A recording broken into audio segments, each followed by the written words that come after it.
governments in India.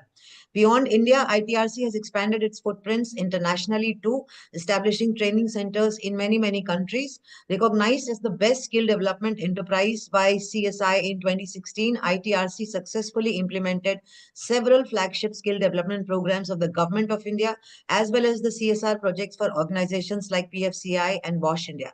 The organization is led by CA Riswan Khan, the founder and chairman of the ITRC group.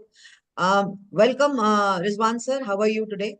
I'm good. I'm good. How are you, Ira? And I'm thank good, you. and yeah, very thankful that you could take time out from your very busy schedule, sir, and you could attend the session because we wanted people to know about the attainability, validity, and the credibility of the course. And since you're heading the ITRC and you are the representative of the government of India in short, as I could say.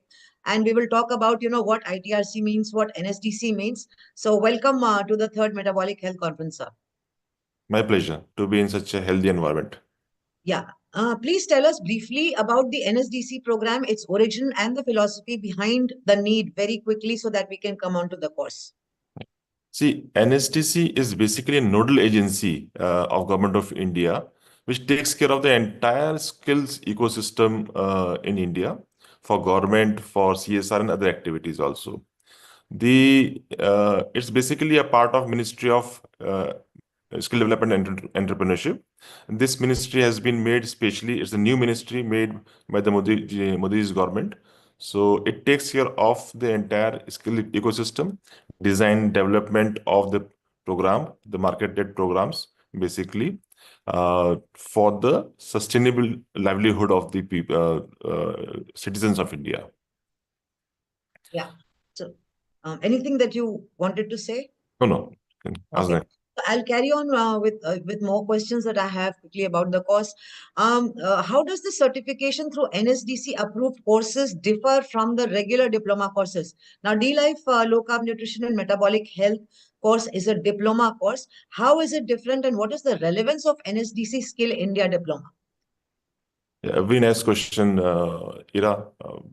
Actually, in India, there are two systems of education. One is the formal education, which we go into schooling and the college, university, right? Now, skilling is a parallel, which basically is industry driven, the market driven. Okay.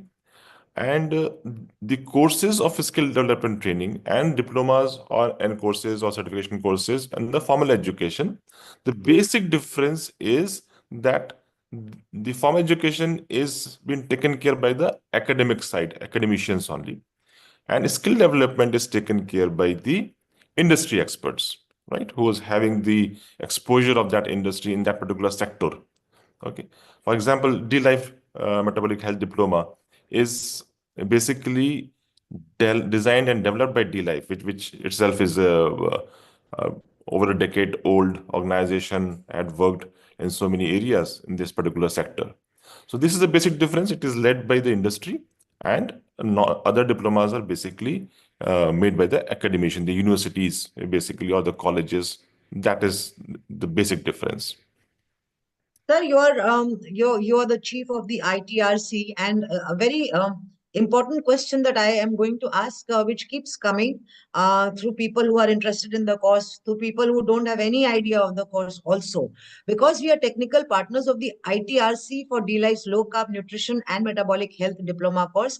How difficult it is to get NSDC approval as compared to certificate courses, the diploma versus certificate course? What happens usually is the mentality of people who are, semi-literate, I would say, or not well versed with the NSDC and ITRC format, and therefore the Government of India format, and how they accrue diploma.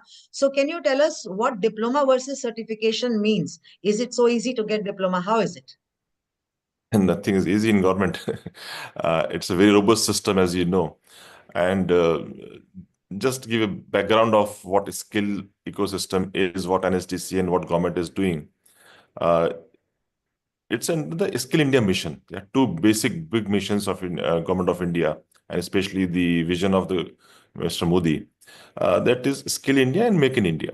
So PMO is being watching very carefully and takes care of the things in the government. So it's a very robust system. Everything goes. Uh, just to give an example, that for a short-term course is little bit easier. It's not, I will not say easy word, but it's not so difficult to for a approval of a certificate course. But for diploma course, it's a robust system.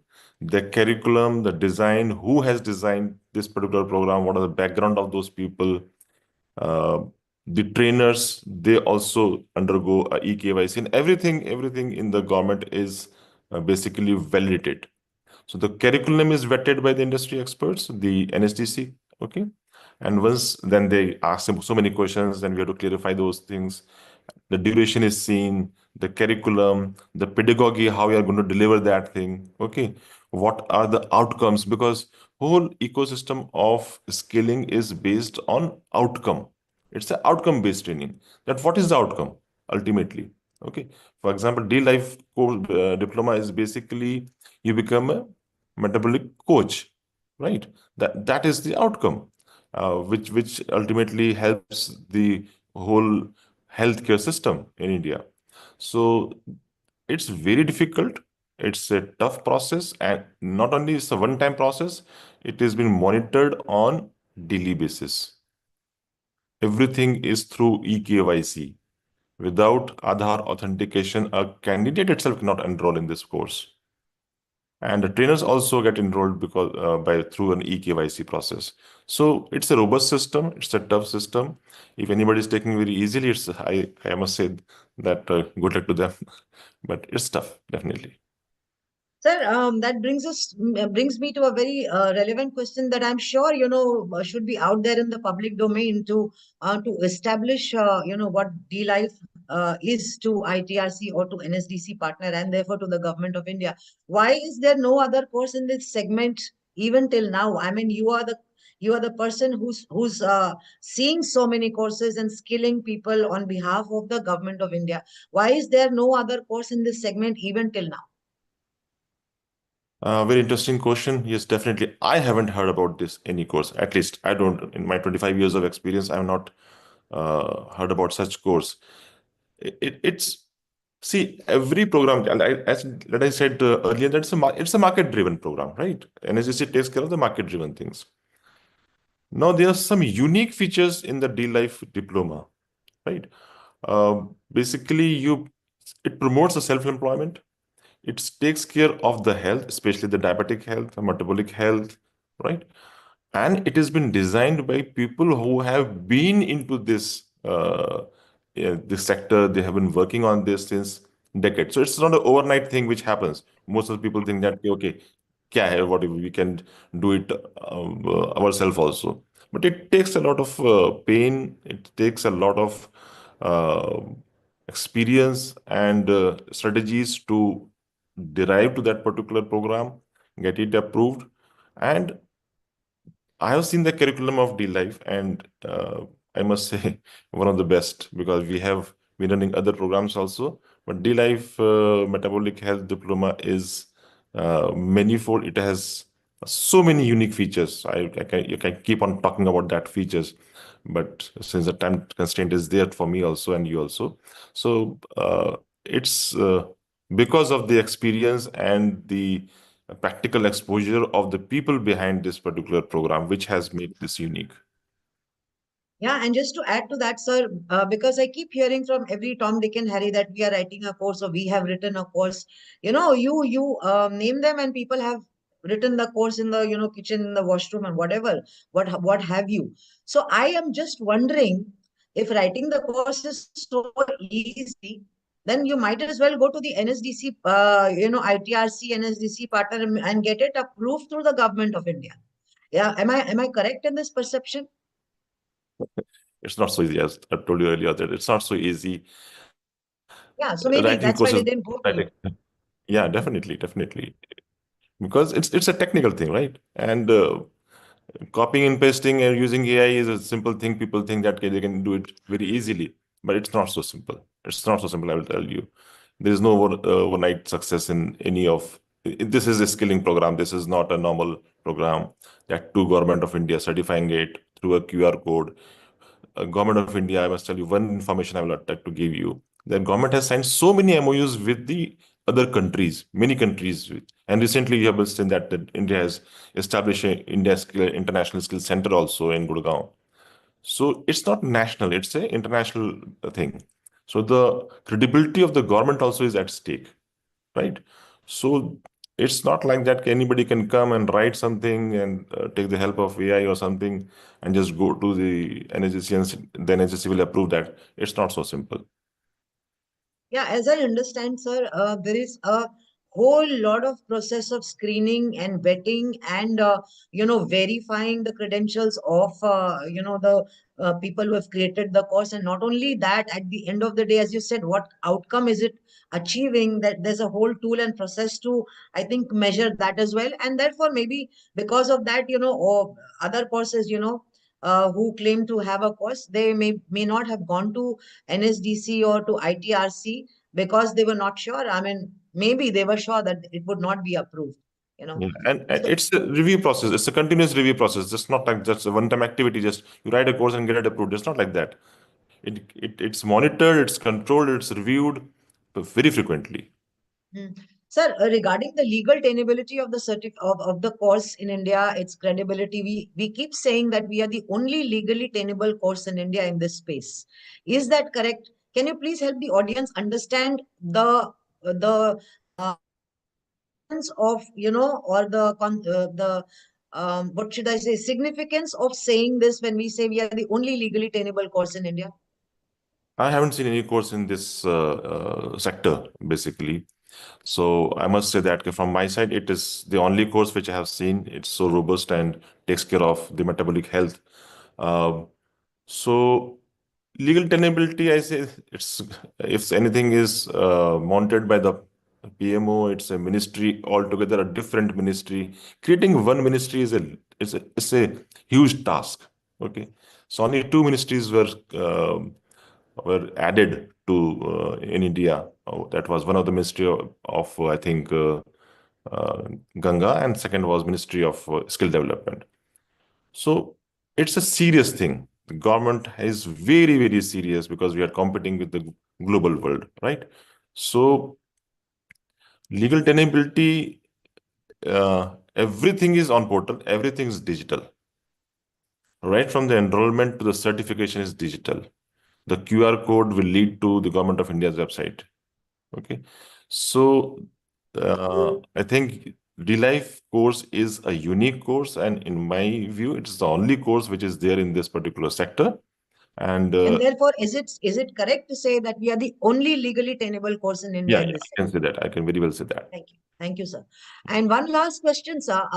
What would be the, according to you, because you are the face of the government for, for this course, what would be the outcome for someone if they try to tarnish or question the credibility of this course in India, or question NSDC partner or ITRC, and, even vaguely if they refer to, and it comes to a conclusion that it was, referred to the D-Life course or to ITRC or to NSDC, what can be the repercussions? Very harsh, civil as well as criminal, both, because you're questioning the government. If you're questioning the certification, if you're questioning the course which is approved by the government, very harsh. And NSDC is very, very proactive in this. You can go and see on the site, they publish the names of the people and then publish the name of the institutions or the organizations who are faking anything, any kind of thing, who are targeting or questioning such issues, and they post on all their social media and they take very harsh action. There is a complete legal cell, a very robust cell in NSDC who takes care of that. So, and ITRC also takes very harsh action on that thing. We are a 25 years old organization, and we are one of the topmost NSDC partner. So even D-Life can take the action in that. Civil as well. I will again reiterate it, that civil as well as criminal, both, because you are questioning something which is legal, and you can go and check if anything has. There is a QR code, right?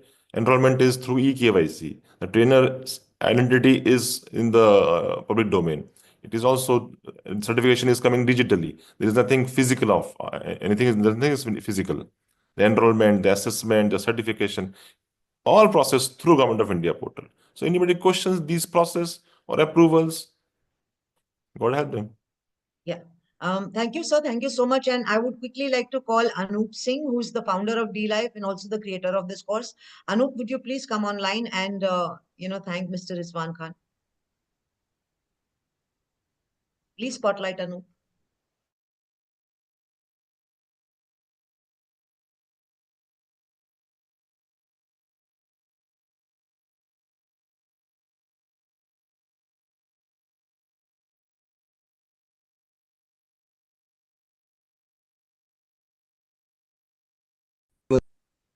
Net, yeah.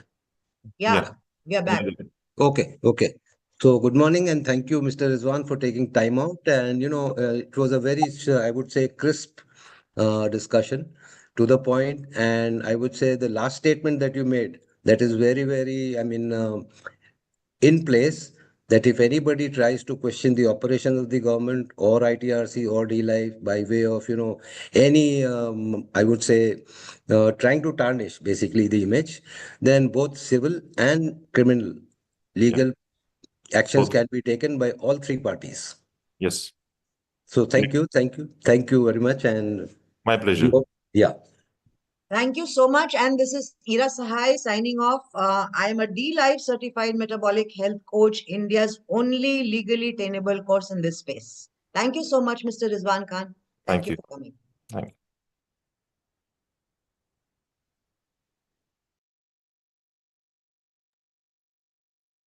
Please get in, Dr. Rupal. Welcome, Dr. Rupal. Hello, thank you. Very good morning, everybody. I am Asmita, a certified metabolic health practitioner from DLife.in, India's first and the only award-winning low-carb platform. It's my absolute pleasure to introduce Dr. Rupal Dalal to the audience today morning. Let me just quickly take you through the introduction. DLife was founded in 2014 by Anup Singh, a silver medalist from IIT Roorkee and the recipient of Icons of India Award. Anup is the pioneer of the low-carb movement in India, with his path-breaking protocol of 100 gram carbs per day maximum, given by him in 2012. That made not only LCHF but remission of even type 2 diabetes possible for Indian vegetarians. In 2021, D-Life launched its diploma course, which is the only course approved under NSDC partner, the Government of India, in this segment, and the only course with the global biggest 144 hours of CPD hours credit. Anup Singh, along with Shashikant Iyengar, is the co-organizer of this Metabolic Health Conference today. I am honored to introduce Dr. Rupal Dalal as a steadfast advocate of children's health and nutrition at this Metabolic Health Conference hosted by DLife.in. Welcome, ma'am. Dr. Dalal's journey exemplifies her relentless pursuit of knowledge and unwavering dedication. She earned her bachelor's degree in medicine and surgery from Topiwala National Medical College and VYL Nair Hospital in Mumbai, where she also completed clinical clerkship. She then expanded her medical expertise in the United States, gaining invaluable experience at Cook County Children's Hospital and Columbus Hospital in Chicago, Illinois. Currently, Dr. Dalal is Adjunct Associate Professor in the Department of Tara at IIT Bombay, where she mentors UNICEF Fellows on various nutrition projects. She also provides pediatric urgent care at Santa Clara Valley Medical Hospital in San Jose, USA. She has also collaborated with various state and district governments to develop screening protocols for severely malnourished children as well as mother healthcare projects. Please join me in welcoming a visionary, a healer, and an inspiration to all of us, Dr. Rupal Dalal. Welcome, ma'am. Thank you so much. As a medical doctor, ma'am, can you share more about your work at IIT Bombay, including the areas of your study and projects that you undertake? So Actually, I'm trained in US. Um, I was trained more in terms of emergent emergency urgent issues in pediatrics, children, right? When I moved back to India in 2006, um, I started rotating in one of the charitable hospital in Mumbai, and what I saw that many of these children were dying of diarrhea and pneumonia. This is in Mumbai, okay? And it was kind of very sad because in US we don't see children dying of such diseases like diarrhea, pneumonia, and there was no proper infrastructure to save these children. Okay, and I almost quit and decided to move back to US because in terms of how to save these children, because that's where I was trained in, my mentor, Dr. Amdekar, he said, just go and make a round in a charitable hospital. So I made a round and I saw that each and every child was undernourished. They were malnourished. They were undernourished. So what was happening is these children were kind of coming back to hospital again and again with infectious disease, right? And because there was no proper infrastructure to save these children, many times they would come late in the stage of disease and it was difficult to save them. Okay. Yeah. And that's when, mentors said that if you want to save children, you have to go in the community. Don't be in a tertiary care because unfortunately, in a community hospital, we don't have sophisticated equipment to save the children. And that's where I started my journey in 2007, joined one of the NGO who was working in slums of Mumbai somewhere, something like Dharavi, but it was Dhobighat. And that's where my journey in terms of nutrition began because I needed to figure out why the children were becoming malnourished. And during that journey, what happened, not only, of course, first 4 5 years, we were not getting the results, and as we started practicing more and more, we realized the loopholes. We realized why children were getting undernourished. And what we noticed that older children were obese. So younger children were short and thin, but as Yeah. they were getting older, they were, getting belly fat. They were becoming obese, right? So it was basically we were looking at double burden of malnutrition, and with that we were also seeing children who were anemic, who had micronutrient deficiency. So there were triple burden of malnutrition, which I experienced. So, so this is where I understood. In fact, my team we understood what were the issues that the children were facing. So there were a lot of issues were there, which we will discuss. And we also presented our data in World Breastfeeding Conference, a lot of international conferences. And IIT Bombay saw this data. Okay. And they said that, okay, and I approached many doctors, in fact. And, as doctors are still not kind of ready to take what we say, that how children can improve in their nutrition was just small things. And IIT Bombay saw that data, and I get a call from IIT Bombay saying that we are very much interested in what you're doing. Would you like to join as a professor to train us? Because as engineers, we want to help. We want to come up with a solution, and you know that engineers always have this, kind of they come up with this amazing solution for complex problems.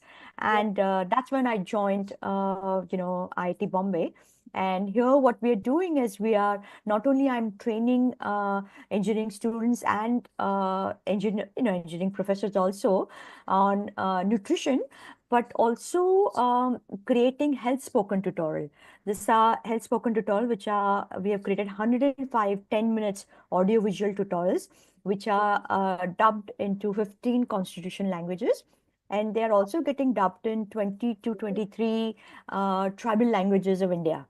Okay, and these tutorials are not just on maternal, infant, young child nutrition, but we are also focusing on insulin resistance, carbohydrate, protein, fats, what are good fats, So all that we are basically inculcating adult nutrition also through these tutorials. because we, as IIT Bombay professor, I also work with various districts and various state government in capacity building, right?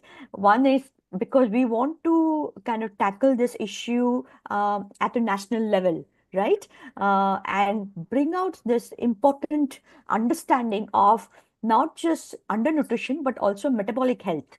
Okay, in healthcare workers which are hired by government, so we have health department and we have ICDS department, women and child development. So what we do capacity building, so this knowledge can be passed on to the last mile. So this is where IIT Bombay comes in. Yeah. Very interesting. So, ma'am, in your talk, you just highlighted that the malnutrition persists even with the obese children, who are most mistakenly perceived as healthy children in our society.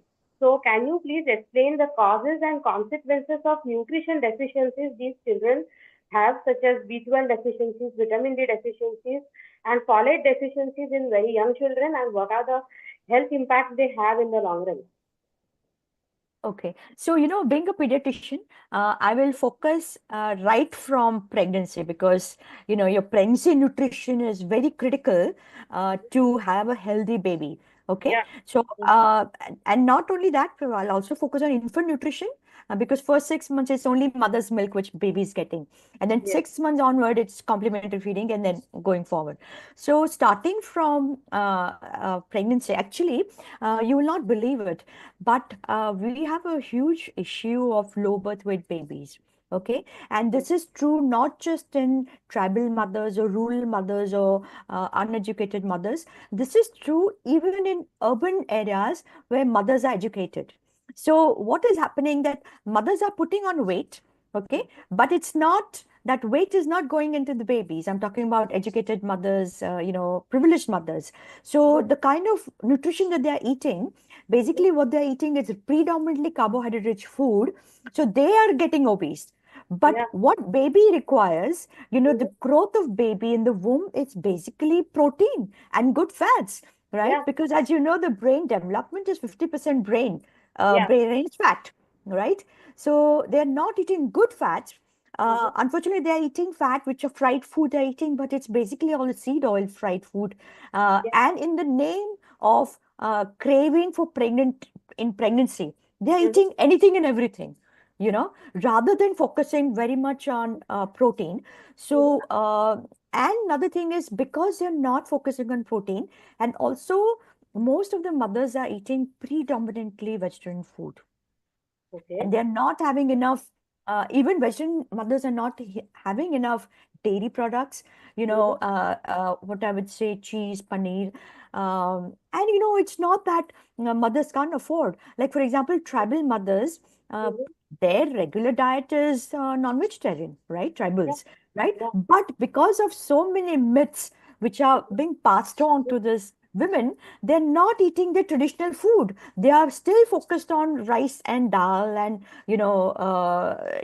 predominantly wheat, right? Yeah. So again, those babies are born to, because I work a lot in tribal areas, those babies are 1.2, 1.5 kg, 1.6 kg, really low birth weight. Okay, now when you don't eat animal source food, these mothers are deficient in vitamin B12. They are deficient in folate, right? They're deficient in iron, they're deficient in zinc, choline. These are all the nutrients which are required for baby's growth, specifically for baby's brain, right? So neural tube, which is basically start developing at day 21 post-conception, right there, if mother does not have enough B12, choline, and folate in her diet, this baby will develop cognition problem, neural tube defects, a lot of other complications of folate deficiency besides low birth weight. Okay, so that was pregnant mother's diet and B12 deficiency, and now this mother delivers. Now her breast milk will not be enough in terms of B12 and folate. Yeah. Okay, it will be deficient in iron, it will be deficient in zinc, choline. Now, so first 6 months, you have only breast milk. Okay, so not only babies are not getting enough breast milk because mothers don't know proper techniques of breastfeeding, and that's where we come in. Really, we have improvised this cross-cradle hold, and we have done research in one of the district called Banaskantha, where we have published this research in a maternal child nutrition journal, which is a international journal, where we showed that if mothers were shown this proper technique of breastfeeding using cross-cradle hold, and there are 45 points of counseling, babies after 3 months of age, these babies were 3 times healthier in terms of weight. Okay, and mothers who were shown traditional hold, which because we had two, like a control group and experimental group. So babies who were shown traditional hold, actually mothers, those babies were 3 times undernourished. So it's not also quantity of breast milk, but also the quality, right? Yeah. Quality, Exactly. when the quality comes, when you have mothers who have not taken enough animal source food, they will have less type 1 nutrient in the diet. So type 1 nutrients are basically all your vitamins and some of the minerals like your calcium, your iron, right? So again, now these babies will have deficiency of B12. Now B12, again, I told you that it's important for, your brain, right? Your neurological development. Folate is also quite critical. Iron, right? So these children are iron deficient. They are vitamin D deficient. They are basically zinc deficient. Children don't grow. Children don't have quality, like, good brain development. Neurologically, developmentally, they're behind. Okay. And post 6 months, what happens? These children are again fed predominantly rice and dal water, you know. Yeah. So Yeah. if you look at all these studies, which most of the study says that in India, children are getting maximum 2 to 3 food groups, but these 2 to 3 food groups are not healthy food groups. You Yeah. understand what I'm saying, right? Like predominantly healthy, what I'm saying, it not necessarily healthy in terms of, but they are protein deficient diet, you Yeah. know. So Yeah. they're getting predominantly grain, rice or wheat. Okay, they're predominantly getting dal, but it's watery. It's not thick dal, watery Yeah. dal, and they're getting some vegetables here and there, right? Now, vegetables are not good source of protein. Your children required, uh, you know, good, first class protein, right? So children just stop growing. Initially, they don't grow because mothers don't know how to breastfeed. Quality is not good. Quality of breast milk is not good. Now, Yeah. 6 months later, when they have another opportunity of growing, rather than getting eggs, rather than getting non-veg children meats, the children and Western children can also get paneer or dahi and all. They are not getting it. Yeah. So obviously the children have stunting. They have underweight. They have poor, developmentally delayed children, and then once they're a little bit older or even younger age group, children are started on biscuits. They are what they do, mothers, they basically put biscuit and little bit of cow milk, and then they make like a cereal, and they give it to children. And this is, we have seen this in starting from 4 months of age, very very prominent actually in slums and rural areas, and then educated mother starts on Cerelac, again, cereal-based food. They start them on, fruit puree, and they are so obsessed about fruits, and vegetables. But I understand you're giving vegetables and fruit, but where is your protein, right? So they have so much of, this mental block that, oh, I cannot start egg from 6 months of age. I can't start meat. I can't start fish. They wait till 1 year of age. So I think this is very very critical, because all your micronutrients which you mentioned, they all come from animal source food. Very And true. children appetite is so small. If you look at your 9-month-old, their stomach capacity is only 250 ml, right? So in that small capacity, how are you going to give so much of dal, or even rice? Because what it will do is to just kind of stimulate the insulin production, and these children go into insulin resistant very early on. Okay, and they start putting on weight, but it's all basically what they're putting on is fat. It's Yes. not muscle mass. They're not putting on lean mass. They're not growing in height. And this is an issue in India. And I'm really kind of very kind of passionate about passing on this information to healthcare workers. And by improving their own diet, they understand what it takes to improve their energy level, what it takes to improve their metabolic health, and then they can pass on that information to mothers that they take care of, or pregnant mothers, ANC mothers, postnatal mothers. So this is what I feel is that this the issues. And as you know, B12 deficiency has long-term repercussion, right? Developmental delay, memory loss, in fact, demyelination, all these issues are there. So I think, So, yeah, that's what we yeah, work on. yeah. So as we understand, it's very important that the kids of very small age need to be fed with nutrient-dense food because they have a very limited capacity to ingest the solid food from outside. Having said that, Doctor, you have some very interesting data collected through your work all over India on the statistics on nutrition and solutions. Could you just run through the presentation that you would like to share with the audience today? Do you want me to share it, or do you want to share it? Maybe I can, you can just share the screen and run us through the presentation. Yeah. Okay, sounds good. Okay.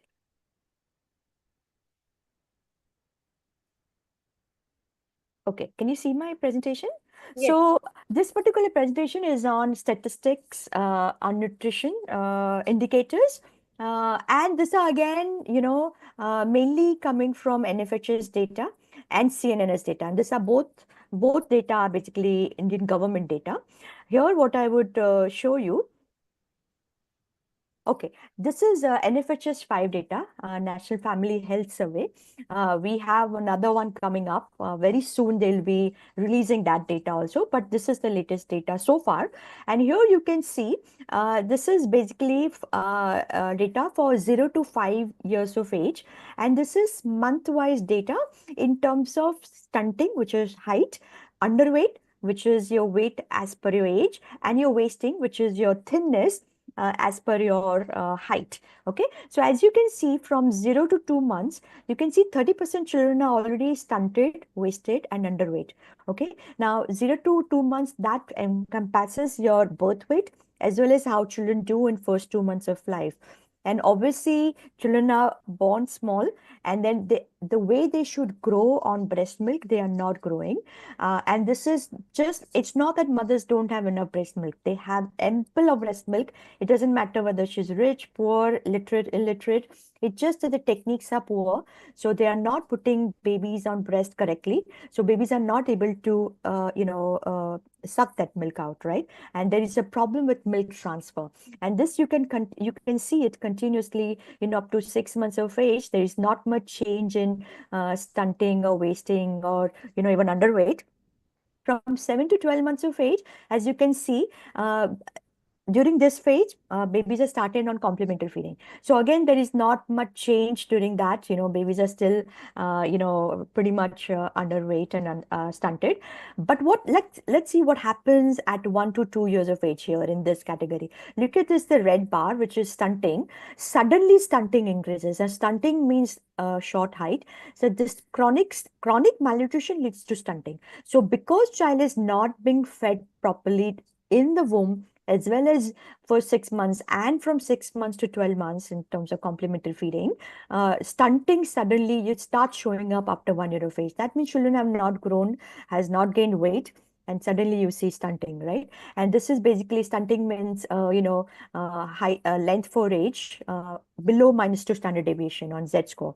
Okay, and as stunting develops, you can see underweight also increases after 1 year of age. And here you can see data up to 5 years of age. And as stunting and underweight increases, your wasting get masked, in a sense that if your child is short, the child needs less amount of weight for that height, right? So the wasting is acute malnutrition that gets masked.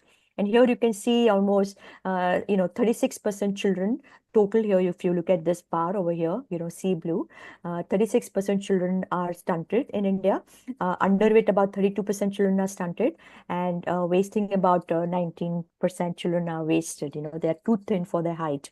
Okay, and male and female, female, as you can see, initially, in stunting, you can see male predominance. Okay, underweight also male predominance, and wasting also you can see male predominance. Female are a little bit protected. Nature protects them, even though there is a definitely, families tend to kind of tend more to boys. Females are protected. Okay, so I'm glad that our species are protected, because we do bear pregnancy, and we do bear next generation. So we do have nature's protection. Now, looking at stunting data, look at this is state-wise stunting data. Meghalaya has the highest percentage stunting, and you'll be glad to know that we are going to work in Meghalaya at a state level, and we'll be working in all the districts of Meghalaya. Bihar is the next one. So basically, all the districts have, stunting. Stunting should not be more than 2.3%, overall. But you can look at this. The Puducherry, the best performing state, also has almost 20% stunting, which is 10 times higher than what is recommended by WHO. Okay, and you can see the whole India is red. Okay, and this is the state of our children under 5. If children are stunted, their IQ is lost permanently. They're lost. Okay, IQ is lost, and that is the issue. If you look at average height of a 19-year-old male and female in India, this is as per a Lancet. Average height is 5'4", and average height for men, and for women it's only 5'2". So you can imagine we are already stunted society. And at this point, government is thinking, no, we are short people, so they're thinking of lowering the our chart. So automatically stunting will disappear, because if you don't give the solution, and just by looking at the problem you see that we are stunted, unfortunately we will have then shorter population, even shorter than what we have right now. And again, if you look at underweight data, again you can see Bihar, Gujarat, and if you look at Bihar, Gujarat, Maharashtra, so these are Gujarat and Maharashtra well kind of performing a state in terms of economics, but it doesn't matter whether you're a rich state or not so rich state. It is prevalent all over. This is about wasting, acute malnutrition, so too thin. When you see some of those photographs from Africa, you see it's a lot of those thin babies, but that's issue is there in India as well. As you can see, all the well-performing states are worse in terms of wasting. This is minimum dietary diversity. So this is for children from 6 months to 23 months of age. Minimum dietary diversity includes minimum frequency and minimum dietary diversity. Sorry, so I'm talking about MAD. So I want to make sure that we have minimum adequate diet. They should have minimum frequency and minimum dietary diversity. Only 11% children are getting minimum adequate diet. So if you look at minimum adequate diet over here, only 11 to 12% children are getting, which is very, very low. Okay, these children are only getting grains and just watery dal. That's it. Waist to hip ratio, if you look at it, 15 to 19 years of age, look at waist to hip ratio in India. 46% children, young girls, 15 to 19 years, have high waist to hip ratio. Okay, men 28%. Now, these are the girls who eventually basically get into pregnancy. So here, this is your 20 to 29 years of age. 53% women are entering into pregnancy with a high waist to hip ratio. So you can imagine the metabolic health of these girls, women. Okay, and problem is, once they have high waist to hip ratio, the risk of insulin resistance is very high. And this mothers, when they become pregnant, high risk of gestational diabetes and your hypertension, okay, preeclampsia, and then children who are developing in the womb, they are at risk of developing insulin resistance very early on, once they're born. And they also have complications, right? CNS data, this is again health and nutrition indicators, 5 to 19 years of age. This is person of 5 to 9 years of age with high triglyceride level. Now, we always think of high triglyceride as adults, right? But look at the children. Like West Bengal, 67% children have high triglyceride levels. So look at all this, huge number of all these states with a ridiculous amount of high triglyceride level in 5 to 9 years of age. This is high blood sugar. Okay, so basically pre-diabetic or diabetic. So you can see 22% children in Manipur basically has high blood sugar. Again, this is glycosylated hemoglobin, HbA1c. Okay, pre-diabetic or diabetic, more than recommended by WHO. And then again, you can see Goa and Haryana has highest number of children, percent of children with high HbA1c. And again, you look at all the micronutrient deficiency also in 5 to 9 years of age and 10 to 19 years of age. This is government data also. So look at all this deficiency. Folate deficiency, almost 40+% children are folate deficient. B12 also, And if you look at metabolic health over here, look at 40% children who are 5 to 9 years of age have high triglyceride, and 25% children in 10 to 9 years of age. Okay. And again, look at all the different socioeconomic conditions, your girls and boys. This is all the data, if anybody would like to see, this is again coming from CNNS, socioeconomic conditions. Richest has the issue for sure. Here, what we are seeing is basically compound annual growth rate of obesity, and look at the worsening of boys 5 to 9 years of age and girls 5 to 9 years of age. So compound annual growth rate of obesity is very, very rapid. 12.5% in boys and 8.4% in girls. This is an emergency. So it's just not stunting, is also your obesity growing older. Okay, and this is very interesting data. In lowest wealth quintile in urban area, that's the one which is highest, your lowest quintile urban population. But in rural population, the highest quintile, has an issue. You can see it over here. Even the third quintile has an issue. 10-year percentage increase in compound annual growth rate. Okay, and again, micronutrient deficiency, I already discussed about it. Just look at this, all this, folate deficiency, B12 deficiency, and this is forms of malnutrition. So our children are thin, they are short, okay, and now they're becoming fat, once they grow a little older. So again, this is the double burden of malnutrition. Anemia, this is the triple burden. So you can see anemia in adolescent. This is all because they are not having enough iron, B12, and your folate. These are the causes of anemia, nutritional causes of anemia. So they're not eating animal source food, specifically eggs and meats and fish. Again, same thing, 5 to 9 years of NCD data by government and older children. So here I'm going to stop, and basically, just wanted to tell you the issue at India level. It's huge. It's huge, isn't it? Huge. Yeah. Thank you for presenting this stark reality in front of the audience today, ma'am.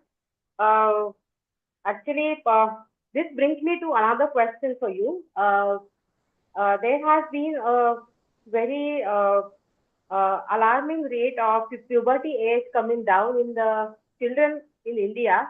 So what do you think are causes behind those? And what would be your advice to the parents in protecting their children from snacking on unhealthy food items like kurkure and many other fried foods like fries and burgers and pizzas and things like that? Yeah. No, the issue is, as I told you, after 6 months of age, children are eating predominantly carbohydrate food. Okay, they're not eating protein, which increases lean mass. Okay, now when you have excessive amount of carbohydrate, as children grow, they put on a lot of fat. Okay, and they also as they grow a little older, they develop something called PCOS.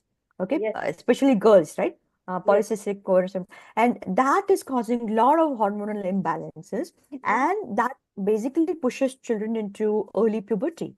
Okay, so I remember during our age, like children, girls used to get period at 13, 14. Now they get period by 10, 11, and even probably early on. And that's all because of nutrition. When you have excessive amount of insulin, it definitely causes puberty, early puberty. And another thing is, uh, what I also see is young children are, like, if you travel anywhere or even at home, children are given snacks, right? So even in their tiffin boxes, they get fast food.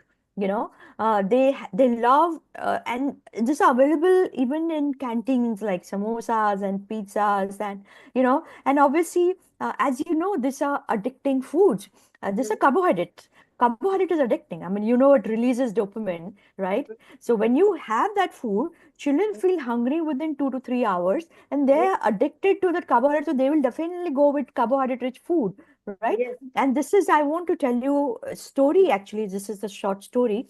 My daughter, when she was in her schooling days, every day she would bring some of the other chocolates or biscuits. Why? Anybody had birthday, they would distribute chocolates or say cake or something which is something packaged, right? So, and she would eat in the bus, and then she would give me this empty packet and say, "Mom, I got this." And what I had to do, and she was just 5 or 6 years old, right? This is young child, and I was so kind of worried about her metabolic health. So what I had to do, I had to tell her. Then, and she was addicted to it. Every day she says, "Mom, I want chocolate. I want this. I want that," right? And what she was learning it from school. So what I had to do is to basically tell her that, look, put your whatever you get it in this compartment of your fridge. Okay. I had to de-addict her. Okay. Now, Yeah. de-addiction required, I had to get her off that instant gratification, right? So first, and I would tell her that every Sunday, you can eat whatever you want, but you cannot have it on a day-to-day basis. I had to explain to her why and all.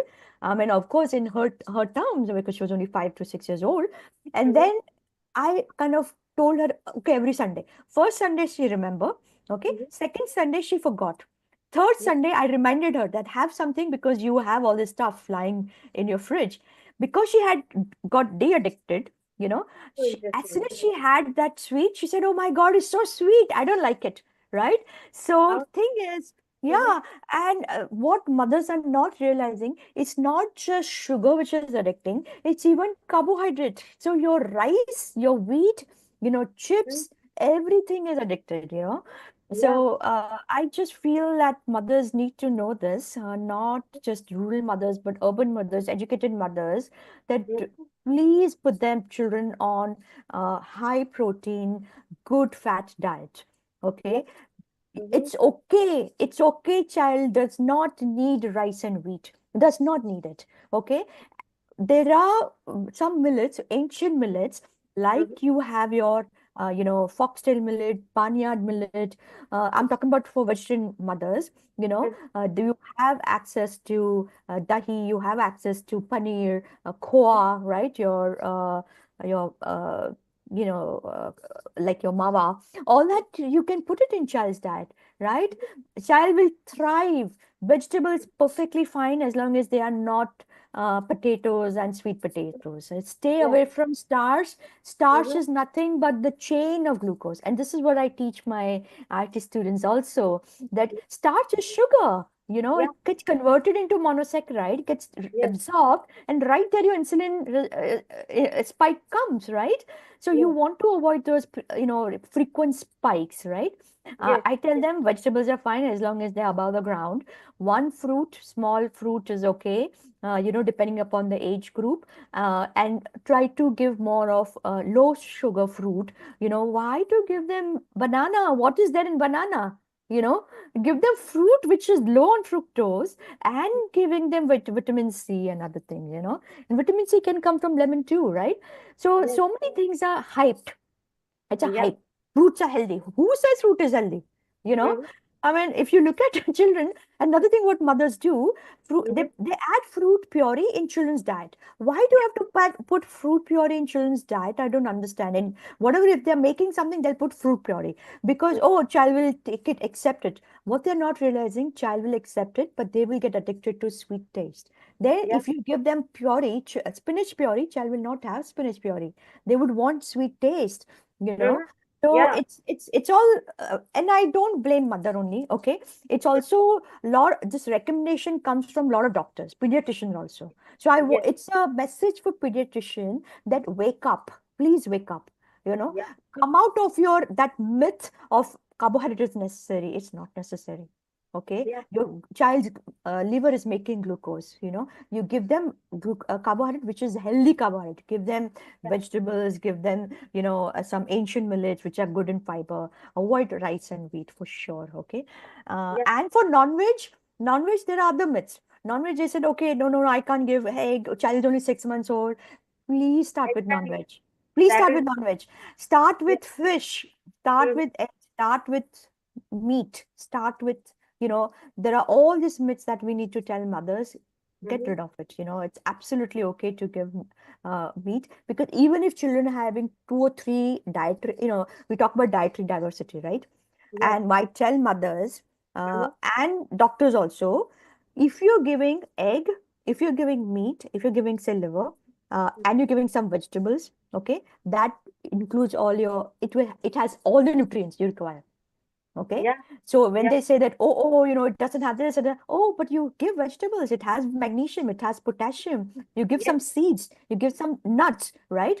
Why do you have to give rice, rice is nothing but filling your appetite. Okay. So it gives it filling sensation to the child, but it does Mm-hmm. not have any nutrients. Yeah. So, and I'm talking about basically those really white rice, and mothers feel the whiter the better, right? Yeah. Same thing for wheat. I see so much of gluten sensitivity in children. It's unbelievable. So I don't recommend wheat at all for children. If mothers can avoid wheat, I recommend that. Okay, why to give wheat?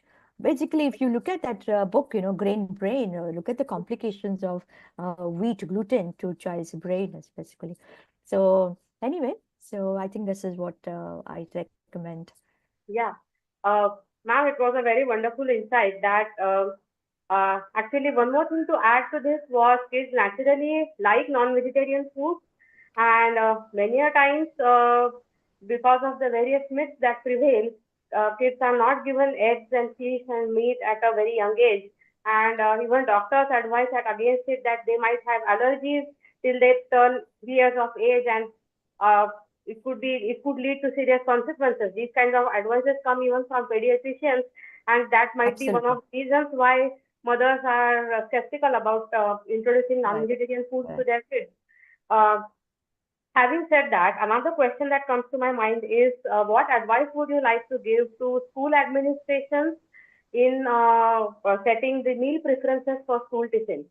Yeah. Oh, that's a wonderful question. Thank you, Asmita, for asking that. So definitely no packaged foods.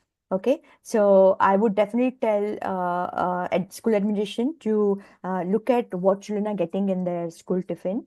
No packaged food, no chips, no instant food, again, like Maggie and, any of those. Uh, of course, you Mm-hmm. can make pizza out of millet, millet-based pizza, and lots of cheese. Of course, tomatoes are good, but again, look at what ingredients are used.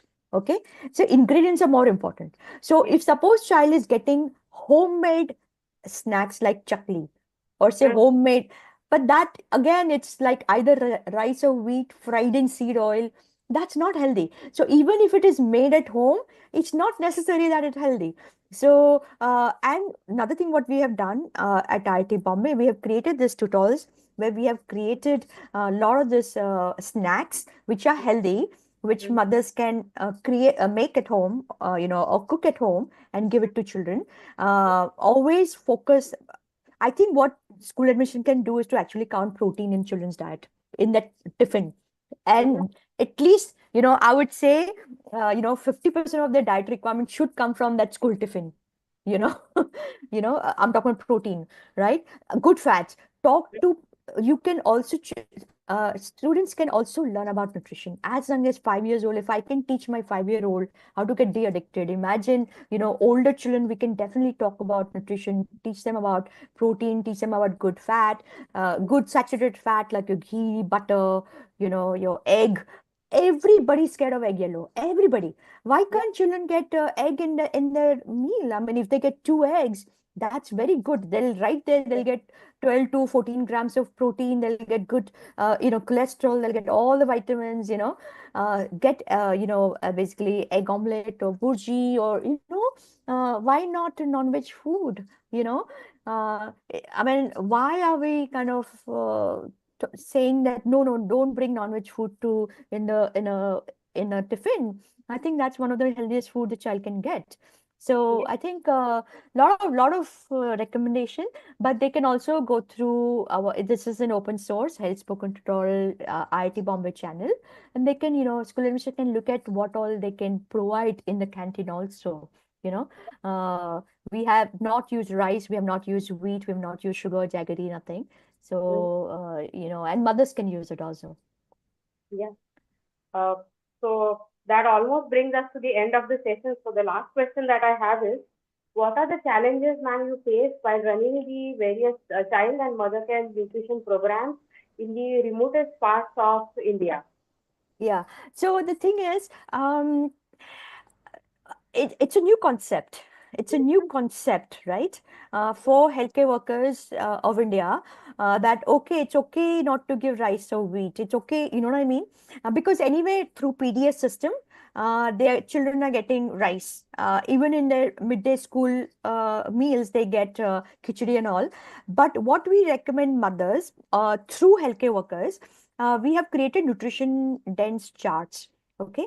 And what we do, we tell healthcare workers, show this nutrition dense chart, which doesn't have rice or wheat at all. And once they look at each nutrient and their different sources, slowly mother realize that, they are getting very monotonous diet in children's food, or even their own, pregnancy nutrition, right? So initially, it's difficult because it's always, whenever you change anything, it's difficult for people to grasp it. But as they start seeing results, slowly they take it forward. And once they start seeing results, not only birth weight has been now 3.5, 3.6 kg, imagine in tribal babies, which was 1.5 earlier. Okay. Then they see amazing weight gain in newborn babies because we have changed the technique how they are breastfed, and their babies are gaining 1.5 kg a month. Very much, so many babies who have been followed properly as per our protocol, and complementary feeding babies are growing tall. So what I feel is that slowly they are taking it up, but still we have to do a lot. And and I'm very happy that D-Life is working on metabolic health for adults.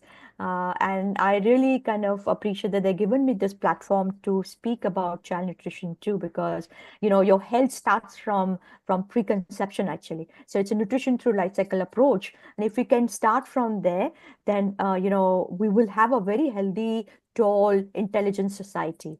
Right now we are regressing, unfortunately. Yeah, very insightful presentation, Dr. Rupal. As we come to the end of the session, I will request Shashi and Anup to please join in. And Dr. Rupal, welcome. Yeah, thank you, Shashi. How are you? Fine. Please get Ira in. She wants to ask a pertinent question to you. Yeah. Hi, Yeah. Dr. Dalal. Good to see you back after the Hi. D-Life podcast. Yes, thank you. How are you, Always a Ira? joy to listen to you, and so much information that you give. It's kind of notes for me and for all of us. I would like to ask a question, Dr. Dalal. I am recently seeing a lot of rise in PCOS in teenagers. So, I have somebody I am currently taking care of, and she has PCOS, and her doctor has told her, that PCOS is very normal at the age of 15. What do you have to say to this? Absolutely wrong. Absolutely wrong. It's just so.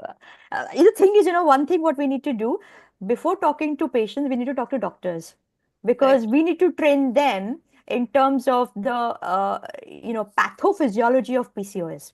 Okay, pathophysiology, exactly what happens when a girl is getting insulin resistant. What it does to the hormone how it increases the DHS and all that, right? And I just don't understand that why is it so difficult for doctors to understand the pathophysiology, you know? And when you feed that to a child who's 15 years old, she was kind of resisting the approach that we were trying to counsel her with. And with this logic, not too much, but she was giving us this logic that if the doctor has said it, it must be right. And the entire point Correct. that I was trying to prove is that no, it is a very serious condition, and the repercussions, as you also said just now, can be, many-fold. So I want you to reiterate this, young girls having PCOS. Yeah, absolutely. So one thing is, first thing you want to do in PCOS is reduce your insulin level. So insulin gets secreted when you're eating a lot more carbohydrate-rich food. Okay. So which food has carbohydrate? Your rice, all your grains are carbohydrate-rich. So even your jowar, bajra, ragi are rich in carbohydrate.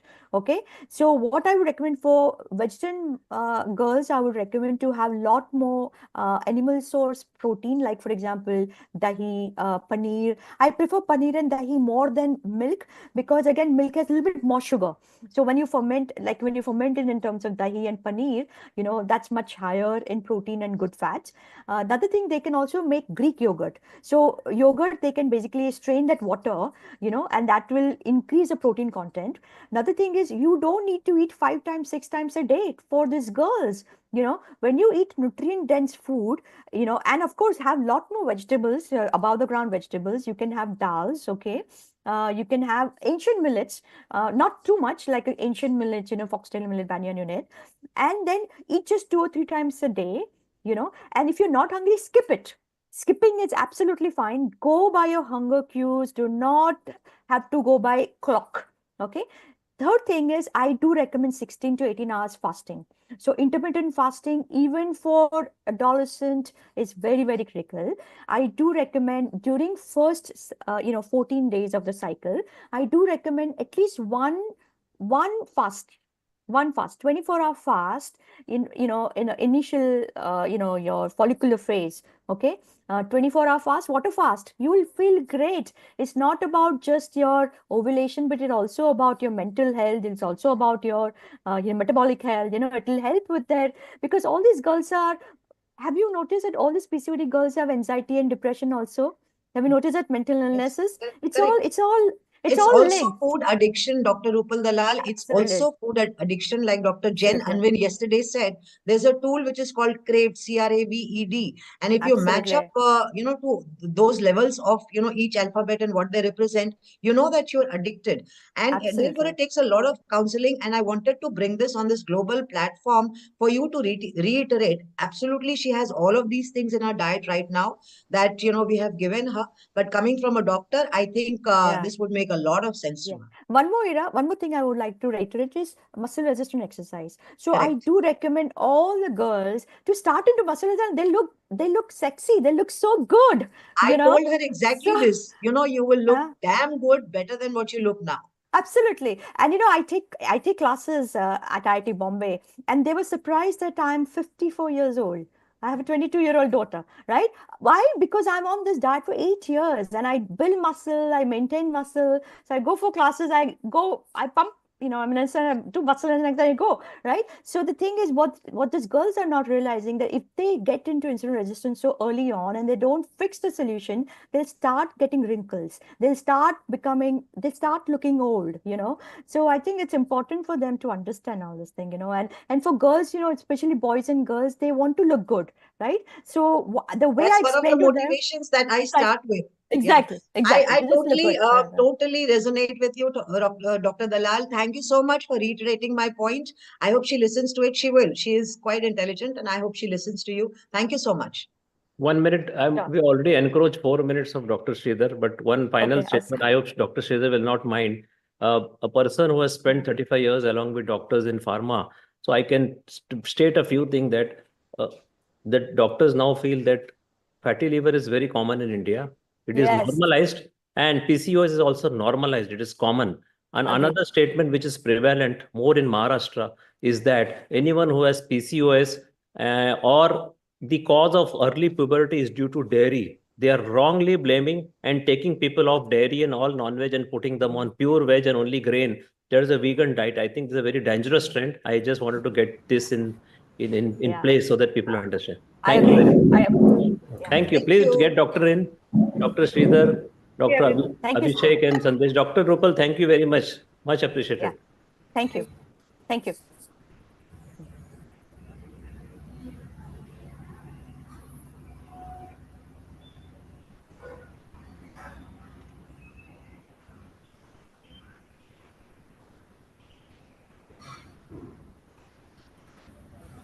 Hello, one and all.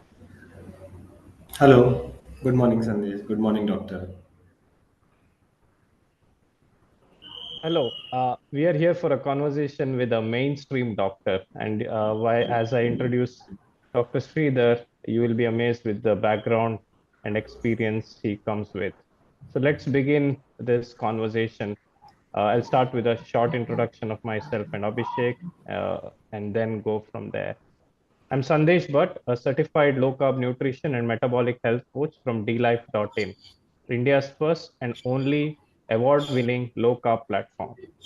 I have with me Abhishek Khakandi, also member of dlife.in and a metabolic health coach. He's my co-host today.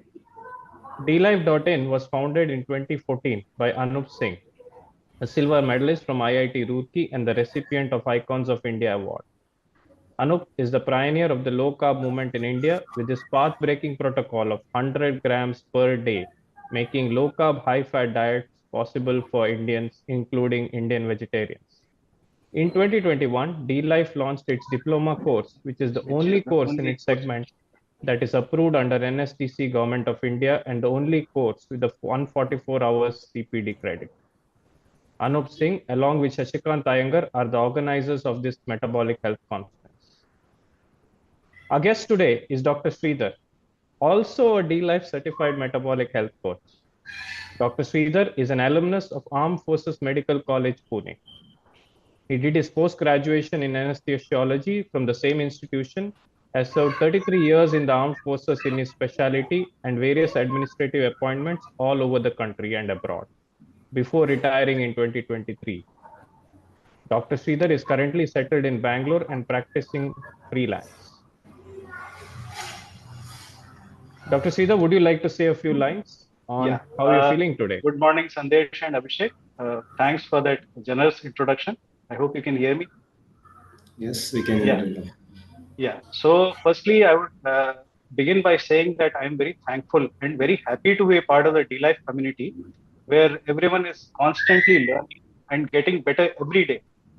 It's a beautiful, eclectic mix of people coming from all walks of life, from all over the world. It's fantastic. Yeah. Perfect. Awesome. Thank you so much, Dr. Sridhar. Abhishek, why don't you get the discussion started for us? Yeah, sure, Sandesh. Good morning, doctor, again. Yeah. So, let me start with this question. So, why do you think most doctors are hesitant to recommend low carb diets for long term health benefit, despite the growing body of evidence supporting their health? Yeah, I think this problem stems from two issues. Primarily, one is inertia, and second is vested interests.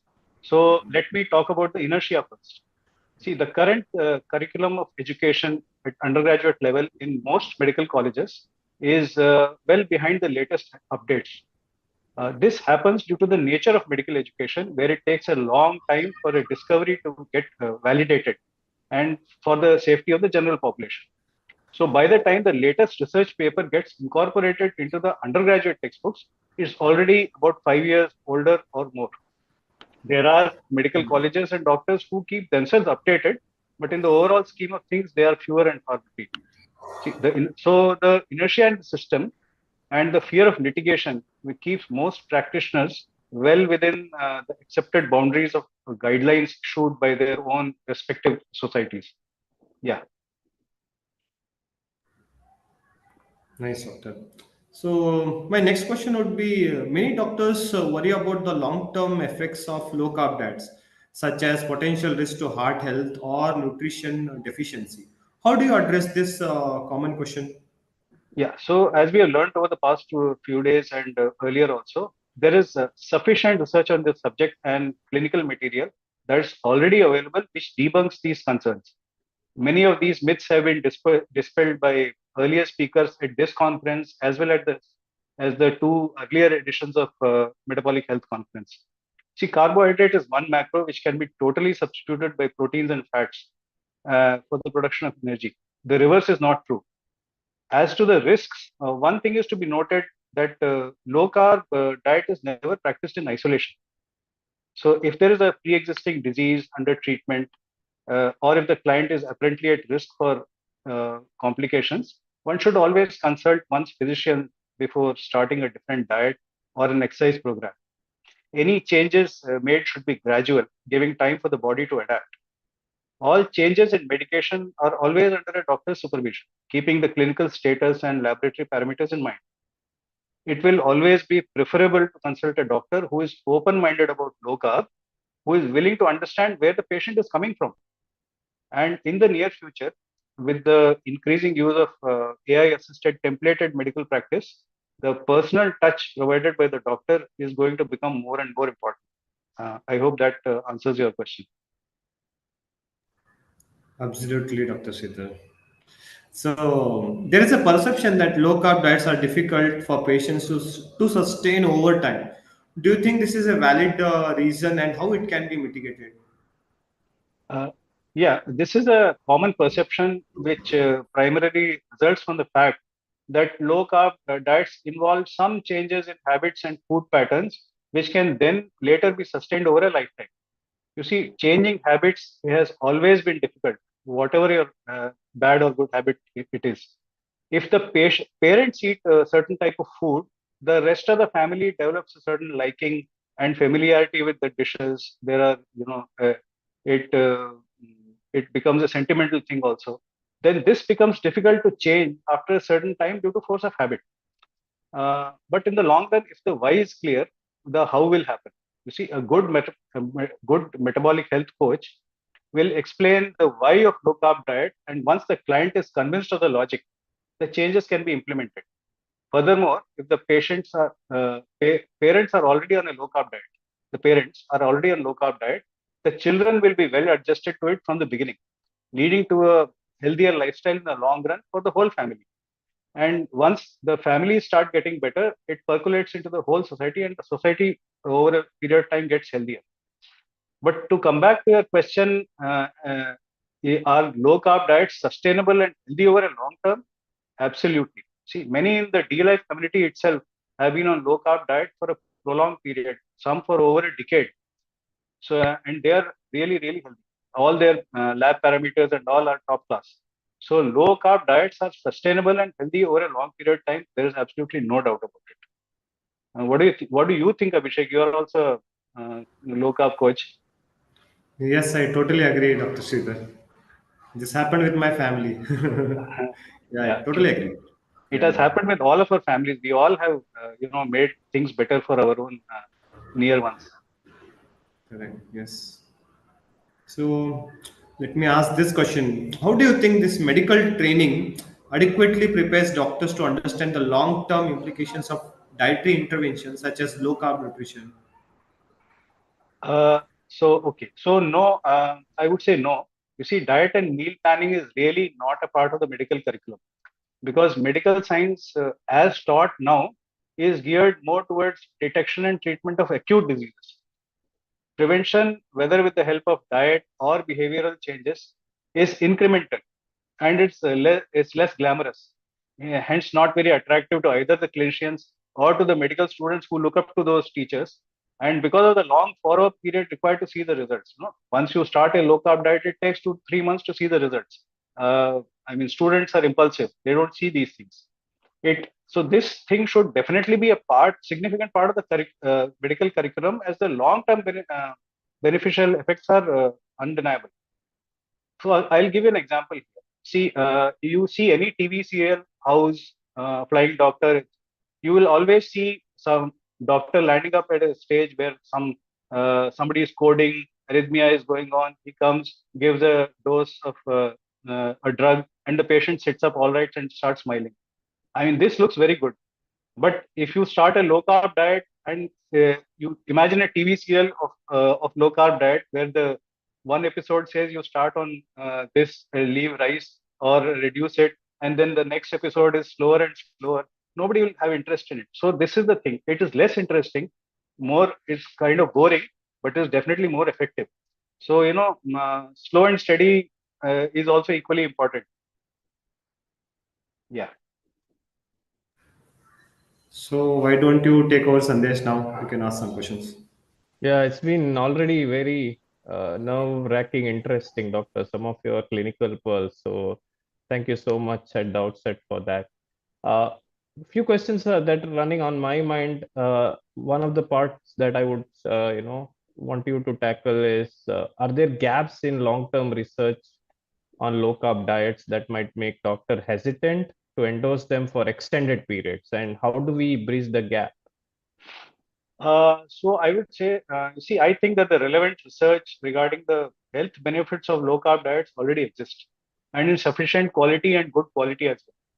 So, however, as many speakers in this and earlier Metabolic Health Conference have pointed out, it's not the lack of research, but the vested commercial interests that prevent this from being accepted in the mainstream medical science very quickly. So, there are two ways this gap can be bridged. Firstly, it is important for everyone to acquire knowledge on their own from credible sources. Everyone. You see, sunlight is the best disinfectant. The knowledge, the transparency which you gain on your own, that is the best thing which can happen to you and your family. One has to keep your own mind open, keep learning from diverse sources, do your own research to learn the truth, keep talking to people, see what works best. And when when the patients are well informed, the medical fraternity also has to keep pace with it. So it's a win-win for actually both of them. The other way to change the situation is to change the political discourse and societal discourse as is happening in the United States. Sandesh, did you read the Feb 13 executive order of President Trump on making America healthy again? Have you come across it? Yeah, I've come across this, but I didn't go into it deep. Why don't you enlighten us? So if you go through it, it has basically a lot of specific points on grain consumption, seed oil usage, and all these things where they're actually trying to reduce the production of grain and change it into other food items which are healthier. These changes will probably come first in the United States of America. You see, as it's still the thought leader in most fields of knowledge and in soft power. Others will follow later. But eventually, and especially in the Indian context, people will come to know that D-Life and Anup had been right all along. So instead of waiting for the knowledge to get fully mainstreamed and to commit for it to come from the USA, is better that all affected people acquire it on their own from freely available resources like all these MHC videos. There are some 90 of them, and and if you have a problem, get a consult from a certified metabolic health coach when necessary. Improve your life on your own. Do it yourself. Thank you, Doctor. I like the couple words that you mentioned in your answer. One was knowledge and soft power. I think both go so together. Just with knowledge, it's hard to implement when the soft powers are so strong at us. Thank you so much. I'll move to my next question here. Do you think patient compliance and success stories can help convince doctors to recommend low-carb diets for long-term use? What's your viewpoint? Yeah, Sandesh, definitely. You see, usually people are hesitant to start something new as a long-term habit. They are comfortable in their own skins. And for the fear of having to revert if the new thing does not work, it's some kind of loss aversion kind of thing. So it becomes easier for them to understand and follow if someone has already done it earlier, and the results are there to see for themselves. See, as the medical fraternity sees these positive results, they will be amenable to change. You can't deny the truth which is happening in front of your eyes. Shifting the perception of low carb diets within the medical community will take time, and that is where the efforts like MHC and D-Life, they make a big difference, because you have a ready-made source of knowledge which people can refer back to and say, oh yeah, this study makes sense, let's change our own practice. like I'll give you a personal example. I treat all of my near and dear ones. My driver, he lost 8 kgs over 3 months, Wow. and all the other people in the street keep asking him like, how did he do it? And he just smiles, and like even his own GP asks him. So it's people do notice when you're getting healthier. So all these things will once you have good cases and people respond to it, people will notice and they will come to you for getting better. Yeah, I like that personal story, and especially if on the grassroots, like you quoted, Absolutely. your driver is because they are in the ground, they are interacting And probably they with a cannot lot more afford people. long-term medical treatment from outside. Great I point. mean, so it's tough for them. So they're really happy regarding this. Yeah, and as a coach, I have also seen that ground level, workers who are mostly, on the field, right, in day jobs, they actually fare really well, really well. They follow the protocols really well. Awesome, great, thanks, doctor. What are the most common misconceptions about low carb diets that lead doctors to dismiss them as a long-term solution? Yeah. You see, there are many such misconceptions, dispelling myths propagated by these vested interests and then sustained by the mainstream media for, pecuniary reasons. It's an important part of societal and patient education. We have to be aware about all this.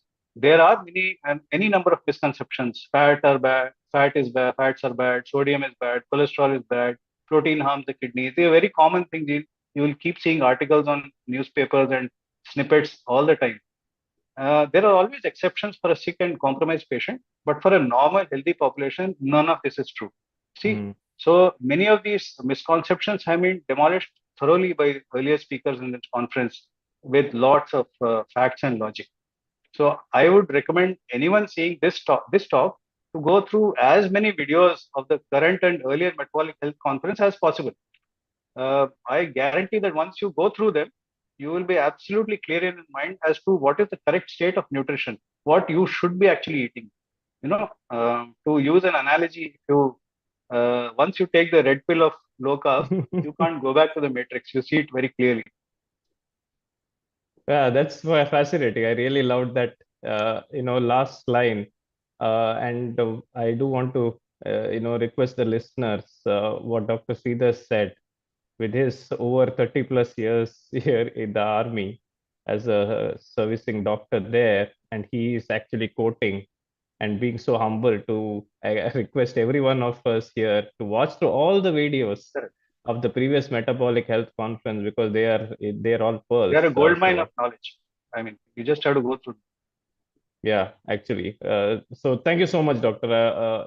Yes, I have definitely taken the red pill. So I'm not going back to the matrix for ever. I'll pass over to Abhishek now. Over to you, Abhishek. Yeah, nice conversation, Sandesh, with Dr. Sridhar. Yeah, now, like Dr. Sridhar, like how do you counter arguments from peers who believe that low carb diets are too restrictive or harmful in the long run? Okay, I mean, see, this is a mainstream narrative which has to be demolished brick by brick. Like one of the earlier speakers said, how is it that a heart attack suffered by President Eisenhower in the early 50s, beginning of the Cold War, it enabled the inversion of the dietary guidelines so badly, leading to establishment of false dogmas, which still holds sway. In which field of science would an untruth last for 7 decades? All the fields, they rapidly turn over their entire knowledge in 1 or 2 years. I mean, software life is 6 months. So you can't say this was happening in the 50s is still true. These things are these things have to be broken down. You see, the only way to break this logjam is to counter every argument against low carb diets logically, backed with clear scientific data. Discuss the stories with others, explain that eating correctly just requires science and plain common sense. Eating correctly doesn't require a double-blind RCT. That a patient who gets metabolically better with improved parameters from certified labs and has improved his or her own quality of life, this cannot be dismissed offhand by saying that you are n equal 1, so your experience doesn't matter. Medical professionals asking for double-blind RCT everywhere need to realize that anecdotal evidence is not inherently valid. Invalid, when lots of anecdotes join together, they make a valid group. You see, focusing solely on large-scale statistical significance, it overlooks the importance of individualized care and treatment. Every patient is absolutely different biochemically, biologically, genetically. You have to tailor these treatments specifically to everyone. And when it comes to underpowered studies, you have less participants in the study. This exacerbates the problem. A small statistical thing looks very big, whereas actually statistically is absolutely wrong. And also, as far as long run is concerned, say D-Life itself, it has 3,000 odd recipes. Half of them are vegetarian. Even if like 1,500 vegetarian recipes, there are 365 days in a year. It will take 3 years to go through the entire vegetarian recipes only. I mean, you will never repeat a recipe if you are cooking. So there is no way you are going to get bored. This is all a fallacy. There are enough things, enough ways you can make your own life interesting even on low carb. The other main thing is to put the healthcare load in context for all my medical colleagues. See, India has 212 million diabetes cases in 2024. We have 26% of the world cases, 1/4 of the world load. Add to this the disease burden of obesity, hypertension, and long-term complication of all three diseases. It's simply overwhelming for any healthcare system, leave alone a country like India with limited resources. You see, doctors are very expensive to produce. The number of seats are limited. If you want a good doctor population ratio of this thing, it is very, we will not see it in our lifetimes. There is just not enough seats and enough money. So the better thing is, instead of increasing the number of doctors, let's make the number of sick people less, and that is very easy. I mean, you learn good things, you learn good habits, improve your own health. You don't need to go to the doctor if you don't fall sick. That solves a problem. And the doctors are freed up to see the really sick cases, trauma, and other biochemical diseases, structural diseases. So they get to see what they actually want to do, and not these low-hanging fruits that you see somebody for 2 minutes and then prescribe an antihypertensive or anti-glycemic drug and just let them go back month after month, year after year. Later, they end up with other organ complications, then they come for more serious diseases. This is really not required. I mean, all these patients can be healed by low carb and appropriate medical health practice. These patients, they absolutely do not need to clog up the OPDs and wards of resource care hospitals. They just don't need to go there. I mean, you see, medical facilities should be freed up to take care of non-preventable diseases. I think that is the way this country has to go forward. Yeah. Nice one. Nice answer, Dr. Sridhar. So my next and last question would be, how can doctors influence not just individuals but entire communities to embrace low carb as a sustainable lifestyle? Yeah. So this is something, I mean, we have to do ourselves. This has to start from our own homes. So there's a quote in the Bible, physician, heal thyself. The context is that no one will believe a word of what you say till you practice it yourself. Khud karke dikhana. So doctors have to lead by example and normalize low carb in their own ways. This requires a cultural shift in thinking, a greater acceptance. And then educating our own families, then our friends, then taking short workshops in schools and efforts towards reaching out the community at large, and then educating them on metabolic health. This is essential. Once this percolates into the community, this is also a doctor's work. A doctor, if you see the Latin translation, a doctor is a teacher. So, we have to go out and teach. And I will encourage all the medical practitioners of today to lead first by example by themselves. Follow a low carb diet, share your knowledge across various digital and print platforms, conferences, workshops, including medical colleges. And as time goes on, the knowledge will only get refined and get better, and is good for everyone in the long run. Yeah. Thanks, Dr. Sridhar. You want to ask Sandesh anything? Any more questions?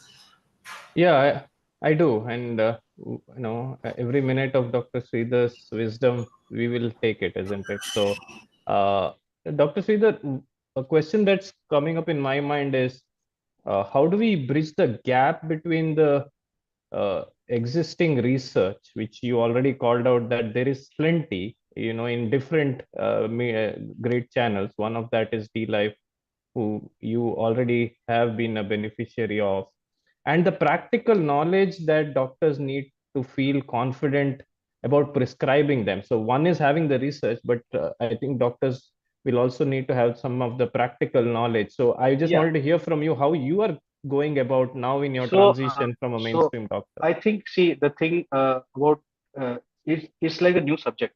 You have to learn it.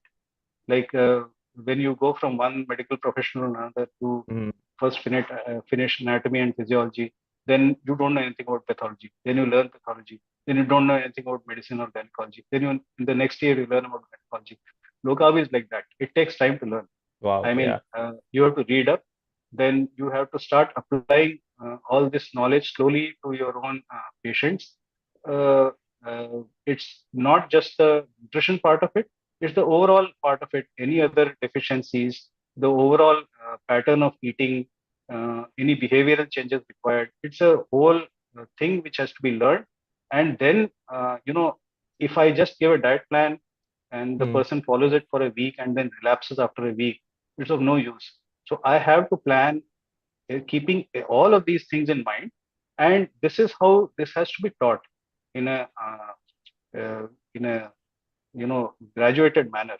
So you go step by step. First, acquire all the knowledge as to how low carb works, what is the role of insulin, how it has to be measured, when are the times when it increases beyond a certain limit, and how to reduce the overall insulin discharge. So all those things have to be learned slowly, and then you apply it to each patient individually, tailor the approach to each patient, the diet as well as the medication, and then slowly over a period of time, you realize that some things work in some people, some things don't, and then you will see the joy of re-prescribing medicines very soon. It happens. Great. Doctor, I mean, we are very fortunate to have a ex-serviceman. Just wanted to ask you a little bit about, the diet in military. I just got a curious question coming up. Does it have enough protein? Is it just carbs? How do you assess? And if you had an opportunity to go back and advise, what would you do? So I would say that, see, initially the diet in military has been designed as a these people are supposed to work really hard. So it depends on the soldier and where he's posted and all that. The diet can vary anything from 2,500 to 4,000 calories, say high altitude and difficult places, submarines. All these things require slightly different diet. It's all scaled out. But the point is, the basic ingredients like seed oils, grains, they are still the same. So these are the ones which have to be changed slowly over a period of time. And also, since these locations are in far off places, you have problems of storage, logistics, and you have to, some places are unapproachable in uh, harsh weather. So you have to, keep these things which will last for 6 months. So all those things, keeping all those things in mind, it is, I would say that the diet can be over a period of time, it can be definitely adjusted to low carb this pattern for all the soldiers also. Of course, their carb requirement is sometimes really, really high because the environment is so tough that whatever you eat just doesn't get absorbed. So some situations are very different. But as far as people staying in plains or in cities are concerned, they can definitely go back to what their civilian counterparts are doing across the street. Uh, it is possible.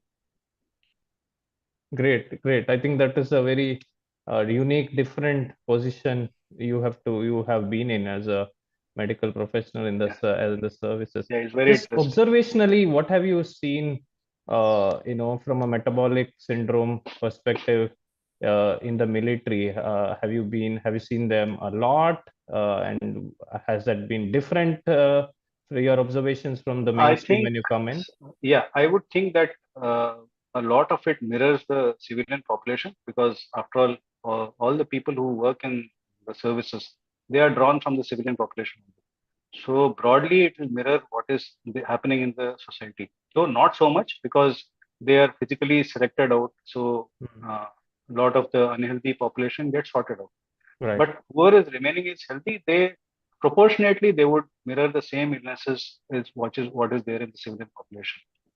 And see, as an anesthesiologist, I would say that when I get a patient, I would prefer him to be, SA1 with no illness, no comorbidities. It is the point is that these things are amenable to treatment. So there is no reason for somebody to be sick of, say, sick for obesity, hypertension, and diabetes. These are mostly treatable. So it's a good thing that these things, low carb is slowly coming into the open discussion, and I'm sure it will percolate into the services also. It won't be long. Great, Dr. Sridhar. Just another follow-up there. Do you see any? I know you've also been in the mainstream military and also in the admin side. And I know, troops and servicemen rotate these areas.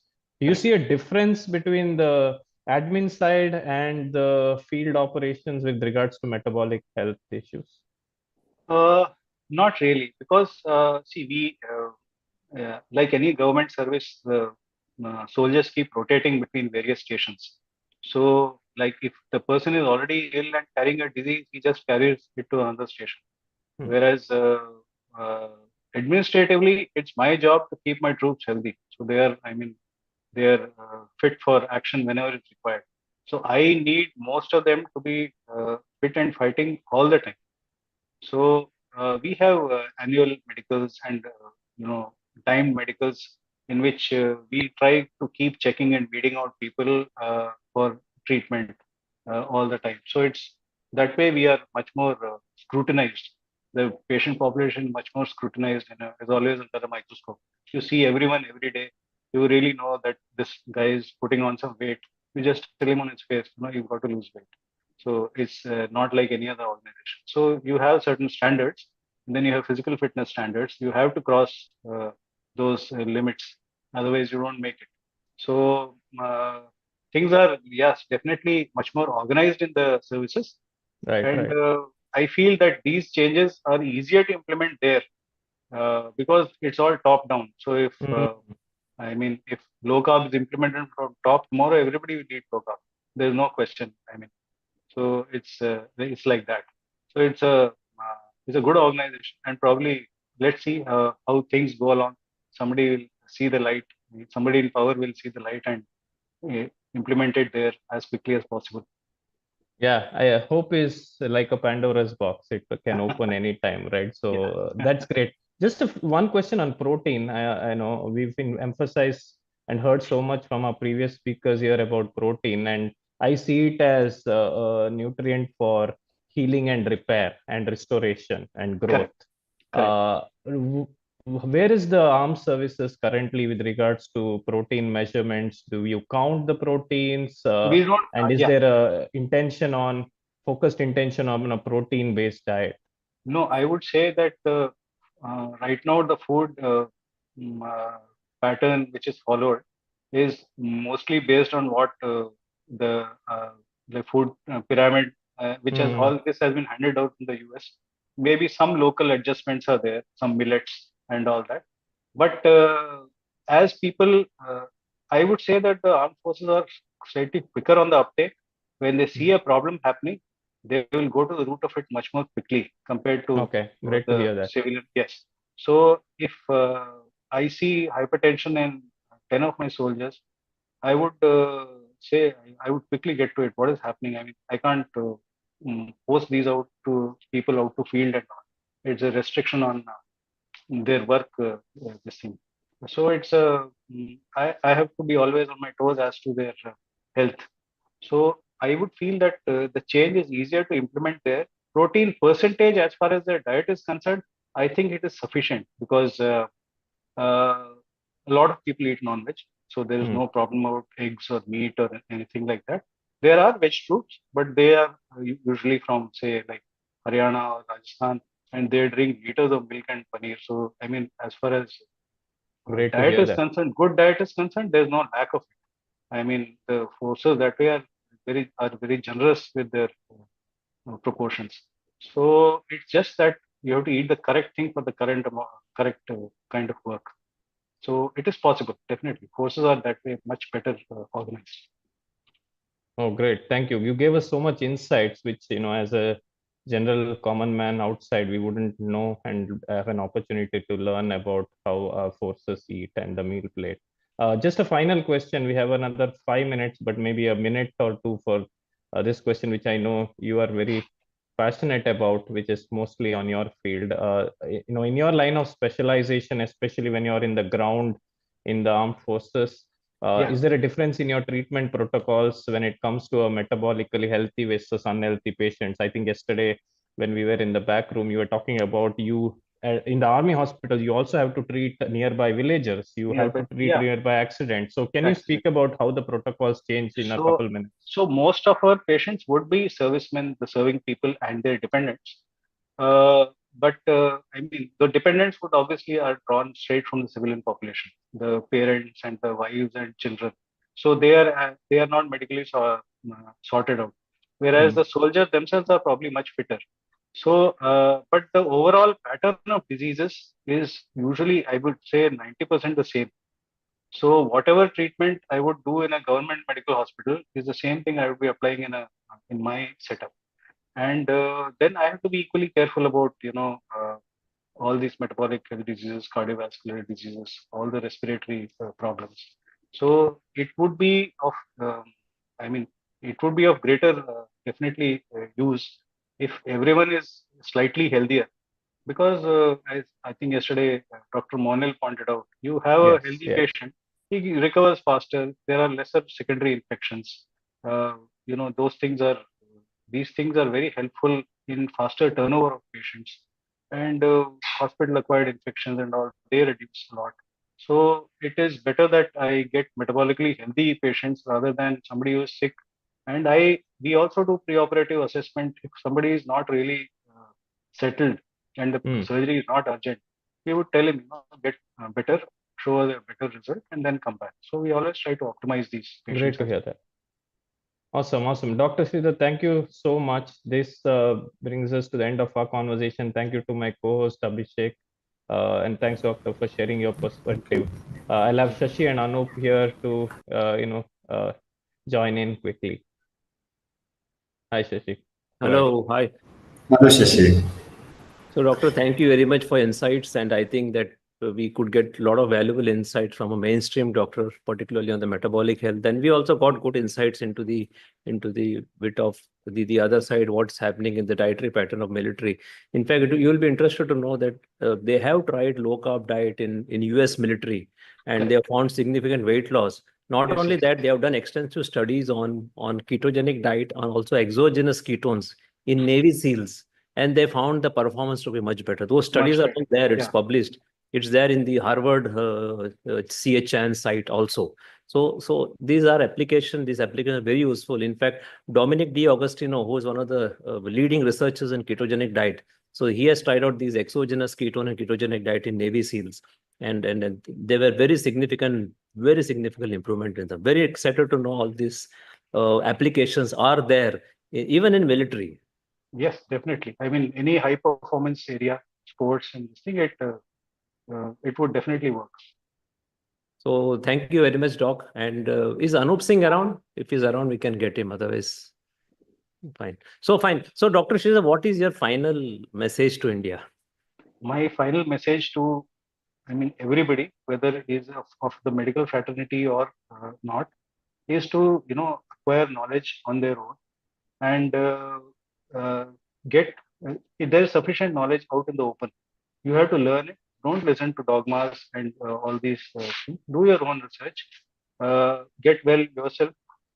Teach your family, teach your children all the good habits, and subscribe to good resources to learn from this. And as for the medical fraternity is concerned, I would say keep your mind open and look out for these latest studies. I mean, low carb definitely has to be mainstream. It's no longer. It can't be. It's the elephant in the room. You can't ignore it. So it will sooner or later it will be the thing. So just keep your mind open, keep learning. Every day get better. That's all. Thank you. Thank you, Dr. Sridhar. Thank you, Sandesh. Thank you so much. Abhishek. Thank you. Thank you. Thank you. Thank you, Doctor. Thank you. Please get Dr. Sudhir Kumar in. Dr. Sudhir Kumar, welcome. Yeah, hello. Nice to be here. So happy to welcome you and see you. I'll finish the introduction first, and I think for all the viewers, I'll introduce the platform as well as I'll introduce Dr. Sudhir Kumar. So I'm Shashi, a certified metabolic health coach from DLife in India's first and only award-winning low carb platform. So this DLife was founded in 2014 by Anup Singh, who is an IIT silver medalist and also Icons of India awardee. He also pioneered the low carb movement in India quite some time back with Anup's groundbreaking 100 grams carb limit per day max protocol, which has helped many people adopt this low carb diet in India, especially for diabetes and other metabolic disorders, and especially suitable for vegetarian clients. So in 2020, he also launched a DLife diploma course, the only legally tenable course approved under the NSDC partner government of India in this segment, which is also having the world's largest 144 massive CPD hours. None of the courses have this. So Anup Singh and me, we both organized this India's historic Metabolic Health Conference back in 2023, then in 2024, and now in 2025, the third one. So it gives me great pleasure to introduce Dr. Sudhir Kumar. He's a neurologist, a mainstream neurologist, widely known as Hyderabad Doctor in X. And he's a distinguished neurologist based in Hyderabad, India. With extensive clinical experience, he is recognized for his evidence-based approach to neurological disorders, emphasizing the role of nutrition, lifestyle, and micronutrient optimization in the brain health. So Dr. Sudhir Kumar actively shares medical insights in social media, challenging conventional wisdom, advocating for patient-centric care. He makes a lot of educational videos for general public to understand things very, very easily. His expertise in metabolic and neurological health makes him valuable voice in bridging the gap between the traditional neurological treatment compared with, mixing it very well with the holistic intervention as well as the modern approaches also. So he is well known. He appears in many media. Whenever something on health crops up, the comment of Dr. Sudhir Kumar has to be there. And he makes it very, very easy for the lay person to understand. And I think he's been awarded by the medical community also for such social activities. Yeah, Dr. Sudhir Kumar. Yeah, thank you, Sashi, and thank you, Anup Singh, sir. So definitely it's my pleasure to be here. And I know you have been doing it for the last 2 years. This is the third one. And it is one of the most popular courses and conferences that you do, and all web-based, and it's all free for public to gain the knowledge from. So I think it's a very, very noble initiative. And I wish you all the success, in this edition as well as in future also. Thank you, Dr. Sudhir Kumar. See, I was always fascinated while reading your post in X about the burning issue in India. One of the biggest burning issue in India is the micronutrient deficiency. We have macronutrient deficiency also, which will come later on. But micronutrient deficiency seems to be very widespread, especially the deficiency of vitamin B12, vitamin D, in females, iron, maybe others also like folate and all. And what we see as coaches when we get mentees or clients, we invariably find 100% deficiencies of B12 and D unless they are supplementing. If they are supplementing, they are at some level. If not, let me tell you, it is 99.9% they are deficient. Why do you think this is happening? What is the reason? How much of these deficiencies you find in your practice? Yeah, I think you have brought out a very important topic. And as you mentioned, both B12, vitamin D, and iron, these deficiencies are common. So many people ask me, doctor, why these things have become more common now? Are these all pharma driven because they have made a lot of supplements? So are they driving you to diagnose and then treat? So then I tell them, luckily I trained at CMC Vellore, which has a very good emphasis on public health also. So we used to go to villages, look at people's life in the villages, what they eat. We had to spend few days in staying with them in the villages. So we saw things from very close quarters. And I think the fact that mostly women are iron deficient in India, it is well known, even from the well-to-do families. And we blame it on their menstrual periods, but menstrual cycles are normal. So obviously there is something more than that. It is mostly the diet which is deficient in the iron also. And same thing, vitamin B12, we publish so many papers because, right from 2003 onwards. So then I tell them, see, it's not something new. So you just, Google and in the PubMed, you'll find our research papers from CMC Vellore. So it was common then also. And then, only thing what has changed now is that we were taught that only those who are poor, who have poor nutrition, they can get these deficiencies. But when I became a doctor, I realized that even people from well-to-do families, who are good, who have enough money to eat good food, they also are deficient. So that is the Even paradigm. doctors are deficient. Yes. So doctors are deficient, rich people are deficient. So this is one thing which doesn't differentiate doctor and non-doctor, rich and the poor. Everybody can be deficient in vitamin B12, vitamin D, and iron. And also I can add thiamine deficiency, which is not so common, but yes, we do see many people with thiamine deficiency also. So how do these deficiencies affect people neurologically? So how much of it you see in practice? I see a lot of such unique stories in your Twitter feed. So how common is it? What are all the neurological impairment it causes? And I'll ask further question on this. Yeah, basically, vitamin B12 deficiency is quite common. See, when we are trained, when we are looking our DM neurology subject, so there this nutritional neuropathies or neurological disorders due to micronutrient deficiencies, that's not a major portion. Maybe it is less than 2% of our entire curriculum. So when I investigate that first and find that and treat that, patients get better. Then many of my seniors used to shout at me, why are you not thinking of all the uncommon and rare conditions first? You should look for vasculitis, look for autoimmune diseases, look for sarcoidosis, all those things. I said, see, if I look for B12 deficiency and I treat that, it saves time, cost, and money, and patients are better. So if you look at the deficiencies, I think in our practice neurology, B12 deficiency is the commonest, and the commonest will be neuropathy. So patients come with tingling, burning, numbness of the feet, and then other thing is the higher mental functions. So if many youngsters they come saying, doctor, I can't focus, I'm not attentive, I'm not doing well in studies, I'm not doing well in the job, then one of the things I think is can it be B12 deficiency? And many times we found that, treated that, and then their performance in school, college, and work, everything improved. And there's one story I always remember, just briefly, I will tell that story also.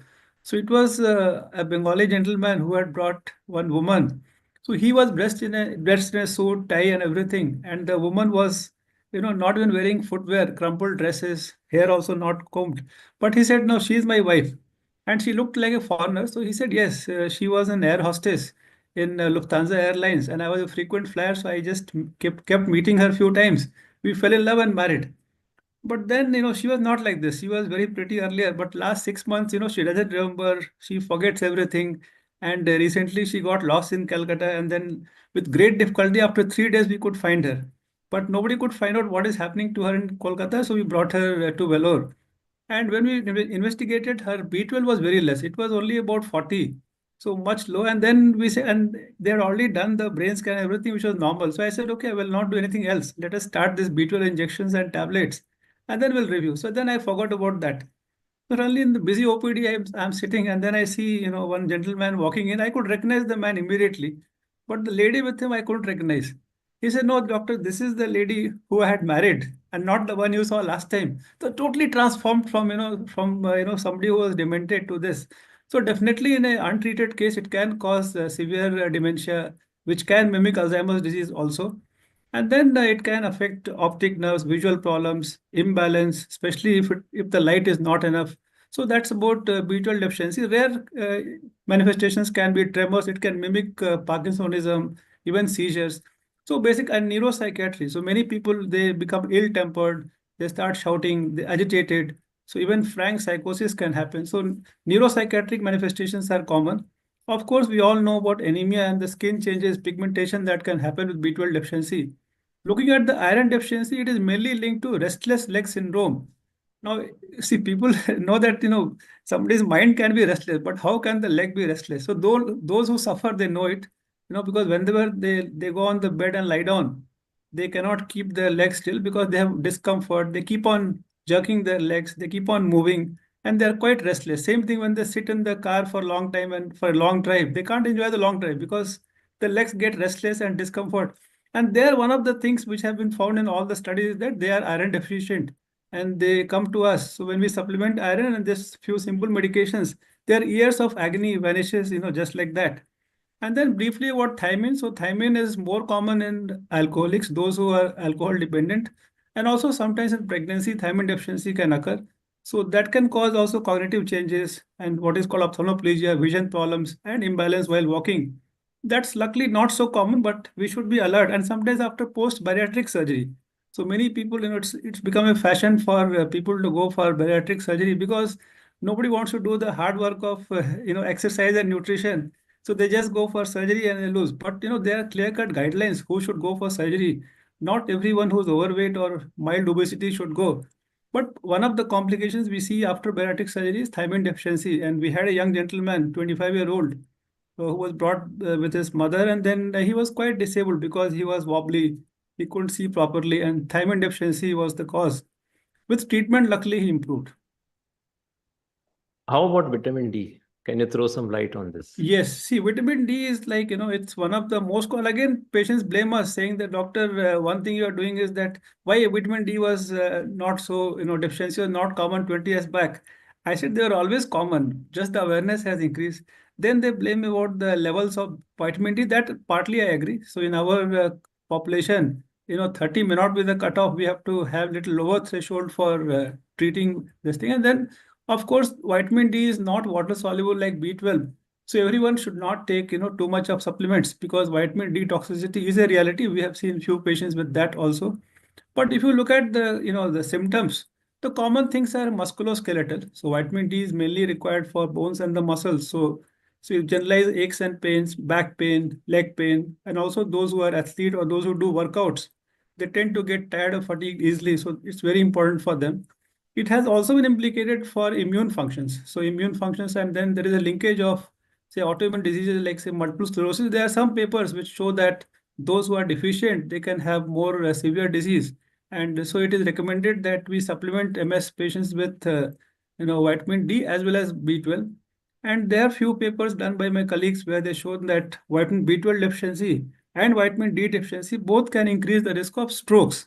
So B12 we know because it is closely linked with high homocysteine, and high homocysteine is one of the risk factors for ischemic stroke as well as myocardial infarction. And in many Asian countries that data has been shown. And same thing was shown with vitamin D also. So what could be the reason for these deficiencies? Now, you do say that, okay, earlier it was there. Was the prevalence lower earlier, or now was it that they were not tested earlier and now?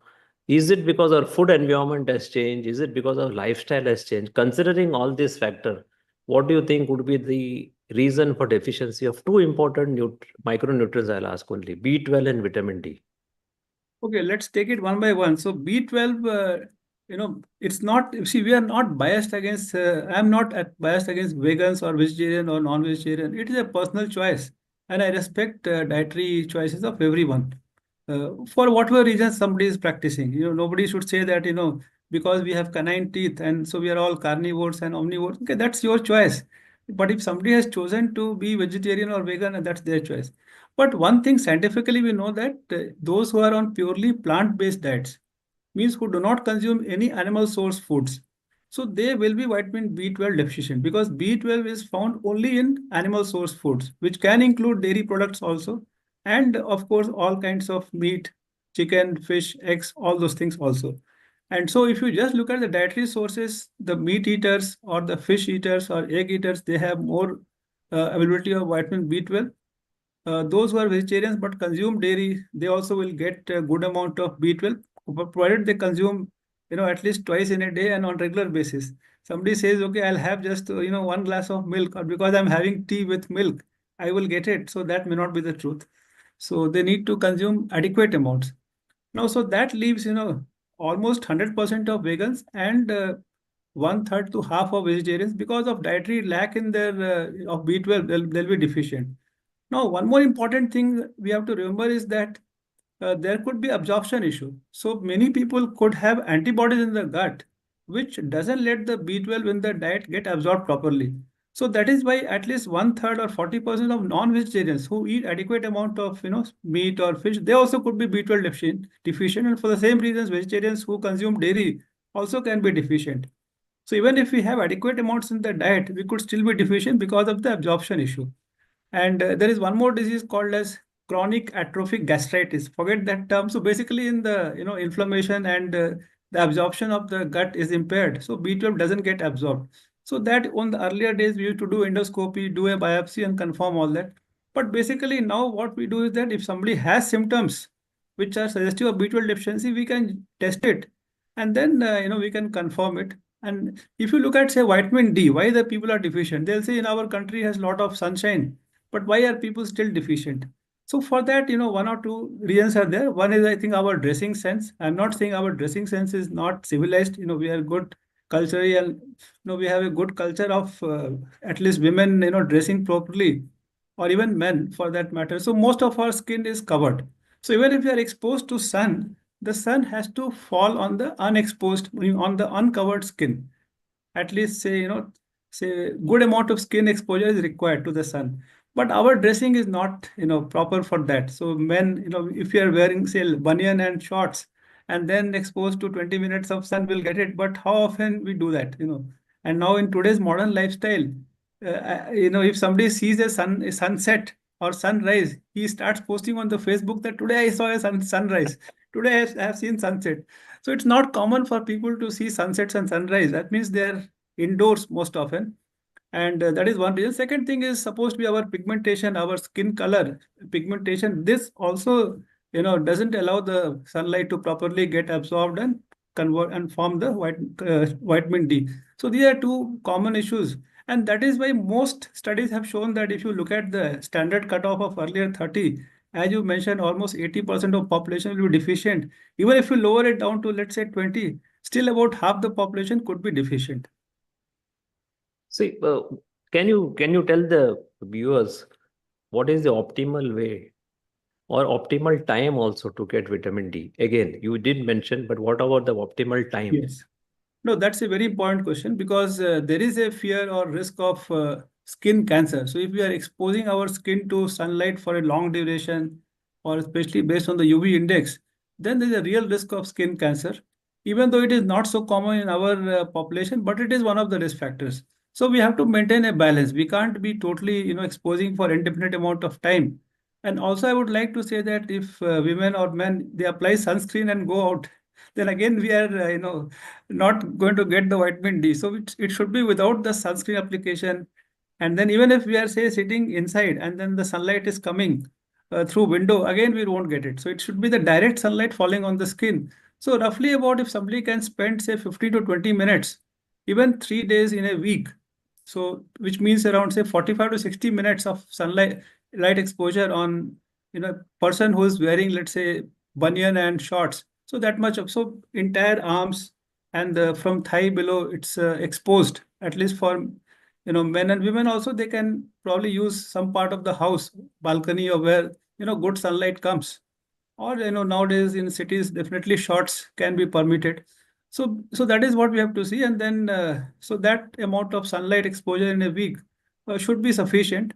But as I said, because of our skin color, we could still be deficient. So definitely we need to test also and then supplement if we are deficient. What about the timing? Morning, afternoon, evening?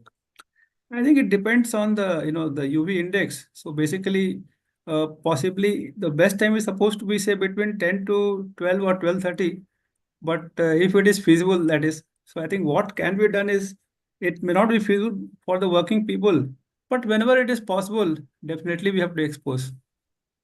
Now we think we are taking balanced diet, and everything is happening, there is also huge influx of all these processed foods and all. How do you think these are affecting people neurologically? I mean, we know that they may be the cause of the deficiencies, but in terms of affecting neuro and possibly even neuropsychiatry, if you can tell the impact of this processed food addiction. No, definitely, it's a big problem. It's not a solution. It's a big problem. So ultra processed packaged foods, that is one, and also processed foods. So ideally, it should not be part of our diet at all. But now, it is not possible in today's world. So they say, okay, at least about don't exceed that by 20%. So whatever you eat, keep that ultra processed part to below 20% of your food intake. Now, there are various reasons for that. Number one is that they are generally high calorie and high in carbohydrates, which is not good for anything. Well, you take any disease, overweight, obesity, diabetes, hypertension, dyslipidemia. Why we talk about all that is because they are the risk factors for all neurological diseases. The biggest killers today are heart attack, stroke, and cancer. So stroke is a neurological disease. And if you look at the lifetime prevalence of stroke, it is 1 out of 6 people. So today, if somebody is born, so we know that out of 6 kids who are born, one will get stroke. And if you look at people aged 40 and above, it is 1 out of 4. So 25% of them will get a stroke. And so prevalence is increasing. And one of the things we have to look at is diet also for that. And then second thing is there is a role of gut microbiome in not only inflammatory conditions or like say strokes or say demyelinating illnesses like MS, but even neurodegenerative conditions. So today we know that diseases like Alzheimer's disease and Parkinson's disease, gut has to play a major role. And the intake of ultra processed packaged foods and processed foods, they alter the gut microbiota a lot.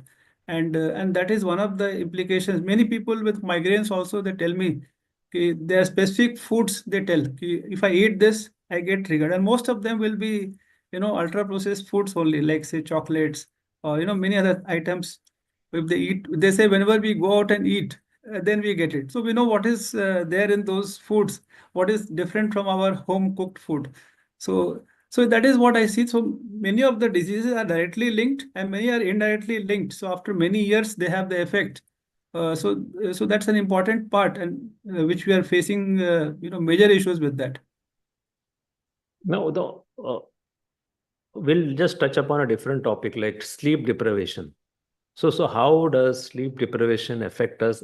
And I wanted to answer in two parts. One is general and one is neurological. Yes.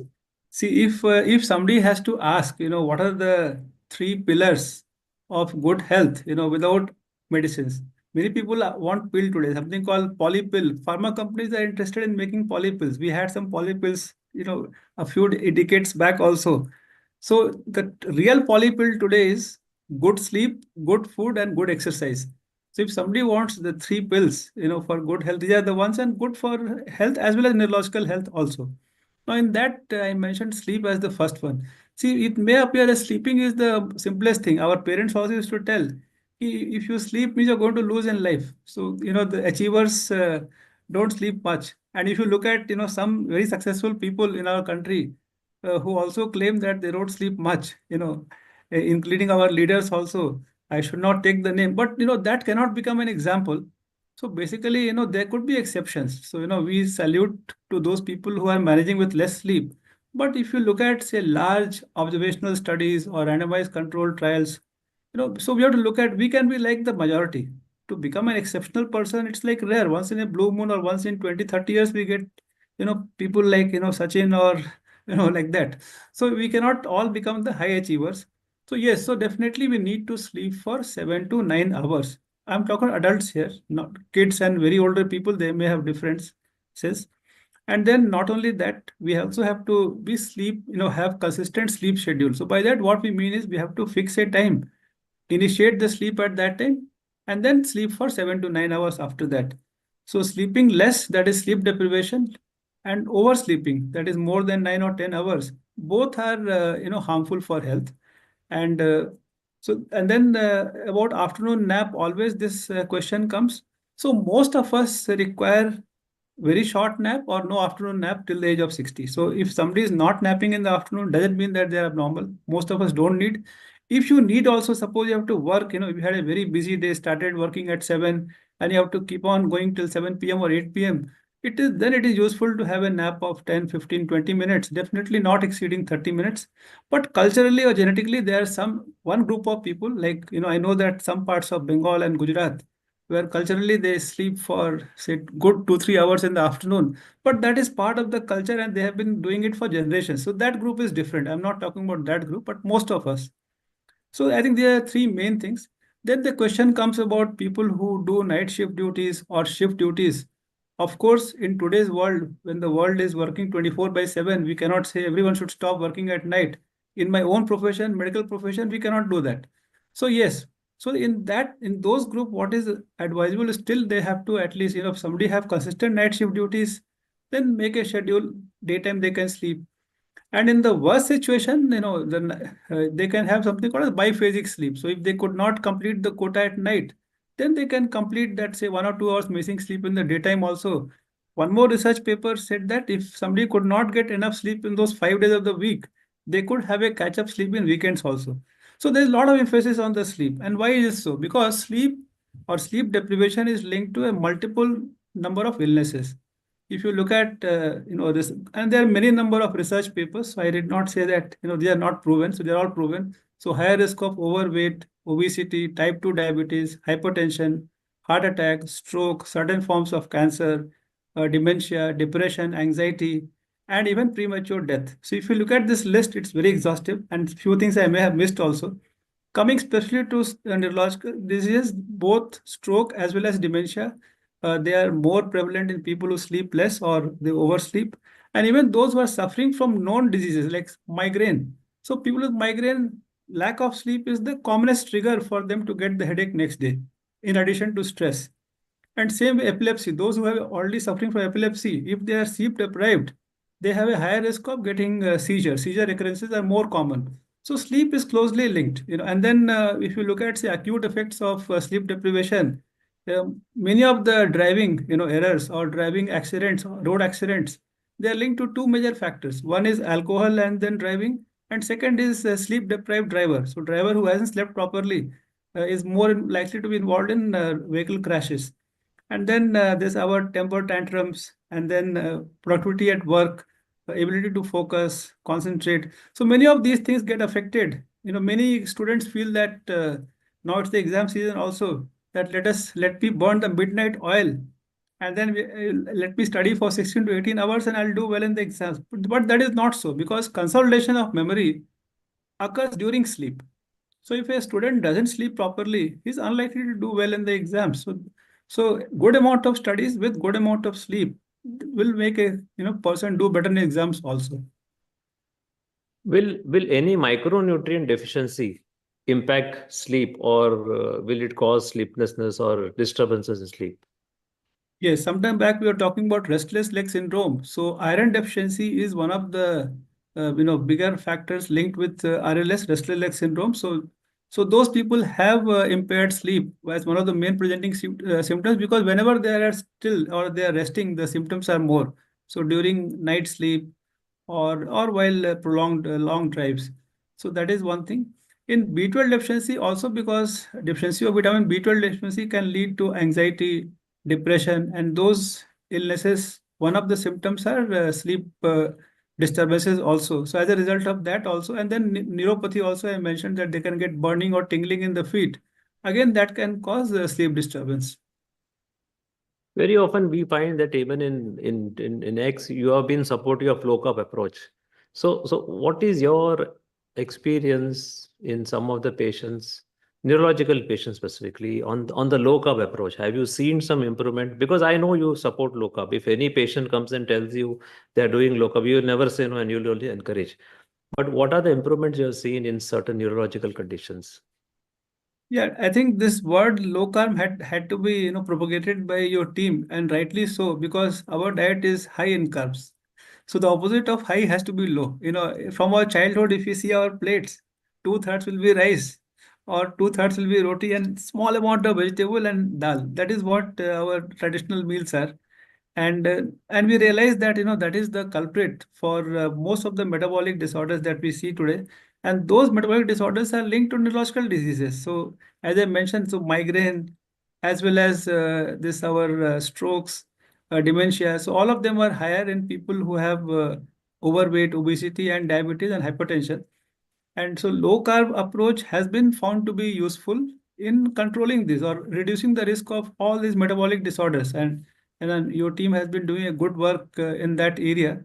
And I agree with that because see, many people say my grandparents were eating, rice 3 times this thing. They lived up to 100 years. Of course, it may be correct, but you can't just isolate the diet part. See there, the minimum they walked was 10 kilometers in a day. Those days there were no two-wheelers or cars, no elevators, no escalators. So everything had to be done manually. They were working in the fields. They were cultivators. They were farmers. So of course, our lifestyle today is different. So definitely, low carb works. So low carb will reduce the number of risk factors for stroke and dementia. And those are already suffering. Many people with migraine, they come and tell me, doctor, when I stopped sugar, what does it mean? Stopping sugar is part of low carb. Okay. And they feel better. So definitely sugar is something which we don't require in our diet. So there are some things essential, some are non-essential. So salt is essential. We need salt. But many people say all the white things stop. It's not like that. See, salt is essential. We cannot stop salt and survive. But sugar is something we all can stop and survive also.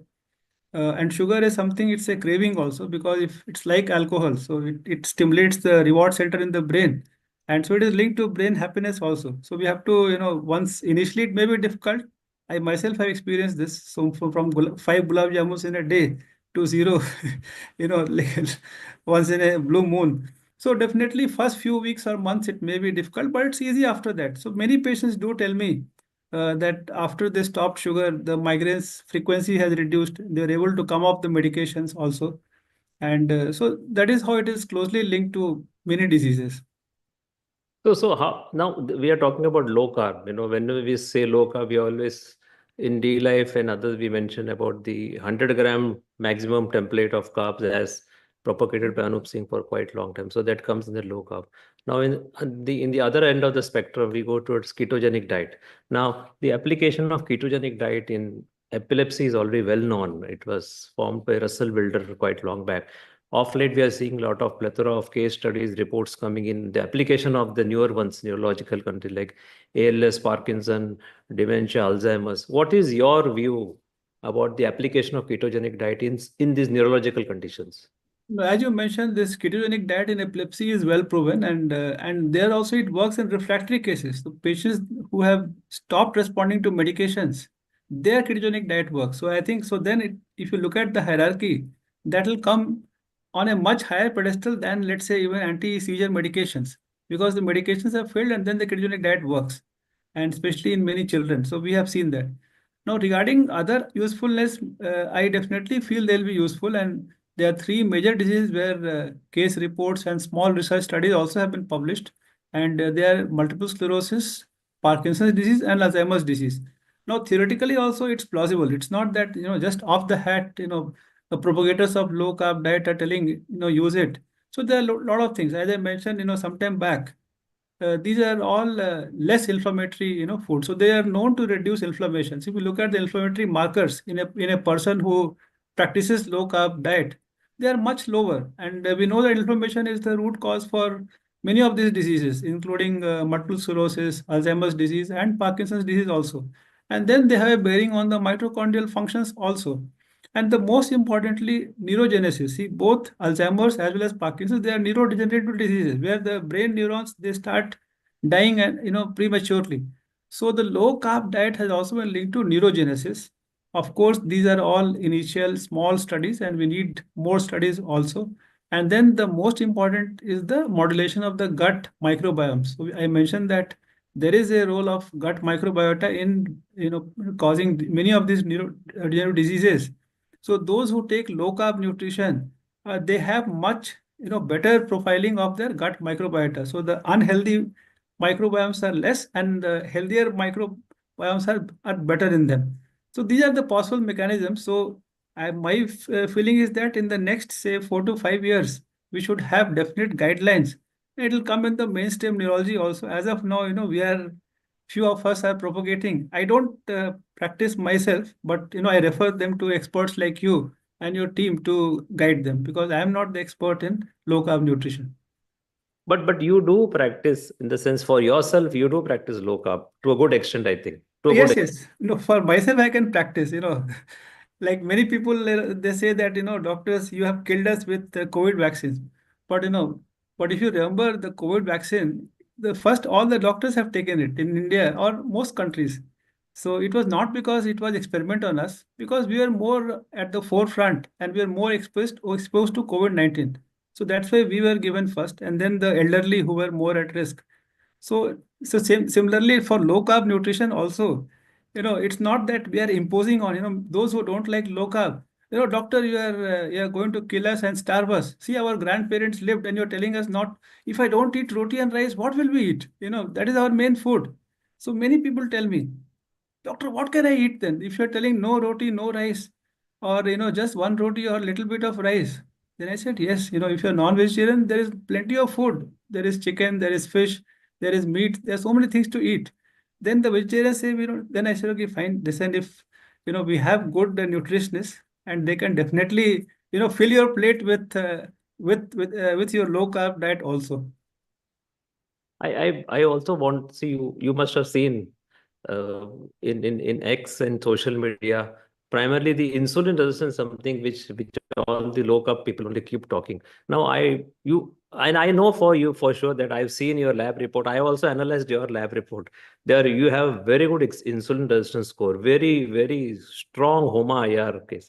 So just tell the viewers about your own HOMA IR, how much it is, and what is the application? Does this insulin resistance has any application in neurology and in general other practice also?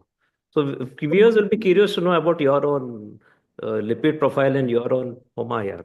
Yeah, no, definitely I'll mention that. See, basically people feel that, people feel because the mainstream doctors, they say, do fasting blood sugar and postprandial blood sugar. If they are, fasting below 100, postprandial below 140, they say you are fine.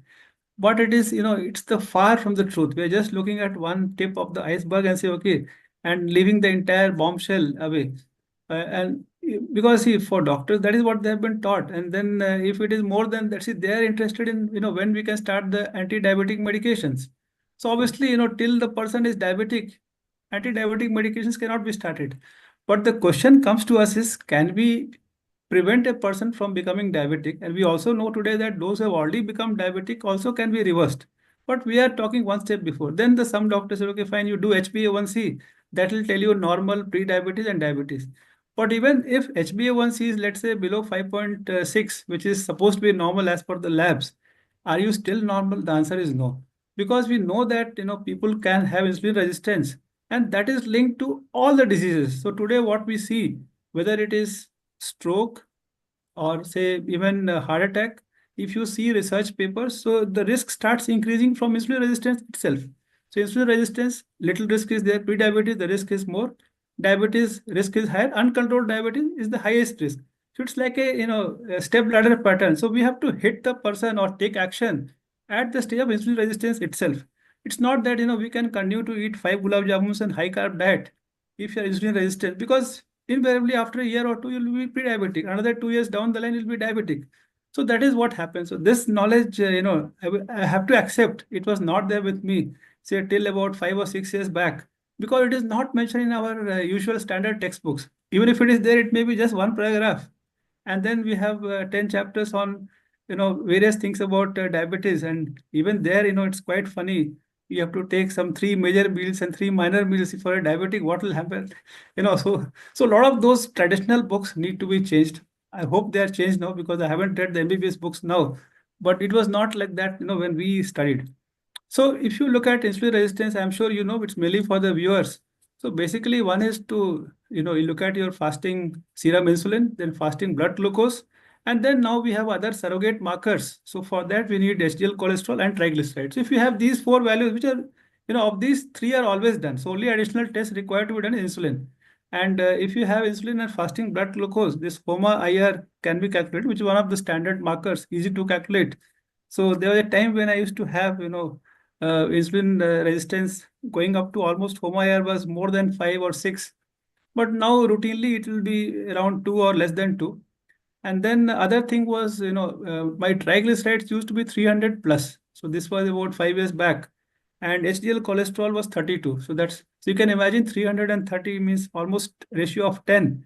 So I'll be like severely insulin resistant at that time. Then slowly the time came when this triglycerides started dropping to 200, 150. And now triglycerides are 43. And HDL cholesterol gradually started climbing from 30 to 40 to 53. So 43 and 53, that's the ratio now. From 300, 300 has dropped to 43, and then 32 is now 51, 52, like that. So definitely that ratio has improved. And and one of the things I have to say is, and the one more indicator is something called as triglyceride glucose index, which also can be calculated, which can give a surrogate marker for insulin resistance. So all these values are there in our report. We have the calculators on the net. We can calculate. So it will help us to take action from before, because most of us want some kind of shock or a reason to start practicing low carb diet. And if we wait for HbA1c to cross 6.5, it will be too late. We have missed the bus by then. Okay, so that is what I would like to say here. That start looking at these parameters.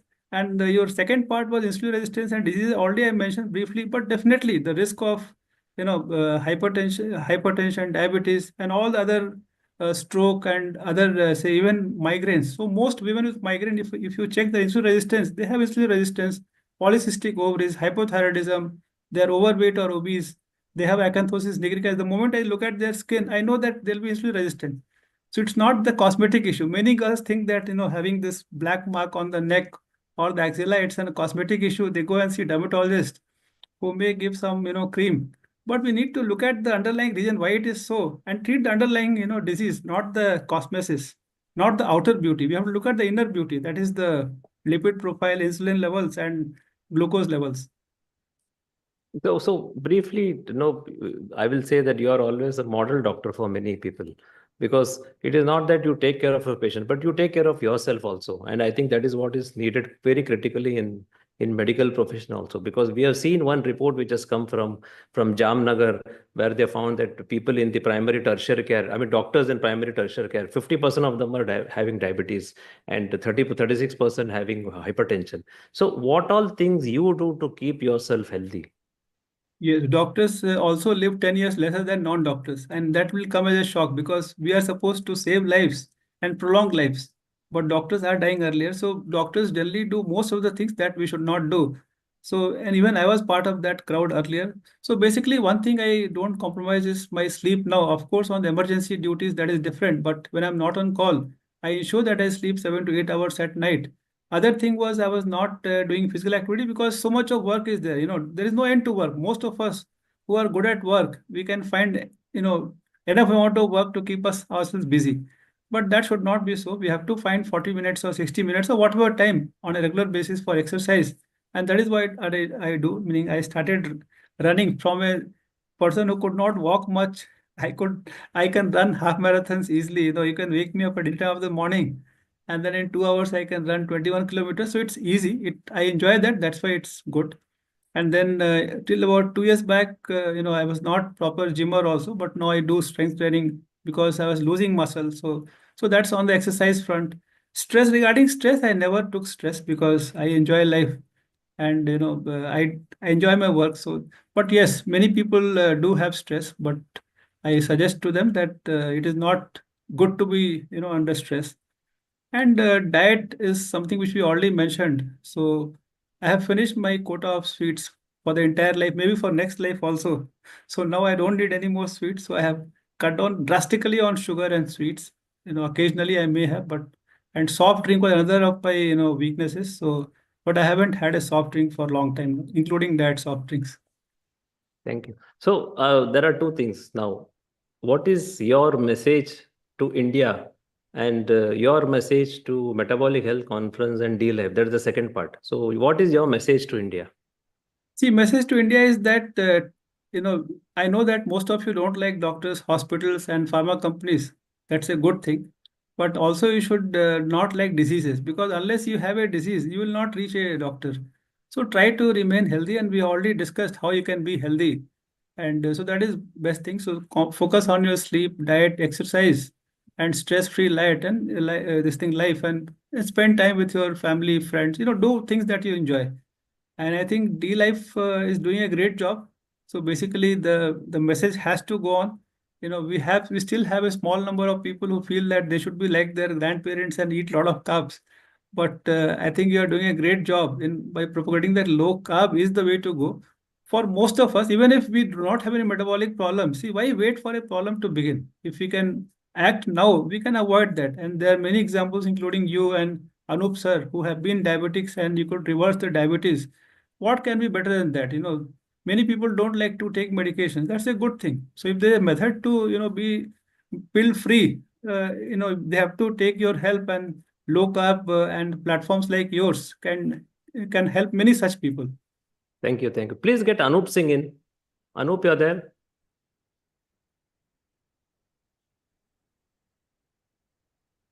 I think, okay, fine. So Anup is not there. So anyway, doctor, thank you very much for providing your very valuable insight. And I think it's going to help.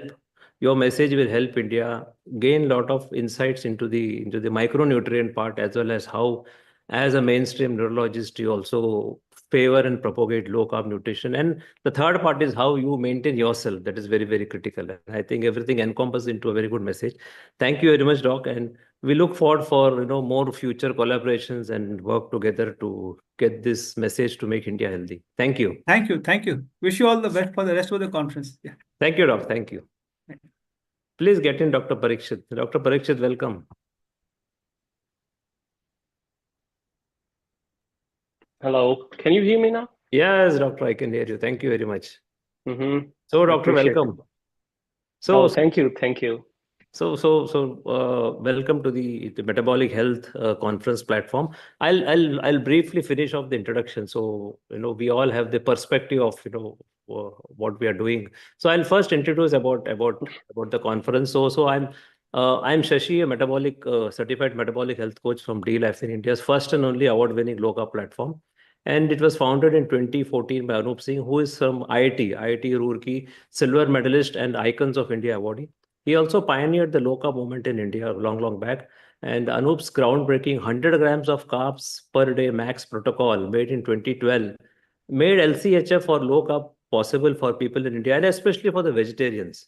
So in 2020, he also launched the D-Life Diploma course, the only legally tenable course approved under NSDC partner, Government of India in the segment. It also has the world's largest 144 CPD hours. So me and Anup Singh, we had co-organized this India's historic low carb conference, the first one in 2023, the second in 2024, and now in 2025. So today we have Dr. Parikshit Sharma. Let me introduce Parikshit Sharma, Dr. Parikshit Sharma. I'll call him, he's the first metabolic psychiatrist of India. So more about Dr. Parikshit Sharma. He graduated in medicine from SP Medical College, Bikaner, and did his residency of psychiatry in CMC, Ludhiana, and fellowship in nutrition and mental health from the University of Alberta, Canada.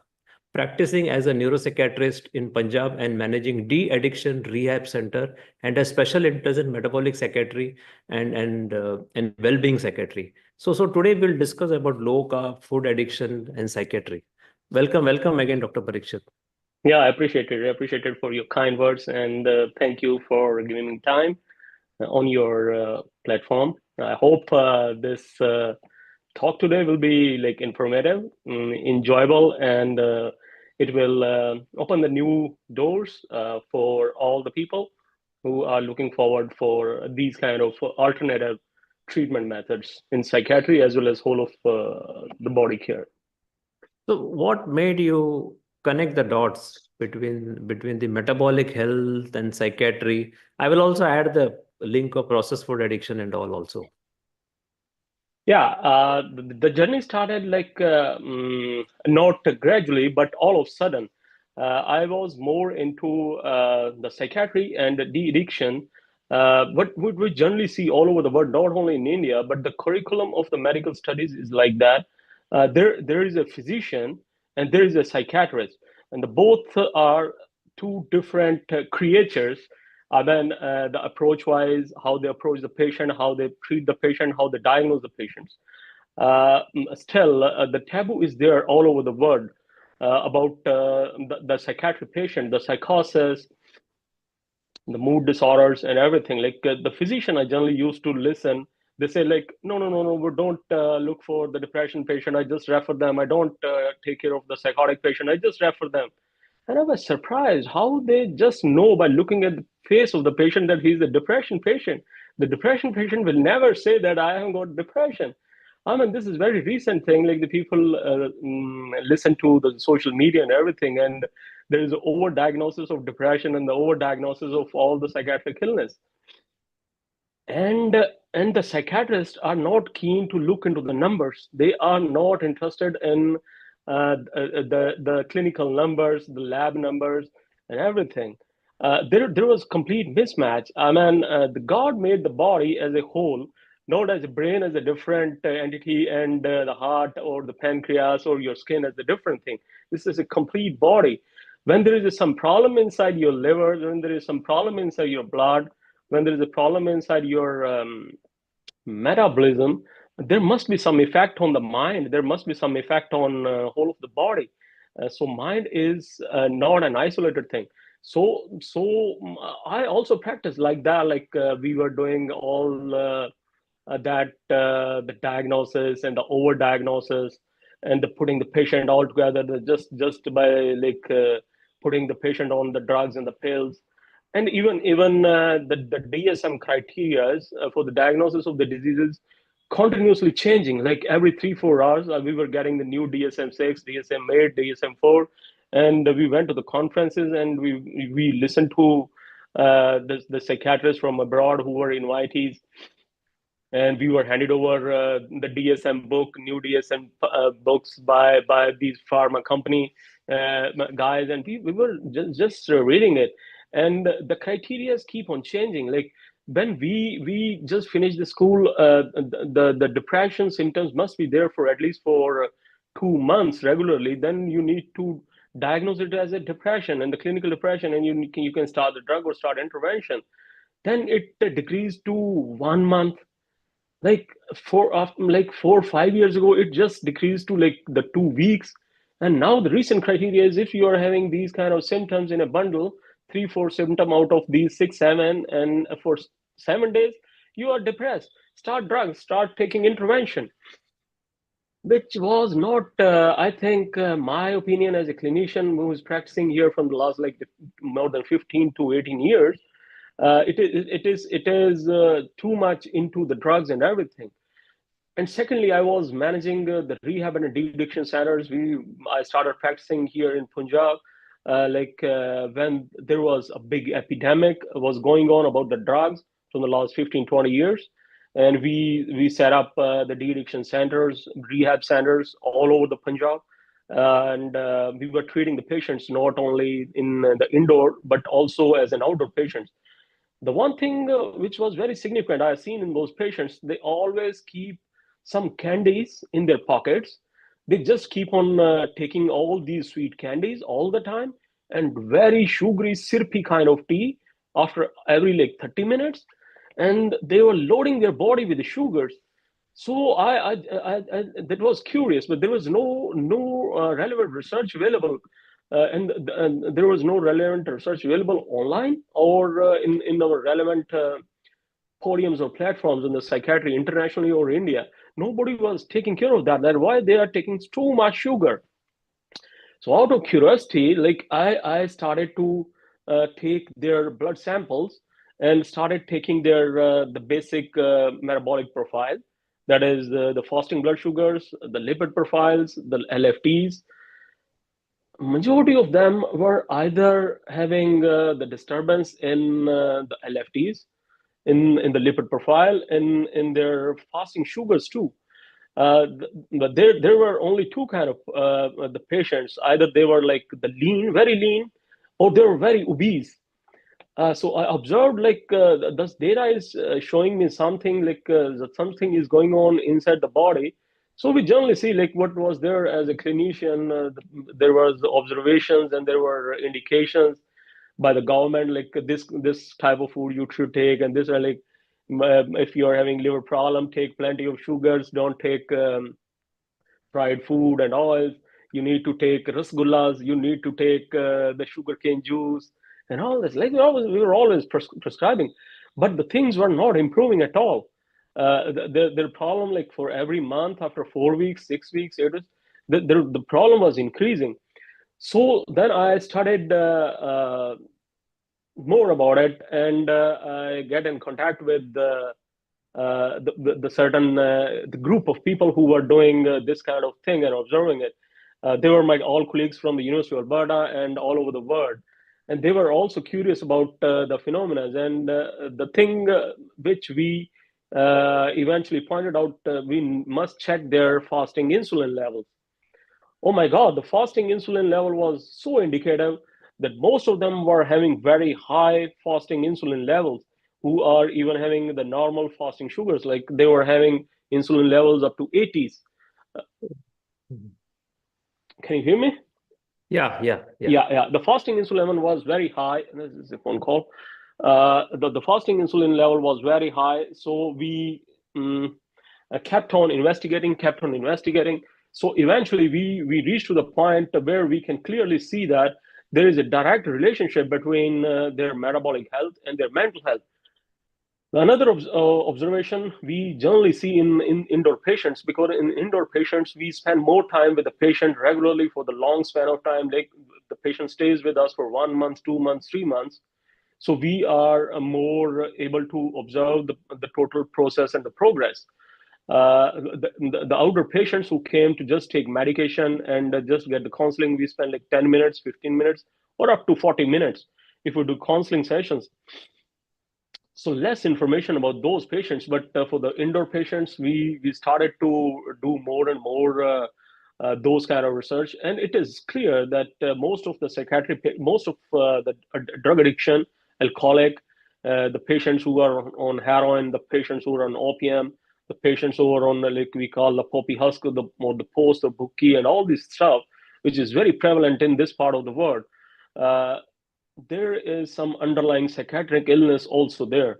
So those kind of psychiatric illness, because of that, the people feel uncomfortable and they start taking some remedy in the form of available the street heroin or the opium, or the very popular, the people say you just take 2 packs in the night and you will having good time, and all your tension will be gone, all your problem will be. They started and they just keep on increasing it.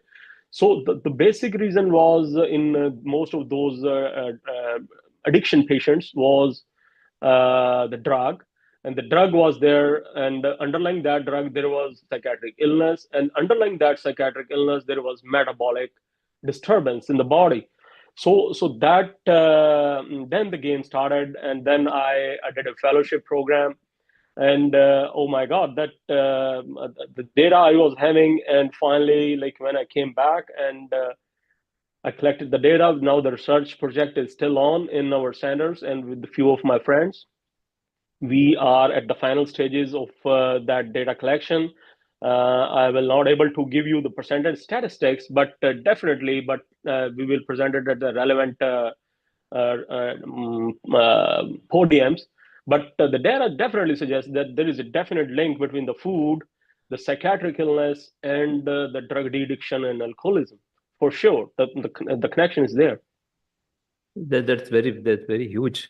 And I think it will be exciting once you present the data. It's going to throw probably, because not much data I think in India is available. Correct. Between metabolic dysfunction, food addiction, to the other addictive part, as well as the mental illness. So I think generally in psychiatry and in addiction, of course, I see that many of the psychiatrists also practice de-addiction also. So do they measure all these biomarkers which are important, which we normally do for metabolic dysfunction, either insulin resistance or diabetes or triglyceride or the liver parameters? Generally, no. People are not interested. I told you, the psychiatrist is not interested in these blood parameters. The psychiatrist is not interested in touching any kind of patients.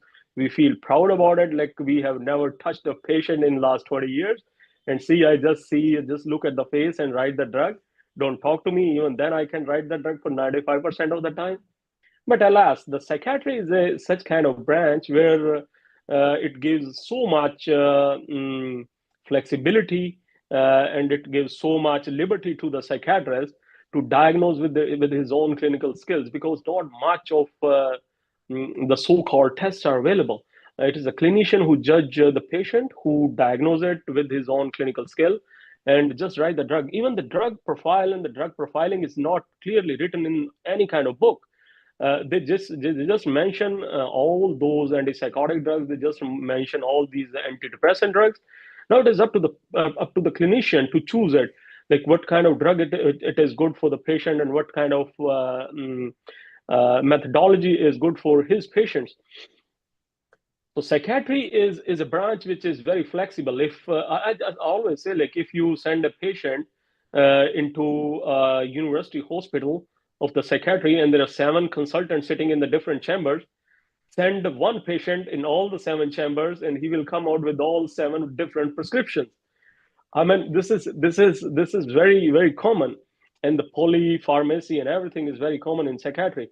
So psychiatry also gives us very much flexibility at the end of the day to do the well-being of the patient, which we generally do right now, like the well-being kind of psychiatry.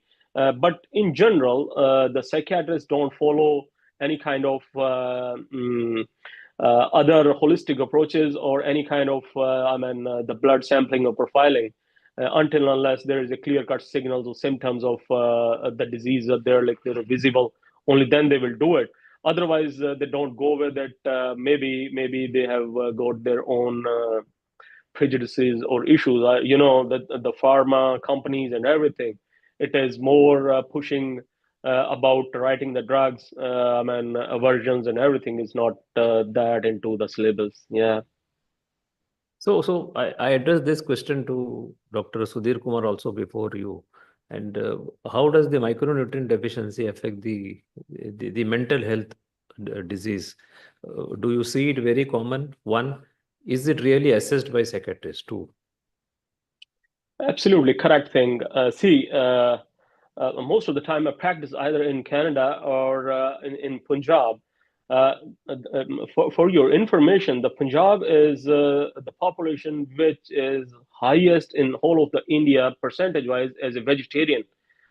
So most of the Punjab is vegetarian, and this vegetarian culture started in late 80s, when most of the Punjabis converted to the pure vegetarianism by the religious beliefs and the data cultures and everything which was going on at that time. So most of my population in Punjab is strict, hardcore vegetarians, and definitely the symptoms of all these psychiatric illness and the mental problems, mood disorders, and of course the drugs, that all started after that. There is some correlation between them. So the micronutrients, which is well documented right now, well researched, well documented, is methylcobalamin, which is absolutely present only in the meat, red meat especially. The people when started taking the methylcobalamin, which is very relevant for the normal working of the neurotransmitters in the brain, which get deficient, and whole of the pathways of the so many production of either the serotonin pathways, the norepinephrine pathway, the dopamine pathways, and so many other important pathways that got disturbed. So methylcobalamin deficiency, the vitamin B12 deficiency, is definitely there in the vegetarian population. So that's why it is proven not only in India, in Punjab, also the researches are available that more and more vegetarian population is having the micronutrient deficiencies. And eventually those vitamin and the magnesium deficiencies recently are clearly showing that there is a direct relationship between the mental sickness and the micronutrients which are deficient in your diet, especially the diet which most of the vegetarians taking, which is full of sugars and full of the processed food and grains. So the micronutrients play a vital role. And instead of putting the patient on a right food, the psychiatrist or the doctors are now pushing on the supplement drug and methylcobalamin supplements, which is again not a good habit and not the long-lasting thing. You give them for 2, 3, 5 months, and then eventually they stop, and again the deficiency will creep up, and the problem will start. So better to change the food instead of giving the supplements. Now, are there any guidelines from the Psychiatry Association on the food part? Now we know that, for various things there will be some food guideline. So is there any guideline on the food part for those suffering from mental illness and or addiction? Is there any in India or is there any in abroad? No, not much of the work has been done yet on the psychiatry, especially by the psychiatric associations of the psychiatric the bodies of the doctors or the conference where we go, and we hardly listen to any the food part. The food part is not the psychiatrist part. It is the nutrition part. They will take care of it. So psychiatrists most of the time, because the proposed hypothesis of the neurotransmitter imbalance between the synapse is mostly predominating the scenario right now. So all the time we listen is the newer inventions, the newer approaches to the patient with a newer kind of drug, and the new approach with this thing, that thing. But I hardly listen to any kind of the food intervention in psychiatric illness. But yeah, we do hear about the food intervention in epilepsy as the ketogenic diet, which is since there in 1920s. We do listen about this thing in dementias. We do listen it about in ADHD, but hardly in any psychiatric patients. No, not in India and hardly abroad. But from the last 1-2 years, we have started listening about this part also. It is a new emerging part. Eventually, it will take into the right kind of path and stream in the mainline stream. The food is also very important. So what is your view on the work done by some of the international leading experts like Georgia Eid, Chris Palmer, Shebani Shetty from Stanford, from Harvard, on the ketogenic diet application in bipolar, in schizo? There are also studies which shows that ketogenic diet may be useful in food addiction part also, and even in drug addiction part also. There are case report and studies, though there are no extensive research on this. So what is your view on all this, both this addiction part and the mental health part? Definitely. I know most of them personally also. All these guys are doing excellent work. Like the Shabani Sethi's work is rated as most 10 important research papers by the Stanford in year 2024. So when these kind of papers and when this kind of research is highlighted by the special or the prestigious universities, the psychiatric bodies, the psychiatric the know-hows will definitely try to implement those things. But as you know, there are so many issues with these kind of approaches. Eventually, they will take place. It is high time now when the patients had started asking us why I get sick, and the psychiatrist has got no answer. And when you are going to stop the drug, the psychiatrist has got no answer. And believe me, it is 90%. It is the patient who pushes us to taper the drug. He pushes us to stop the drug. The psychiatrist is not ready to stop or taper the drug, because in our training, it is we are trained to only write the drugs, to start the drugs. We are not trained to stop the drugs. So you have to take the drug. And the patient keeps on asking, and most of the time the psychiatrist has got no answer. If he does it with his own personal skill, and the food part is not taken care. But as more and more psychiatrists are willing to tackle this kind of issues, the work done by Dr. Georgia and by the Sharbani Sethi are excellent. The Chris Palmer has done the work, the amazing things, and they are loud about their work now, and people are listening and thinking about it and reading about it, and they are ready to experiment. I told you the psychiatry is the most flexible branch in whole of the medicine field. The psychiatrist will take care of it eventually when more and more people will talk in a real sense, in the real physical world, not on only on the Twitter world. Eventually this will start, because the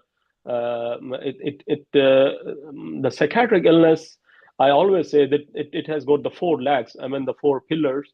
The first thing is the medicines. The pharmaco part is very much important, because there is a definite evidence, the very solid evidence, the clinical evidences that there is a disturbance in the neurotransmitters inside the synapses and inside the brain, which needs to be settled down. And these drugs definitely settle those kind of issues. That is the one part. The second part is the psychotherapy part. The psychotherapy part works equally well as that of antidepressants. The studies have clearly shown that the good psychotherapy works side by side or same as effects as that of the TCS antidepressants. And the third part now is the food and the holistic part, which is very important now. Like the food part, you have to take care of it. The reason why the person gets sick because of the metabolic dysfunction, and how you can change the outcome of the psychiatric disease by just intervening into that metabolic dysfunction, and the changing the outcome of the disease by the metabolic settlement of the body, metabolic equilibrium of the body. And the fourth part is the lifestyle part, which includes all your resistance trainings, your exercise, your family sport, your non-abusive relationships, and everything. When these all four things just they do side by side, they work together, the outcome is excellent.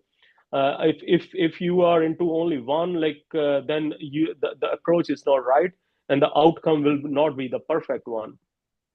I always say that we always say that never try to taper your drugs.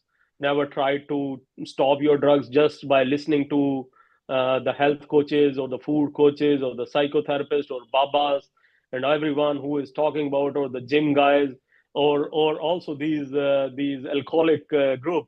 Just take 2 packs at the night and you will not be having any kind of psychiatric illness. Never do it. Never do it.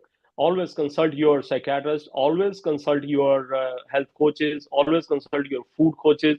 The people who are into the keto diet programs, like there's so many on DLF platform.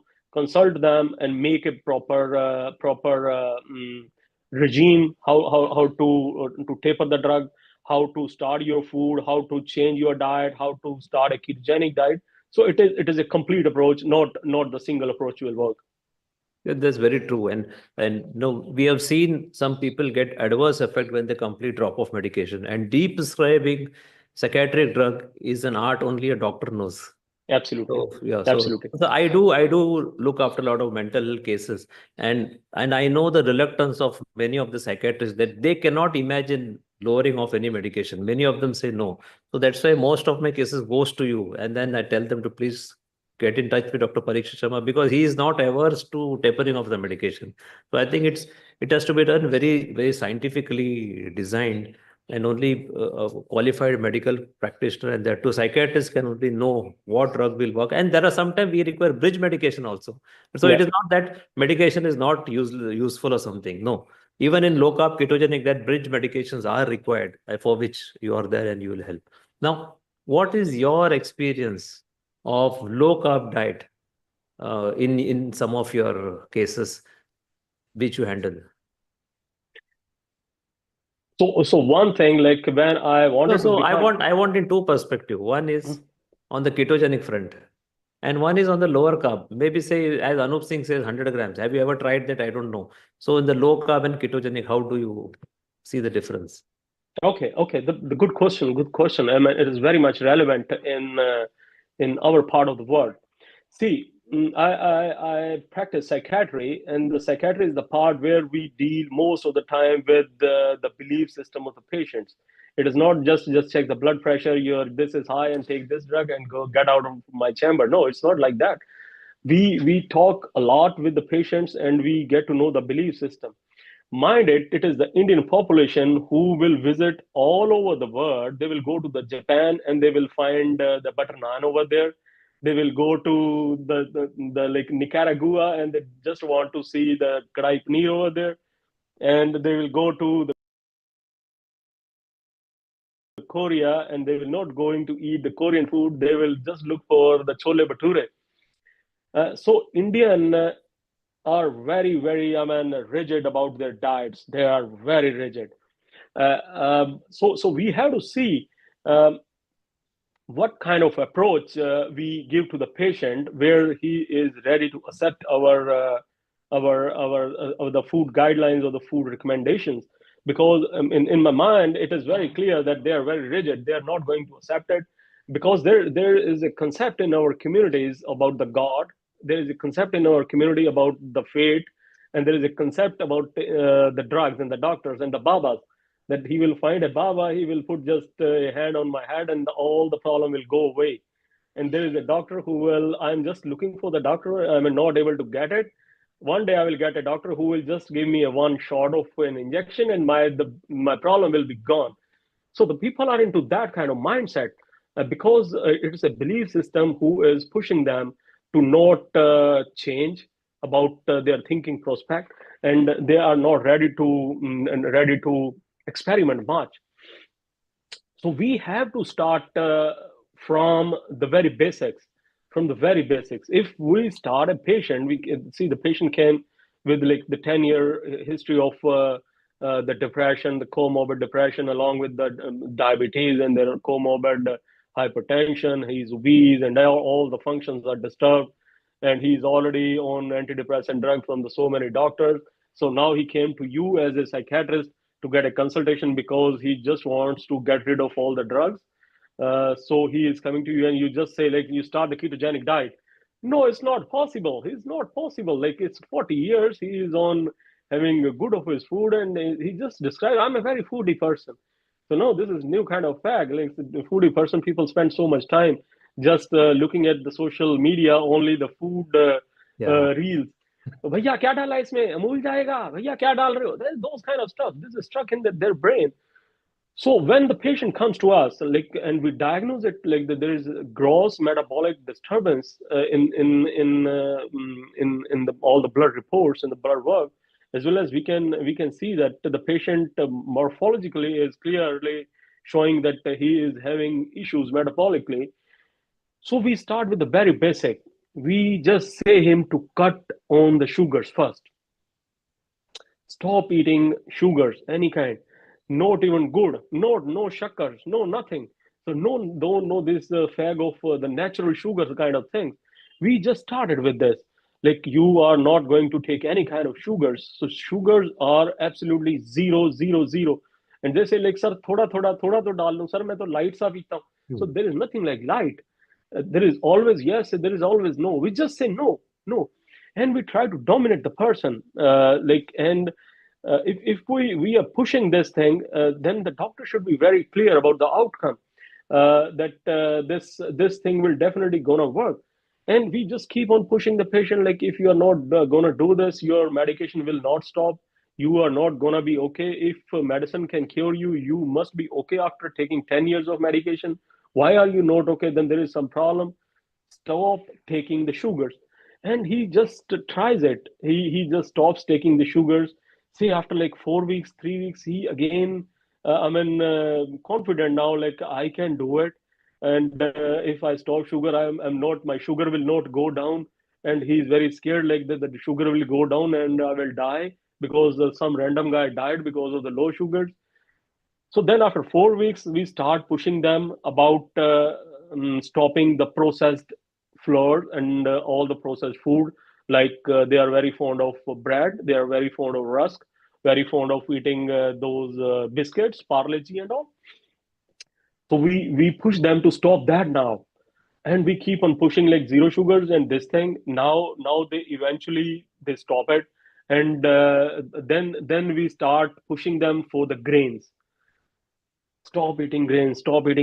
You can add alternative grains which are low in glycemic index. Like, you can take the besan with like the moong chil and all, and they again do it, and eventually their symptoms started to improve. Like, just by stopping sugars, their anxiety symptoms, their sleep pattern goes better, and their mood part and their other the parameters we just see in the depression prognosis, they start to improve. And the patients themselves feel like, sir, I feel confident. I used to like very afraid of all the things. Now I feel, sir, confident. Now I can handle my store. Now I can handle my farmland very well, sir. And then he also gains the confidence. Then we start pushing to go to this Anup's very famous less than or the maximum 100 grams of carbs, and advise them to use CGMs and check like how your food is killing you, because the previously you are taking poha in the morning or the oatmeal in the morning and you're feeling very healthy food, and see how your oatmeal is giving you the big spike. Again, 100 milligram would put the patient on 100 milligram for another 2-3 months, and then again push them to go more lower to 50, and eventually put the patient on the more protein diets, and we keep on. So at that time, like the patient anxiety part is better, the patient has more confidence on the psychiatrist, and the things are improving. We start pushing him for the better lifestyle, and definitely that low carb diet is the base which is to be followed throughout the life to keep them happy and healthy. So eventually we reach that point. The population is very resistant to change the food habit. Is not a joke, especially in India where we are so stuck to our the basic food. So the psychiatrist who just pushes, who just talks, and take the patient along on a treatment ship, that I am not only the driver, you are also co-driver. We will cooperate together, and we will eventually win this disease. And then that sense of enlightenment definitely helps them, and they get over it. See, I always see to all my colleagues and all my friends, there are only like in 140 crore of Indians, only the 2 crore who are paying income tax and everything. Imagine what 138 crore is doing. So that is the real India. You are only focusing on those like 2 crores. Look at our chamber is filled with those 138. The only those 2 crores once come like make our 4-5% of our OPDs. The most of the patients are from the middle or lower middle class, or the farming class. So we need to take care of them very well and talk to them according to their thing. If we say like start some the dry fruits which is 3,000 kilos per day and everything, they can't do it. So we are not adding any kind of costly stuff. We are just trying to do the aversion thing, not diversion thing, but the aversion thing to stop these kind of bad foods, and eventually add more and more of proteins into your food, eggs and meats and everything. So that's the key. Do you have any personal story, your own story of recovering health, or were you addicted to food? How have you become more healthier by adopting, lowering down carbohydrates or getting off processed food? Absolutely. Wow. So the doctor should be firstly sure about his own research. The doctor should be sure about on his own methodology of working. So he should try this firstly on his own, on my own food and everything. And if I am convinced that the things which they are saying is correct, only then I can implement on my patients. Like, see, I am confident now. In Corona days, we were having lots of issues, and we were doing a lot of the Zoom consultations and everything. And we were just sitting, and the families are at home and they're making good foods, and we were just putting the food. Wow, what a golgappa! What a great thing! And everything we were eating, and eventually I put on weight. And when I went to the general checkup and everything, it is to my surprise, like my fasting sugar was 280. Yeah, and the HbA1c was 13, and the weight was 95. Oh my God, I was surprised. Like, what happened to me? Like, I never ate sugars. I never had bad food. What happened to me? Like, and I was like vegetarian. I was not eating eggs and nothing. Only the vegetarian. I was feeling proud about it in year 2020, like the Corona days. Then the thing started to change. And I just opted the low carb diets, which I studied a lot, which I was doing, and eventually step by step, it is a journey. See, it is not a jump from the top building to the lower building, from the top mala to low mala. It's not like that. It is a process. The people have to learn it. This is a process. You do it every day. You do it every day. You do it every day, and eventually, whole of your body will change. I went to the dermatologist. He put me on the drugs, and I was very keen to take the drugs. Oh yes, I got the drugs, and I will be okay. Then I started to change all my diet, and eventually I put myself on the low carb diet and started eating eggs. And now I see also to the patients, egg is just like the milk. When you are getting the milk from the cow, you are not doing any kind of violence to the cow. You are not putting any harm to the cow. You are not making cow bleed anything. So it is there for you to drink. Same is with the poultry eggs. You are not killing it. You are not killing the hen. You are not killing any kind of embryo. There is no baby inside the egg. So egg is 100% vegetarian, because your basic criteria of vegetarianism is still there. So everything. So started eating eggs and the plenty of eggs, and reduced everything stepwise. Now I am on less than 50 gram of carbs per day, high on proteins, high on fats also, and only on 500 milligrams of metformin. Stopped every drug. My endocrinologist just got up from the chair and tapped me on my shoulders. Wow, doctor, wow, you are a story now. And the remission is 100% possible. Like GOTPDs are below normal now, and LFT is 100% normal. My HOMA IR is 1.1, and everything is excellent. So the mood is excellent, the energy is excellent. I don't feel sleepy at all, and what a wonderful journey it is. So it is there for rest of my life. My weight gone more than 20 kgs. I'm 74, 75 now, perfectly fit on a resistance training, and what a wonderful journey it is. For how Thanks many to years? For your how many years? encouragement. For how many years are you on low carb? It is more than 3 years now. 3 years. Fine. So I want to get the originator of 100 grams of carb for India, Anup Singh, inside. Please get Anup inside.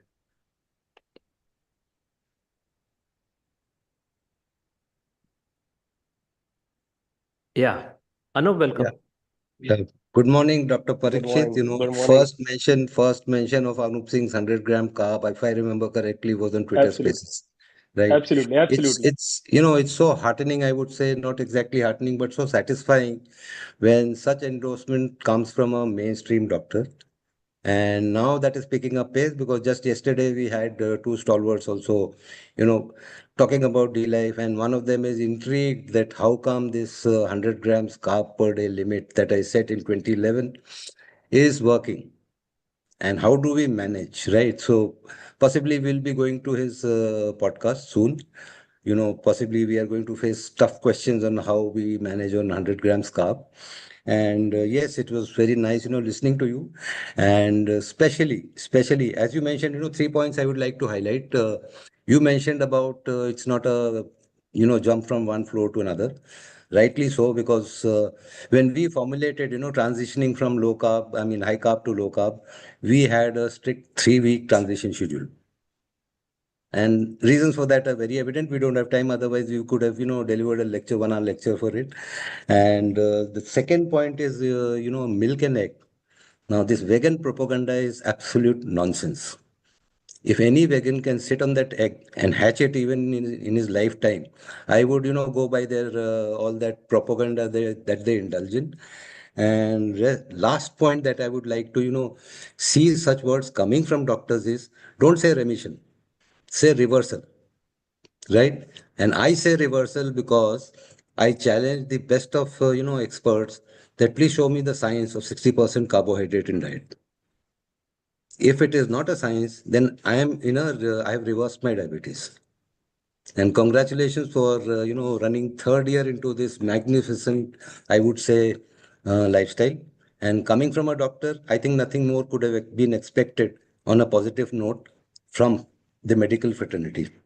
Yes, the population of such doctors, are very less, but we are confident, as we move forward, Many would like to replicate your success story, mine, Shashi's. That's how we grew from 2011 to now. It's almost 10 plus years. So thank you.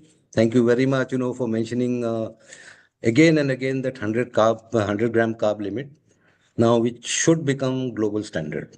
Thank you. And Absolutely. also for your Absolutely. information, Anup Singh has completed 14 years of pill-free diabetes on Oh, that's great. Friday. On Friday. That's great. That's great. That's This great. even That's great. this I So, think even I so, got. so the more thing I like to mention over here in our research paper, we are gonna write your name, the Thank DLF, you. and everything, like how they approached and how they, enlighten the people to start this kind of lifestyle, and how we are pushing this thing. Don't take it just by as a mark. Like, I know this 100 grams comes from that glycogen liver base and everything. Yes. So it is not just a number. It has got some scientific basis also. Right. So even if it is 100 milligram, which is still very difficult for general population, but it is very easy to follow. Yes. That it is not like the people generally ask, like, 100 million, sir, मैं तो भूखा मर जाऊंगा sir, मैं खाऊंगा क्या? So this is not thing like you are eating wrong things. There are plenty of other things to eat. But what you said, like the vegan propaganda and everything. He got disconnected. He will come. There's a phone call which has gone. He'll come. I think by mistake he entered the call. He'll come. I think it is inspiring to hear his own story that he Oh, has. yes. Oh, yes. And he is currently conducting a study, and he is going to include the name of DLife also in that. Please get Okay. Dr. Parikshit in. Yeah. Yeah, sorry, there was some Yeah. call. But I say, like, this is not a vegan propaganda. We should not, judge vegans as such, because I was also very vegan. The problem with veganism is not that they are pushing the agenda. I think if we see it socially or politically, this is political driven agendas. See, the protein is a very costly stuff. The lamb will cost you around 800 rupees per kilogram, and if you want a dinner for four, you need 250 grams and like 1,000 rupees a dinner, which means like 40,000 rupees dinner, and like you have to do all other kind of household things. So for every Parikshit, family, you need if I like can, 150,000 rupees. yeah, So if I which is can not intervene, possible. if I can intervene, Yep. as per survey, a typical diabetic spends around 15 lakhs in 20 years. Oh my God. Now, Yeah, for sure, for sure. and then if you divide that number to per month, it comes to somewhere around, I think, 6,500 or 7,000 something, 7,000 odd. Now, if 7,000 odd is spent only on meat, how many kgs of meat can we buy? Absolutely, absolutely.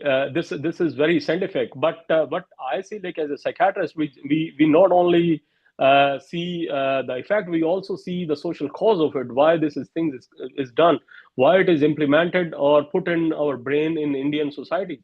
It is done by our kings, our politicians.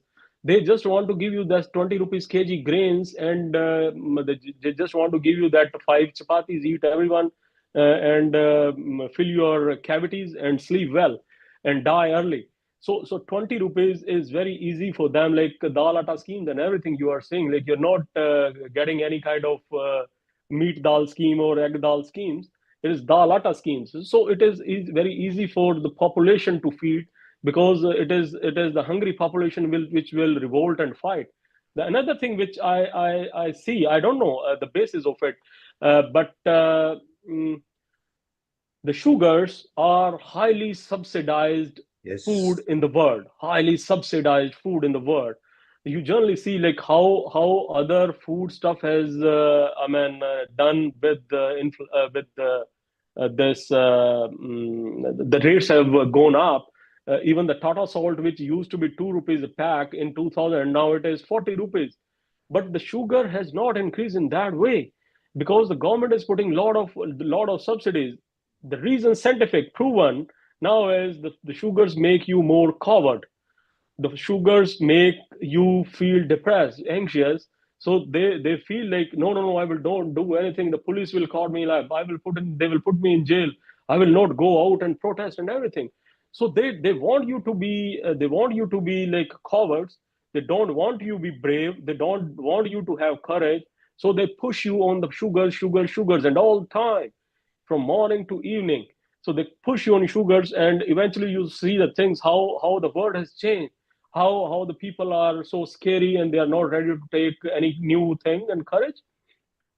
So one thing is definitely there, like, and those kings. I was reading a book, The Wonder Called India, by like some English author. I forget the name. It was written in 1930s by the English author, and he wrote about the Ashoka the Great, that how he changed everything from in India, from this thing to the vegetarianism, but he was not doing any kind of vegetarianism himself, because there is no evidence that they were showing that there was less quantity of meat going inside the palace or something. He was having good time, but he was just trying to control the population with all this stuff, and all these vegetarianism came with us, with all this Buddhism and everything, and how the Hinduism adopted it, because we remained vegetarian for more than 400 years in under the influence of Buddhism. And when we again reconverted to the Sanatana in the late 800s, that habit of eating or being the vegetarian remained, but we converted. So this is all the social things, social political things, which influenced us. But when now I start and influence, starting saying patient that take more eggs, start eating meat, start eating fish, start eating this, and they are ready eventually to start it, because I just take the ownership that all the karmas and all the paps are mine now. You just say to the God that it is the doctor who gave us this medicine to take fish or take meat, and but eventually I know when you will get healed, I will also get the punyas of your patient, that I treated them very well. So the general public, the general population is now ready to change. They now accept it, that the food is the reason, and there are popular examples. Jaisa khaoge ann, waisa ho jayega man. And like the way you eat the food, your mind will change. And dane dane pe likha khane wale ka naam, you will eat more grains and you will die early. So Thank you. don't eat grains. Don't eat grains. Thank you, Doc. Thank you. And we will invite you again for a podcast with DLF and have little extensive discussion, because you have wealth of knowledge. Thank you. And I invite Dr. Pankaj Gupta and Prasanna. We already eaten up 5-6 minutes of his time. So welcome, Dr. Pankaj Gupta. Welcome. Good morning. Thank you to have me. Prasanna, how are you? I'm doing well. Thank you. So let me, I will be proceeding with a little bit of introduction to give our viewers perspective.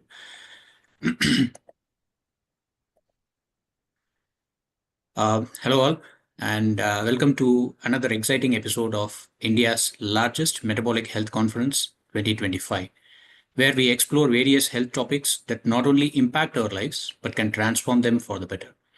I'm your host, Prasanna, a member and a certified metabolic health coach from D-Life, India's first and only award-winning low-carb platform. D-Life was founded in 2014 by Anup Singh, a silver medalist from IIT Roorkee and the recipient of Icons of India Award. Anup is the pioneer of low-carb movement in India with his path-breaking protocol of 100 grams per day max in 2012 that made LCHF possible for not only type 2 diabetics to effectively come out of it, and for Indian vegetarians as well. In 2021, D-Life launched its diploma course, which is the only course approved under NSDC partner, the Government of India, in this segment, and the only course with the global biggest 144 hours CPD hours credit. Anup Singh, along with Shashikant Nayangar, is the organizer for this Metabolic Health Conference. Now we have with us Dr. Pankaj Gupta. To provide a brief introduction, Dr. Pankaj Gupta, MD, holds Doctor of Medicine in Neurology and an advocate and adherent of low carbohydrate, healthy fat, and ketogenic diet done in conjunction with intermittent fasting for the reversal of metabolic syndrome.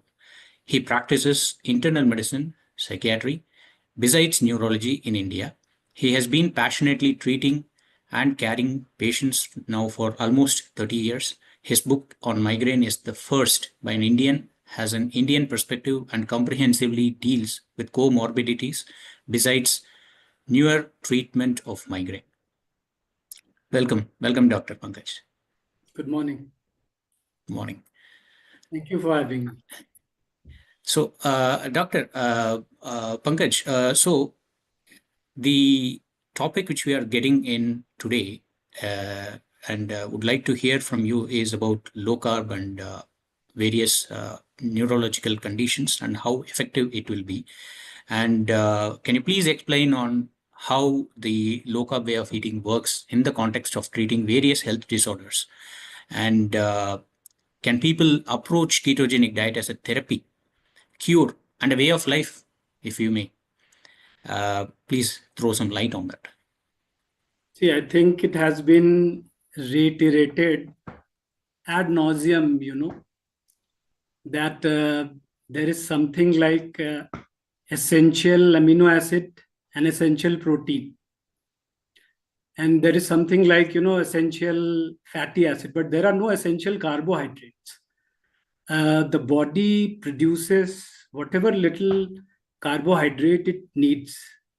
Just to give you a perspective, the 5 liters of blood that we have, it just has, 5 grams of sugar.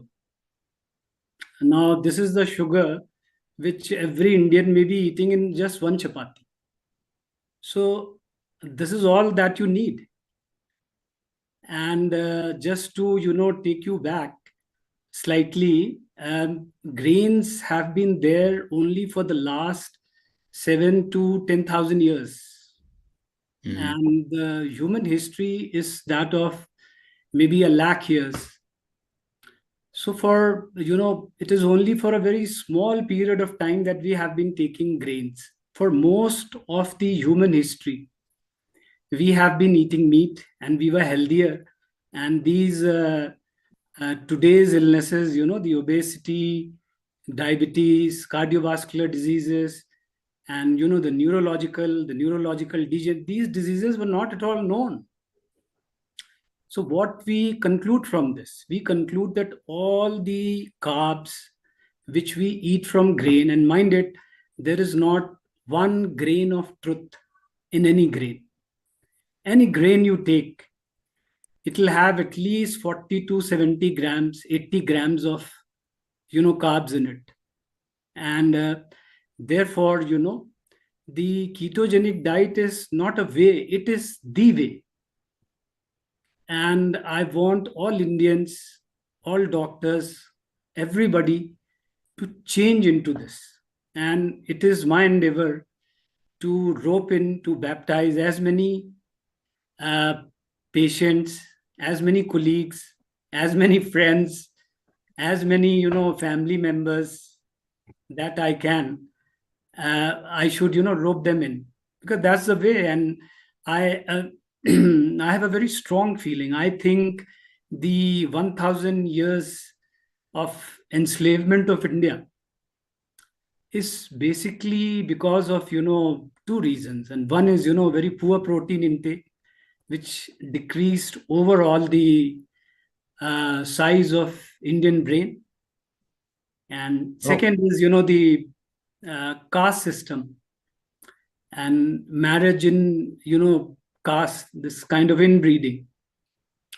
So these are the 2 reasons why, no new thought has come from India. We haven't really invented anything. So many, AIs are there, and India is one of the leading nations in softwares. Where is our AI? So, my kind of idea about carbohydrate is very, very strong. And I sincerely believe that we can cut 50% of our misery. And this 50% misery comes from, illnesses, whether it is physical or mental. And this 50% misery can be cut if we, choose a healthy way of life, which is, low carb way of life, or whatever you may call keto. Okay. Thanks.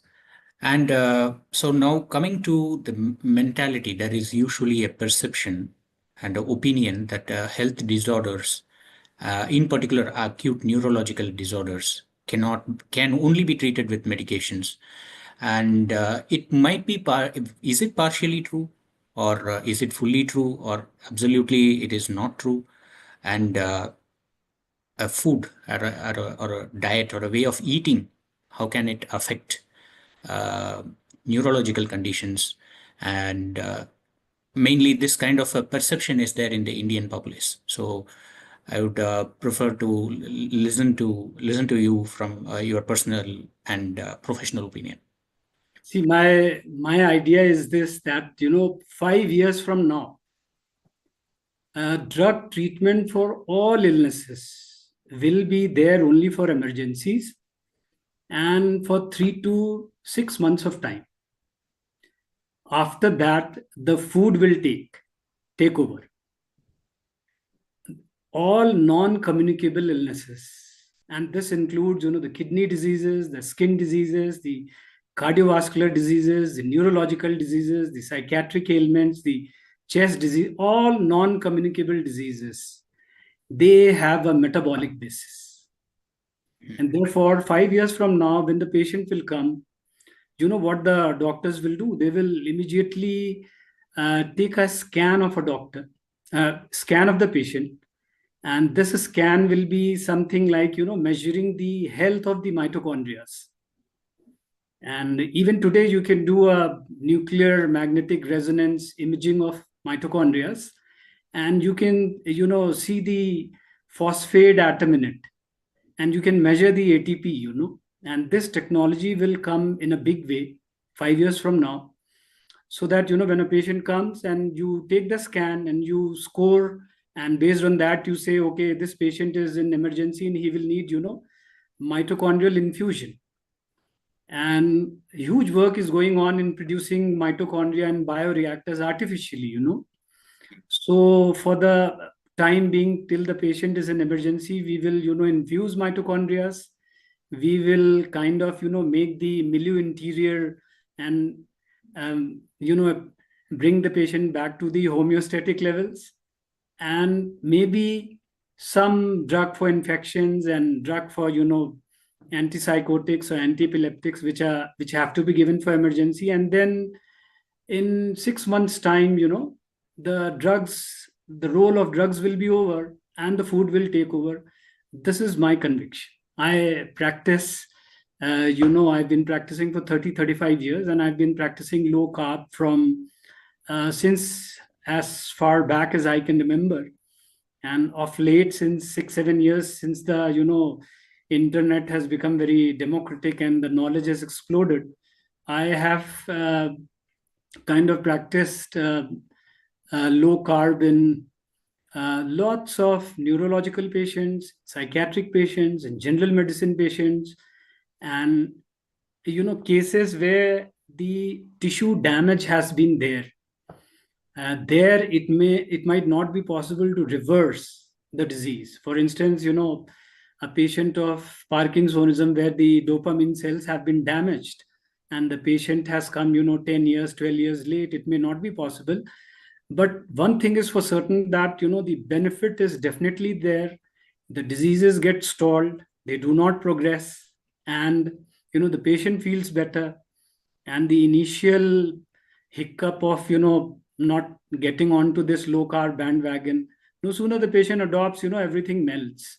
So Fantastic. Neurological illnesses also improve, and I would request you to allow me to Yes. present some slides. Otherwise, Sure. talking like this, your train of thoughts go hither and thither, and I want to showcase some really new things which are not there in textbooks and which may really be important, and which may help us understand the metabolic illnesses, particularly the neurological ones, if you may allow. Yes, I believe you will have access to share the screen. Okay, so I share this, I click the share and I will, okay, got it.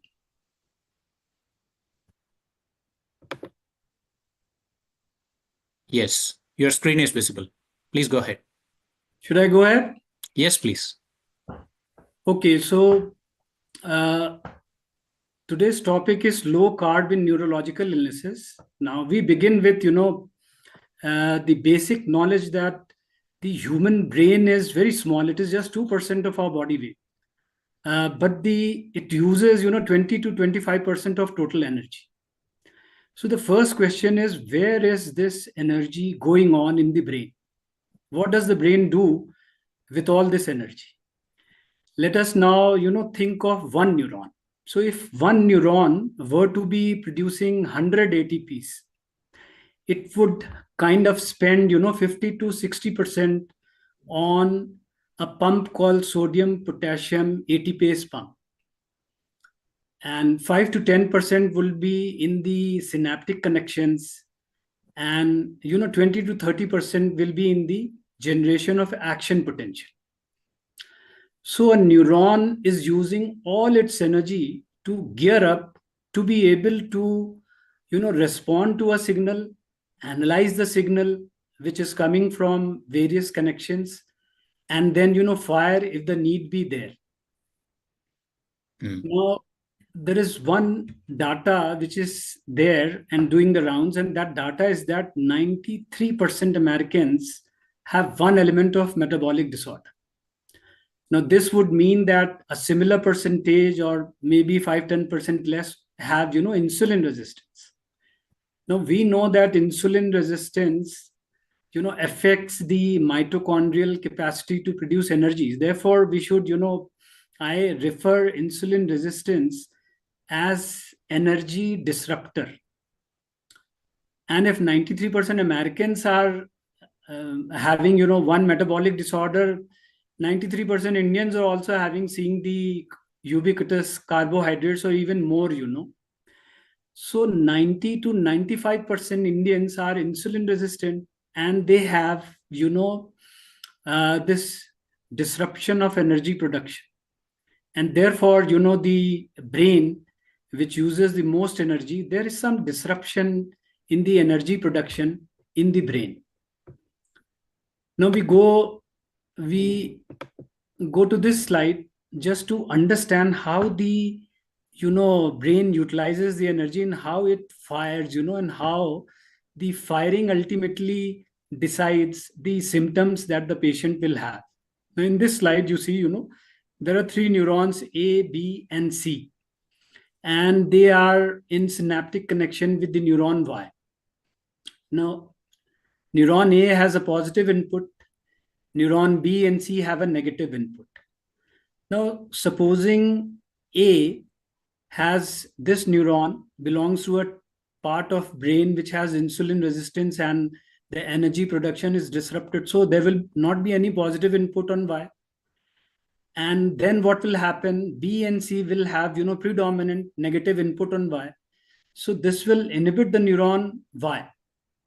Now if this neuron Y is an inhibitory neuron and has an inhibitory input on Z, neuron Y will be inhibited and Z will be disinhibited, and therefore Z will start firing inappropriately. So this is a phenomenon which we see in Parkinson's disease, where the globus pallidus is disinhibited because the inhibitory inputs from the caudate and putamen nucleus is not there, and therefore we see the continuous kind of a pill rolling movement in Parkinson's patient.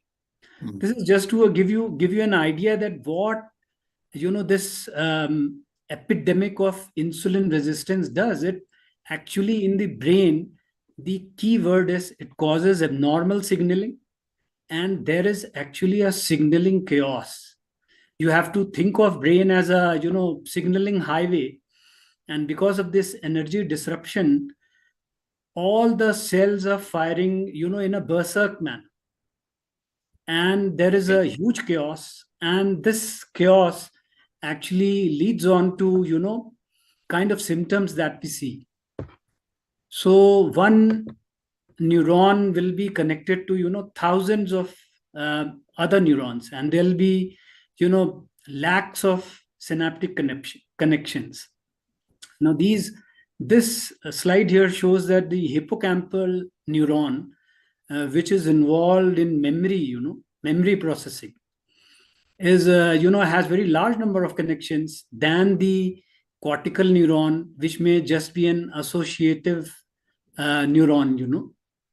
So just imagine, one neuron having 1 lakh synaptic connections and the other neuron also having 1 lakh synaptic connections. So brain, uses all this energy to gather inputs from modulating neurons, from inhibitory neurons, from, positive neurons, which are, giving a positive signal, and then it summates, aggregates, and finally it decides to fire.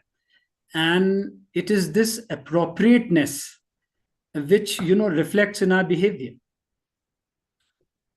If the neurons were to fire inappropriately, we'll have, hundreds of symptoms. Now, based on whether a neuron is firing, positively, whether a group of neurons are firing positively or negatively, we can have, a set of symptoms which we call positive symptoms. Now, if a person were to convulse or have seizures, so this will be a set of neurons which will be firing, positively in the motor cortex, and therefore these are positive symptoms.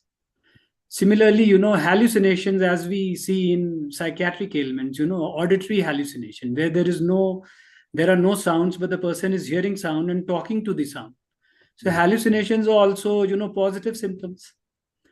Now, more convulsion by a patient and hallucination by a psychiatric patient having, schizophrenia or bipolar disorder, they have the same pathophysiology.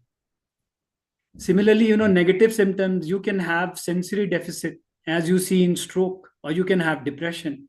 So the depression patient goes to, the psychiatry doctor, and the patient who has, sensory deficit, he will go to a neurologist.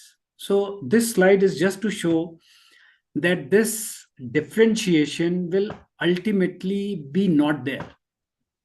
And time is ripe for no such stream as neurology or psychiatry. It will be just one stream, neurosciences. And I would like to go even to this extent that, in 4 or 5 years' time, we will be able to actually image all kinds of emotions. So, you have pathologic jealousy, we can image it. If 2 people come to us and tell us, we are in love, we can, image and tell whether it is infatuation or there is some deep connection between them. And, so there's one very important statement, and I would like to emphasize this for everybody to listen.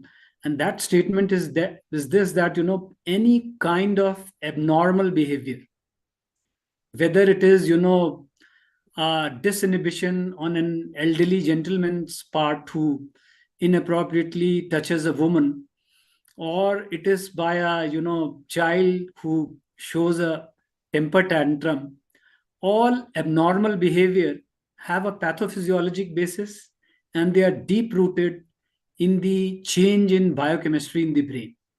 And all of this is ultimately connected to the metabolic disorders. So with this knowledge, now we have learned that it is the energy disruption by insulin resistance which can cause, a whole lot of abnormal signaling, and which can cause, a gamut of positive and negative symptoms. Let me move to this slide, which is showing you here, all the downstream negative cascade of insulin resistance. Now, what is insulin resistance? Insulin resistance is very simple. If you take, 100 grams of carbs every day, and you need X amount of insulin for the carbs to go inside the cell, this is the diagram of a cell, then after 1 year or 2 years, you will need, 2X insulin. And after 3 years, the cells will be responsible, and you will need, 4X insulin. And slowly the cells will not, respond at all, and all the 100 grams will be there in the bloodstream and raise your blood sugar. So this is insulin resistance. Now, what the insulin resistance does, first thing that the insulin resistance does is, it causes mitochondrial dysfunction. The mitochondria are not getting any energy. They are not getting any glucose, and they are not able to produce any energy. Now, when they are not able to produce any energy, the whole cell and its biophysiology gets derailed, because everything is dependent on energy. So when the mitochondria are not producing any energy, what happens? The mitochondrial enzymes, they get denatured. Mitochondria have, their own DNA, and the mitochondria have electron transfer chain, and they, conduct oxidative phosphorylation, and through this process, they produce ATP, which is the currency of energy. When there is no energy, the ETC complexes in the electron transfer chains and the enzymes and the, all these things, it gets derailed. Then what happens, during the process of producing energy, free radicals are produced. Now, these free radicals have to be quenched quickly, because they are, full of energy, and they can damage the membranes. And mind you, all the membranes here, the cell membrane, the membrane of the mitochondria, they have high content of polyunsaturated fatty acids, which are very, very, sensitive to oxygen radicals. And therefore, when there is no energy, the oxidative stress causes, free radicals, and these free radicals, they will damage the membranes, the cell membrane, and this damage will produce, a lot of aldehydes, and these aldehydes are, very damaging. Then, what will happen? The lack of energy will kind of, what will happen? It will produce distress in the cell, and inflammatory pathways will be triggered. We will talk more about, the sterile inflammation, which is very important. And there are inflammatory pathways in all the cells, and the inflammatory pathways will be triggered, and they will further, damage the functioning of the cell. Next, what will happen is that, the proteins which are made from, RNA messengering and then, translation, the protein reaches to, the endoplasmic reticulum, and the function of the endoplasmic reticulum is to kind of give a 3D shape to the protein. And this 3D shape will not be given because something called endoplasmic reticulum stress will begin. And these proteins, if they have, if they don't have a 3D configuration, they cannot function. And these proteins, they accumulate in the cell, and the cell tries to get rid of it, but the proteins, they act as template, and they kind of act as, propagators of the the abnormal protein into the contiguous cells, and this is how all the neurodegenerative diseases, they, proceed. We know that, the amyloid beta and the tau proteins are there in the Alzheimer's and dementia and other neurodegenerative diseases, but the abnormal protein is the consequence of insulin resistance. Okay. And it is not that, the abnormal proteins are there and therefore Alzheimer's dementia has happened. It is the insulin resistance, it is the inflammation, and there are other things which we will talk. Then, what will happen? Insulin resistance also causes advanced glycation end products. And by this, we mean, the glucose molecules, which are, during insulin resistance, the glucose is high in the blood.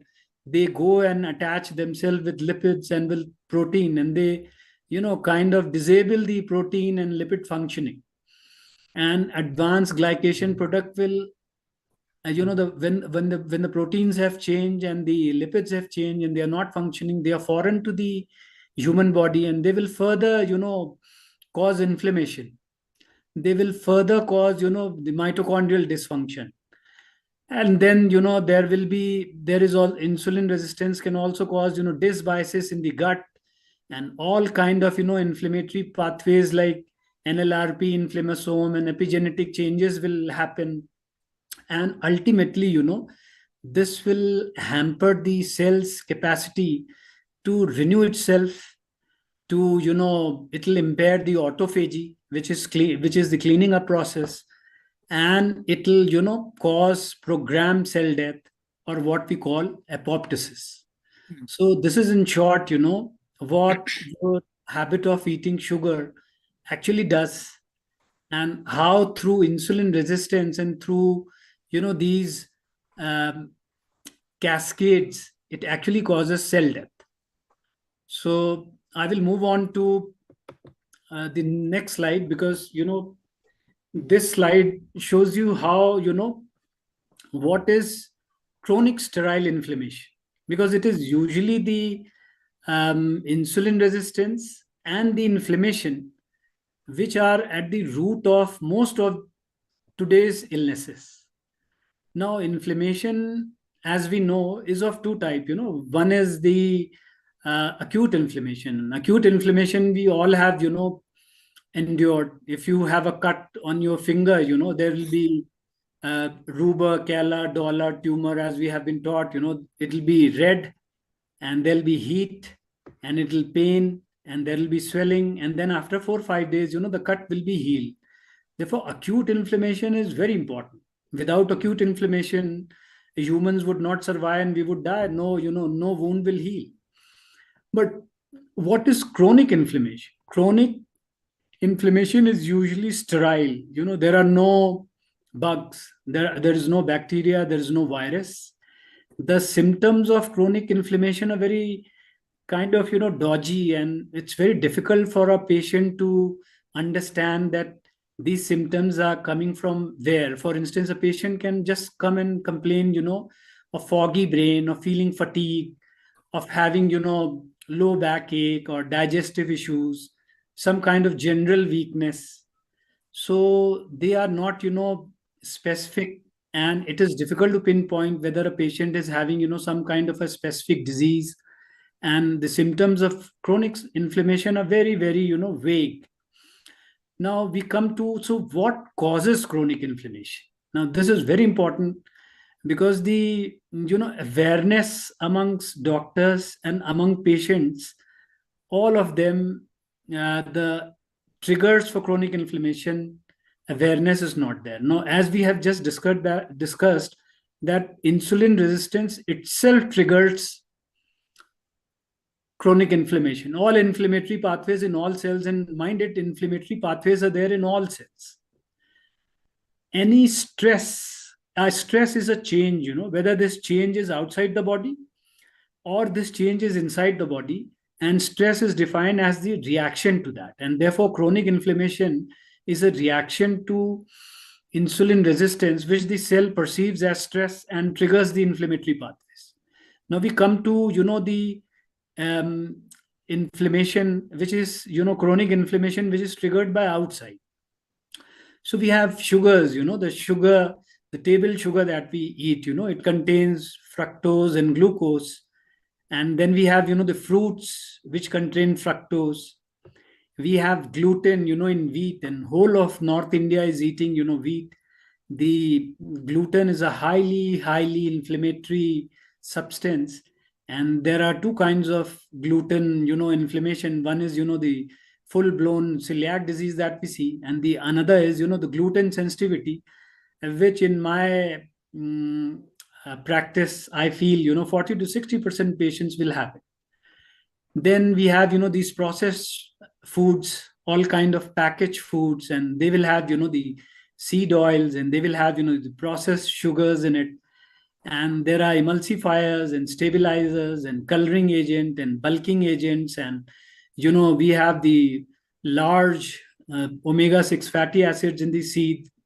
Then we have, these heavy metals. They are there in all kind of food, in fishes, mercury, arsenic in Ayurvedic drugs, aluminium from industry, Yeah. Then, our Indian cities are, notorious for having the worst kind of pollution. and we may not, feel the effect of pollution in a week or days time, but pollution is known to, cause chronic severe inflammation.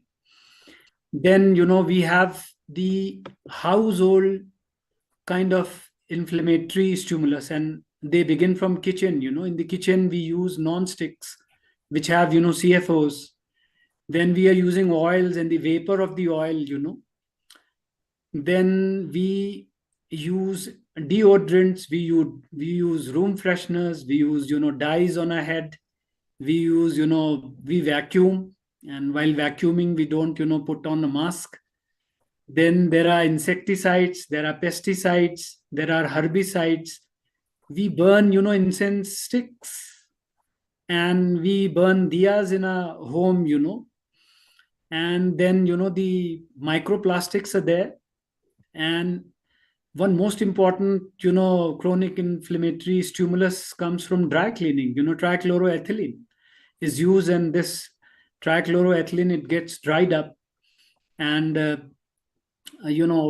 vaporizes, and it can go into your, nose, and through your lung. It can, cause inflammatory trigger to inflammatory cells, which may affect your brain.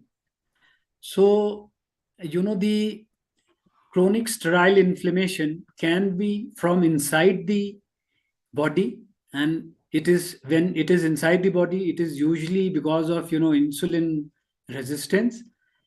When it is from outside the body, you have to consider on a patient to patient basis, and you have to look at the 4, orifices. What's happening through the mouth into the gut, what's happening in the skin, what's going through the nose, what the person is breathing, and is going into the lungs. And as we cover the neurological illnesses, we will tell how, the insulin resistance and chronic inflammation is the root cause of these illnesses. And if we take care of them, there might not be any need to treat the patient for, very long time with drugs. Yes, so this particular slide is very illuminating, and some of the things which people usually it actually gets overlooked, such as the environmental toxins, which actually the main culprit, as per your data, is insulin resistance. And some of the things which we usually miss, which actually create and antagonize the underlying condition, are the environmental toxins, which people usually do not look at. It's quite illuminating, doctor. And now that we have about 4 minutes left in our session, may I ask, I know that we have a lot of pathways that we have to cover. I will just hurry on and mind it. 10 minutes were taken by the previous speaker. So I will, just request you to, give me 10 minutes more. I will be very quick. The main part has been done. So forget about the pathways, and let's come to, the, low carb in epilepsy. Now, in epilepsy, we see patients every day, and epilepsy patients, they will come, you do a CT scan and a EEG, and these are normal. So we don't know where this epilepsy is coming from. And when you get the fasting insulin done, when you get their magnesium levels done, and vitamin B12 and vitamin D done, all of these are, not in line.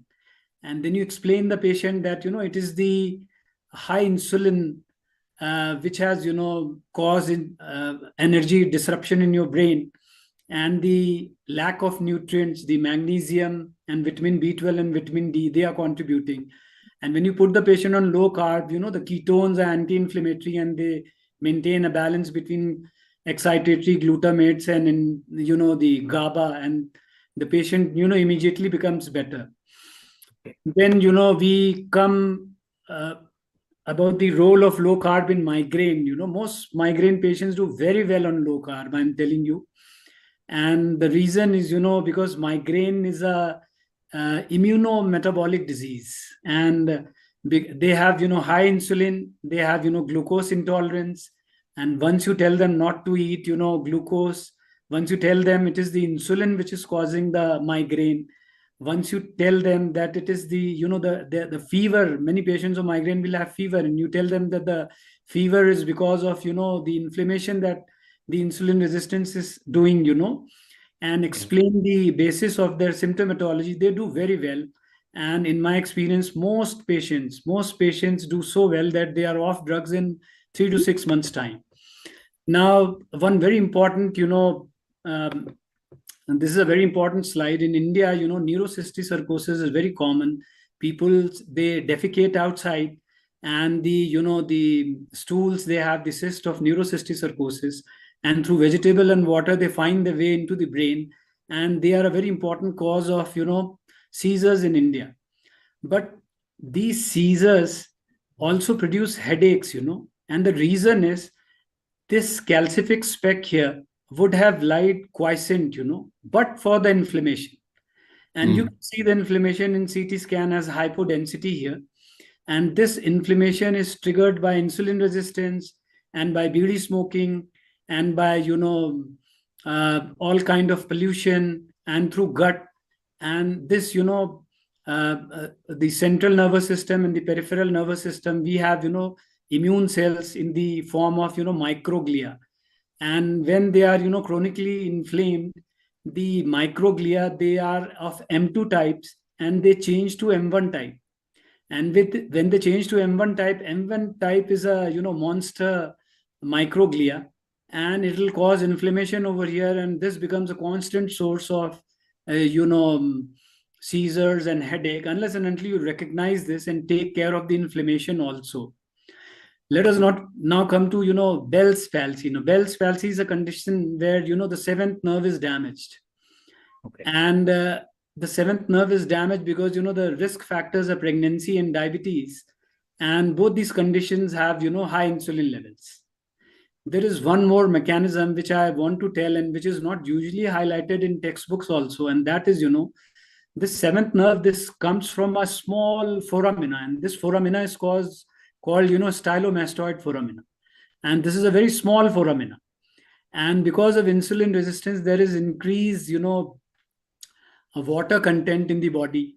And the nerve gets pinched at stylomastoid foramina. So once the Bell's palsy patient is there and you tell what is happening, they immediately lower their carb intake and will not have, Bell's palsy in future. And they also improve very fast.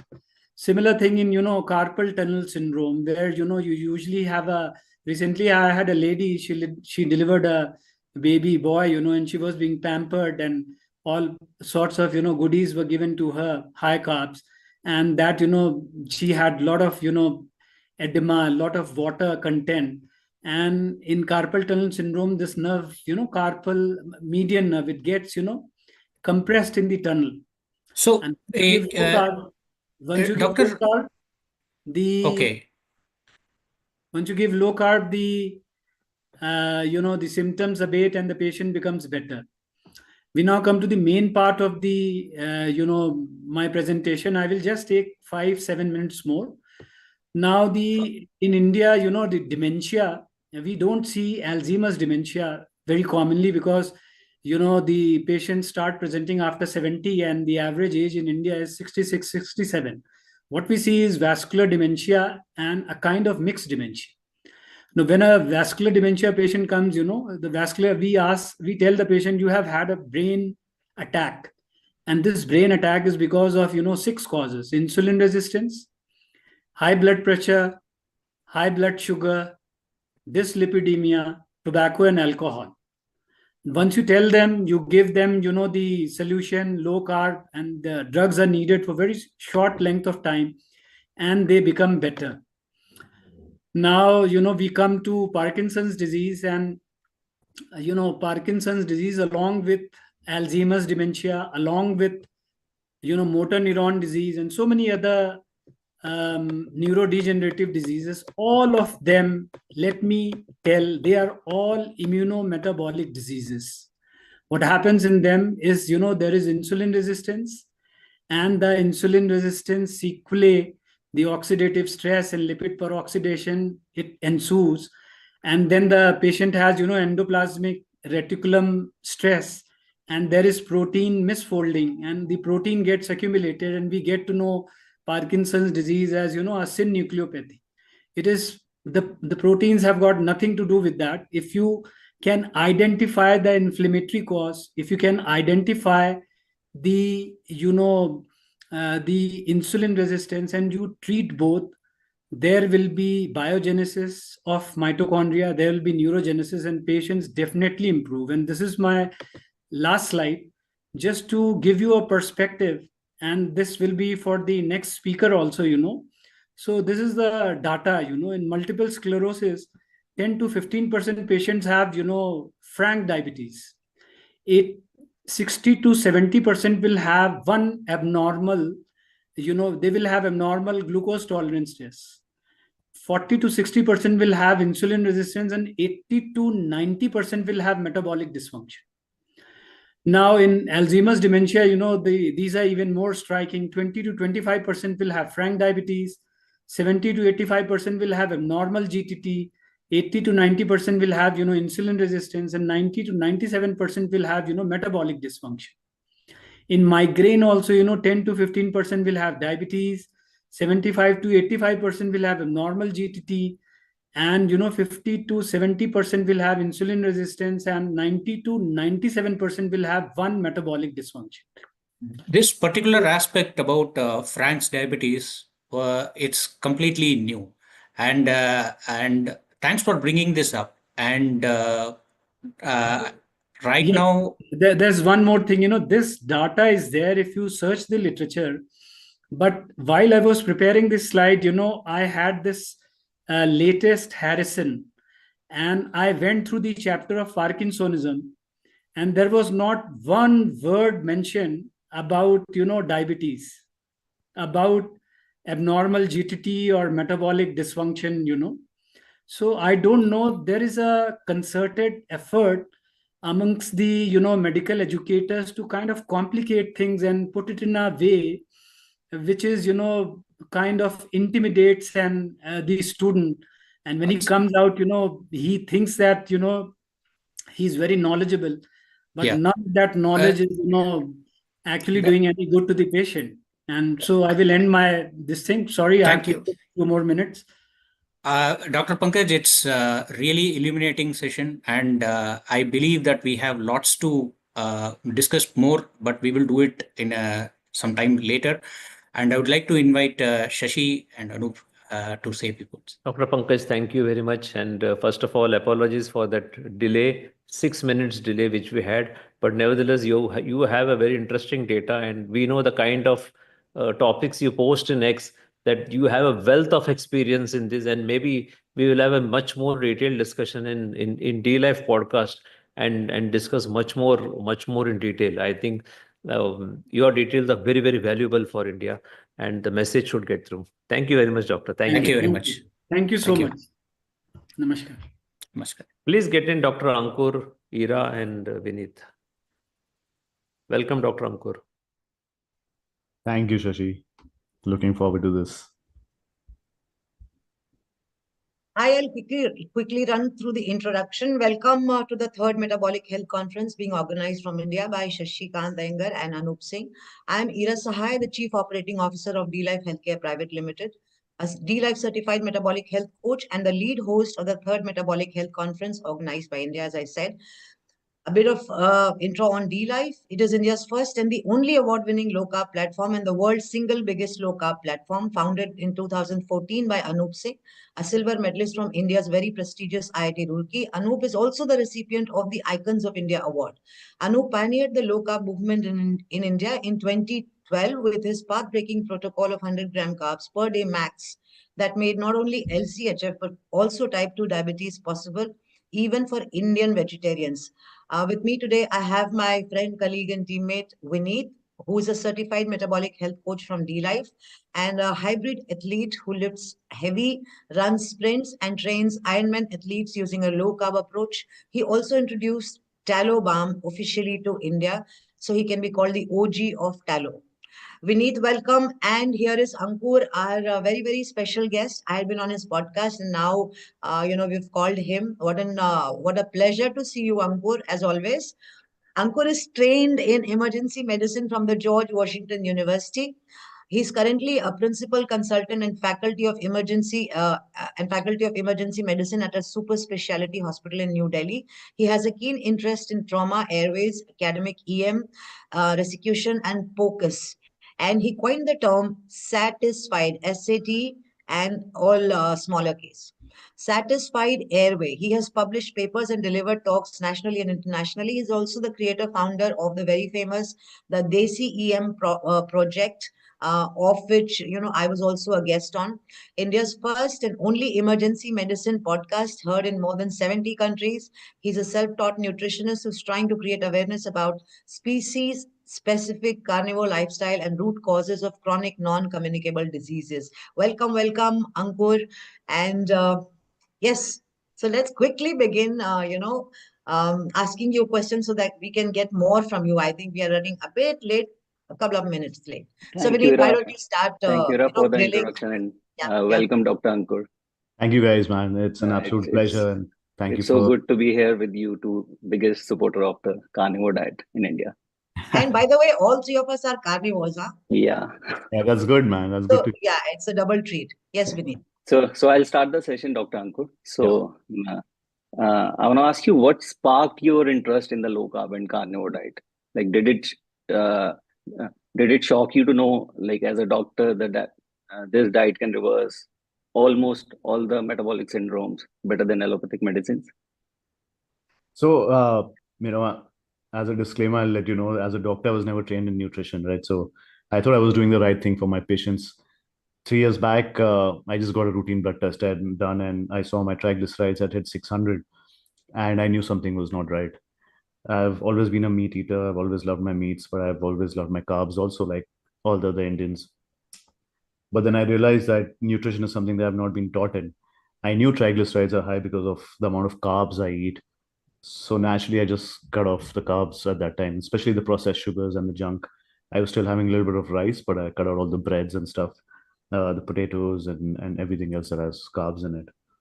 And then I just started reading up. The first book I read was Metabolic by Dr. Robert Lustig, and it just took me down the rabbit hole of metabolic health, which not many doctors actually know about. And then I started watching more on social media. I saw Dr. Sean Baker and on Joe Rogan, and and then I came across Anthony Chaffee and Paul Saladino when he was still a carnivore. But what I figured was in about 6 or 7 months, once I cut off the carbs, my triglycerides came down. They came down to almost 100 in like 6 months. Obviously, I had to lose weight, so that happened 23 kilos. And then over the years, I've met a lot of people. I've read a lot of books, a lot of journal articles. Came across D-Life, and they've been doing some amazing work on low carb, with Anup and Shashi and Ira and all of you guys. Going through the low carb community and training more people and treating so many patients with low carb. So and it wasn't that I followed anybody blindly. Whatever they were saying, I went through research articles, like you've already mentioned. I've published papers, so I know how to go through articles. I know how to read papers and make my own inferences. And it wasn't just RCTs that I was going through, something that a lot of people love to quote. But just basic biochemistry, opening my textbooks again, and figuring it out. So yeah, that was basically how I entered into low carb or maybe no carbs. But yeah, it's I been a think learning Ankur process. has already pretty much talked about the influences that he has had, and which is what I was going to ask him, next. But coming on to the next question, Ankur, you being an emergency doctor, or whatever your term is, what do you think? Do you think the role of low carb or the carnivore diet plays in is important in improving once a patient is admitted in the emergency? I was told by a doctor that diet is one thing and emergency medicine is quite another. It doesn't work like that. And inevitably, whenever we write that, there'll be somebody or the other who challenges that kind of equation. But I know that it all begins from there. So can you explain that a bit to us? Yeah, I haven't been challenged yet, but I do get to speak to my patients. And emergency medicine and low carb or nutrition absolutely goes hand in hand. I'll tell you, we are one specialty that is pro community. We're the only ones that actually go into the community. Our work starts, in the pre-hospital areas, which is inside the community, right? So, I mean, we have an emergency, our ambulances goes, picks up patients, gets them to us. So we are more involved with the community. And once I went in down the metabolic health pathway, I realized how all my patients, actually 90% of my patients, have emergencies related to metabolic disorders, right? Be it heart attacks, strokes, diabetic ketoacidosis, hypoglycemias, even infections, asthma exacerbations, Alzheimer's, cancers, complications of cancers, complications of the treatment of these disorders. So all of these are coming in, and it just goes down to the root cause of what the nutrition's been. And I've been quite vocal about what the nutrition's been for all of these patients that I'm seeing in India, or at least in New Delhi. So it definitely goes hand in hand. And I mean, since we're doing so many researchers in my department, we're talking to all the patients and their attendants, and they all believe that they're having a very healthy diet, being vegetarian, uh, and but they do not understand the importance of essential amino acids and good sources of proteins or fats, and obviously misled over the years through all the myths and propaganda that we have also been taught as doctors a little bit, and that's what we also propagate. I mean, we feel that the food plate that is actually prescribed by the ICMR is supposed to be good for everybody, and but what people don't realize is India usually eats that. I mean, 90% of the people actually eat cereals and grains and legumes and lentils and fruits and vegetables and lesser amounts of red meat and eggs. So I think we as a specialty have a really important role to play, to plant a seed in the patients, to for them to understand what nutrient dense foods are all about, what essential nutrients are all about, and then we can take it forward. Just giving an example, recently one of my friends' mom was admitted, and she's had cancer before. She's been a diabetic for many years. She was a vegetarian, although she used to have a lot of processed foods also. Finally got admitted into my hospital after being treated somewhere else for about 2 months, was not being able to be diagnosed and having a lot of shortness of breath, and she had infective endocarditis, and she needed a valve replacement and everything. But till the time she was in my hospital for about almost 2 weeks, she didn't receive any carbohydrates. That was a strict order from my side. She was given only chicken soup, eggs, and fish. And by the time I met her when she was about to be discharged, she said that she's feeling so much better, and she's never actually felt better eating this kind of food, and that she's getting used to this. And the whole family actually understood how important uh, this kind of nutrition was. So and my whole team, we're all talking to patients, we're all asking them what they're eating. We're actually getting the chance to speak to them. A lot of people think that we do not get the chance. You need to understand, we get three priorities of patients. One is absolutely urgent, emergent. Second, and then you have a second priority, which is a little more urgent, and then you have the non-urgent cases, and we get to speak to all of them. Yeah, and that brings me to a very pertinent work that Ankur is currently doing. He's carrying out a research. I think it's the database is of 7,000 patients. Ankur, would you want to tell about that to our audiences? Yeah, it's a work in progress. I mean, this one's about relation of the diet preferences with metabolic and non-communicable diseases that patients are coming in with. So, the inclusion criteria is anybody who's coming in with a diagnosed diabetes, hypertension, asthma, Alzheimer's, cancers, heart disease, heart attacks, strokes, or, anybody who does not have a comorbid condition but has come into my department with a heart attack for the first time also. All of these are included, and we have a 30 question questionnaire, and it's not about food frequency, but it's about diet preferences like vegetarian, vegan, carnivore, omnivore, pescatarian, and we're asking everything. How do you eat your meats with carbs or not, and alcohol, smoking, everything, exercise, any other addictions. And till now we've collected about 7,000 patients, and out of 7,000 patients, 50% are diabetic, and this is about 28% of the total footfall that we get in our emergency department. So and the ones who've entered the survey. So 28% of the people who've entered this who've come to my emergency department are diagnosed with diabetes, who've entered the survey. There are others who are diabetic, but they did not want to get into the survey. The others who were brought dead on arrival, we had to exclude them, And then there are others who are probably pre-diabetic and diabetic, but they've not been diagnosed yet. So you can imagine easily more than 30% of the population coming into just my emergency department Correct. have diabetes, right? Hypertension is even more. It's even more. 65% of these patients are pure vegetarians. 85% of them, no alcohol. 75%, no smoking. You've got about maybe 65%, I might be wrong, I don't remember the whole data right now, who do not eat processed foods or have Nova group of foods, the group 1. You have 4 groups. So they have group 1, which is mostly unprocessed foods. There will be a little bit of bias over there because it's difficult to explain to all the patients what all the 4 groups mean.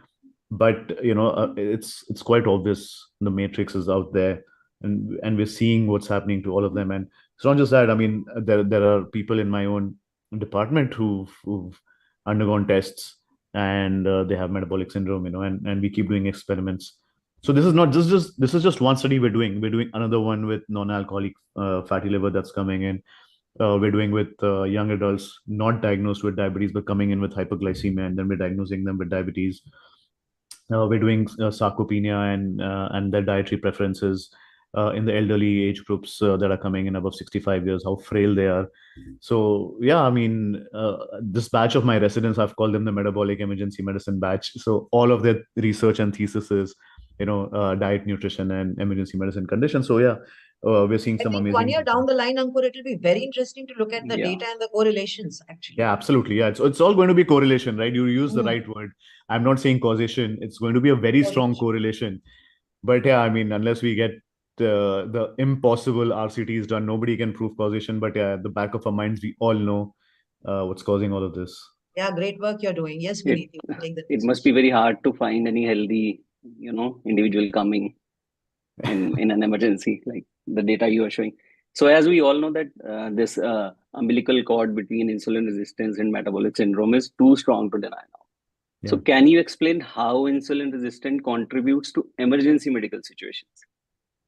Yeah, I mean, it's quite obvious, right? I mean, you're insulin resistant, so you're diabetic, and once you have spikes in insulins, it activates the RAS system. It tells the kidneys to, retain more sodium, which shoots up your blood pressure. So you have blood pressure spikes also when you have insulin spikes, injures the arteries which have more turbulent blood flow in them, like the coronary arteries, your carotid and your aorta, causes more injuries, causes more scar tissue over there, activates your immune response.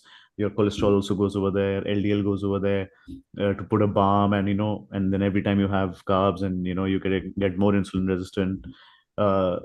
This just keeps happening on. So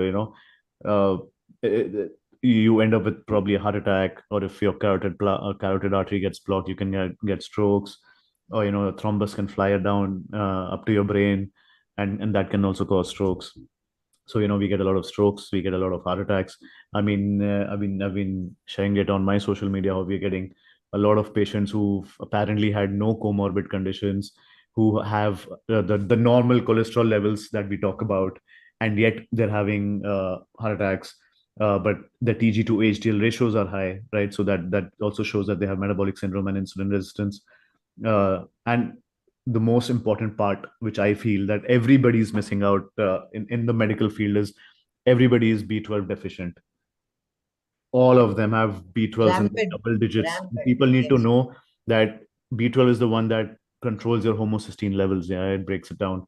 And homocysteine is something that if it goes up, it causes thromboembolic events, and it can clot your blood. In layman terms, it can clot your blood anywhere in the body, especially in the highly turbulent areas. So you can have thromboembolic disorders, you can have cardiovascular disorders like heart attacks and strokes and pulmonary embolisms, even DVTs, sometimes.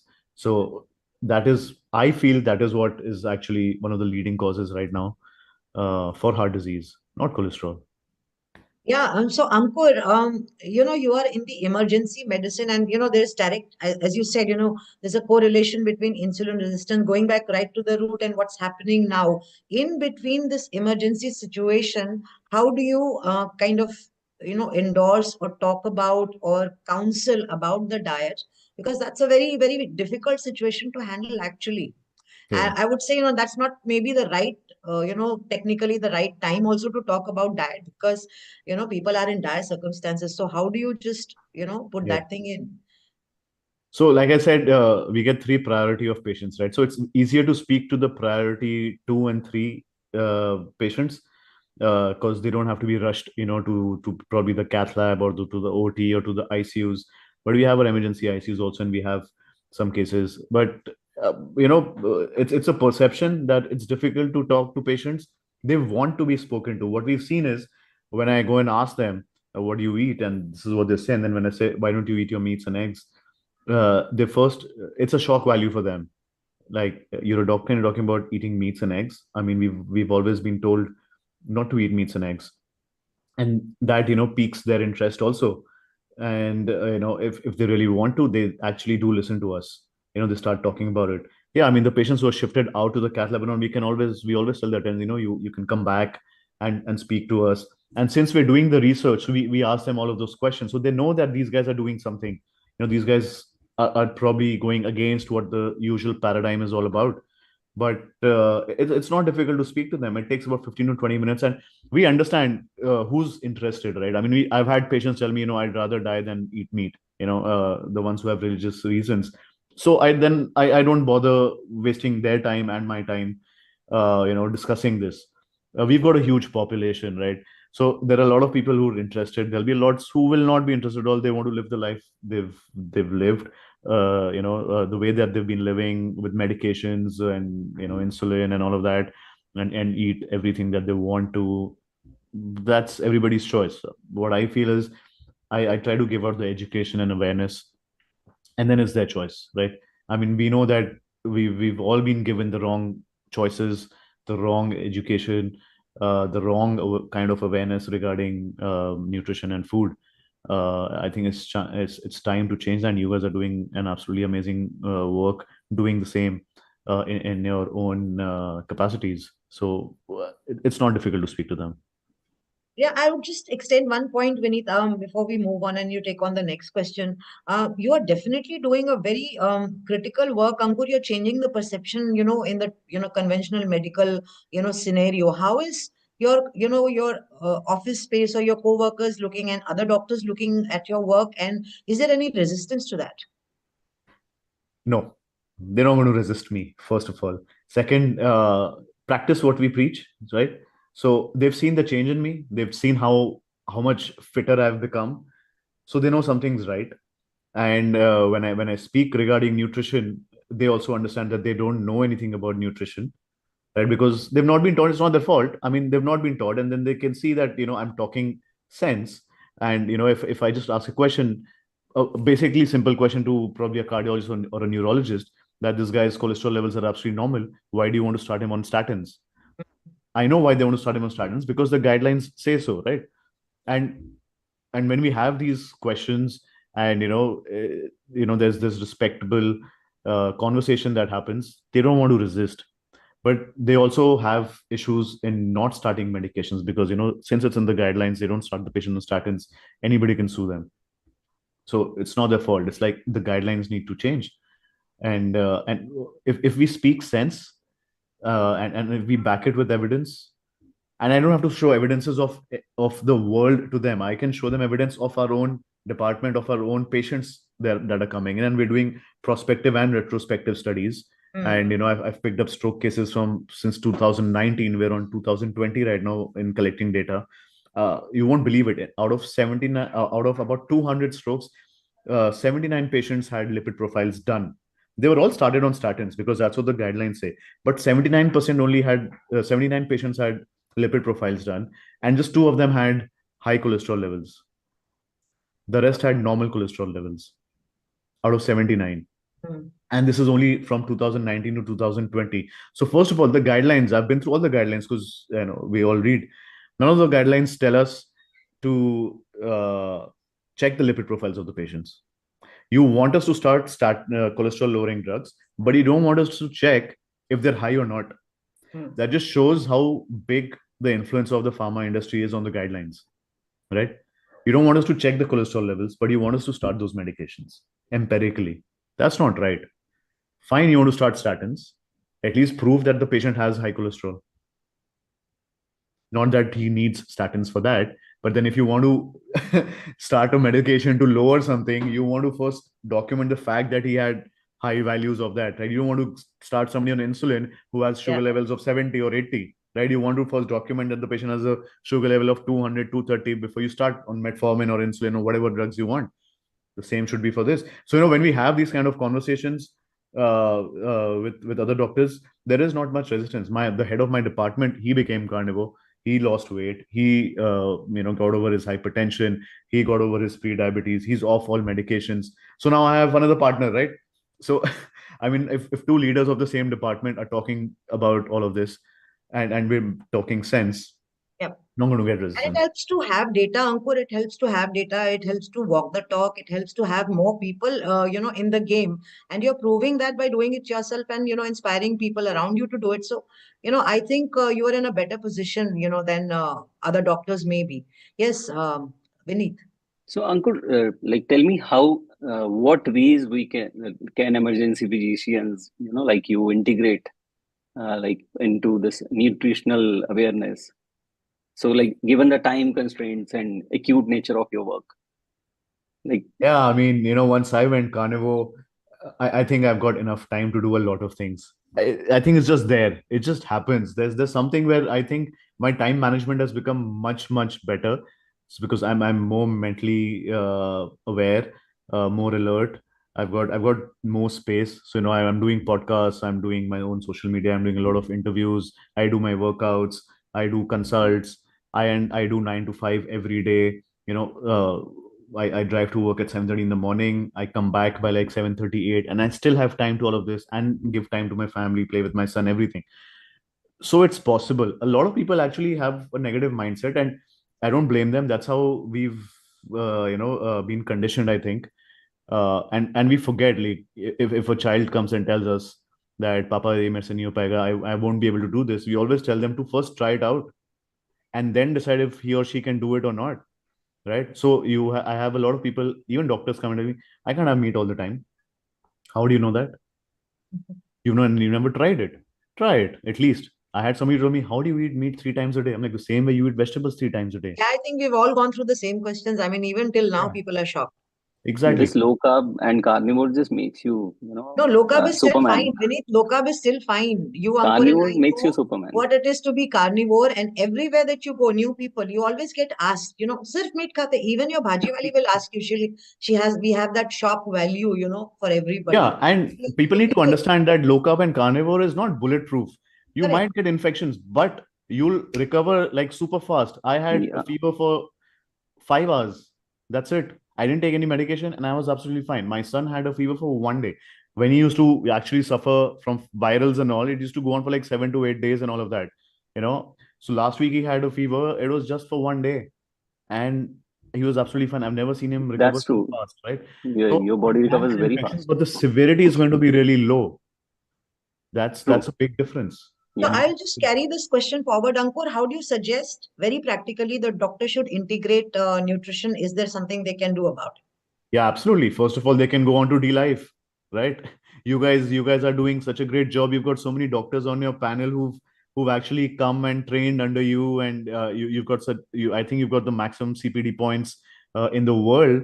And Shashi, Anup, Ira, Vineet, all of you guys are doing an amazing job. So if doctors want to, they can definitely join your course. There might be other courses that I think out there, but No, there is nothing. Actually, there is nothing. And very, sure.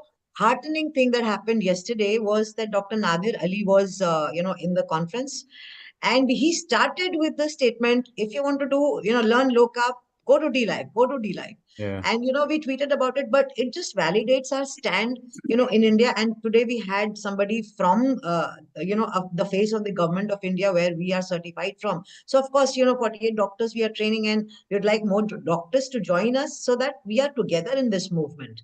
Yes, Vineet, do you want to take the next question? So, Ankur, what do you think about dietary interventions like low carb and carnivore diet? We are, what role can play in preventing hospital readmissions for patients with metabolic disorders? Like if Yeah, they fix their readmission. diet and Yeah, readmission comes later. It's first about admission. So I made this my slogan that, help me save your lives by not coming into the emergency department. You don't need me. Why should you need me, to save your life? It should only be for traumas. You can save yourself from heart attacks. You can save yourself from strokes. You can save yourself from Alzheimer's, cancers, diabetic ketoacidosis, again, hypoglycemia, severe infections, asthma exacerbations, autoimmune disorders.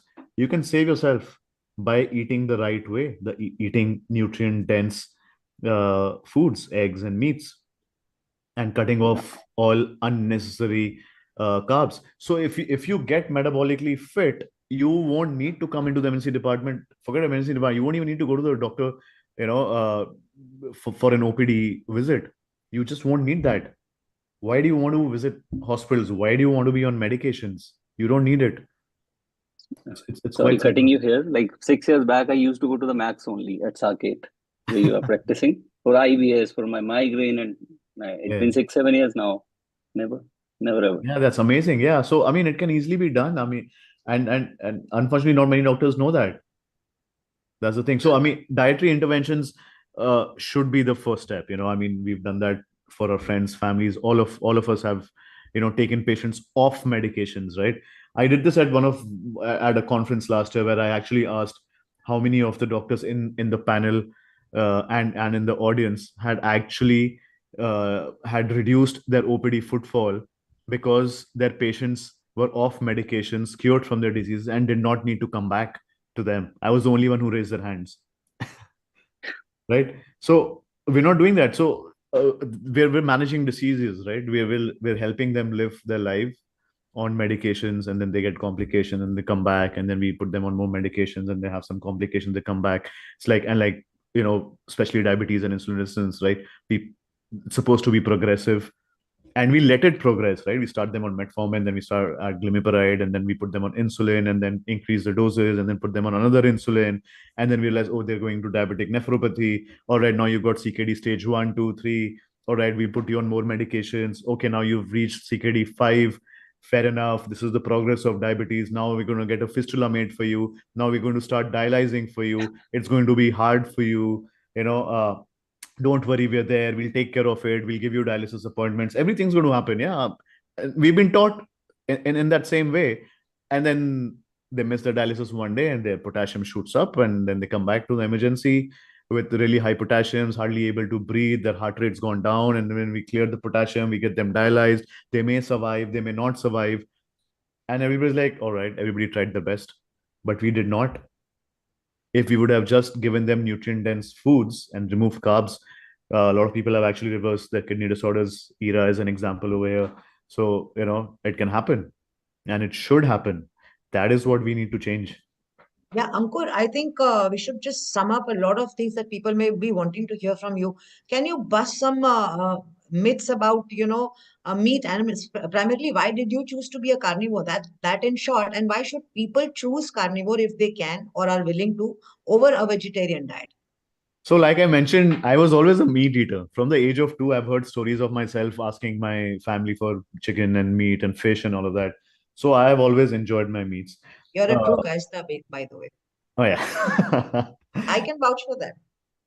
So people need to know that there are essential nutrients, non-essential nutrients, right? You need essential amino acids. So everybody talks about just protein as a macro, and they just zoom out and talk about protein. You need to zoom in and know non-essential and essential amino acids. You need your 8 essential amino acids. Where do you get those essential amino acids from? You get them from animal products, from meats. They're bioavailable and biodigestible. So our stomach acid is stomach acidic. Stomach has acidic pH, which helps in breaking down the meats. So you need essential amino acids. You need essential fatty acids. You need essential vitamins and minerals. Carbs is not essential because our body makes glucose from glucogenic amino acids, and then again those are essential amino acids. Again, comes back to animal foods, right? You need DHA and EPA for your brains. You get them from seafood. You get them from egg yolks, red meat. You need vitamin A in the form of retinol, which is readily available. That happens from meats. You need vitamin D. Again, sunlight is one thing. But then even from food, red meats, yolks, you need vitamin K2, which is a readily form. Again, meats, B12. I've already told you India is deficient in B12, right? You can only get that from animal products. Even vitamin C is available in chicken liver, other organ meats. So we get that. And our requirement for vitamin C is anyways lower than anybody who eats a carbohydrate diet, because the GLUT transporters have competitive inhibition between the two, and glucose always wins. So they need higher doses of vitamin C. We don't need it. So all of these are available in animal products, right? And we also need to eliminate anti-nutrients. Where do we get anti-nutrients from? From the vegetables, right? From the plants, from the cereals and grains. They can't run away. They have their own defense chemicals. You have oxalic acids and oxalates, lectins, phytates, trypsin inhibitors, phytoestrogens. All of these are there. Phytates block uptake of zinc for us. Lectins block protein to be again taken up from some of the dals and the lentils we talk about, but they're more of carbohydrates than the proteins. So, and I'm seeing everybody falling sick on a diabetogenic diet, which is the plate prescribed by the ICMR. And it's not that a lot of people actually feel India has become diabetic after westernization and industrialization. It's not. Ira also knows this. We've had documented diabetes from thousands of years, and it's been out there. So it's not that sinister plan to have, everything pushed under and shoved under the carpet, and just one. Well, I would say diet has become very political, because, it's everything else but science is there. So, Ankur, I would, crunch a few things, our audiences would love it. Just say yes, no, and maybe one-line answers. Eggs raise cholesterol dangerously. No ways. So how many can they eat? As many as you want, as many as you can. Can they give the yolk to the neighbors? The yolk is where the nutrition is. It's got complete vitamin and mineral profile and your saturated fatty acids there. But if I have high cholesterol, should I be eating yolks? My doctor told me not to. You want yourself to have high cholesterol. Again, LDL's been removed from the AHA's calculators, So yeah, mine is around 450, and I'm happy about that. Throw some of the egg whites and eat all the yolks. Yeah, but Ankur, it's funny because a lot of people, when I ask them when we go out for conferences and they're having eggs, I'm like, so what are you taking? Oh, I'm having 3 egg whites and two whole eggs. I'm like, it doesn't. Egg whites is a complete elite club. We'll come back to that later. That has some, it's a genre. But Ankur, there are many critics who argue that high protein or high fat diet could have negative long-term effects. Yeah. How do you respond to these concerns? What? My first question to them is like what? Always. They're like, it'll affect your kidneys. I'm like, I can see diabetes and hypertension affecting the kidneys. And once your kidneys are damaged, yes, you're going to leak out protein here. It's not going to happen the other way around. And your body, 3/4 of your body structure is made of proteins and amino acids. All the processes, every enzyme in our body is made of amino acids. I open my biochemistry books and show it to them again. This is what was written in our books that we read in the first year. So, that's not going to happen. Okay, red meat is very bad for me. I mean, shouldn't be eating it daily, and it may rot in my colon. A colon is shrunk, once we've evolved. A colon is where the vegetables ferment, not meats. Meats, so it gets digested in the stomach, in the small intestine. It doesn't even reach the colon. So, yeah, that's again a myth. How am I going to poop without fiber on carnivore? How do babies poop? Yeah, everybody. How do I do that? How do babies poop? They don't get any fiber from their mother, right? They get only fats and proteins in the mother's milk. That's what you need. And they do it 7, 8, 10 times a day. Even when we give suppositories to the babies, it's fat like glycerol, right? It's not fiber. That's an absolutely and the thing is, people forget we are born with peristalsis. It is our normal physiological process. When our body wants to poop, it will. We don't need external sources to make our intestines move. It's going to happen. It's a normal. It's like a heart beating, right? It's normal. We're born with our heart beating and our brain working the same way. We have our intestines and peristalsis. That is absolutely natural, and it's going to happen whenever the body wants it to happen. We don't have to force it. Should we eat fat and fatty liver? Yeah, of course. That fatty liver is because of the carbs. Are you sure? Yeah, absolutely. Yeah. Vineet, anything else that you would want to ask Ankur? We are having such a fun session, and Ankur, as promised, we wanted you to feature in the MHC first and then the D Life, podcast. And we will have you again, on the D Life podcast. But Vineet, would you want to ask I anything? want us one last question. Like, what changes would you like to see in hospital Yes. nutrition policies, Very good. particularly in emergency care settings? Yeah. So there's something that we're leading in. We've banned sugars in my department first. Anybody who orders coffee from any of the baristas in the hospital, they know they can't carry the coffee with sugars in my department. The food and beverage department is banned from giving any fruit juices or fizzy drinks to my patients who are there in the emergency department.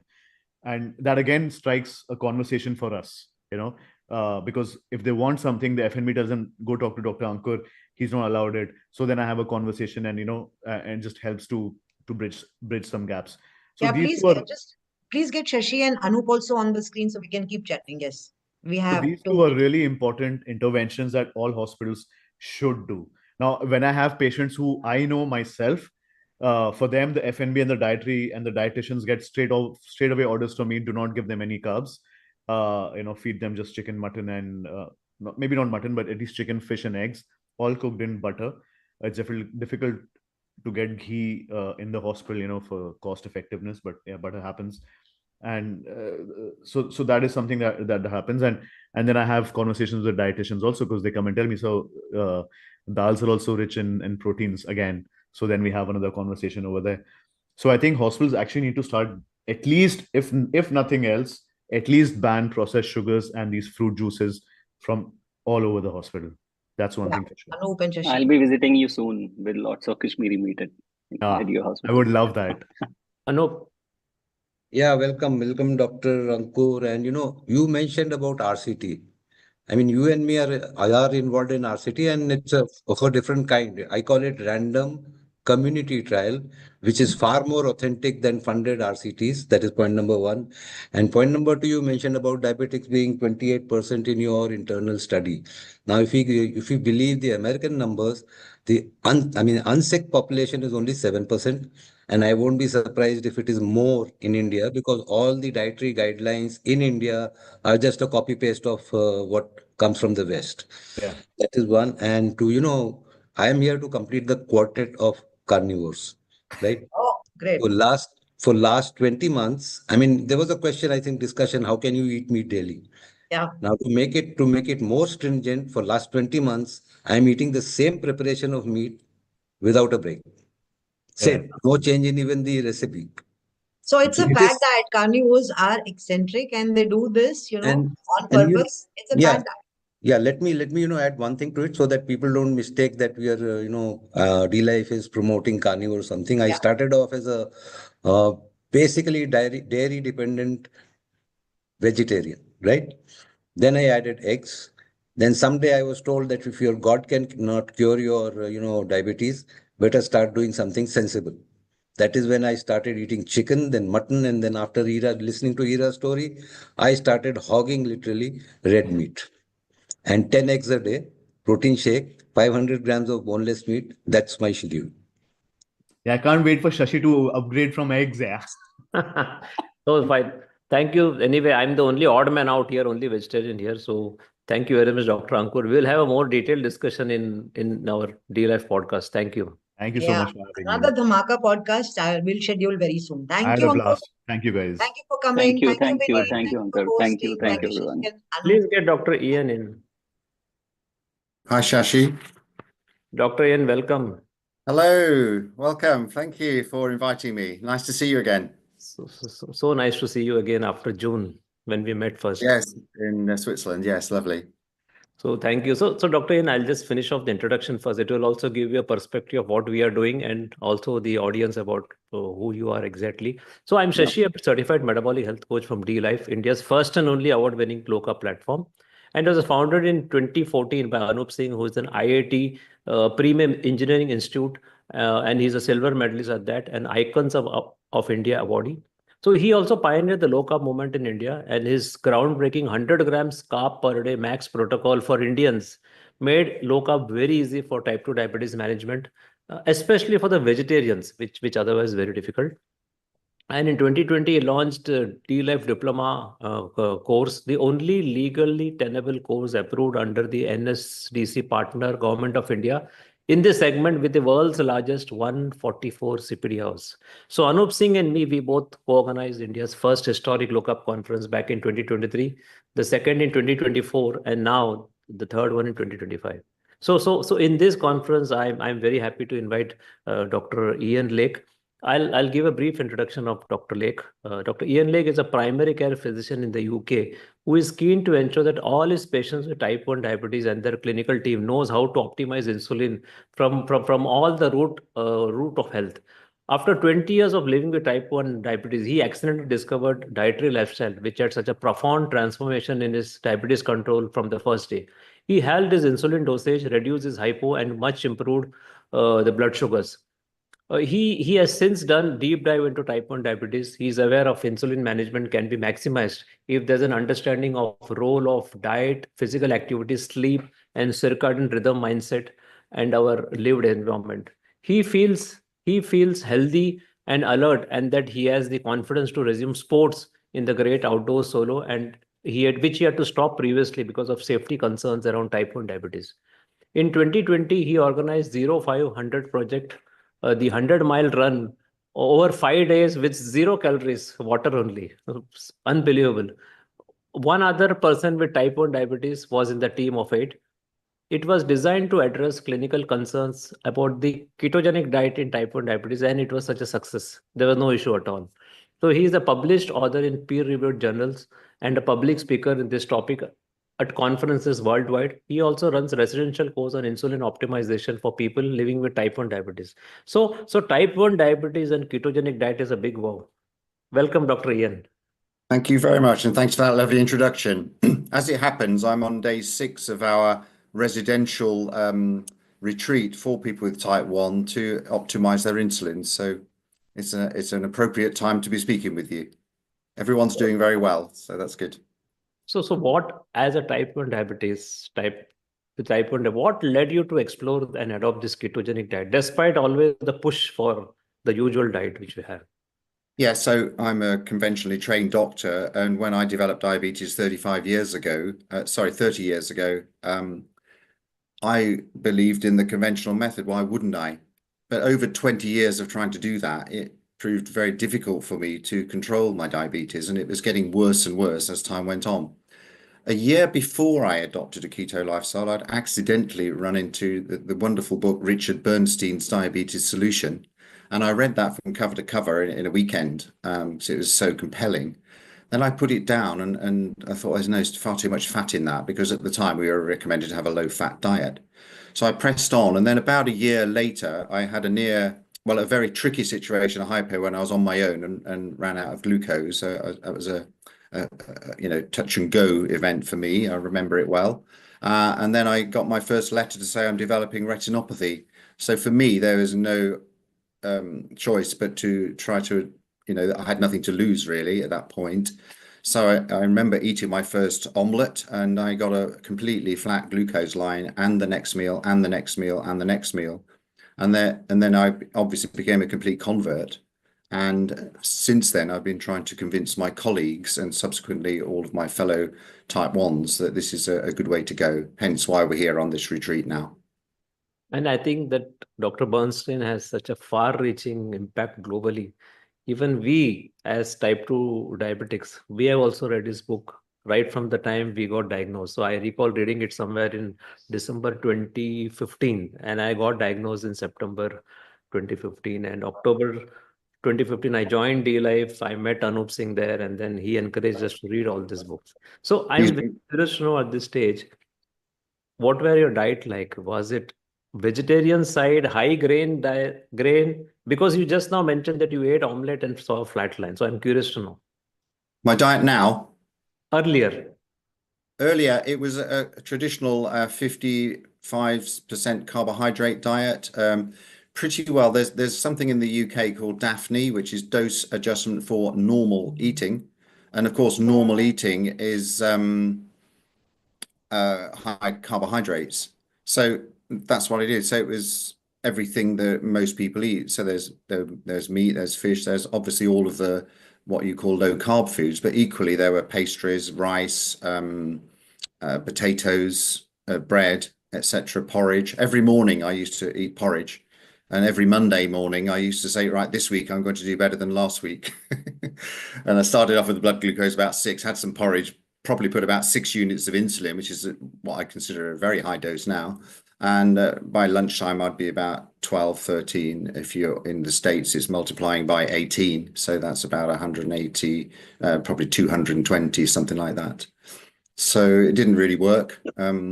And it was an omnivore type of diet. And I'm still on an omnivore diet, but obviously tending to all of the keto foods. So when we say, see, we always know that, okay, low carb for type 1, type 2 and all, but you specifically mentioned ketogenic diet. Now, we all know about diabetic ketoacidosis, especially in type 1. So can you dwell upon that ketogenic diet, diabetic ketoacidosis? Did you not have fear of going into DKA? There is a common perception. So that's why I'm asking a very simple question.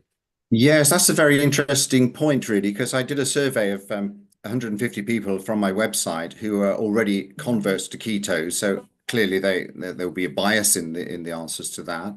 But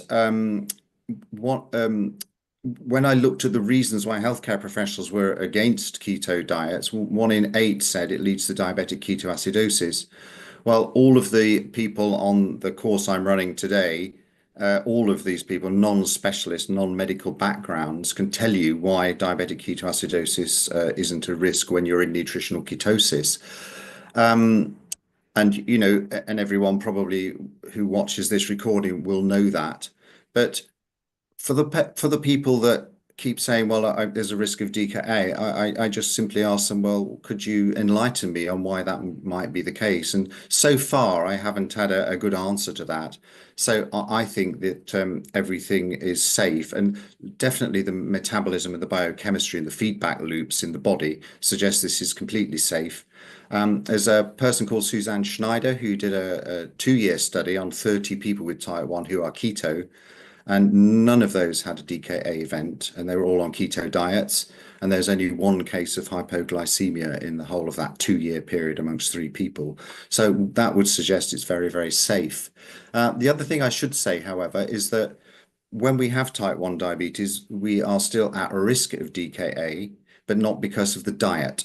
The diet has no impact on our DKA risk, but if we are not taking our insulin for whatever reason, if we don't have access to it, like in some countries where people can't get hold of it, if you have a body problem where you want to lose weight, or if you're severely ill, you need to be aware that you need to be on it and adjust your insulin appropriately to prevent DKA. But it is not caused by the nutrition. So what are the benefits you have seen with adopting a ketogenic diet? There are multiple benefits to this. Obviously, you get the obvious, the normalization of blood sugar on day 1. So when you say how long does it take? Well, to become fully keto adapted, it probably takes about 3 weeks. But from day 1, you start to get good results. So normalization of blood glucose. I halved my insulin dose overnight. My HbA1c came down into the non-diabetic and often the normal range for people who don't have any pre-diabetes either. And I got fewer, it was more of a smooth trace of blood glucose, so fewer hypos, but also things like freedoms to be confident when you're at meetings or doing sport or traveling. I never always check. In fact, I only checked my blood sugar, my blood glucose about 5 minutes. I thought, oh my goodness, I haven't checked my blood glucose. But I knew it would be okay, and it's 5, and that's 90 in milligrams per deciliter, and I know that I'll be okay for the whole of this talk, and I won't be eating till lunchtime. So it gives you freedoms to eat when you like.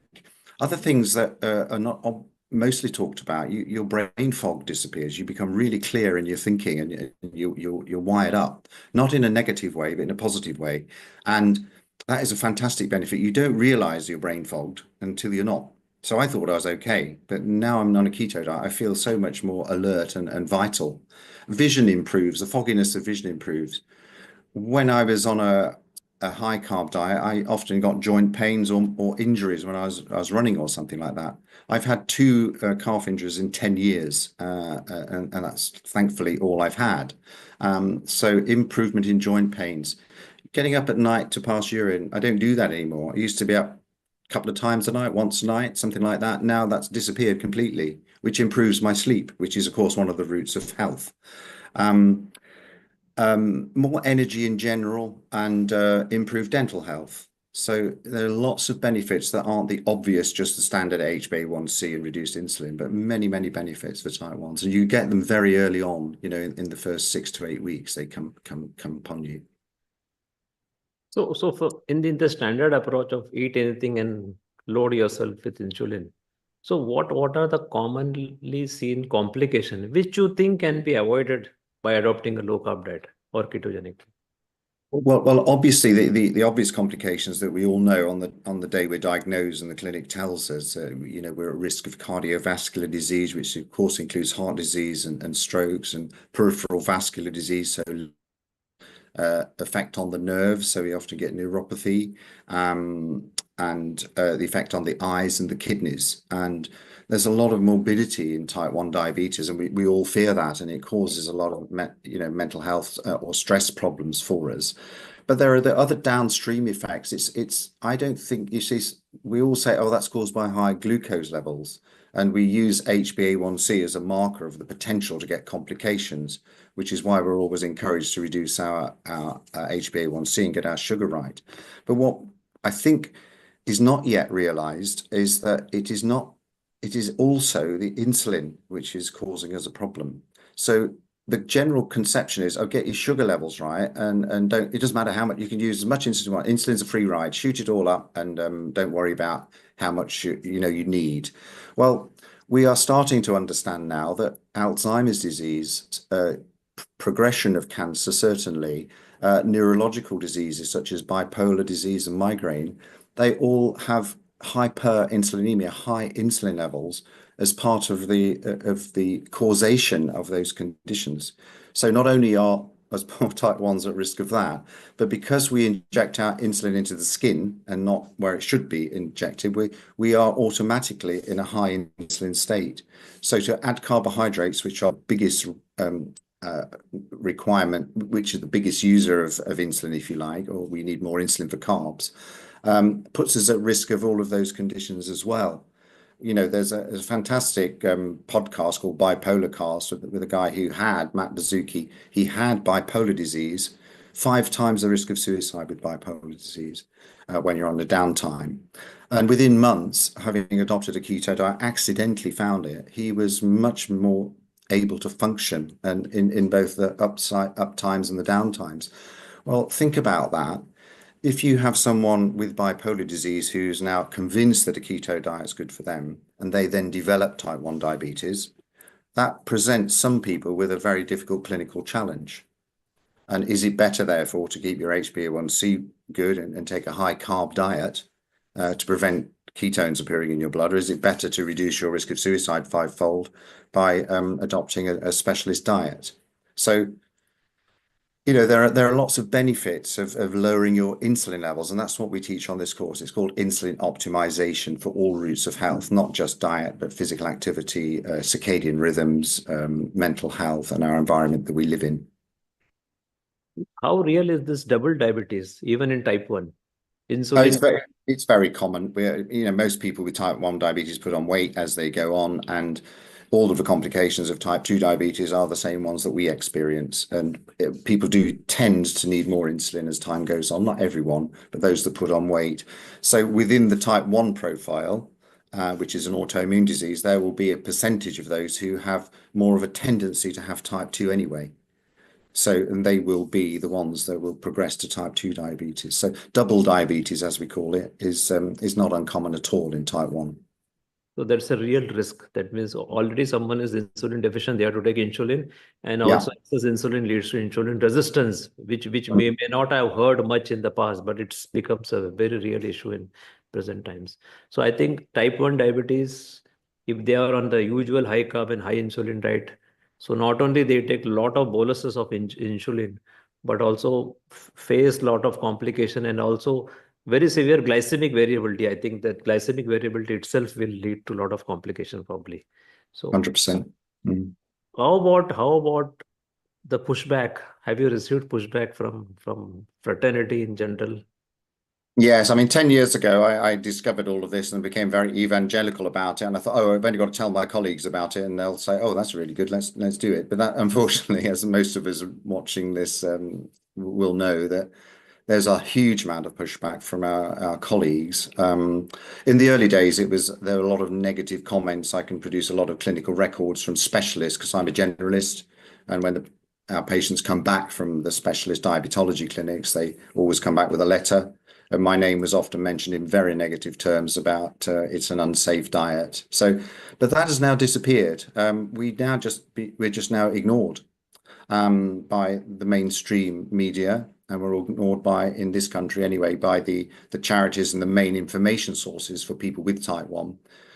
For example, and I hope we can talk about this later, we just produced a guideline or a position statement on low carb in type 1.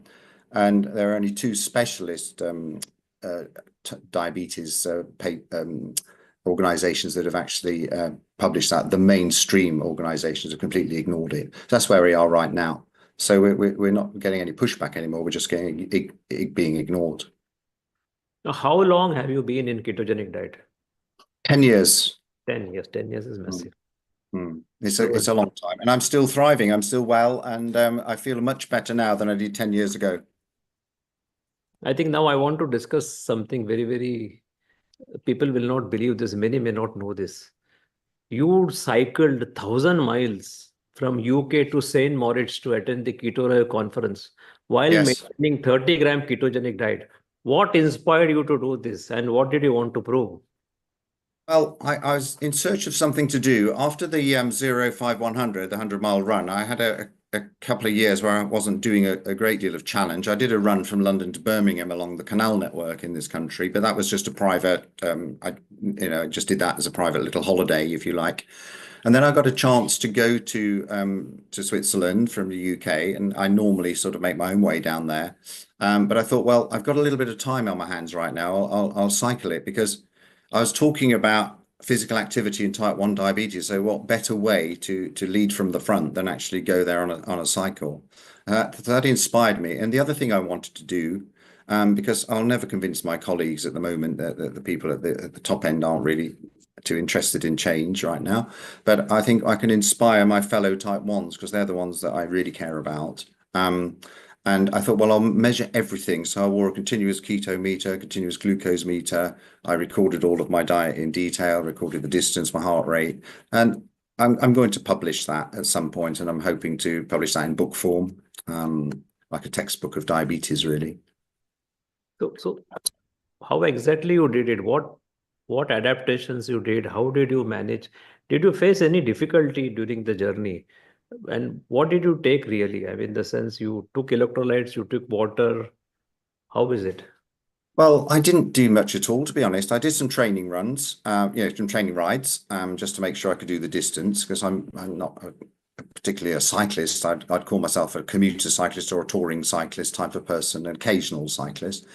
So my preparation was just making sure I was physically fit enough, and then just carry on doing what I'm doing. So I didn't take electrolytes. I just took water, and I ate a keto diet. I decided I wouldn't take supplies with me, so I had to buy all my food en route for space purposes on a bike. But there's no preparation required, you see. This is the wonderful thing. You just set off and go. The only thing I had to do was adjust my insulin volumes downwards, because with my experience of fasting before, and this wasn't a fasted ride, but I knew I'd become more insulin sensitive. So for the first couple of days, I was reducing my insulin. I didn't quite get that right in the first 2 days and needed a bit of glucose rescue. But for the rest of the time, I had good control throughout. And this was on pens, basal bolus, and not pumps. So after that, it was absolutely fine. There were no injuries at all. I had a couple of punctures. But the thing I think we need to know is really that I was on a 17-year-old cycle. I wasn't doing this on a brand new cycle. I was fully laden with kit, but I think even though my bike was 17 years old, I was actually not as old as the bike was. I think my keto diet has kept me much fitter than I would otherwise have been if I'd have stayed on the conventional diet. So what tips can you give to type 1 diabetics who wants to be athlete? Is there any fear? Is there something they need to do? How did you really manage to be a good athlete in spite of having insulin?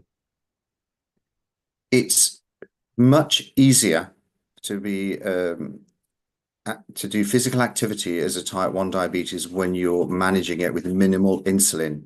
All of the current algorithms for managing type 1 diabetes in sport are about either reducing your insulin or increasing your carbohydrate intake. That gives you the idea, doesn't it, that people with type 1 are using too much insulin. So you have to manage your insulin the night before, and then you have to manage it on the day, and then you have to take carbohydrates. And if you're doing long distances, you have to be chewing carbohydrates 60 grams an hour, after 2 hours, which if anybody eats sugary foods when they're exercising, they'll know it makes you quite nauseous. So there is not much required really with a keto diet. You just get on with it. I tried to fast with exercise all the time, but the logistics of this was that I had to have breakfast and 2 meals throughout the day because I had to adapt my eating regime to sort out the amount of exercise I was doing and the type of insulin I was using. But that was fine preparation. After a couple of days, it was all straightforward for me. So there's no preparation required. An interesting thing was on the very last day, I had a 5-hour cycle ride. I had a minimal breakfast, 2 slices of cheese and a little bit of red meat and a cup of coffee. 5 hours later, I'd gone over a Swiss mountain pass, which is 2.5.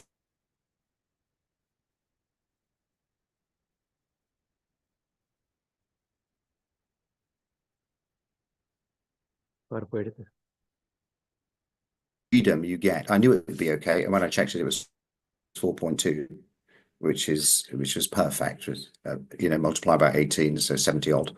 So that was perfect. So it was perfect throughout the whole journey, and I knew it would be, which I think is remarkable. So let us talk about this SMHP position paper.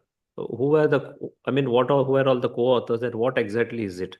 That statement on position statement on type 1.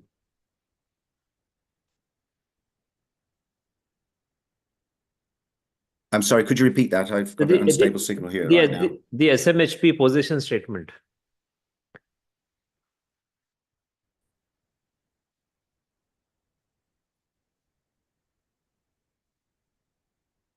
You can hear me now? There is some signal issue. Got you now. I've got you now, yeah. Can we talk about the SMHP position statement? Yes. The SMH, Society of Metabolic Health Practitioners, there are 14 people who are co-authors of this statement, which is about therapeutic carbohydrate restriction in type 1 diabetes.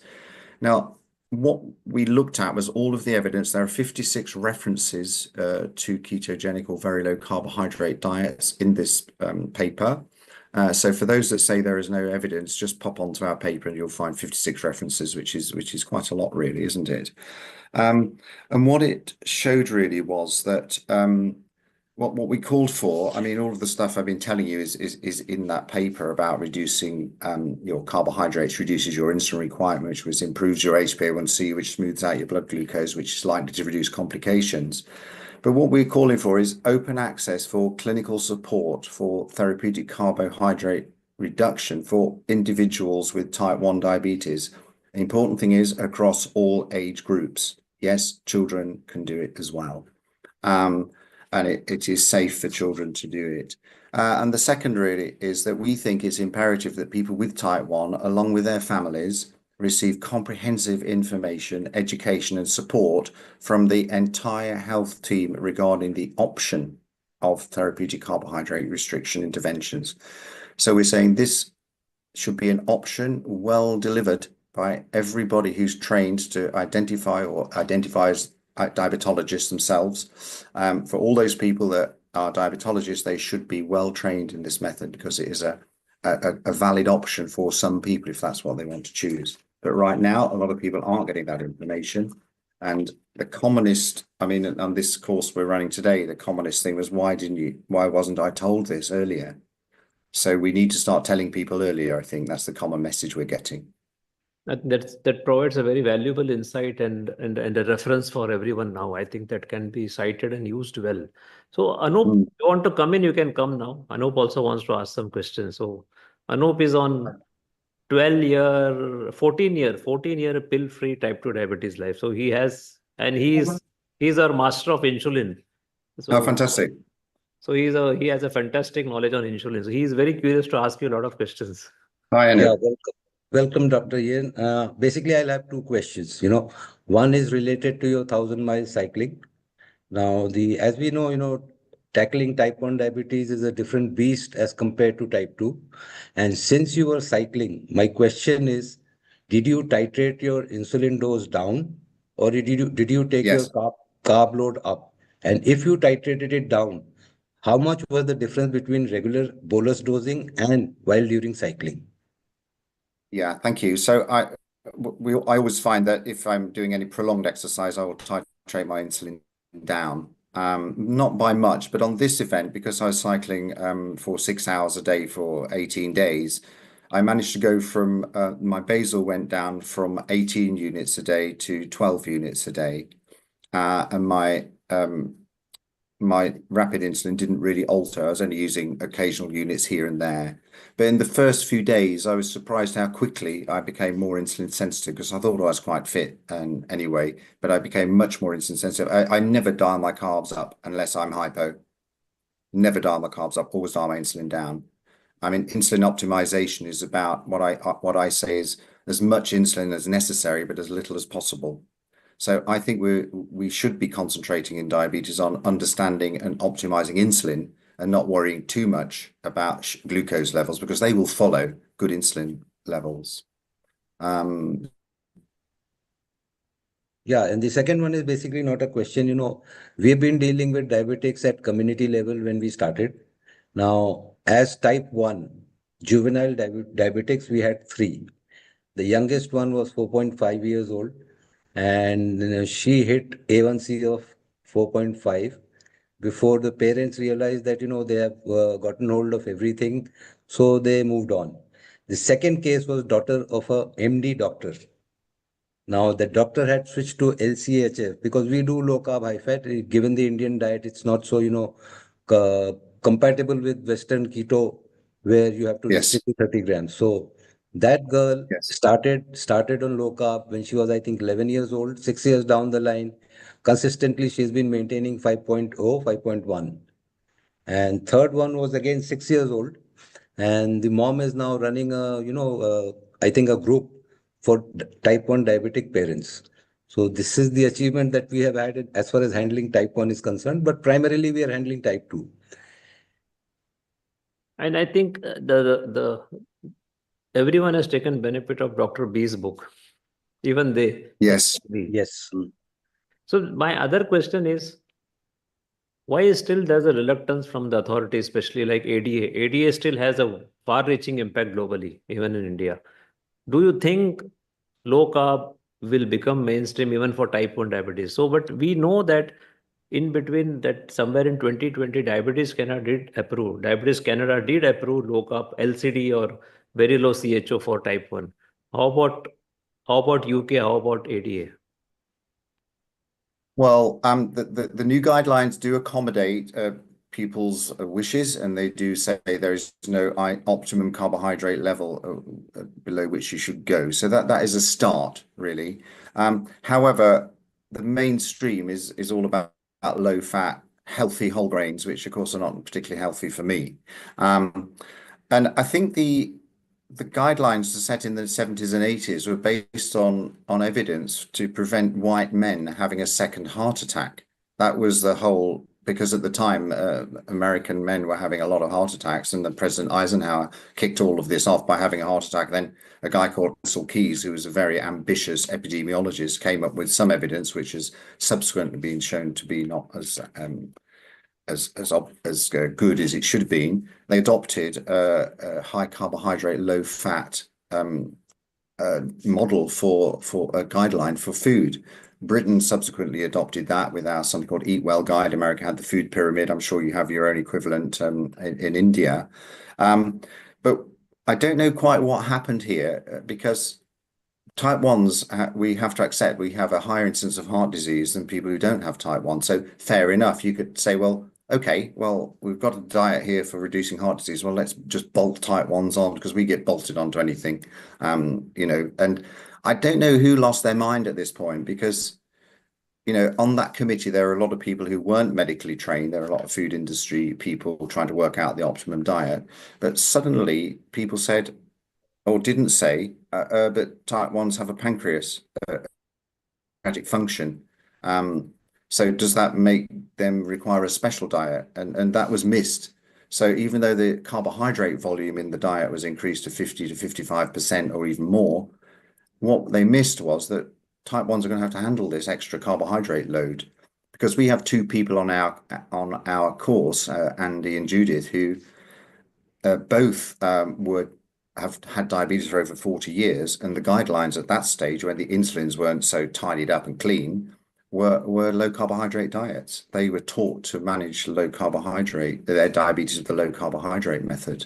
And subsequently, they've never gone high carbohydrate, because they were doing well on low carb. And when they were persuaded to eat what you like and shoot up as much as it takes, they decided they didn't want to do that. So they're now 40, nearly 50 years in one case down the line with no complications. And I think that is partly it's the type of autoimmune disease they have. It's probably not as aggressive as other people, but partly because they have been lowish carb for the whole of their lives. So, and the other thing I should say, there is no evidence, there's never been any trials done to suggest that a low-fat diet is actually good for us as type 1 diabetics. There's been no studies done on type 1s whatsoever. There have been studies done on keto diets in type 1, and they're shown to be very favorable indeed. So when people tell me there's no evidence, it just means there's no evidence if you're a sugar doctor. But if you're trained in metabolism, as we should be as doctors, in the broad issue of metabolism, and then, of course, there is evidence. So you yourself are an example of a type 1 diabetic on a low carb or ketogenic diet.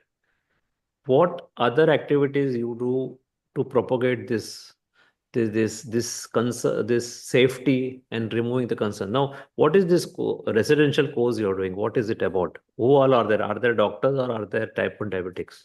Yeah, so we run this. I'm the only doctor on the course. We're running it as with strict sort of medical supervision, which is myself. I stay here 24 hours a day for the full 6 days of the course.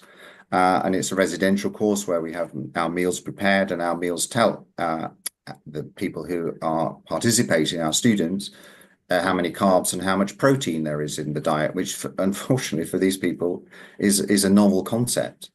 Protein should be counted as part of a healthy diabetic type 1 protocol. And then we spend a day talking about each route of health. So we'll have a day on diet, a day on physical activity, a day on mental health, a day on sleep and circadian rhythms, and a day on our lived environment. It's not always a single day, but they're the focuses, because we know that each one of those aspects of our daily lives impact or are impacted by insulin. And what we're learning to do is how to understand that our blood glucose goes up not just because of our glucose, sugar in the diet or carbs, but it goes up for multiple reasons. And every single type 1 knows that you can do exactly the same thing 2 days in a row and get completely different results. And these people are now understand what that's all about. We understand that we should be getting outside first thing in the morning to reset our body clock, for example. We understand that meditation, breathing exercises are good for those people who have a big adrenaline response. We understand about diet. So what we do, I have a team of people who all have type 1 diabetes, and they're all expert on one aspect of those pillars of health. So we have someone who is expert on food preparation and diet. We have someone who's an expert on how it impacts our mental health, etc., etc. And each day we have someone with type 1 diabetes who's living the keto lifestyle, often for a long time, talking to fellow type 1s about how they do it, and I provide the medical cover for that. So by the end, actually, our students here, when they graduate, they'll be supported for a whole year on WhatsApp, and I'll be seeing them twice on Zoom within that time. And we're collecting a huge amount of data so that we can make the clinical case for low carb. We've got 8 people gone through the first year, and all but one of those have got into the non-diabetic range, for example. Most of them have reduced their insulin a lot. So that's what we do here. And by the end of it, our students go out with enough knowledge to be able to stand their ground when they come up against one of those doctors who's failed to keep up to date, really. And unfortunately, in my country, 50% of clinicians advise against the keto diet on grounds of clinical safety. And I think we've got this split now, but 50% do. So it shouldn't be the case that you turn up to your clinic and it's literally the toss of a coin who you get. So we are educating our type 1s and they're very keen now to spread the word, to be able to understand that if they get advice that isn't up to date, they can handle that and they don't need to worry about taking that advice because it's out of date and they know it's out of date. So we're trying to bring the standard up so those doctors that can support it are encouraged to support it. And we bring the general standard up so our doctors are trained broadly in metabolism and not just talking about sugar. Yeah, if I may ask one question, follow-up question. You said that there's a 50-50 split. Yeah. There's a 50-50 split with respect to acceptance of keto for type 1.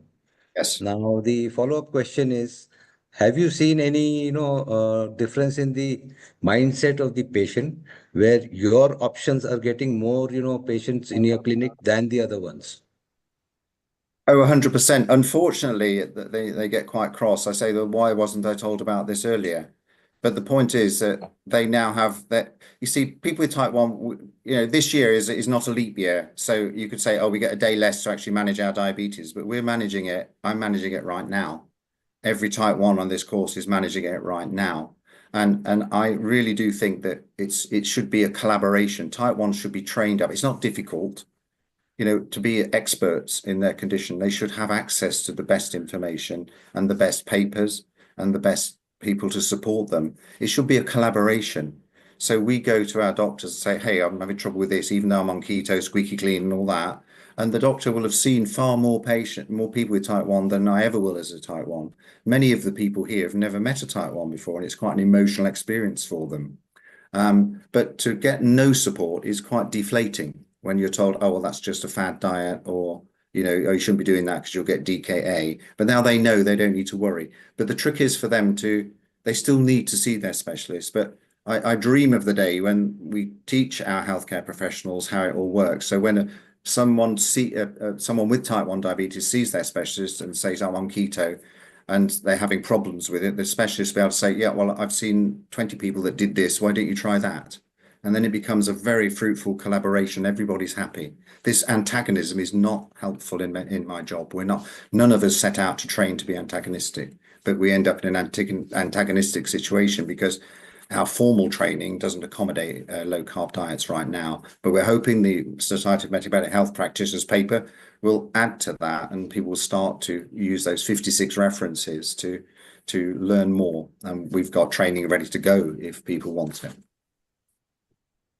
Very interesting. So you're fortunate to have a lot of doctors like you in UK. We have Dr. David Unwin, Dr. Yes, Riswan. absolutely. We had both of them in the earlier 2 sessions than you here. So what would be your message to Indian diabetologists, endocrinologists on this particular low carb or keto for type 1?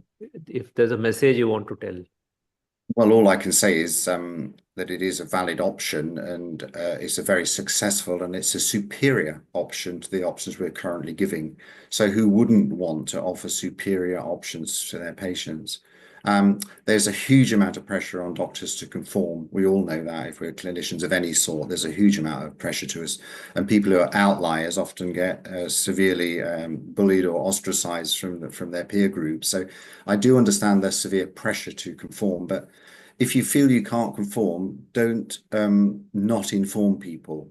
So I often used to say in the early days, now I'm much more brazen about it, but well, this isn't part of our guidelines, but perhaps you should look at Richard Bernstein because it might offer you something. And if you like what he says, come back to me and I'll try to help you with it. And that's a way of getting started, and you can still fly under the radar. But hopefully there will be people who can just, and say, no, this is right. This is the results we're getting. There is good evidence for there's no evidence in type 1 for what we're meant to be doing. There's no evidence dietary studies done at all. So at least we should be going, if we're going with the evidence, we should go with the evidence for type 1s and keto diets. Yeah. So I think we have come to the close. The next guest, Samir, is also here. So you are type 1, but you are a primary care physician, of course, and you have dealt with a lot of Indian patients there, I'm sure, in UK. Yes. And you know the situation in India. So what is your in India, the issue of type 2 diabetes is huge. Yes. The whole metabolic spectrum. What would be your message to India? Oh, that's far too big a message for me. Who am I? I don't have a message for India other than that. Look out, I'm coming for you because I'm coming to India in October when my son gets married to a lovely girl from Chennai. So I'll be coming down to Chennai in October.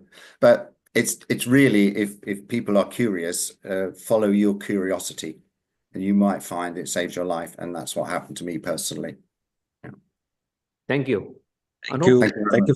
Yeah, before we wind off, one question. The reluctance, is it, when the other doctors in the community, they are not liking or, saying low carb or keto is not meant for type 1 diabetics, is it reluctance to accept it? Or is it the, I would say ego to say, sorry, we were wrong? Or is it the pharma that is, dictating their decision? I think it's yes, that's a great question. I think it's a combination. And I think it's a reluctance to want to step outside of safety. I think there's a lot of that. And I think also the resources we have as doctors for our training, if you go on a diabetes course, there's nothing mentioned about these sort of diets. It just wants to get your speciality topped up. You can top it up, but you'll never hear of keto diets. So it's trying to say, well, if you do hear about these things, don't just like say, oh, don't go with those people because they're dangerous. Just follow your curiosity, look it up, and you'll get so much clinical reward from it. David Unwin, you mentioned, a type 2 specialist who was in Lancashire, in the north of the UK. He almost gave up 10 years ago because he was just exhausted by the sheer workload. And then he discovered through a patient doing it, not him, he didn't discover it, a patient told him they'd lost weight and their diabetes improved. And then it sparked his curiosity again. And now here he is traveling around the world full of enthusiasm and rejuvenated as a doctor and seeing great results. Well, who wouldn't want to do that? Thank you. Dr. Ian, thank you very much for such an inspirational journey so far, and I'm sure you'll have a lot of good work to do in coming times. So we'll see you again, and we look forward for any sort of collaboration in coming times. Thank you. Thanks for inviting me. It's very kind of you. All the best to you. Bye now. Bye. Bye. Please get Samir and Ira in. Welcome, Samir. Hi, Shashi. How are you, sir?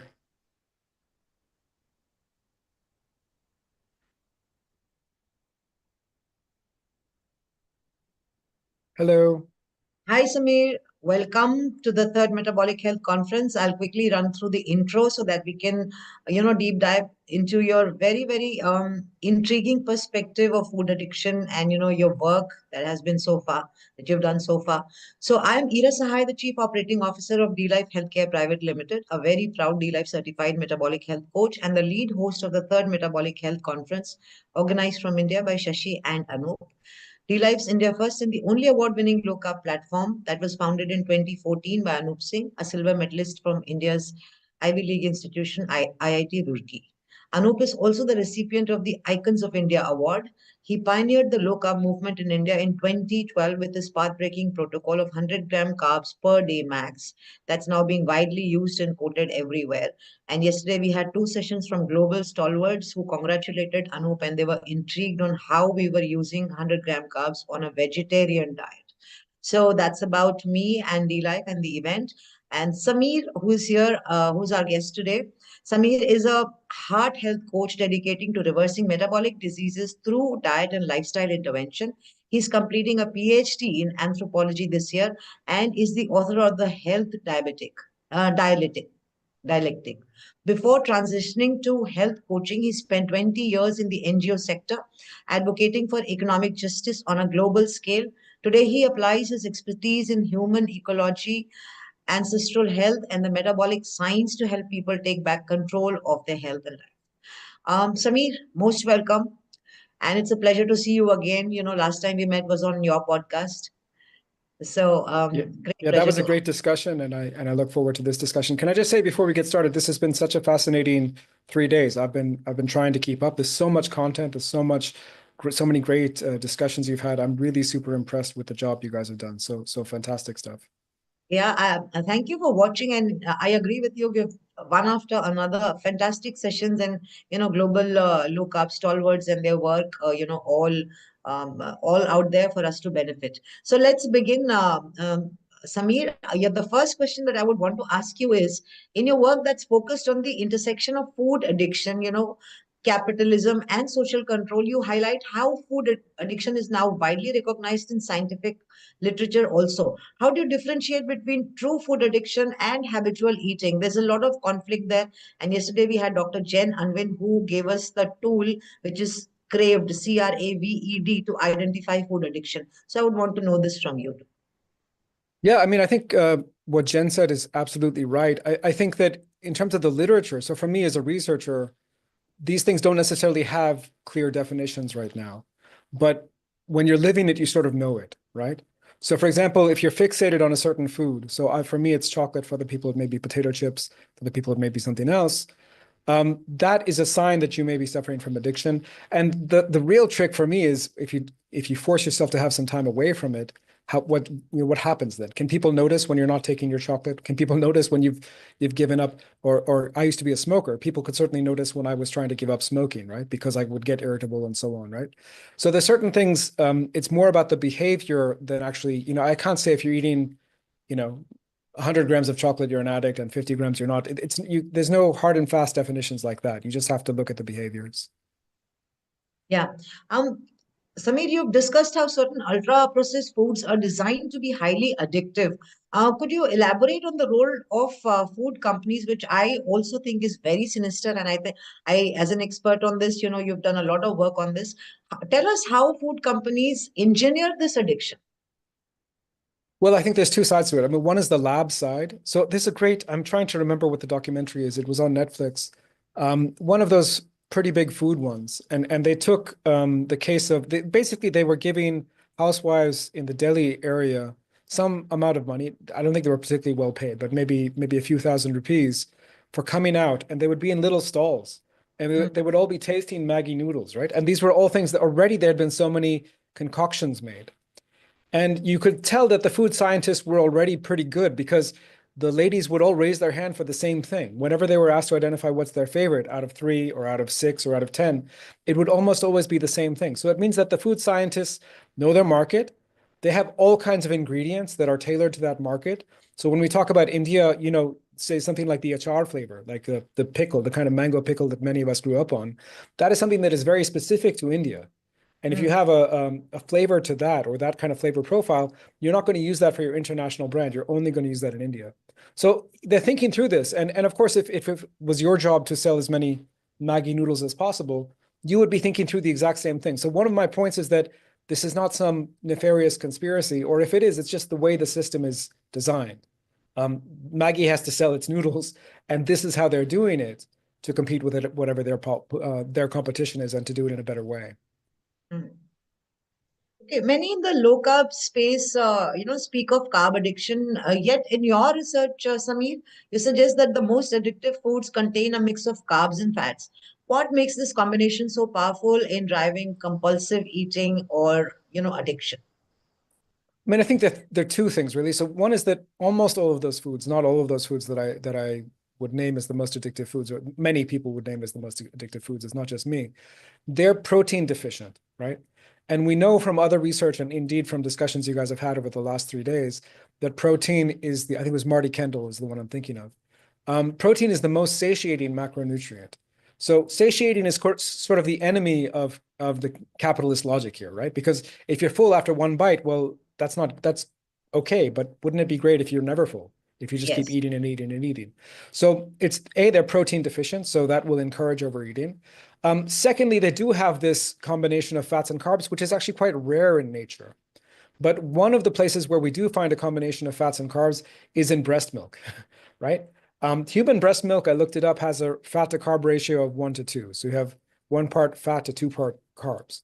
That's kind of similar to the kind of ratios you see in something like pizza or donuts or some of these, like the most addictive foods on those lists, right? Milk, of course, is designed to promote rapid growth. A newborn, to go from a newborn to a toddler, you have to triple the weight or sometimes quadruple the weight. So this is my thinking right now. I'm not saying this with too much confidence because I think there's a lot more research that needs to be done on this. But the fact that some of these addictive foods have low protein and mimic the fat to carb ratio of human milk, I think these are intriguing and may indicate why they're so addictive. Mm-hmm. Hey, Sameer, you have drawn historical parallels between addiction and labor control. Now, that's a very intriguing angle, and I would like to hear more about it, particularly in South Africa mining, operations. So, could you expand on how addiction, especially to sugar and refined carbs, have been used as a tool for economic manipulation? I'm really intrigued by this angle. Please elaborate on this. Yeah, I mean, to be honest, when I'm writing about this, I'm not writing so much about the sugar and carbs because I don't know, there hasn't been enough research done on this. What does happen, and we can talk about this a little bit later too, what does happen is that those tend to be the cheaper foods. So if you think about who are in the Indian context, what are the Dalits going to be eating, Dalit people going to be eating? In the South African context, what are the enslaved people going to be eating, or the people who've been brought as indentured servants? Largely, they're going to be eating those cheap carbs, right? So there's one aspect of this that's just economics. People don't have any money, so this is the only thing they can get their hands on. But the addiction point was really, the research is mostly done on alcohol. So I work with communities, some of your listeners some of the viewers may know, they're called Khoisan communities here in South Africa. These are some of the last remaining sort of tribal indigenous people who actually do their own hunting and so on. Some of the last of those on the planet. And many of them, since about 1948, were employed as farm workers. And I was shocked when I went to those communities and visited them and heard their stories. They weren't paid in money, Ira. They were paid in alcohol. Oh. They were given like a bottle of rum at the end of the week. And that was terrible for all kinds of things. You can imagine what happens. I mean, first of all, they're not getting paid in money. What are they going to do for food and all these things? They're completely dependent on their employers, number one. Number two, you can imagine what happens when a man who feels like he's been working hard all week gets a bottle of rum on a Friday night. I mean, it's not a particularly good scene for the women in the household or even for himself the next day. He's out of commission, right? He finishes it all in a night, right? So this is, and then there's the fact that he's going to want more. The addiction aspect makes him really, really, he's got to have that job because he's addicted to the alcohol. So there are all these things that are documented with addiction overall, and I think we need to now be asking the question as researchers, where does carb addiction come into this? For example, I'm interested to know there's quite a bit of documentation on historic diets of, say, Rajput kings in India, but less, at least I haven't found it yet. I'd be interested to know, what are the diets of the working classes at that time, 200 years ago, 300 years ago? And can we find elements of sort of this carb addiction playing a role? I don't know, it's an open question. Okay, you mentioned, Sameer, that the companies use ultra-processed foods like pizza and workplace incentives. How does this compare to historical tactics and examples of the same, such as using alcohol to control, labor forces? You just spoke about it. So can you just elaborate a little bit more?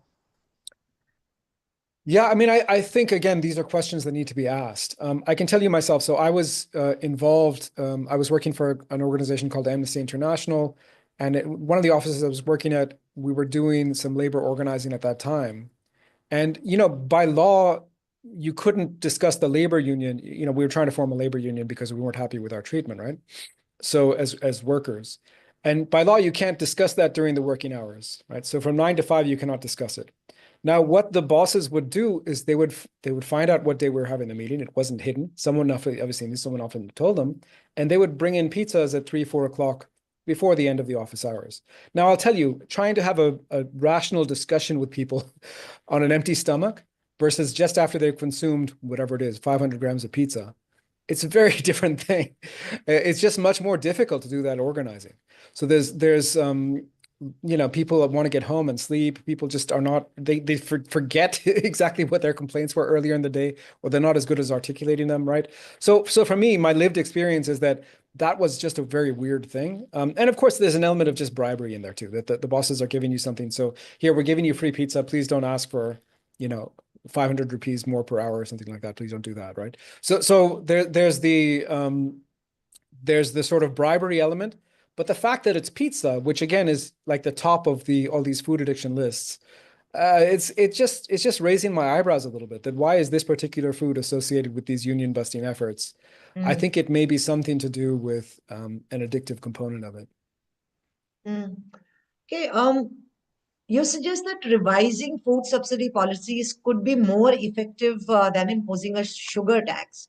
What specific policy changes do you believe can do that, reduce the carb addiction? Yeah, so here we have to really ask what's going on. So I mentioned earlier that the carbs are cheap, and historically that's always been the case. But at the current moment, we can talk about this in the Indian case. At the current moment, they're super cheap, right?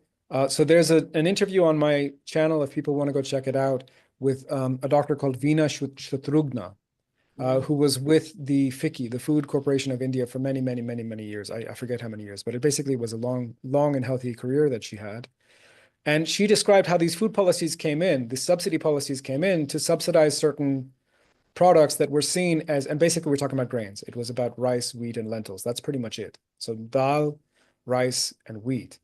And those were brought in, the people who brought them in, she said in that interview, they had a certain ideological bent. They were Brahmins from Tamil Nadu almost exclusively, right? So they had a certain ideological bent that was good, but those foods had to be kept cheap. Now, what other foods get subsidized in India? Sugar is one of them. Sugar, now, yes. if we're talking about internationally, corn in the US is probably one of the most subsidized crops like you can possibly imagine, right? And that corn is so subsidized that it's cheaper, although the process for making high fructose corn syrup is a very complicated process. It's a 12-step process. It's not easy.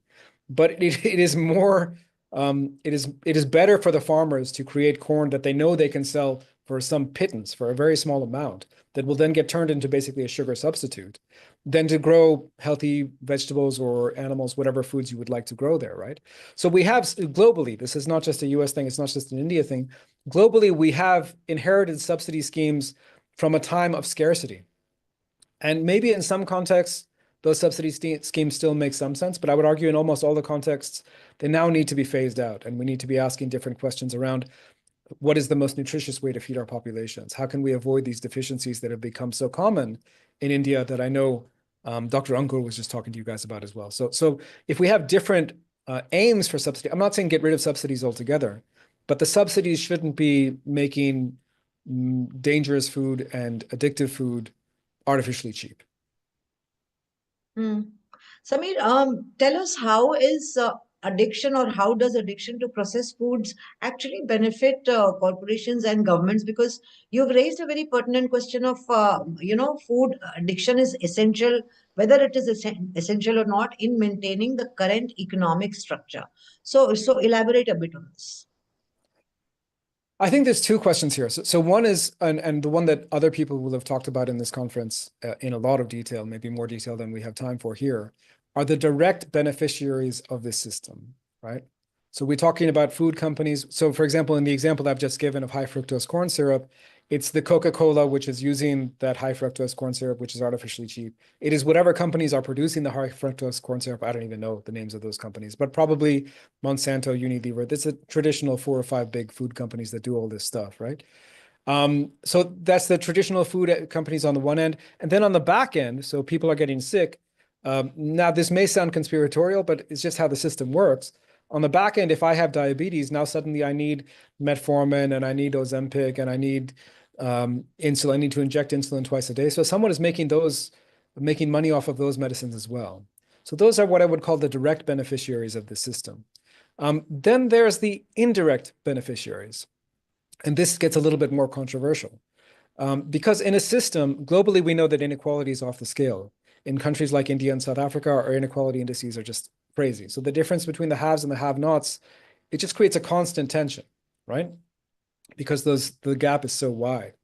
So the question, when you have such we know from different studies that when you feel less privileged than your neighbor, and by the way, it's not just the very poor who feel less privileged. All of us, the way the capitalist system sort of works, all of us are comparing ourselves to people who are more. I may make, a crore a year, but I'm comparing myself to someone who makes 10 crore a year, whatever it is, right? So that's the way our media is structured. That's the way our minds are structured, right? So when you are under that kind of stress, you need different coping mechanisms. And addiction is a very popular, and I would say almost a universal coping mechanism. I mean, I've done a lot of work with clients and seen especially young people, teenagers, how they cope. Some kind of addictive behavior, doesn't have to be food, doesn't have to be drugs, can be other kinds of behaviors. It's almost universal in our society at this point in time. So again, to give you the US example, I come from the US, although I used to live in India too, so I know both pretty well.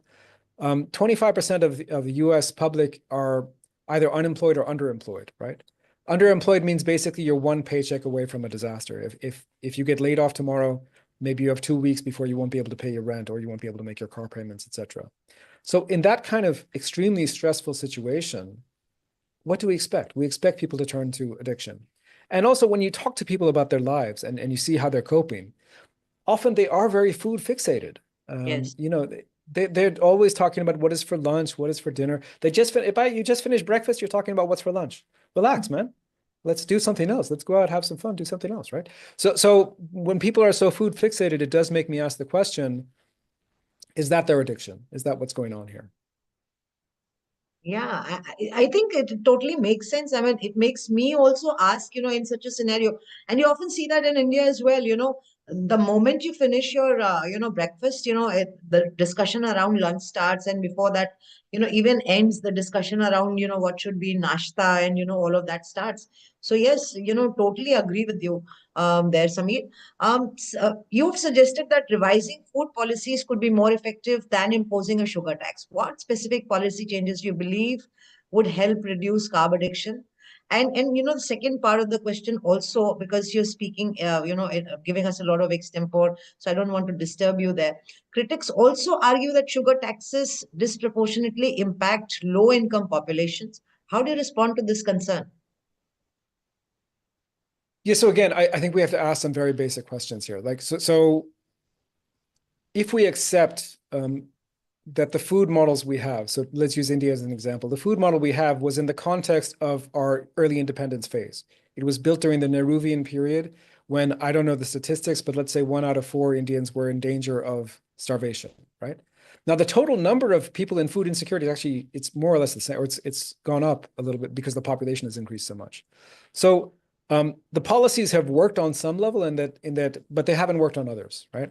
So I think it's time to revise those. And this is getting back to some of the things that Dr. Veena Shatrugna said.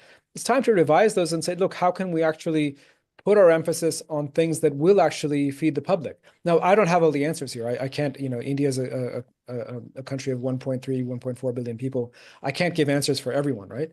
But I think asking questions of how to localize the food supply, asking questions of how to actually prioritize the important nutrient-dense, protein-rich foods, right?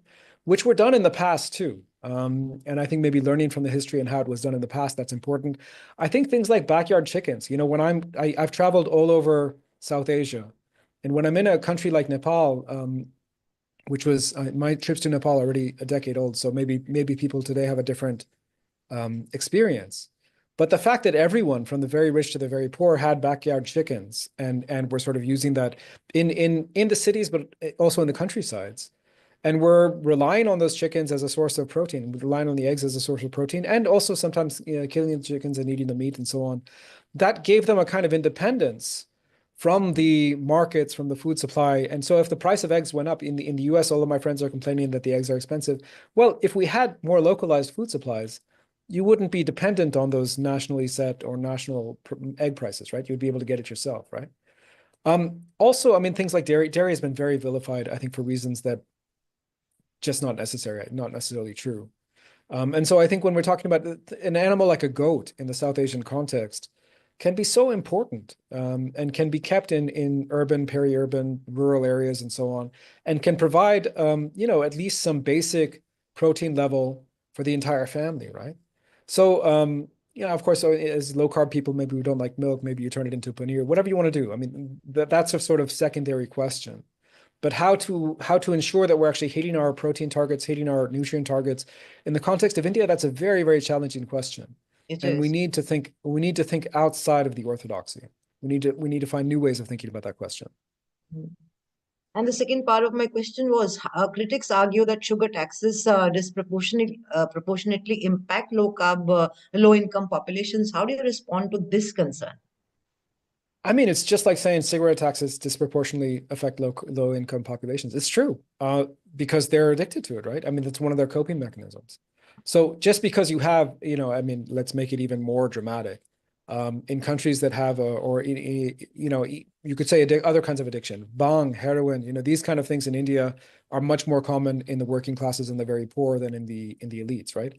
So does that mean that we shouldn't tax those things, or we shouldn't try and make those things illegal? Like, what are we saying here? You have deep problems, and your problem is being covered up. It's a kind of Band-Aid solution, is this sugar addiction. So what I'm saying is you need to address, if you want to address the health of the population as a whole, you have to address those deeper problems. And again, there's no easy answer here. But I think, again, trying to help people organize, trying to give people community support, that's going to be a big part of getting over any sugar addiction and other kinds of addictions too, right? And the other thing that we're saying is, sometimes people imagine that we're going to change the price of a Coca-Cola from 2 rupees to 2,000 rupees overnight. Like that's never done. That's not how policy works, right? We make things gradually more expensive over time, so that people can wean themselves off the addiction. I mean, that happened to me. I used to be a smoker, and the price of cigarettes, I can remember, went up from, I'm talking about in Canada in the 1990s, the price of cigarettes went up from about $3-4 a packet to about $8 a packet. So I just started smoking half as much because I couldn't afford to smoke what I used to smoke, right? So those are the kind of things that addicts will do. They'll have to wean themselves on and off it, and it's actually a good thing, right? It's not a bad thing. Samir, for those who are struggling with carb addiction, what are some of the practical tips or advice, would you want to give to them so that they can explore that option or try and break free from that cycle? Yeah, this is a tough one, Ira, because there really is no one-size-fits-all solution. I think the first thing to do, and that most people can't do, and if you take this first step, you are so far ahead of everyone else, is just to recognize that you have a problem. So if you think, geez, I'm eating chocolate every day, and do I have a chocolate addiction? Just keep the chocolate out of your house for a week and see what happens. That will tell you for sure if you have an addiction, right? And if you recognize that you have that addiction, then you have different options. So different people would like to, some people recommend to phase out gradually. That's fine. If it works, that's totally fine. Instead of 2 pieces of chocolate, have 1 piece of chocolate. I don't know. I mean, that's possible. That's great. Other people will say, no, you have to quit cold turkey. Great. If that works for you, absolutely great. I quit smoking cold turkey 20 years ago or whatever. Fine. Great. No problem. What I found personally is 2 strategies helped me. So this is, I'm just sharing my own evidence, please take it with a grain of salt, but this is what worked for me. The first thing is fasting, because for me, it was always, even to this day, it is easier for me not to eat at all than to avoid the things that's triggering me. Once I've eaten, I'm going to want the carbs. So it's just better for me not to eat the whole day and maybe have a proper nutrient-dense dinner that will fill me up, and then not eat anything again till the whole day. That worked better for me than trying to control my cravings. And the second thing that works for me is, I suspect, I don't have all the evidence to back this up, but I suspect that a lot of our cravings have to do with the fact that we're not eating enough nutrient-dense foods. So when I'm having these cravings, I'm going to have my 5 eggs in a smoothie with some heavy cream, 5, 6, maybe even 10 eggs if I'm feeling really bad, or like I really need something. Because those egg yolks especially give me all the micronutrients that I could possibly need. And I find it's much easier to resist the cravings after having those nutrient-dense foods. Of course, I'm also having my steak and my lamb and my mutton as well. So I'm having those nutrient-dense foods, and then I find it a lot easier to resist those cravings. Samir, in your opinion, is there some tool besides what we heard from Dr. Jen Anwen yesterday? Is there some tool or some steps or a guidebook kind of thing that you would want to recommend for those who are struggling with carb addiction? Not really. I think there are lots of resources, and Dr. Jen would know better than me, so I'll defer to her. But I think the idea of community support, all of those tools include, and even if we look at traditional addiction, the idea of having some community support, the idea of being open about these things. Sometimes we're embarrassed to say to our friends and our family, look, I'm struggling. Please don't offer me the mithai 500 times because it's a struggle for me to say no, right? So I think being a little bit open and trying to have those discussions with our friends and family and trying to find some people who actually do it with us. It's a good thing when you go to if you decide to go to the gym tomorrow for the first time, it's great to go with someone who will keep you accountable. How many days a week do you want to go to the gym? And can you come with me? We can go together, right? In the same way, is there someone who, if you're quitting, I don't know, if you're quitting mithai, is there someone who you can quit with? Is there someone who's willing to take that step with you? I'm sure you'll find. If you ask your friends around, someone want to do this, we can hold each other accountable. You're going to have much better results. Yeah, and I also think, Samir, there's also this in-your-face media angle and, commercialization of, the food, and it's available everywhere, right from a hospital to the airport to schools, and, you just can't avoid it. I think that also plays a major trigger as far as community is concerned, the way we live now. I mean, community where we can physically go and interact may not be possible, but yes, online communities that can give you support. But at the end of the day, we are still living in the real world with all these triggers around us. So I think that may be a bit challenging, but as Samir said, there are a lot of resources that one can use. And as Dr. Jen Anwin was also, mentioning of all these things, CRAVED, if you think, you're getting withdrawal symptoms and, it is, that it is impacting you and your life in a very negative way, and yet you cannot stop. I think these are some of the very evident, symptoms of carb addiction. And, probably you can check out these resources that Samir has mentioned and other speakers have mentioned. Okay, Samir, coming back to the questions, conventional addiction treatment often focuses on the substance itself. Yet your research suggests the environment plays a bigger role, which I was, just wanting to come over to. How should addiction treatment evolve in the light of this understanding? Again, I think that so there's two levels here. Just when I work with clients, there are two things we do. One is, and I think Dr. Rob Saiba has talked about this a little bit. It's almost like trading addictions. He wouldn't use this language, but that's the language I use. So if you have a cigarette addiction, for example, if you trade that cigarette addiction for a carb addiction, that's probably a positive thing. It's not great. It has its own issues, but you've probably taken a step up in terms of your own health and so on. When I first got into this world in 2017, 2018, I actively cultivated a coffee addiction. So, it was like, I'm really, really trying to get myself focused on coffee because my addiction to black coffee is how I got over my addiction to chocolate and other carbs, right? So I think there's something about understanding that these things do play a role in our life and you have to sort of use that. Now, what Dr. Saibas talks about and what I agree with is that actually that has to get to the emotion management. Why do you need those things? And that's a deeper conversation that has to do with triggers, that has to do with childhood trauma. And in my academic work, I argue that childhood trauma is pretty much universal in our current system. Yes. But that it's unique to our modern system because the communities that I interviewed who can remember a time before there were any white folks in this area, they didn't experience that trauma in the same way. Right. So I'm arguing that it's something unique to our particular post-colonial system, but it is almost universal within this. Right. Anyhow, that's a different discussion. But eventually we have to focus on healing those childhood wounds, healing the trauma and so on. And that's the only way we ultimately get over. It's one thing to have an addiction. It's a second thing to have an addictive personality which is prone to addiction. And we can get over a particular addiction, no problem. But getting over the addictive personality piece of it, that's hard, and that takes emotional work. That takes, psychotherapy, other things. Basically, we have to understand ourselves and be willing to forgive ourselves and maybe other people in our lives. So that's a much longer discussion. But it's a very important discussion. I would encourage people in India to start thinking along those lines because, of course, there's so many taboos around this psychoanalysis and so on in India as well. So it's something we need to begin to wrestle with more. No, I think we do need to change the entire narrative, Samir, because we have kind of glorified addiction, we have kind of normalized addiction, we have kind of normalized obesity as well. I'm very, very interested in knowing, Samir, in your practice, what are the one or two of the worst cases of addiction that you've seen, and how did you help them out? Yeah, it's so there was an interesting case. Listen, my again, I don't want people to over extrapolate from these anecdotes because everyone's different. I had to treat this person in a particular way.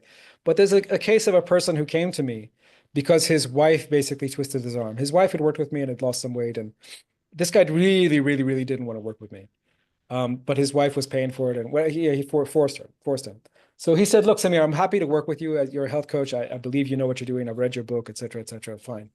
But you have to know something about me that is not negotiable.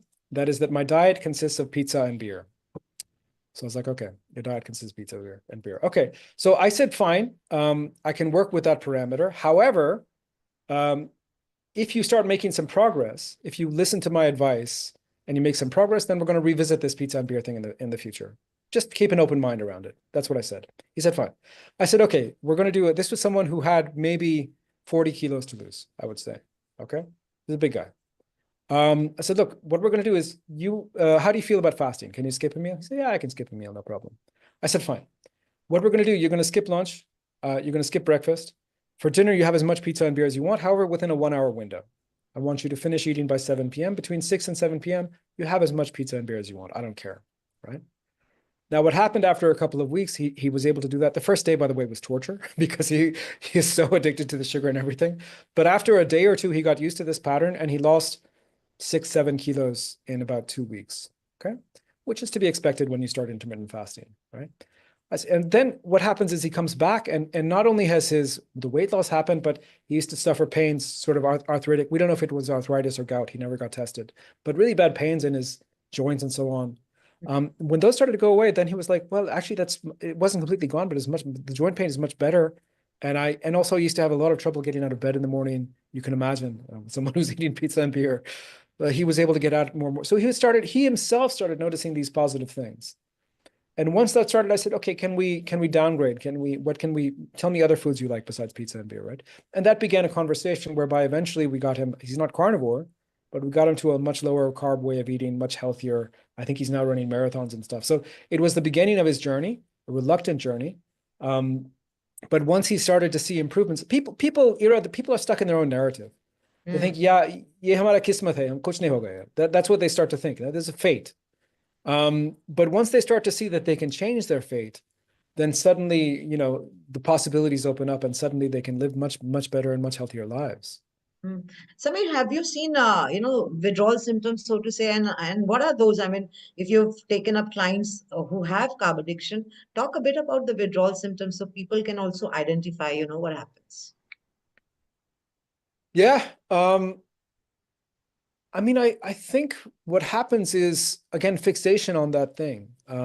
Because often people, if you quit cold turkey, I think this is probably less of a problem. But if you are trying to do it slowly, people just fixate on that food the whole day until they allow themselves it. That's a weird problem to have, and it's weird to, even for me as a coach, it's weird to advise how to help, because again, it's like the physical addiction. It's the same with cigarettes.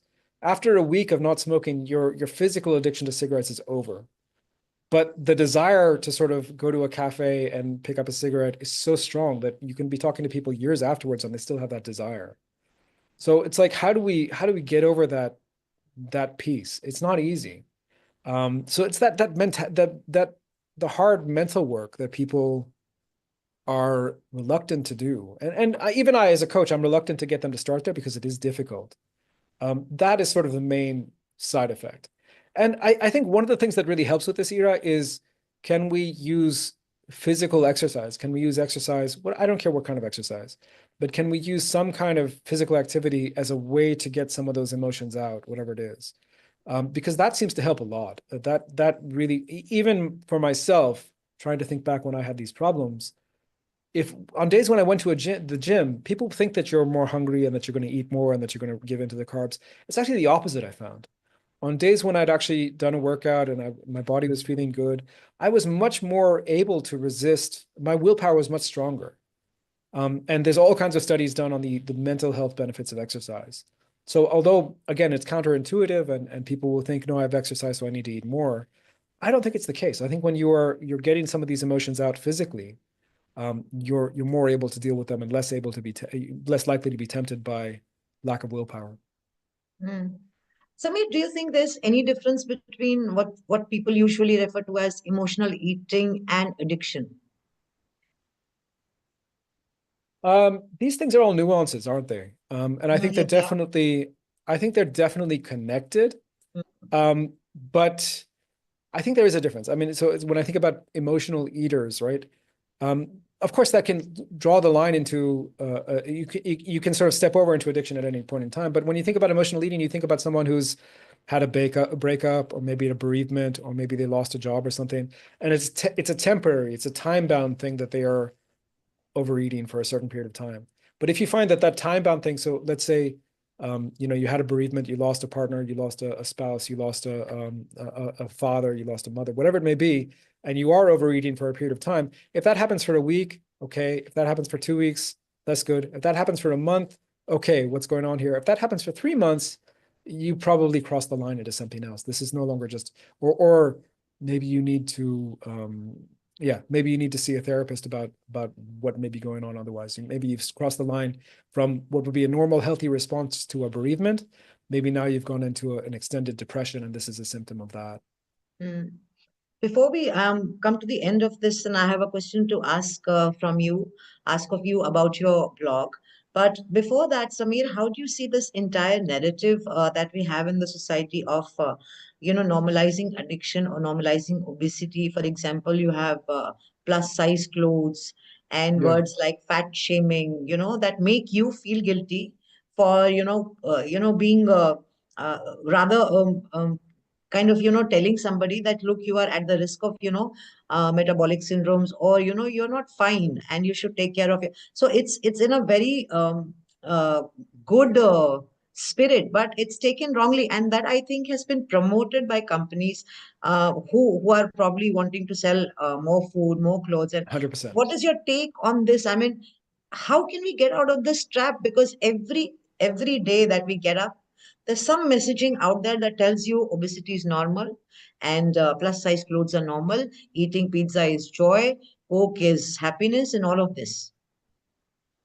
So I think there's two things here. So I am so my background, my training is very much in the feminist movement. My first degrees are in women's studies, in women's rights theory, etc. And so in that, we learned that the personal is political, but it's also the case that the political is personal. Like it's a two-way street, right? And so I think there's a difference between blaming the individual and sort of being mean. So I grew up in a very cutthroat, all boys school where we were always verbally abusing each other pretty badly. It was a pretty rough way to grow up, right? And I, as sort of the fat kid, I mean, I got a lot of bullying as a result of that, right? And that's not good. It's not about the individual, but there are societal pressures that are making us all a certain way. And so I think when we start to say that, and we start to talk to the individual who may have a problem, for example, in one of my conferences the other day, I got all the men to stand up, and I said, just look down, and if you see a belly, then you have visceral fat, and we need to talk about that. Now, some people didn't. I think the way I did it, people were comfortable, because I was like, this is a societal problem, and we all, people don't know that if you have a belly, it's a sign of visceral fat, right? But it could have been done in another way. It could have been done in a very bullying kind of way. So I think a lot of this is like nuance. It's like, we're not here to blame anyone, but we want to inform people that if this is your phenotype, if this is what you look like, it is very likely that you are suffering from metabolic syndrome. And if you have metabolic syndrome, your chance of heart disease goes up 1,000%, your chance of Alzheimer's goes up 1,000%, your chance of cancer goes up, perhaps even more than that. I haven't looked at the statistics, etc. Right? So people don't know that, and they have a right to know that. And people don't know that if you just, here in South Africa, the standard diet is something called meat and pap. Pap is basically just corn, millets porridge. Traditionally it was millets, today it's corn. And I said, look, if you just take that out, because it's a traditional diet, I'm not saying don't eat your traditional diet. Just take out the carbohydrate component of it. you're going to be so much better. And lots of people are like, oh, I only ate that because it was a vegetable and I thought I have to eat my vegetables, right?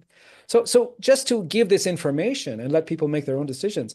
If someone says, I want to eat 2 liters of Coca-Cola a day, hey, I'm not here to stop you, man. It's your life. But I want you to know that there are consequences for that. And I want you to understand that, if you have a wife or a husband, if you have children, if you have family who depend on you, those consequences aren't just about you, right? It's about your whole social network, and you have to be responsible for that. But these are some of the things that I want people to be asking themselves. I don't want people to be blaming themselves. It's not about blame. It's about how can we actually get better. Yeah. Samir, how can people check out your blogs and kindly, tell us the inspiration behind writing those blogs. And in the meanwhile, I would ask Shashi and Anup also to come on the screen. Yes, Samir. Yeah, sure. So all of my stuff is at samirdasani.net. So just my full name .net. You can check out all my stuff there. Listen, in terms of my inspiration, going back to when I first started this, I came to the revelation. So I'd spent 20 years trying to sort of improve the world, change the world. I'd worked with various governments as well, trying to, make pro-poor policies, etc. But I came to the conclusion after 20 years of doing this work that I was banging my head against the wall, and that actually there are structures which make us who we are. There are structures which perpetuate injustice at every level. And that thinking led me to think that those same structures are what perpetuates the food environment that we see, and also the fact that we see so much chronic disease. So that was really the motivation for writing my first book, which is The Health Dialectic. That was my motivation, that it's not, again, getting back to this issue of personal responsibility. Yes, there's personal responsibility, but to some extent, we're all victims of a system that is pushing us in a certain direction. And hats off to people like Anup, who have been able to swim upstream in very difficult circumstances in India. I lived in India for 10 years. I know how difficult it is, what you guys have done. So hats off to you guys for this amazing conference and for everything that you've done. But it's about understanding that the current is flowing a certain way, and understanding what makes the current flow that certain way. And then to give people the knowledge and the information and hopefully the power that they need to swim against that current. Yeah. Anup and Shashi. Yeah, thank you, Samir. Thank you. Before I hand it over to Shashi, I would like to ask a light-hearted question. Was pizza ever tried to be declared a vegetable? I think, in some, you ask it in a joking way, but if you look at some of those nurses' health study surveys and so on, which I've written about and others have written about, pizza and lasagna were classified as vegetables. Pizza and lasagna were classified as meats. Sorry. So that's, when you see these things that meat correlates with higher cancer, etc., just keep in mind that pizza was classified as a meat in some of those epidemiological surveys. Nice. Thank you, Samir, for sharing this platform and sharing your insights on carb addiction as a tool to control. And I'm sure that we'll have our collaborations on for quite a long time. No, thanks so much. It's been a real pleasure, guys. Thank you so much for coming, Samir. Great interview. Thank you. Bye. Dr. Miguel, welcome. Hello, good morning. How are you? Thank you very much. Good morning. How are you? Excellent. Thank you. So, Dr. Miguel, I'll just start with the introduction and finish off. So, for the audience, of course, I am Shashi, a certified metabolic health coach from DLF, India's first and only award-winning low carb, founded in 2014 by Anup Singh, who is an IIT engineer and a silver medalist and also Icons of India awardee. He also pioneered the low carb movement in India. And Anup had a very unique concept of 100 grams carb per day max protocol, which he developed in 2012, which made low carb very, very easy for type 2 diabetics and especially for the vegetarians. In 2020, he also launched a DLF diploma course, the only legally tenable course approved under the NSDC partner government of India in this segment with the world's largest CPD hours of 144 hours. So Anup and I, of course, co-organized the India's first conference in 2023, second one in 2024, and now in 2025. So today we have Dr. Miguel Casali. So Dr. Miguel is a physician based in Ireland with a strong focus on metabolic health and low-carb nutrition. Passionate about preventing and reversing chronic disease through lifestyle intervention, he actively promotes evidence-based dietary strategies to improve metabolic function. So Dr. Miguel is also involved with CSC Connect, working to bridge the gap between conventional medicine and nutrition-driven health solution. His insights into low-carb and real food approach makes him a key voice in the global metabolic health platform. So today we are going to discuss a doctor's journey to metabolic health with low carb nutrition. Doctor, again, welcome. So thank you very much, Shashi, for inviting me to a great conference, and let's go and talk about this fascinating topic. Yeah. So first we'd like to know about your own personal story. What brought you to low carb nutrition as a mainstream doctor?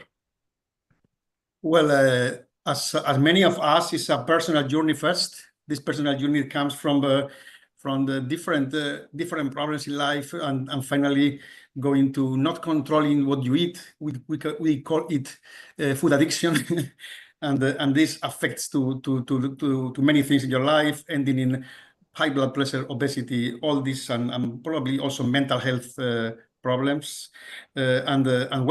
Started my own journey. I decided for different reasons in my 45s, I don't want to live like that, and I want to look for what to do. I started my journey is like all of us, starting with different kind of diets, and finally starting to understand the world of fasting, starting to after some jobs of about fasting, after the Nobel Prize published by New England Medical Journal, opened my mind as a doctor to new trends in the world, watching videos like conferences like these, videos like people from Diet Doctor and other people already pioneers on all that, and started to open my mind. And finally, when I started myself to fast and to feel the brightness and to feel the feeling able to control the hunger, that's what my definite like, wow, this is the way, this is the place, this is where I want to be. So what you started was fasting, more on the aspect of fasting. Well, I explored different diets during years, and was open to different articles and news in medicine. And there is an article in New England Journal of Medicine. I don't remember exactly after the Nobel Prize in 2016 to the Japanese about autophagy, and for the doctors, we can talk later. We are in a very rigid framework, and to open this framework, we need to read articles who other scientists has published, and this is one of the articles that opened my mind about fasting. And you say, oh, this is the New England Medical Journal. This looks official, because we doctors will look for official things, like to be able to do them. And I tried it. I tried fasting. I started fasting. I was first time after many years losing weight with a lot of energy, time consuming, cooking, buying many things. I started to see it's maybe simpler. Maybe it's a question of not eating in this 5 times a day, 50% carbs what I started to see. It was a completely different approach, and I felt immediately the brightness in my mind, and how you feel a different level of energy. And this is when I started to continue and started to watch more videos, review other articles, starting to be in contact with Dr. Angwin's work in UK, and then thinking that I want to go deeper and to have a better understanding, and also just start like to grow sunglasses, when you start see patients differently too. After your own journey, you see your patients differently. And you see, oh, maybe the problem is here, not so much in the cholesterol, and more in the hunger, in what is not allowing you to stop eating, these insulin spikes, this glucose metabolism, and you start another understanding, like glasses for the metabolic truth. So in the spectrum of low carb nutrition, so you have been on low carb, ketogenic, and did you also try carnivore diet? Well, yes, you try different things. I think you never can tell this is the end stage of my of my search. We always continue exploring, and after, I think there is an interesting moment when you think you have already sorted. I've got it, and now I can just fast and eat whatever I want again, and I did it. for a while and was a disaster, of course. And after that, I tried and I explored the carnivore diet when I was in Ireland. It's a great country to eat carnivore for a while because meat is excellent, eggs and dairy products are very good, quite affordable. And I tried. I told myself, why not trying? And again, it's another stage in feeling great, simple diet, mental brightness, energy, and started to practice carnivore diet like regularly, not every day, not strictly. I eat many other things, but I also think it's an option when you feel safe when you go to carnivore, because it's, in my experience after many years, the lower carb grams a day, the easier for me to control hunger and the easier for me to be bright and have more energy. So now this program is also on the addiction part, addiction to processed food. Were you addicted to some processed food earlier? How is it? I'm very curious to know. Did you have a personal journey of addiction? Yes, addiction is, Gabor Mate says, addiction is any behavior you have, you know is bad for you, and you are not able to stop it. And definitely this is a behavior I was having and I am prone to have. So yes, addiction is, for different reasons, is linked with very deep, I think, very deep areas of your existence and self-damaging and other questions deeper. But sugar are there. They do things worst as you start feeling good dopamine-related symptoms with sugars, and this and then you need to eat again and again, and so this is yes, my personal journey is also through comes from what is considered addiction as you eat more than what you need to eat. I think, and why is a difficult topic. It maybe is for other session to think about why we human beings do things are not good for us. This is related with addictions, but definitely food. Different foods have different power regarding your addiction to them. And definitely.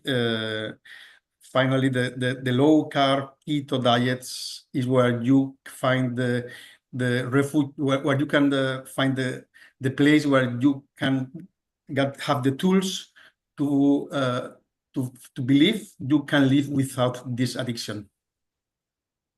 You have been on both the side. Earlier you were mainstream and only drug only doctor. Now you are in the nutrition part. Why? What is stopping many of the doctors to recognize this nutrition pattern has a benefit, and what stops them from recommending this?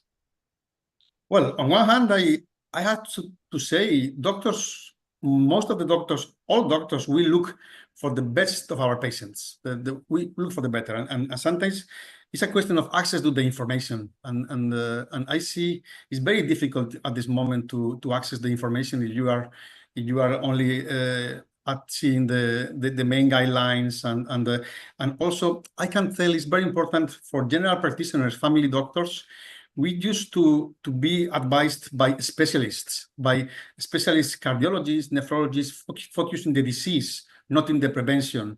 So I think now I can say after very brave pioneers in the 2010s, mainly, the science is there. The science is powerful, and so now, for some reasons, also we know the reasons why. The reasons are there, and things are going faster than the reality. I think the guidelines change slower than the science and the trends, and so now I think we live in a very accelerated world, and mainly after COVID. And things are changing a lot, but the guidelines are not changing so fast. So it takes longer to change. So on the other hand, I think the traditional biomedical model comes from the disease approach, and it's great for disease, to treat patients with diseases, but it's not focused on the preventive approach. and is more advised by these specialists, mainly cardiologists. This is secondary prevention when the disease is there, when the artery is damaged. But we shouldn't. I think that the primary prevention is different and has a lot of science about what to do and what not to do in primary prevention. And I think it's a question to look for the right information. So, what kind of challenges have you faced once you adopted low carb? And did you get pushback from your colleagues? Yes, the main challenge is inside your own mind framework. As you are used to think, you relate something with good, something with bad, and you have it in your mind and in your training, and it takes long to change your mind. And the challenge is as I'm telling you, the challenge is people open to read new things, open to read things, thinking differently. And I think I found, sadly, many colleagues they even don't want to read new articles, just want to think same. And this is what in the moment they open to read and to practice different things, it starts to change. But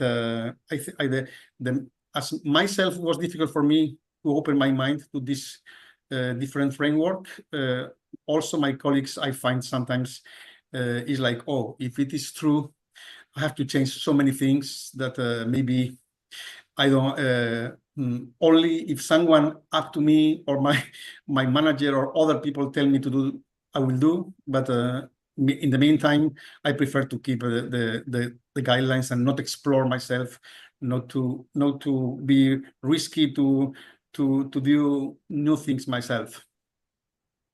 So I think most of the practice are, of course, guideline based. So people don't like to break away from guidelines, I guess. So till low carb becomes mainstream and comes in guideline, it's going to be difficult, I believe.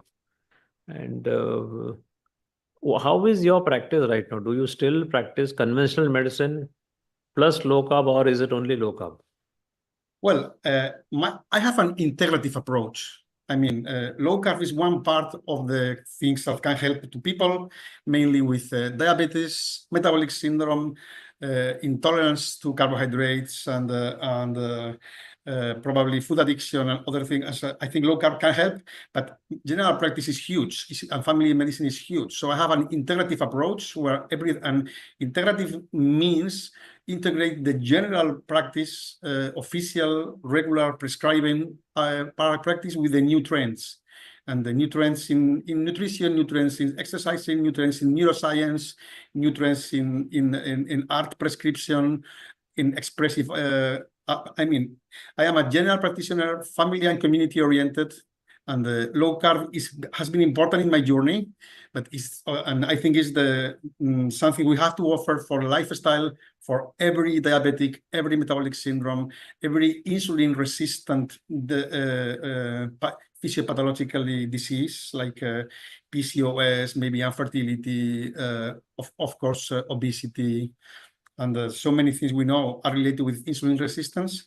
But the general practice is not only that, but this is maybe 20-30% of our routine job is related to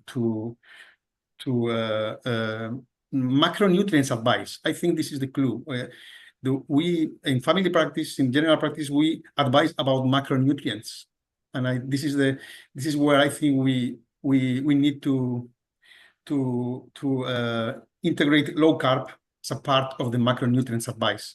But as I'm telling you, my approach is very integrative, holistic, and I also public health, because I know India is completely different in terms of a health system. In Europe, we have public health systems quite strong, and for me, it's very important to integrate also the public and practice approach.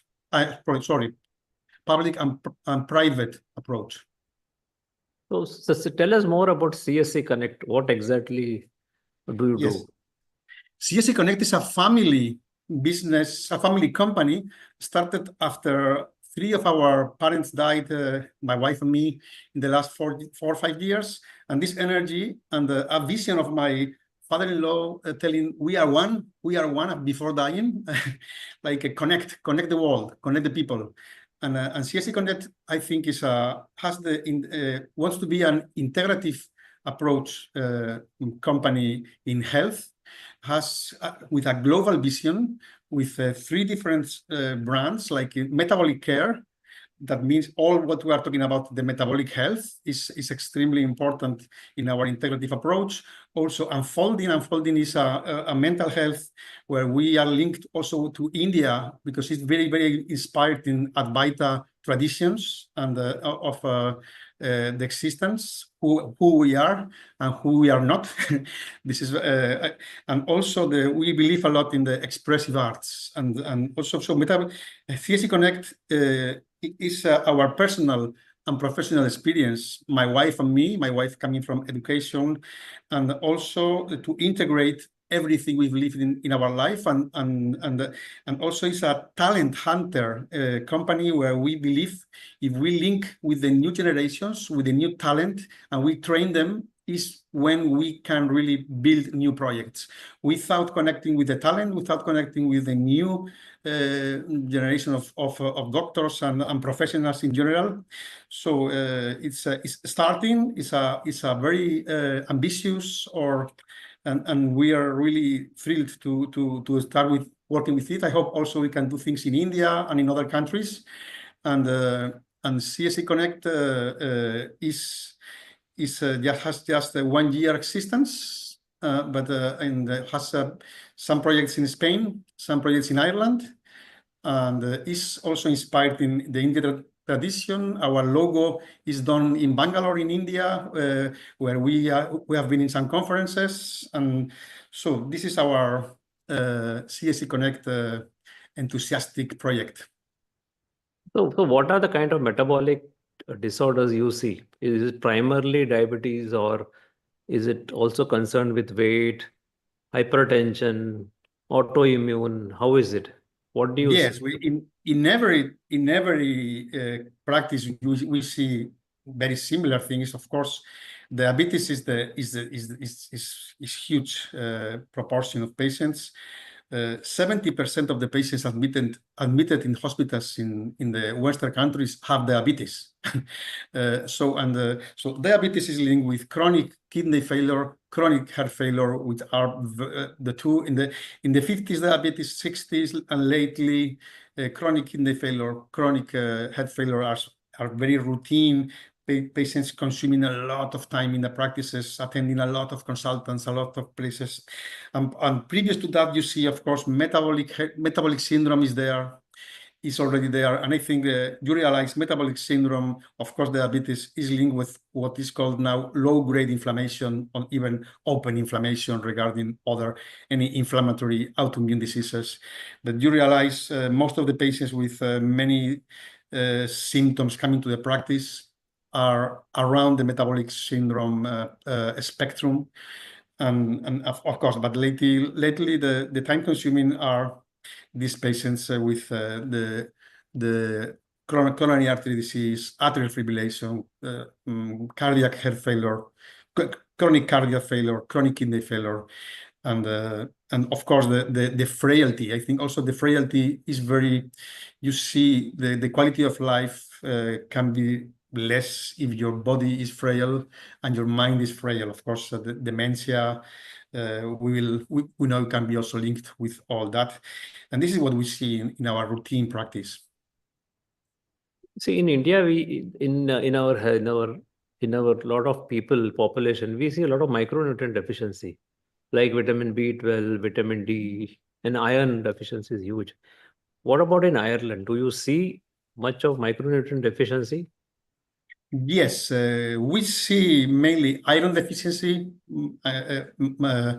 anemia. We see also megaloblastic anemia, vitamin B12 deficiency. Yes, we used to see, and vitamin D here is a must. You have to take supplements in the winter, and we see vitamin D deficiency. But probably we eat a lot of meat, eggs, and dairy.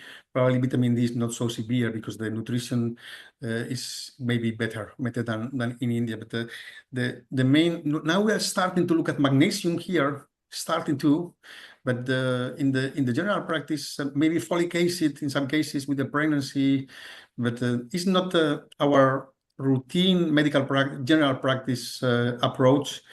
Is focused mainly in iron, vitamin B12, and folic acid. No more than that, and of course vitamin D is now is something we start to understand. But as the guidelines also in Europe, they don't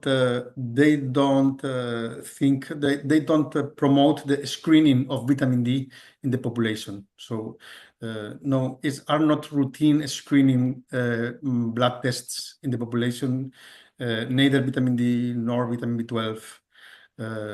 We just check the fluid blood count and see if there is anemia or other things like thyroid function. We check, but not screening everybody, all the population. We don't do these blood tests only when we suspect some problem. I think that's one advantage we have in India. We can easily get this test done at a lower cost, and then we do see a huge amount of deficiencies. Now, in Ireland, do you find there's a huge addiction to sugar and processed food? Is the local population too addicted to it, or how is it? Is consumption of sugar very high? Yes, if you come to Ireland sometime, hopefully, you will find when you go to a petrol station, I suppose it's the same in every place.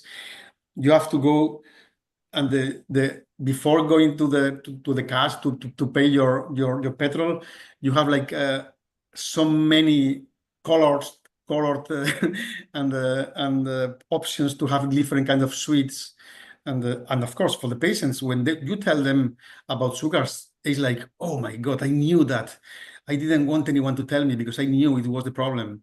And the other day it was very funny on one hand, because one of my patients is dying with chronic heart failure and chronic kidney disease, and was very happy, full of sweets, her bed, smiling like, wow, I'm going to die, but I have my sweets in my bed.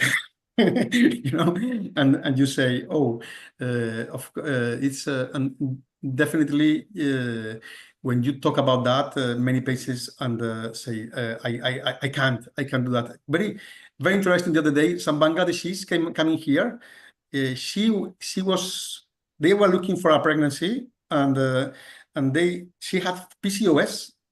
Polycystic ovarian syndrome, and infertility. 1 year looking for a baby. And when I told her, it's maybe you have to cut your sugars, and she started to cry. But finally, after talking to them, I convinced them, because the husband had a fatty liver, and I convinced them after 3 months dieting with keto low-carb diet, they got pregnant. They have their pregnancy, and you say so, but was for her so hard to think about, I have to stop my sugars. So it's like people know it's linked with emotions, it's linked with I can't do that. They feel weak. I think the word is they feel weak when you face them with the cut down sugars. Do you have any other memorable case studies? Or you have some patient who has shown very significant improvement. Here, just in the practice, I'm here from 1st July. For example, a Ukrainian lady with very difficult explaining to her because she doesn't speak English. Just with the translator, Ukrainian English, she started with her diabetes type 2 first diagnosed. And following, of course, the advice of David Unwin and all these leaders, you can get the remission 70% if it is in the first 2 years of diagnosis. I explained to her, even with difficulties with the language, and after 3 months, she has reduced and is in non-diabetic HbA1c. Other cases very interesting. People asking for Ozempic, because here is not licensed for weight loss. and many of them want you to prescribe, and I can't do because I am an official prescriber. I can't prescribe Ozempic because it's not licensed in Ireland. And she finally told me, you are talking to my husband. We have started paleo carnivore diet. I don't need Ozempic anymore. I'm losing weight. I'm not hungry. Thanks very much, doctor. So these are the kind of stories you can do if you are constant. Because for me, we have to offer to any diabetic the option free for change in lifestyle. I'm telling them what are the science, what is shown, how can you revert, put in remission this disease, and also, of course, before going for insulin, the patients who are going badly controlled. So if you work in low-carb diets and offering the patients constantly, you get all these successes very, very easily, as you know very well. I think it's amazing stories. I mean, in spite of all the restrictions and all you have, you don't, I know it's not very easy for you there. It's all unlike India, where I'm comparing with India. I know when some of a patient wanted ivermectin, I could easily send it from here to you, whereas you have a lot of restriction there. But still, I think amazing job and amazing stories you have with whatever available resources. And I think, what is one message you want to give to India, considering the fact that you know the current situation here, the kind of metabolic health we have? What would be your advice? My advice to India. Wow, my advice to India is, I think in India, metabolic health is extremely important. I think my advice is think in your mind, not only think in your body. Think metabolic health strengthens your mind. And I think India is a master in mind for the world. And I think people in India can show the world how we all can improve our mind, our powerful capacity. And I think you are an example of that. And I think people not think only in your body, think very, very importantly in your mind. Anup is here. Anup, you want to come in and say something? I think Anup may be out. Okay, fine. So I think it's a good story, and it's your own personal journey of changing your health, your metabolic health, overcoming your own addiction. All this inspires us to know that a mainstream doctor is now supporting low carb, and he has his own inspirational journey. So we thank you very much, and we will continue our collaboration with each other. And what message do you have for Metabolic Health Conference and D-Life in the final? For Metabolic Health Conference, so continue spreading the voice and opening the mind of the world. Thank you. Thank you, Dr. Miguel. We'll keep meeting and keep communicating with each other. Thank you very much. You're welcome. Thanks very much to all. See you soon. Thank you. Please get in Dr. Arun and Prasanna. Hello, Dr. Arun.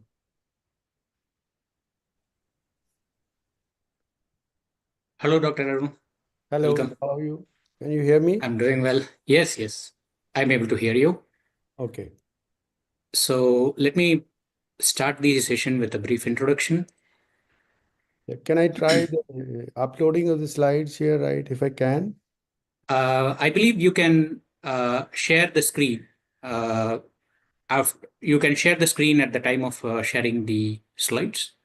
Is that fine? Okay. So welcome all.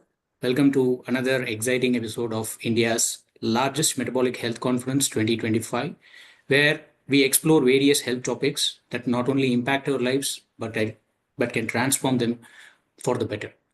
I am your host, Prasanna, a member and a certified metabolic health coach from DLife.in, India's first and only award-winning low-carb platform. DLife was founded in 2014 by Anup Singh, a silver medalist from IIT Roorkee and the recipient of Icons of India Award.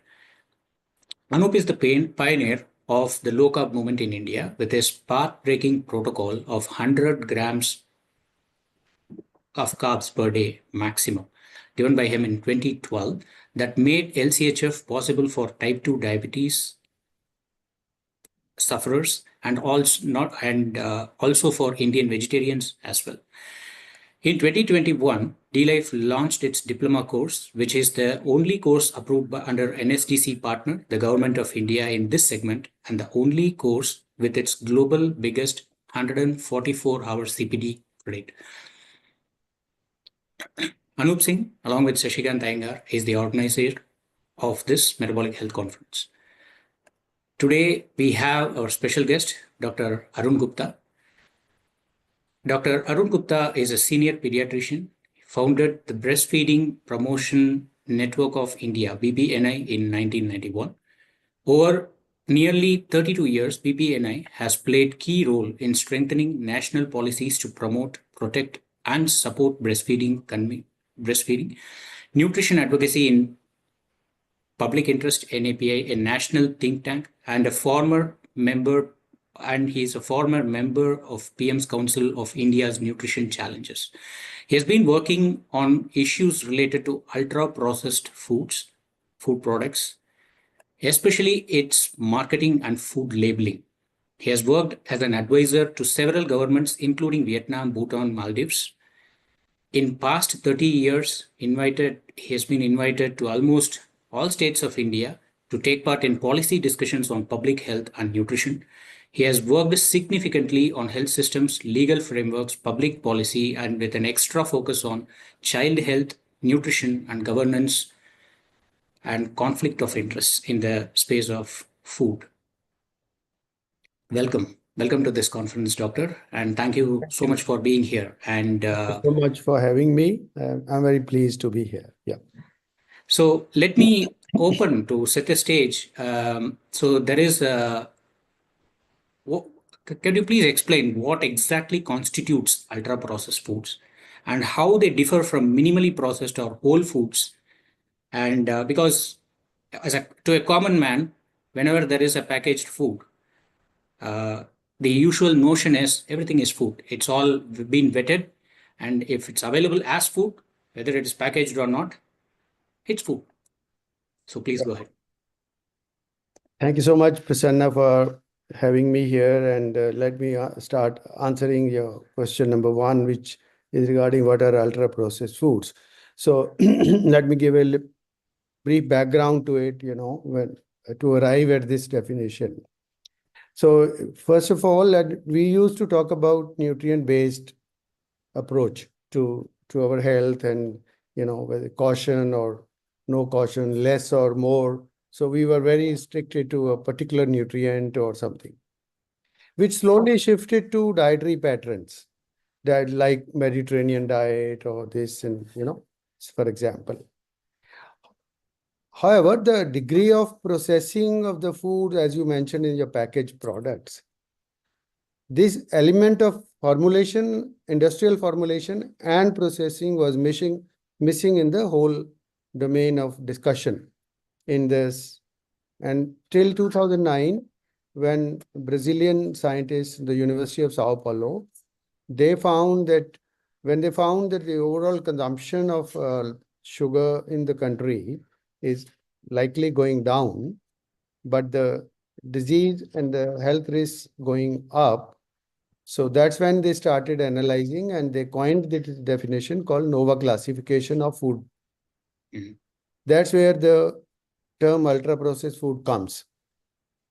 So I'll give you an example that when we have real food with us, so that's within the NOVA classification, it's called as, either it's called as unprocessed or minimally processed foods. For example, if we have rice, pulses, eggs, meat, milk, vegetables, fruits, they may be in any form, they could be available as fresh, dried, grounded, chilled, frozen, but they're real foods. They are available as such. So they will be in the group one called minimally processed or unprocessed. So the same thing, but they are slightly modified in their processing part, like we make yogurt from our milk. We curdle it and it's ready. Yeah.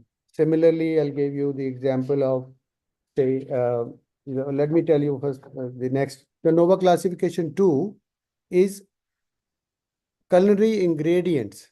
So from these foods, we extract like salt, sugar, oil, all that products which are used to prepare our meals, to make them delicious according to our culture, taste. So those are culinary ingredients. They are used for, making tasty and other things. The third is processed food. Now here the word process starts. But this is still not the industrial processing. It's like you preserve them. You use salt or you use sugar or you use cans to preserve these foods, fruits, or even things which we could make at home. Like say, for example, you prepare a vegetable soup at home, right? A soup, right? And then you can prepare a bread at home, the freshly prepared bread. You can make chapati from the wheat, or you can even prepare traditional available in the market. The breads people can make at home. So, or you have dried fruits, or you might sugarcoat them. You have so these are the foods. Again, the real foods are available. You can still see them, the food element in it, but they might have a higher degree of salt or sugar depending upon the preservative used and what amount you take. For example, you have a canned, say, sugary canned fruit like pineapple, right? You take, but real fruit is available in it, but it may be full of sugar. One has to be careful what amount of sugar goes in there. It is still not ultra processed. So now comes the fourth category, which is ultra processed food, which is in the limelight for research as well as documentation ever since 2009 and 10. The whole world has been doing research on it, which are intense industrial processing is done, whether it is chemical or physical or even biological processing. It actually leads to use of industrial substances also, which we normally don't use in our kitchen. For example, maltodextrin or modified starches or cosmetic additives like dyes, like colors, like flavors, like emulsifiers, like stabilizers, you name it, acidity regulators, many of them. One can count in hundreds. But these are chemical additives added to the real foods when they are like their food matrix is now broken. Food matrix is broken. For example, you take the real grain and you rip off the fiber from it. You make it refine and then you add on other things into it. You could heat it, intense heat, convert it into a mold. You can then prepare, for example, from corn, you can start doing the processing, which would lead ultimately to a dough in which you add on the flavors and colors, and then you process into chips. And those chips are now, sprayed with the colors and flavors and salt and chilies, whatever, and then they are packed. Most likely, if the food comes in a plastic wrapped things which you can't change without opening them, the content you can't change without, called pre-packaged food products, are almost always ultra processed.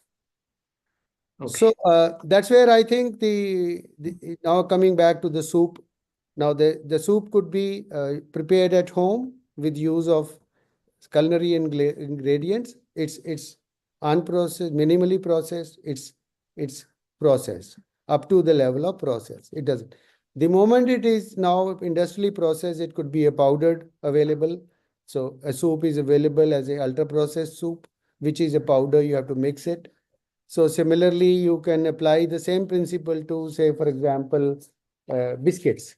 You can prepare those biscuits in a home or in a very local bakery where you only add 2 or 3 things, but you don't industrially process them.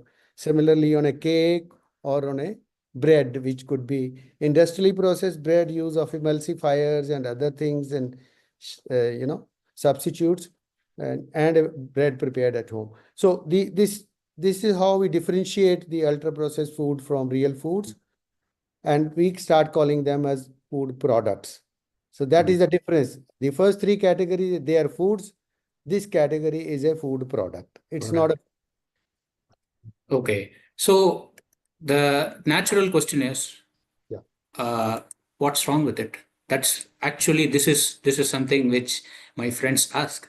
So this is the usual, the day-to-day Janata ask, right? What's wrong with it? Everything is science. We are accepting whatever comes out as we are accepting our automobiles. There is a lot of internet and a lot of positive results which we have gotten, and the food revolution. But what is the problem is the question that people ask. Right. One of the key questions, which is a very good question you have asked right now, is this, that, I mean, there is, I'll in generally answer that since 2010, there's a lot of research going on in the world, which has proved beyond doubt that increasing consumption beyond 10% is called high intake of ultra processed foods is associated with, almost 32 last BMJ published a comprehensive meta-analysis from worldwide studies, and associated links were found with 32 diseases. To be common, I would say that the obesity is one of the key element here, where you tend to overconsume these foods because they are addictive in nature. They are aggressively marketed. That's another characterization of these products. So they are not just like, you don't market foods which are whole foods. Very rarely you will find an advertisement of milk or nuts, for example. But every day in and day out, you will find, the cold drinks, the chips, the chocolates, the noodles and stuff which are ultra processed is day in, day out. So that also pushes you to consume more and eat more.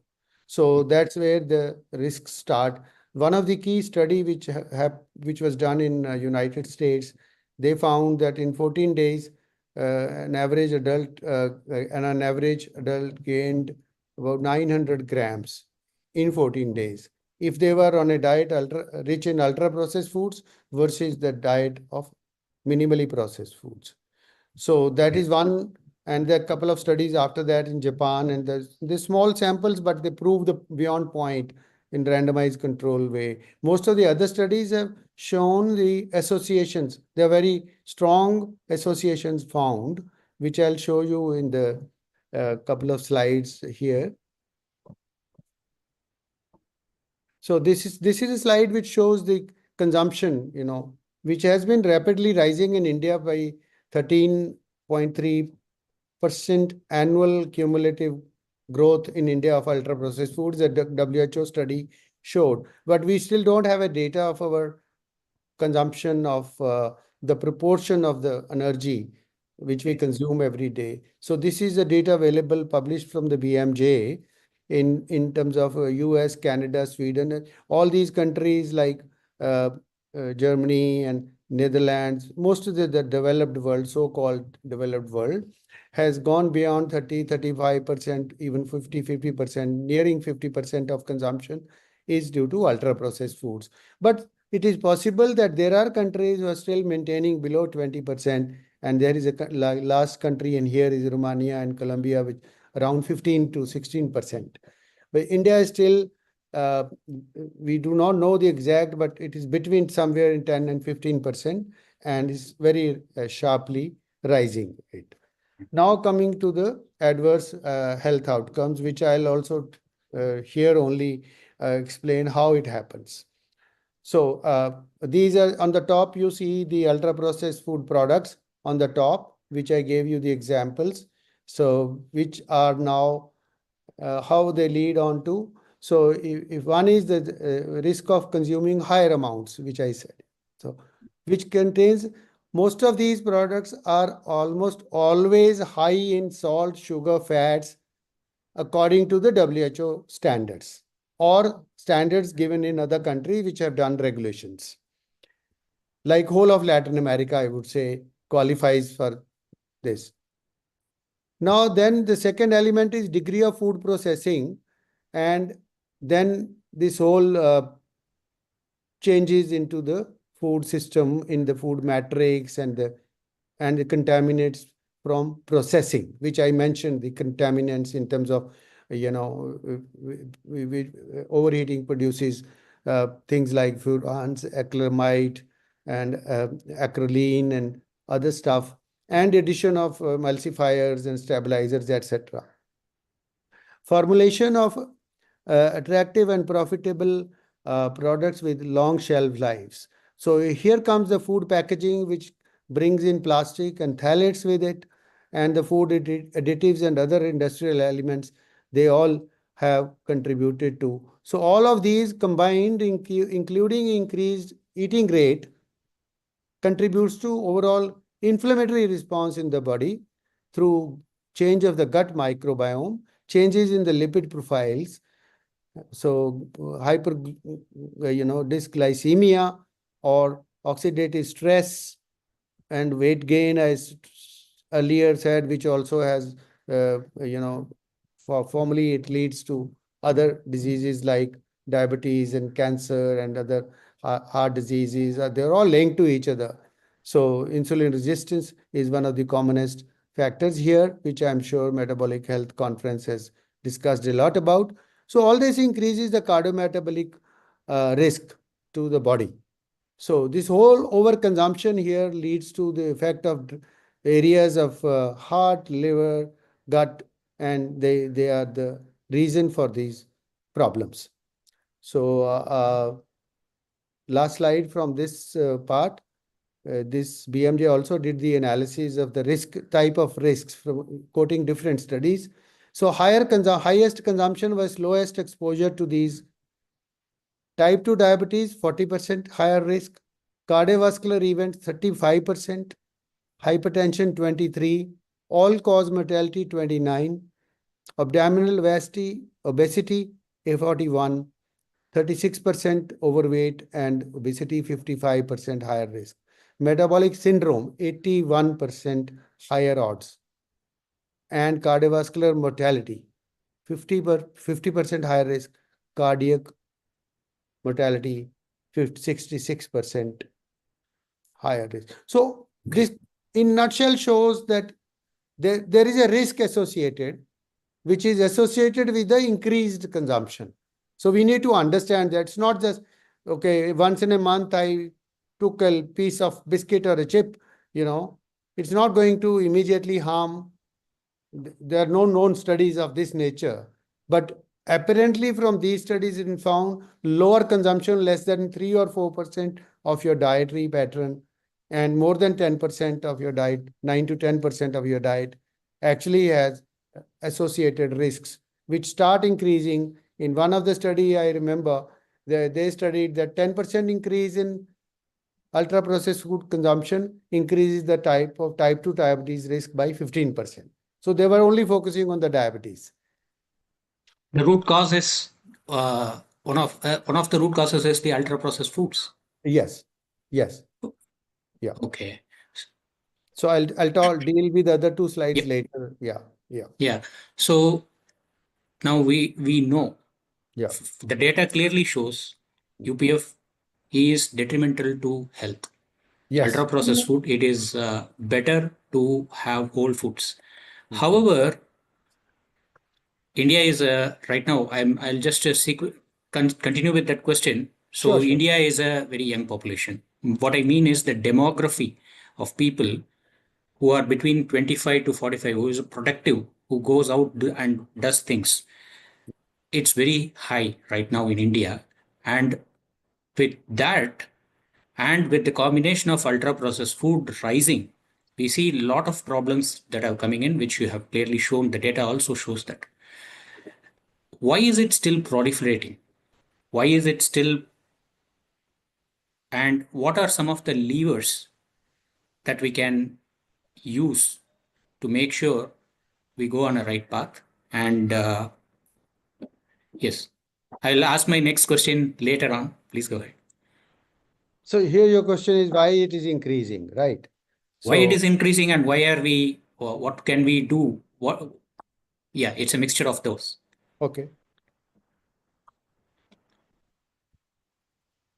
The major reason, according to our analysis, we have been doing it last 4-5 years, is the analysis of the labels and the advertisement portfolio of different products and companies in India, and different parts of the media, whether it's social media, television, print media. This is something, and also linked to celebrity endorsement of these products. So one line answer of this is that this aggressive marketing, which also includes like going to schools, offering sponsorship to schools, giving prizes to health workers, or motivating health workers to keep them calm and quiet, not to speak about it. And all this is a part of the marketing, other than the advertisement part. So other marketing things are also involved in it, so especially the schools. The companies have been kind to the school sponsorships, and with a motive which is very clear. For example, if Coca-Cola sponsors a school education program, I'm sure Coca-Cola has nothing to do with your education. So they have only one thing to do, is their brand, and their consumption should go up. So, and coupled with the aggressive marketing on every channel, on every newspaper, on every magazine, or all that actually pushes the consumption of these products, which is slowly rising. And they are projected as food. They are projected as healthy. They are projected as, something emotionally charging, happiness. They are projected as foods which give you satisfaction. So it's like I was reading this morning that Nestle considers these packaged foods are, the chief says, they're very, very important for the mankind. Now I don't understand what is the importance of this. Of course, people do get empty calories by these, and which probably is linked to the harmful impact of it. Yeah. Association of that particular food with a particular positive feeling and reinforcing it. Would you say that? Yeah. Different products have used different ways. For example, using parental consent to it. An advertisement, you will see parent and a child both playing, and then suddenly they pick up a industrial juice and start drinking, or chocolate or biscuit. It's something of that nature, that as if the parents do agree to it, right? Similarly, the replacement of your traditional diets. Noodles have been replacing chapatis, and then biscuits have been projected to replace chapatis by leading actors of the country. So that's where when you actually pose that your food is as good as your real food, you add convenience to it. You don't have to cook. You buy and eat it. People probably do not realize, probably they're not even aware of, that this is not real food. This is empty calories, or salt, or fat in different ways, so which goes in. So this whole replacement of traditional diets by the aggression is the cause. I remember one thing in my school days. There was a promotion, as you said, in our school with a instant noodle packet. And my grandmother at the time very clearly stated, don't bring it inside the house. Yeah. But being a kid at that time, I wanted it, but there was heavy duty resistance to it from the elders. And so why I'm saying this is, there is a top-down approach as a policy From the government, we can do something. From the grassroots level, from individual, preserving the local foods, preserving the ancestral food habits, and nurturing that culture from grassroots level is one way, as I have. But right now, I'm seeing that is slowly waning away. Why are these ads so persistent?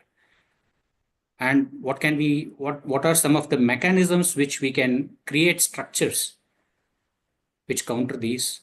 One's from policy level, from grassroots level, from individual level. Your thoughts? Yeah, the ads are persistent because the aim and objective of the company is to make money, right? They invest in the advertisements. So each advertisement brings them revenue. So the expenditure is not just for you to only take it. The expenditure is meant to be because the stated objective of any corporation which makes, so there are a few corporations in the country large enough, and I would say the world, which actually make most of the ultra processed foods. So the smaller players are not even significant. So they use cheap ingredients. They buy them in bulk, produce the cheap food and food products, and they market them. So the reason they market is that they want to make money. That's the point. They are not concerned about your health. Understood. So how do you stop it? Because it is seen as a trade barrier if you make a law to ban the advertisement, right? Another country might say if a company comes from USA and India bans, it will be projected as a trade barrier. So it's a trade takes over health. Secondly, there is an argument of the industry that we produce jobs, right? So I don't know whether the production of that number of jobs is equal to the health risks being caused to the population where that material is being sold. So one has to calculate that kind of health efficiency of production linked disease as well as production linked jobs. So in terms of overall healthcare system, I am sure we spend a lot on treating these diseases, right? If we can minimize them, our healthcare burden will go down.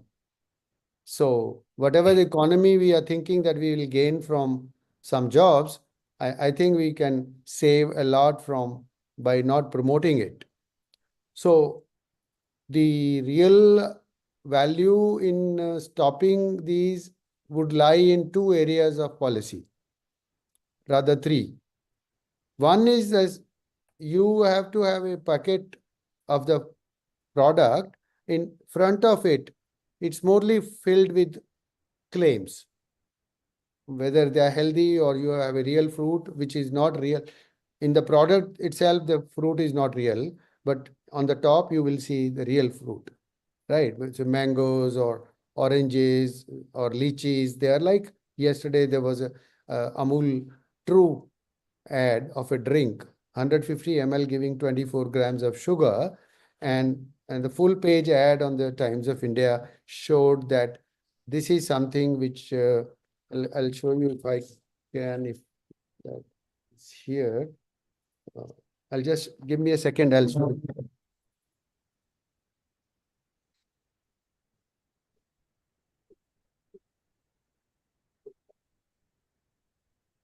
Now, this is the full page ad of a chocolate yesterday and today.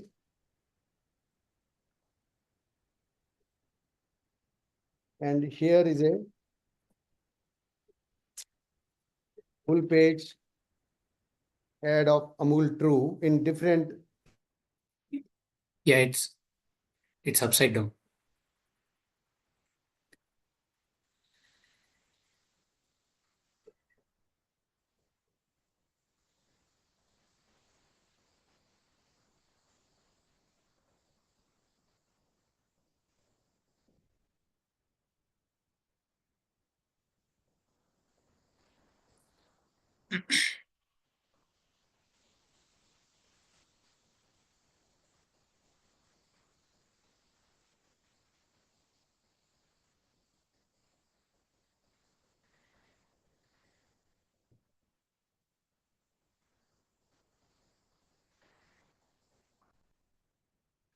I think he will be joining back. There's some signal disturbance. Yes.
Hello. Yes, you're back. Sorry, there's sudden drop of internet here at our home, Okay. and I don't know what happened, but it just dropped in That- the. Okay, Yeah. understood. So, Dr. I Arun, was saying, we were, yeah, just stopping these ads and putting a front of the pack label with a warning that it is a high sugar product or high salt or high fat product. These are two policy requirements. And the third one would be putting a higher tax slab to these. On the individual level, I would say that the person, till we get such legislations, should have a habit of buying a product, checking the back of the pack with the nutrient information. The back of the pack nutrient information gives you information per 100 grams. If the sugar is more than 10% or saturated fat is more than 10%, or if it is a sodium is more than 1 milligram per calorie in that product, it's better to avoid it for an individual consumption because it is considered high according to the health standards as defined by the, as I said, WHO, whole of South America and several other countries like Brazil, Canada, Israel, and many countries are joining in this to draw their own nutrient profiles. Yeah. Okay. And right now, there is a lot of misinformation spread by the food industry to downplay the risks of UPFs, right? Ultra processed foods. What are some of the biggest lies that and misleading narratives that the public should be aware of, and how have they influenced the public health policies and dietary guidelines in favor of ultra processed foods? No, this is a very well-known fact that the industry, food industry all over the world,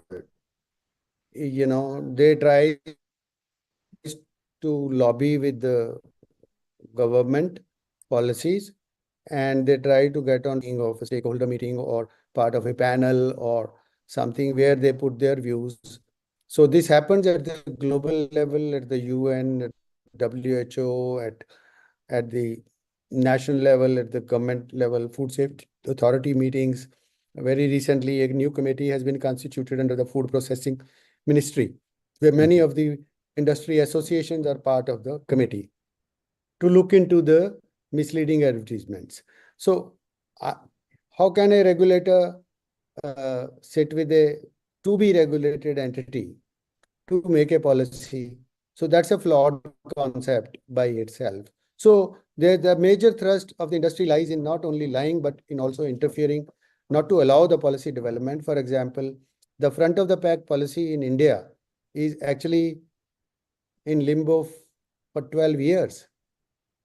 12 Wow. years, the government has not been able to make a policy. And it was in the New York Times, in several Indian papers, where they found that how people belonging to food industry sneak into the panels and they interfere and they do not allow the policy to be made. So that's one. Second is that they challenge the definitions of ultra processed food, for example, in broad sense. They'll say, how can you say a soup is ultra processed? So that's why I gave the example of a soup. So soup can be both ultra processed as well as unprocessed or minimally processed. Similarly, a biscuit or a bread. So we are not saying that homemade biscuit may be counted in a ultra processed food, where how much sugar you add or whatever wheat you add or not. So it's all your choice, and you eat occasionally and you're not governed by the advertisements. Similarly, for example, in India, sweets business is a very common business, right? Whether it's a mithai or they do not go to the newspapers or they do not go to television. Okay, you eat my barfi or you eat my samosa or you eat my. So people sometimes feel good about it to munch on the traditional part. I say that doesn't require regulation, but education to people that what is high food, high fat, high salt, high is required, and also an education that the risks of these are these.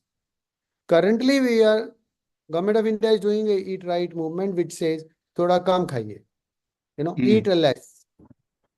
And there is another people, either they say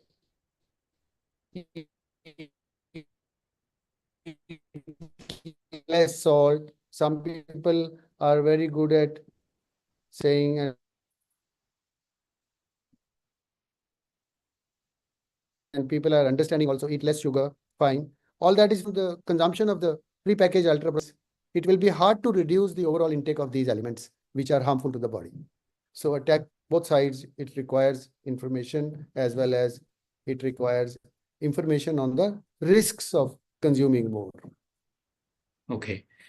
And so in order to feed a huge population and also for children, there is a growing proliferation of ultra processed food in children. One of the arguments which comes up is it gets piggybacked on scientific advancement. Right. And it's basically getting saying that scientific advancements in various fields are there. Food also is we have to accept some of the scientific advancements in the food, and on top of that, UPF gets a ride. And in terms of childhood nutrition as well. So, what are your thoughts on this? So in order to feed a huge population, we need to get into UPF. I get your point that the packaged food and the supply system and all that improves in that sense. But I'm still contesting it fundamentally here. Since this is not food. So firstly, there is no scientific advancement in the food. It's only some technological advancement to make a food product. So one has to be very clear about it. What exactly are we advancing to? So that, secondly, why can't the industry rely on minimally processed food and market it and make money also? Why are they so bent? Because the shelf life is big, higher, years of shelf life, which allows. It's a minimally processed in the unprocessed category. Shelf life is small, is short, not small. And trading becomes a difficulty for the industry. So, but it is good for the local economies. So it will be like, for example, in India, we have more than 750 districts. So one can say every district has its own production and supply thing. So if you have to give a serious thought, the way Senator Kennedy is trying to disrupt the system in US, One has to sit down, what is gone wrong somewhere, rather than just compromising everything. So 50 years back, people did not eat much of ultra processed, but they were living. Why the disease epidemic has progressed in last 50, 60 years?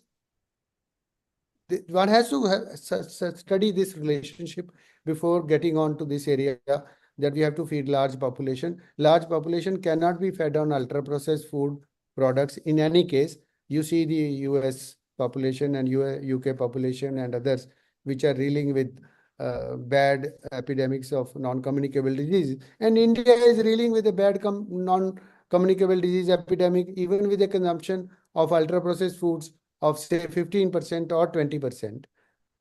You have raised very relevant and very important questions we have to dwell in. Yeah. We have to do it fundamentally correct. Yeah, still, I would not say you close down the factories, but if people want to eat, let them eat, but don't market them. Do not allow promotion so that it continues to increase. And slowly, if they don't find a market and they have good market in minimally processed, for example, a minimally processed product gets market, then the company will think about making profit in the minimally processed area. Okay. The question is, you have to give incentive to the minimally processed food and tax the ultra processed products. Nicely said. Product. And now that we have 2 minutes left, I would like to ask you to quickly provide a message to India and the listeners what actions they can take. And in the meantime, I would like to invite Shashi to join the call and say a few words. Sure. I would say, for me, the one is that till we get the regulations right, people should start reading the labels if they buy a ultra processed food or a pre-packaged food product. And they check the label for sugar, salt, and fat content. Second, if your consumption is already more than 5 to 10%, I would say start reducing it, 1% every month, so that by 6 months to 1 year, you get rid of it. And one of the key areas which I would advise people not to buy any food product, which is advertised on any medium, except real whole foods like pistachio. Now, these are unprocessed. You do see their advertisement occasionally. All other products which are, making you feel healthy, making you feel happy, making you feel loved, making you feel conveying love, all that is a lie. And do not buy advertised food product. Thank you. Thank you, Dr. Arun, for coming and sharing with us your knowledge. I think you are a big activist in the field of making people aware of the dangers of processed food, the label reading in breastfeeding, and a lot of other activities. So thank you, and we'll keep our collaboration on for all future events. Thank you very much, Doctor. Sure. Thank you very much. Thank you for having me. Bye-bye. Please get in Dr. Amruta. Dr. Amruta, welcome. Hello. Hello, Dr. Amruta. How are you doing? Hello, I'm all right. Thank you. Awesome. It's such a pleasure to have you here. So thank you so much for accepting our invitation and making time for this global conference. Thank you. Thank you.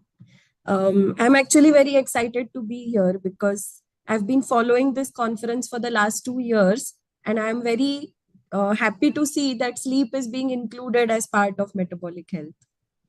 Excellent, excellent. So for the folks who didn't get it already, we are talking sleep and food and sleep. So it's going to be a very unique, important, yet neglected part of our modern civilization that we will discuss, and I can not wait to hear some nuggets of wisdom from Dr. Amruta. Hello, I'm Sandesh Bhatt, a certified low-carb nutrition and metabolic health coach from dlife.in, India's first and the only award-winning low-carb platform.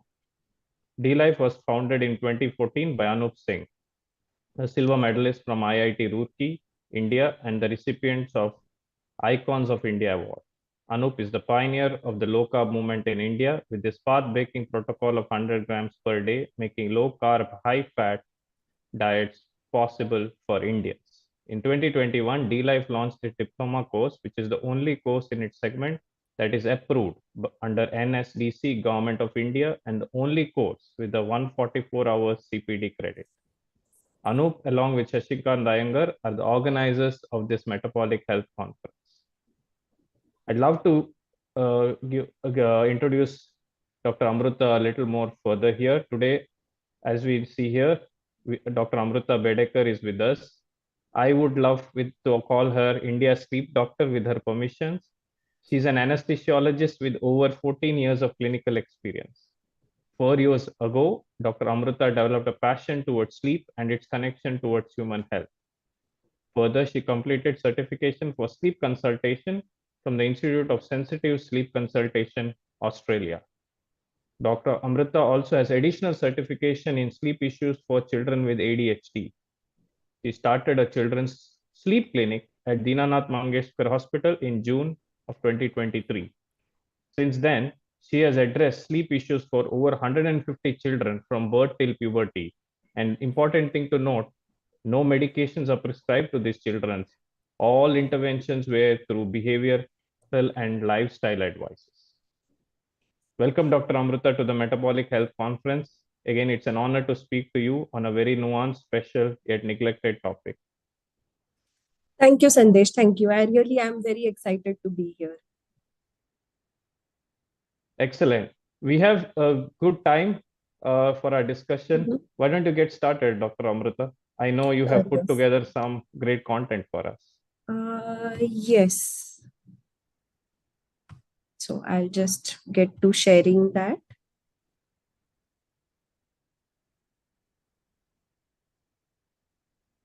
Okay, can you see my screen? Yeah, you can go full screen and get started. Yes. Is that good? Yes, we're all set. Thank you. Okay. So like Sandesh said, thank you, Sandesh. We are going to discuss a bit about how sleep affects our metabolic health.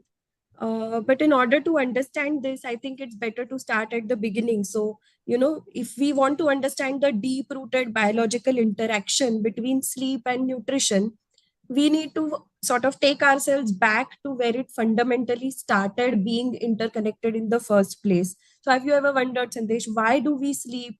Why do we eat? Why are these two basic processes so interlinked? So let's start with why we sleep. Clearly, it must be evolutionarily important because, sleep has been preserved over millions of years of evolution in millions of organisms. So most organisms on Earth sleep in some form or the other. There are several theories, several evolutionary biology related theories of why we sleep, repair and restoration, conservation of energy, surviving predators. But one of the most elegant theories of this was proposed by a pediatrician called Andrew Freiberg in 2020, that's quite recent. And this is my favorite one. I find it quite fascinating. So this theory considers that from day one of life on Earth, all organisms were exposed to two starkly different habitats, day and night. So these presented sort of cyclical and inescapable and very, very opposite environments.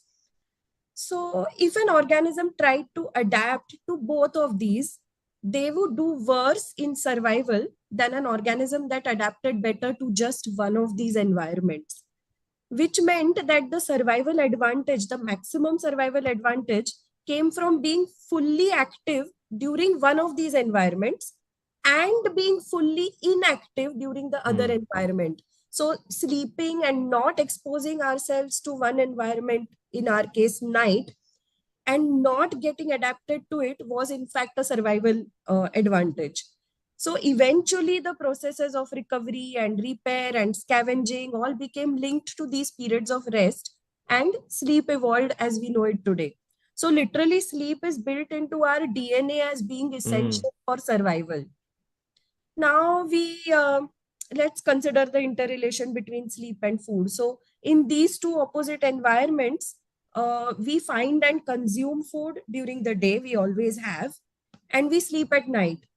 So these two processes happen during these two opposite environments, and as such they form inputs from that environment for the organism in the opposite state. For example, how much and how well we sleep will provide information to our body about what food environment we should expect when we wake up, and whether we need to prepare to acquire energy or conserve energy or store energy. Similarly, how much and how well we eat would tell our body in the resting state whether we should sleep deeply or not. For example, if we don't eat good quality enough fatty protein in the day, that's a massive signal for the body that there is scarcity of good quality food in the environment. So we should be alert for food or danger or both, and we shouldn't sleep deeply. So when you look at it through this evolutionary lens, it's easy to see that, of course, these two processes done in two environments are very deeply interconnected. And then from there on, we can derive all of the ways in which that connection affects us today. Wow, that's truly fascinating. I think you're taking us to like ground level fundamentals, first principles on sleep. So this is very exciting. So what are some of the ways in which food and sleep are connected? Right. So this connection runs in both directions. Oh, okay. First, we can explore how sleep impacts food and nutrition, and then we can sort of go and look at it the other way as well. We can start by looking at what happens if someone sleeps badly. So, what would we define that as? It would look as either they have slept fewer hours than they need to sleep, or they have altered sleep architecture. By this, I mean, that they are sleeping less in the restorative slow wave sleep, or they're getting less of the REM sleep, which is useful for memory consolidation, or perhaps they have frequent disturbances overnight, or even circadian misalignment, which means sleeping at odd times, sleeping at times that we should be awake, and vice versa. So if we look at someone who has slept poorly even for one single night, their body will throw up all sorts of hormonal and chemical and metabolic signals that carry over to when they are awake and affect their behavior at that time.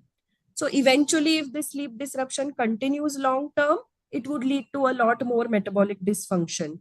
So firstly, their body would encourage them to consume more food.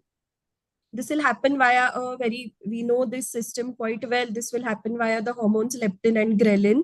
So if we've slept badly, the hormone which drives satiety, leptin, that goes down. And the hormone which drives appetite, so that's ghrelin, the level of that goes up. So this physically wants to makes you want to eat more. Further, if people are awake for longer, they're simply able to fit in an additional meal in the amount of time that they are awake. And that meal is almost never going to be a healthy one. Think late night snacks. If you're awake at midnight, you're hardly likely to eat, a boiled egg. You're more likely to eat unhealthy food. So this is what makes you eat more food if you have had a bad night of sleep. It goes beyond this though. It's not just the sheer volume of food that's eaten. The type of food that is eaten also gets affected if you have slept badly. Wow. So there are some, I know. There are several mechanisms to this. One of the most interesting ones is a hormone known as orexin. This is a neuropeptide. Now, this molecule has effects on multiple systems, and it's interesting to see how it's all interlinked. So it's a molecule that has receptors in the sleep-wake cycle regulation, in feeding behavior, in emotional regulation and response to stress. And I think the most important is that it affects the reward center.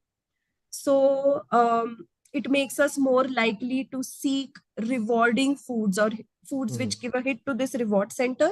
And in today's day and age, those are going to be ultra processed foods, foods high in that particular combination of sugar and salt, which, give us a hit. Now, if long term this orexin dysregulation continues, then this is also known to be involved in addictive behaviors.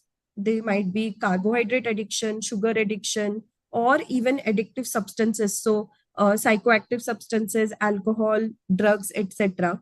So it's no wonder that, there's been a strong link found between chronically poor sleep and addictive behaviors. So this is part of the system that regulates that. The second system involved in this, the one that's driving us to make bad choices if we have slept worse, is that the level of adenosine in the brain goes up and the level of dopamine in the brain, in the concentration in the brain, goes down. And this combination, it's very peculiar. It makes us more likely to take risks, and it makes it less possible for us to judge how much the reward is worth it. And I understand where this must have come from evolutionarily, because if you have slept that badly, you probably needed to take a little more risk and get whatever food was available in the environment. But today that translates into risk-taking behavior and addictive behavior and bad food choices. In fact, yes, there's a very interesting study that came out of Virginia a few years ago. I think it was 2019, where for a whole school year, the state said that we would delay school start for 13 to 18-year-olds. And I think what they were looking for was simply, do teenagers turn up to school better rested? Do their grades go up? Is their academic performance better? Are they less sleepy in class? And yes, they did get all of these effects. They did get improvements in all of these, including a whole GPA in grades. But one of the startling results was that year, the number of vehicle accidents involving this age group in that state went down. And the researchers attributed this to a reduction in risk-taking behavior. So that's how bad our judgment becomes when we are subjected to a night of sleep deprivation. And finally, the type of food that we choose to eat when we are sleep deprived is also affected by the fact that our body considers sleep deprivation a major stressor. So the levels of stress hormone cortisol, they go up. The levels of markers like TNF-alpha, IL-10, CRP all go up. And this leads to a typically described, stress eating pattern: more food, high sugar, high fat, processed food, and a loss of satiety. So I think multiple systems set us up to have poor food choices when we have not slept well. And then we jump into, so we saw that we eat badly, we eat more, we eat, addictive or rewarding substances. And then the food that we do consume, our body metabolizes it or handles it differently if we have slept badly. So you see, we are taking a hit at multiple levels, right? From what we consume to now we have come to the metabolism as well. So it's astounding. The sheer number of ways that poor sleeping affects food metabolism is really astounding. If we look at just one of those pathways, let's take glucose or insulin. Okay. It starts from where the insulin is secreted itself. So the pancreas, the beta cells suffer oxidative damage, and their insulin secretion itself is directly reduced with chronic sleep deprivation. The insulin sensitivity is reduced. So you produce less and your cells are less sensitive to it. The receptors are down-regulated, so it's less likely to be pushed into cells. And then you have a combination of raised cortisol and raised adenopectin and reduction in TSH, increase in TSH. And all of this results in this condition of chronic insulin resistance. And this makes the body store more adipose tissue, undergo more gluconeogenesis, and it just sets up this cycle of chronic insulin resistance, which eventually leads to metabolic dysfunction, the whole gamut of obesity, overweight, diabetes, hypertension, all of it. Wow, such a vicious circle from where we started to where we are, through your explanations. This is very eye-opening. So all of the energy input mechanisms are badly affected. That's what I gather. But Mhm. what about the energy expenditure side? Yes, absolutely. Those are affected as well. So you must have experienced it yourself. If you haven't slept well, you don't feel like exercising. In that situation, because your body is going to be programmed to conserve energy, all you feel like doing is having a snack and curling up in bed. You are in no mood to get out and work out. And if you can't do that, you just, get a cup of coffee and carry on. Then you further raise cortisol and you further get into that vicious cycle. In fact, it's the other way around. After a bad night, if you could just convince yourself to get a workout done, especially outdoors, those endorphins that are secreted might in fact slightly reduce some of the negative effects of poor sleep. But our body is just programmed not to want to go there. You're going to have fatigue and poor mood, poor motivation to make any lifestyle changes, really. And if you do try to make them, you are less likely to succeed because your body is just trying to hold on to all of that fat with all of the mechanisms that we discussed. So it's almost like sleep loss literally programs your body to eat more, choose reward based foods, store them as fat, and then hold on to them. Wow, doctor. That's a lot of ways how sleep is impacting metabolic health. It's an eye opener and something that I think in our common modern societies, it's totally neglected, right? Like we live from one day to the other with sleep deprivation. And I think you were sharing with me offline about how sleep deprived various countries are, and especially developing nations. The numbers were abysmally low. And now to connect that back to all the domino effect that you shared, it's truly astounding, an eye opener for me. Actually, Sandesh, those were just the ways that sleep impacts nutrition or food. We haven't yet come to the metabolic effects at all, and there are several big metabolic effects. So, Okay. many of our repair and restorative processes happen during sleep. Like we discussed, it got associated with periods of rest, immune regulation, DNA repair, neurological repair. So all of these processes are happening during sleep. In fact, did you know our popular sleep hormone, the melatonin that everybody is currently discussing quite a bit? So melatonin is one of the strongest anti-inflammatory and antioxidant molecules that we know, stronger even than vitamin C or glutathione or any of those. In fact, let's apply our evolutionary lens that we were discussing at the beginning to this molecule, melatonin, and we'll understand how complex and how important this hormone is, not just to multiple systems in our body, in fact, to every cell in our body, and not just in our body, every cell of every organism's body.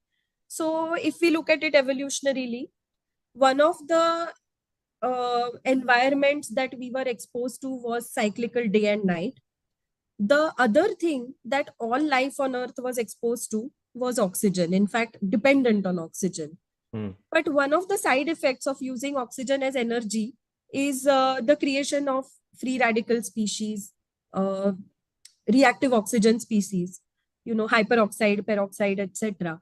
And the primary function of melatonin when it started in a single-celled organisms, in a single-cell organism, was in fact as an antioxidant and free radical scavenger. So it wasn't originally a sleep hormone at all, so to say.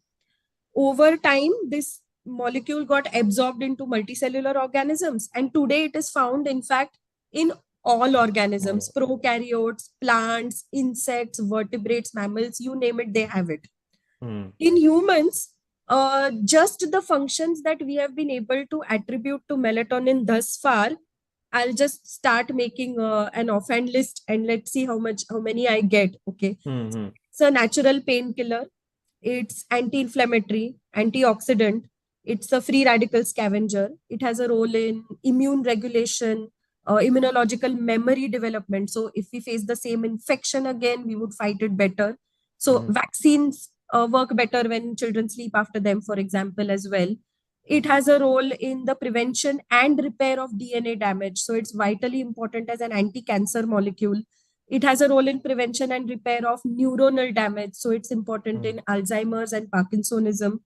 It works as an excellent mood regulator. So both anxiety and depression are mitigated by it. So this is literally, an ancient and ubiquitous, and I call it a magic molecule, really. Absolutely.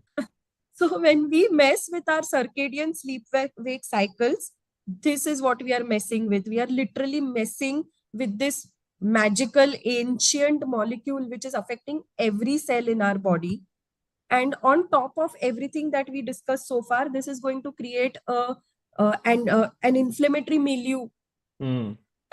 Things promoting aging and oxidative disruption in the body on top of all of the metabolic hormonal changes that we discussed. Oh, wow. I mean, feels like this is the number one thing we should focus beyond everything else that is being talked about right now in mainstream. So thank you so much. Lots of knowledge here. I do want to ask you a question on melatonin and melatonin supplements. It's making buzz. Can they provide all of these benefits when we take it exogenously, and how does it work, physiologically and biochemically in our body? So very good question, Sandesh. Very good question. So melatonin pills are currently quite popular. There are particular use cases for it. For example, in children who have autism spectrum disorder or in Alzheimer's disease patients, there is an actual reduction of the melatonin secreted in our body. So this would be a use case for giving melatonin. Okay. Or in the short term, if there is somebody who is jet lagged and needs to reorient their circadian cycle quite expeditiously, then that would be a short-term use case indication for melatonin supplement. But using melatonin as a chronic, popping it, long-term as a pill for a sleep induction kind of effect, what's going to happen is if you give melatonin externally, our body has all of these feedback loops continuously going on. So if you give melatonin externally, it actually suppresses eventually the internal production of melatonin. So you started out trying to supplement that melatonin, but you're going to end up with a further reduction in the endogenous melatonin. So you would either become dependent on external melatonin or you would face issues when you discontinued it. I know it would be more time consuming, but it's actually more useful to work on realigning our body's circadian clock. And melatonin is, in spite of being such a magic molecule, it's quite forgiving. So even if there has been quite a long time of, misalignment, if you do the right things that can set up melatonin cycle again, it does happen again. It does get realigned quite quickly. So if we look at a highly simplified summary of what we've been discussing so far, sort of at the halfway point, I would say that poor sleep is just going to set us up for metabolic dysfunction in a big way. You take, you're going to have more food, you're going to make bad food choices, you're eventually going to have a fertile ground for addictive behaviors of all sort, UPFs, sugary, carbs, you name it. The storage and handling has been altered as well. We don't feel like expending energy, and there is a inflammatory milieu created as well. So we are just built for regular periods of rest and recovery. Our body has no mechanism to store sleep, unlike food. So we just have to provide sleep on a daily basis. Excellent. That's so good to know, all the factors with regards to the sleep. Can we talk a little about how sleep can affect food, which is what we largely discussed, but the other way around, right? How do our food choices affect sleep? I'm sure there are bidirectional impacts here. Absolutely. The impact is bidirectional. It is a little less clear though, because as you can imagine, there are many confounders to designing studies of how food affects or how food consumption affects sleep. but some things do have evidence for them. And those are that enough protein intake in the day leads to better sleep quality. I think that's quite easy to derive from where we were as well. Higher intake of sugar, simple carbohydrates, and processed food leads to poor sleep quality. And in fact, a simple carbohydrate meal close to bedtime has the worst sleep quality. So that's what we would look to avoid in terms of our food behavior. Not just the type of food, but the food timings would matter as well. So ideally, we would want to eat in daylight. Any meal that is consumed after sunset is going to affect sleep quality badly or adversely, let's say.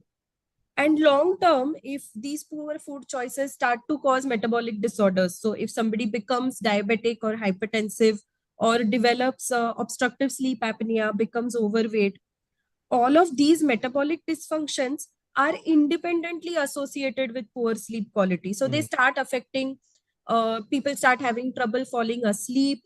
So they start affecting how much slow wave sleep they have. So in spite of spending all of those hours in bed, they get up feeling not as refreshed. Waking up frequently is another of these effects.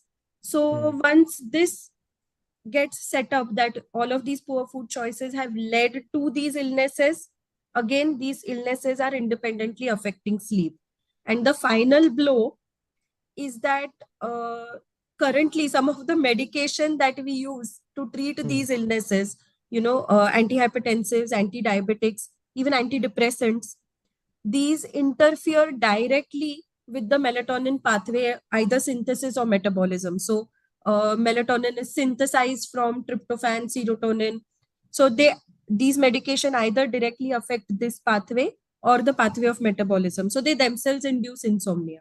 So you have truly got all of the things going for a real vicious cycle. So poor sleep leads to poor nutrition, poor metabolic health, and in turn, poor metabolic health by all of these mechanisms is going to lead to poor sleep again.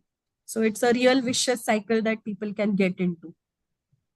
Awesome. I think we can't wait to hear how we can cope with this towards the end of this presentation. So I'd like to hear, Dr. Amrita, are these changes reversible? Can we break this vicious cycle? Where should we begin and how do we break this? Sure, yes. So thankfully, Sandesh, like we discussed, it's a very forgiving system and many of these effects are quite reversible in the early stages. But you would have to, come at it from many angles, lifestyle interventions, lot of changes. Let's look at it in two ways. So if there is somebody who has had just a single or a few messed up nights, for example, in my profession, I was an anesthetist for 17 years and I did night on calls 1 to 2 nights per week. So if that happens to you, that you are a professional who needs to have a few disrupted nights, then there are some ways to cope the next day. So acutely or if you have had a good Saturday night party, so you would have to consciously make sure not to give in to all of those things that we discussed, the impulse to have more food, bad food, and not exercise. So the first thing you could do is get outdoors, get some sun, get some exercise, make sure you eat well in the course of the day, have activities planned for that evening which are relaxing, which can reduce your stress hormone, and make sure that you catch up on that sleep. So there was in fact one study which looked at whether people who do this sort of shift once or twice a week, can they catch up with weekend sleep? And some of the effects do get mitigated. So it's not all dark, so to say. On the other hand, if you have a chronic problem, so if somebody's been suffering with poor sleep quality for many years, then they would have to do some serious lifestyle changes. So I've marked these in sort of different colors to show that we are attacking all of the hormone systems that we discussed. So if you wake up at a circadian, by circadian, I mean if you wake up quite close to sunrise. So if you wake up close to sunrise and you have good sunlight exposure in the day, there is a good chance that your melatonin peaks and troughs will realign. You should make good food choices and have food timings that are in the daylight so as to realign your insulin sensitivity. You would want to reduce your screen time, especially screen time after sunset. That's very, very bad for melatonin. You would have to do stress reduction for calming down the cortisol, which is going to disrupt sleep. In fact, social activities are shown to improve sleep quality. Outdoor time, being physically active, that's very important. And then you come to all of the sleep hygiene measures. So, having a healthy bedtime, a quite Pavlovian sort of fixed bedtime routine, and bedroom hygiene. So don't do anything else, no screens in the bedtime, keep it cool, keep it dark. So all of these things. And I would say if you're struggling with sleep, then please seek help early, because it's just going to worsen and it's not something that you can ignore for too long. And when I say seek help early, I do mean seek help early from someone who's going to advise you all of these lifestyle changes before, just putting somebody on medication. In fact, firstly, we need to sensitize physicians and metabolic health practitioners that lifestyle interventions can early help with sleep issues. I hope that, in fact, in this session, we have got a bit of sensitization and awareness happening already as to the importance of this. And I say this because it's very important to work on lifestyle changes before relying on medication. Because just like all other medications that we have seen in these 3 days, it might treat the symptoms, but it doesn't change the underlying metabolic health problems that are going on. In fact, one of the medications that is used in insomnia is benzodiazepine group of drugs. And it has been found to long-term suppress endogenous melatonin secretion. So we are just worsening the problem. Wow. I'd love to, talk a little bit about, some cases where these things have helped. You shared with us a lot of tools and techniques. So I'd love for us to see some real cases. So can you tell us about some cases where you saw some of these tools and techniques work for your patients? Sure, yes. So as you know, currently I work primarily with children with sleep issues. In fact, I've work with children only currently. And often correction of any of their sleep issues involves going through their entire day and altering many things, nutrition, sunlight, activity, screen time, all of those. But also in children, the biological interaction between sleep and food, it's very raw. It's not suppressed by the many things that adults layer on top of it, so like caffeine. Yeah. So I had one child, the case on the feedback on the left. So it's a 3-year-old boy who was going to bed quite late, really around 11, 12 midnight, and waking up multiple times at night. And just like adults need medication when something goes wrong so badly, this child was needing a bike or car ride. So whenever he woke up at night, he wouldn't settle and wouldn't go back to sleep unless the parents put him on a wheeler and got him a bike ride. But they also mentioned in their initial appointment that he was a very picky eater. He liked only specific items, currently only white foods. So dosa and white rice, etc. I mean, I know all toddlers are picky, but so as we worked with him and his sleep timings and pattern improved, he himself became more interested in what his parents were eating. He became curious about other foods. His variety improved, his nutrition and growth improved, all of that. And this effect I've seen in multiple children. So there was a doctor mother whose child, she was tracking the percentiles of growth. So whose child went from being in the 25th percentile to the 50th percentile after sleep improved. And actually this happens in the opposite way as well. So there was a 2-year-old child who was again waking up multiple times at night. But in his intake form, we saw that he was barely getting half gram per kg of protein in the day. And at this age, children's requirement is even higher than adults. So 1.2 to 1.5 gram per kg per day. So we worked on nutrition first, and we took away all of the processed food that he was replacing that with, and he started sleeping fine. So we did make other changes as well, screen time, etc. But I think the major input was just correcting nutrition. And as you can see, the latest update from those parents are that he doesn't wake through the night at all. So interestingly, I was listening to Bitten Johnson's session on Friday. That was great as well, about what early exposure to sugar does to children's brains. It affects the development of the prefrontal cortex. And I was reminded of this study because it shows that, you know, a very similar effect happens with sleep deprivation as well. So this is a study at the University of Maryland where they took children in the ages of 9 to 11, so not too young, you know, 9 to 11, and they followed them for 4 years. And those children who slept less than 9 hours at the beginning of the study, after few years, they had simply lesser brain volume in regions responsible for things like attention and memory and impulse control. So things like prefrontal cortex and amygdala. So that's how dramatic it can be. Yeah, I think in very simple language, I think it's apt to say sleep is a nutrient in itself. Because when we are talking about this image, right, it's also about the growth of the brain, and Absolutely. we usually associate growth with a nutrient.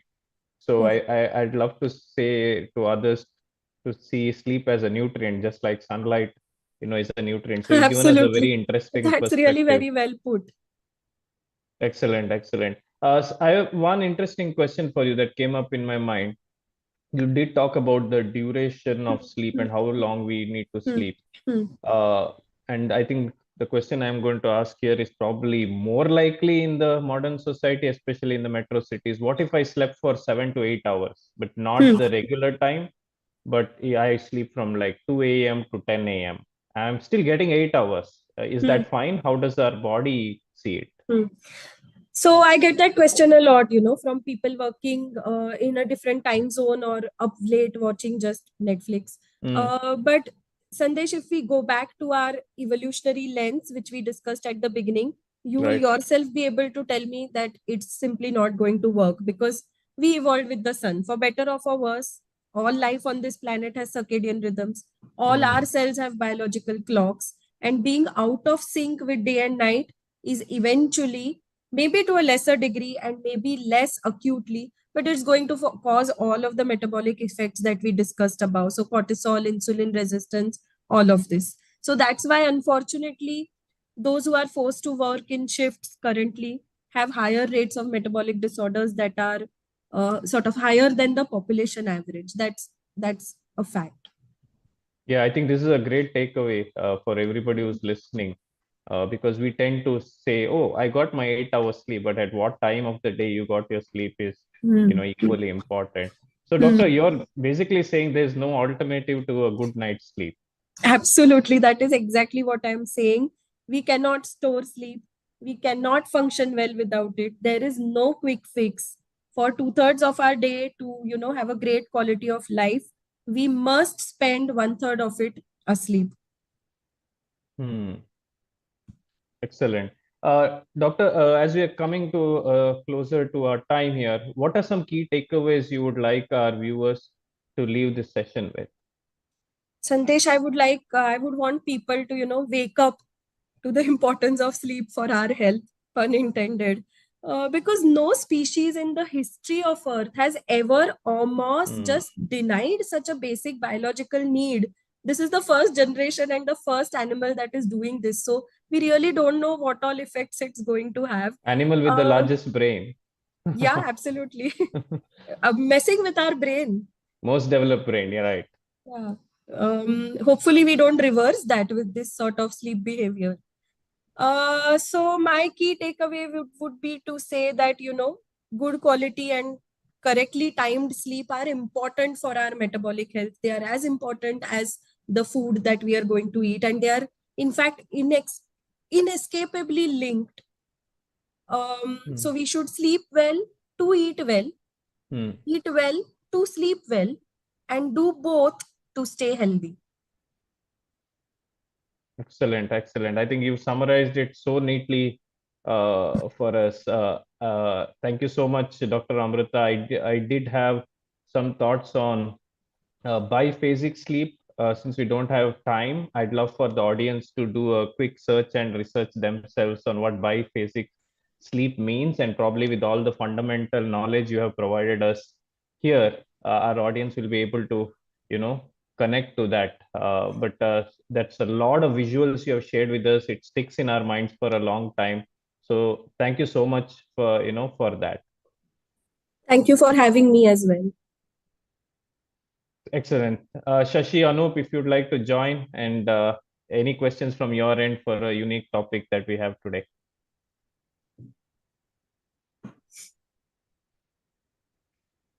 Dr. Amrita. Hello, Shashi. So thank you very much for giving this very good insight. And we touched upon sleep very, very briefly also in one of the earlier session. I was listening the neurological. Yeah. So I think this is very important, and that's what we see, sleep deprived. And I think you touched upon two important topics. So it is not only on sleep, but also on nutrition. And that's what's happening in the present generation. They are both sleep deprived as well as nutrient deprived also. And that is causing huge issues. So I think this touched upon very good topic, and we are going to remember it for a long time. And I also need to see it again to understand better. Right. Thank you. Thank you for having me. Thank you, Dr. Amrita. And I think I'll have to go through this session at least 3 times to get hold of everything and try to implement it. Thank you. That's very nice of you. Thank you for having me. Yeah, bye-bye.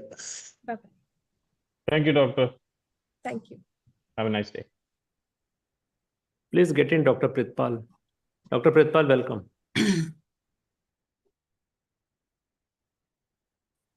So welcome, Dr. Pritpal, to this session. Myself, Dr. Jasmeet, a member and a certified metabolic health coach from dlife.in. dlife.in, which is India's first and only award-winning low-carb platform. dlife was founded in 2014 by Anup Singh. Anup is a silver medalist from IIT Roorkee and is a recipient of the Icons of India Award. Anup is a pioneer of the low-carb movement in India with his path-breaking protocol of 100-gram carbs per day max that made LCHF possible even for the Indian vegetarians. In 2021, dlife launched its diploma course, which is the only course approved under the NSDC partner, the Government of India in this segment, and the only course with the global biggest 144 hours CPD credit. So now coming to this session, in this session of the Metabolic Health Conference, we will be discussing the relationship between the autism, metabolic health, emphasizing the impact of nutrition and metabolic conditions on the neurodevelopmental disorders. So for this session, we have with us Dr. Pritpal Singh, who will highlight the importance of dietary interventions as potential therapeutic options for improving the symptoms in autistic kids or kids having autism. Dr. Pritpal, he is a renowned functional nutritionist, autism specialist, and researcher with over 21 years of experience. His expertise lies in the functional medicine, gut healing, and alternative therapies for the neurodevelopmental disorders. He has pioneered research on heavy metal toxicity in Punjab's children, and he also introduced camel milk therapy for autism, and he gained the international recognition for this. Dr. Singh has presented his work at the prestigious conferences, including the Northwest University, South Africa, and the FAO ICR NSDC Summit in India. He now continues to train professionals, conduct research, and he provides the global consultations as well, which is impacting the life of the children and the families worldwide. So welcome, Dr. Pritpal, to this session of the Metabolic Health Conference. Dr. Pritpal, you are on mute. Could you please unmute yourself?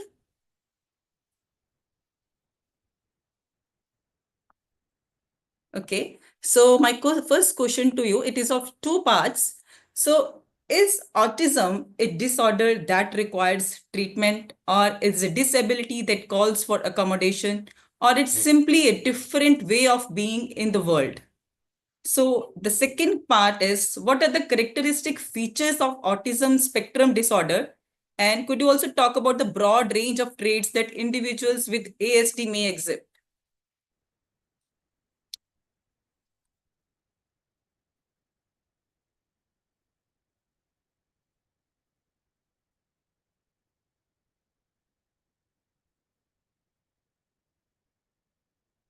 I'm not able to hear you. There is some issue with your speakers. No, sir. Can you remove your headphones? .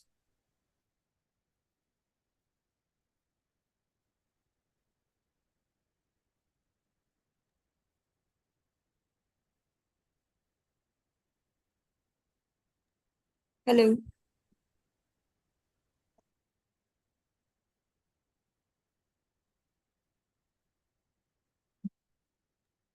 Sir, still you are not audible. Sir, can you rejoin this meeting?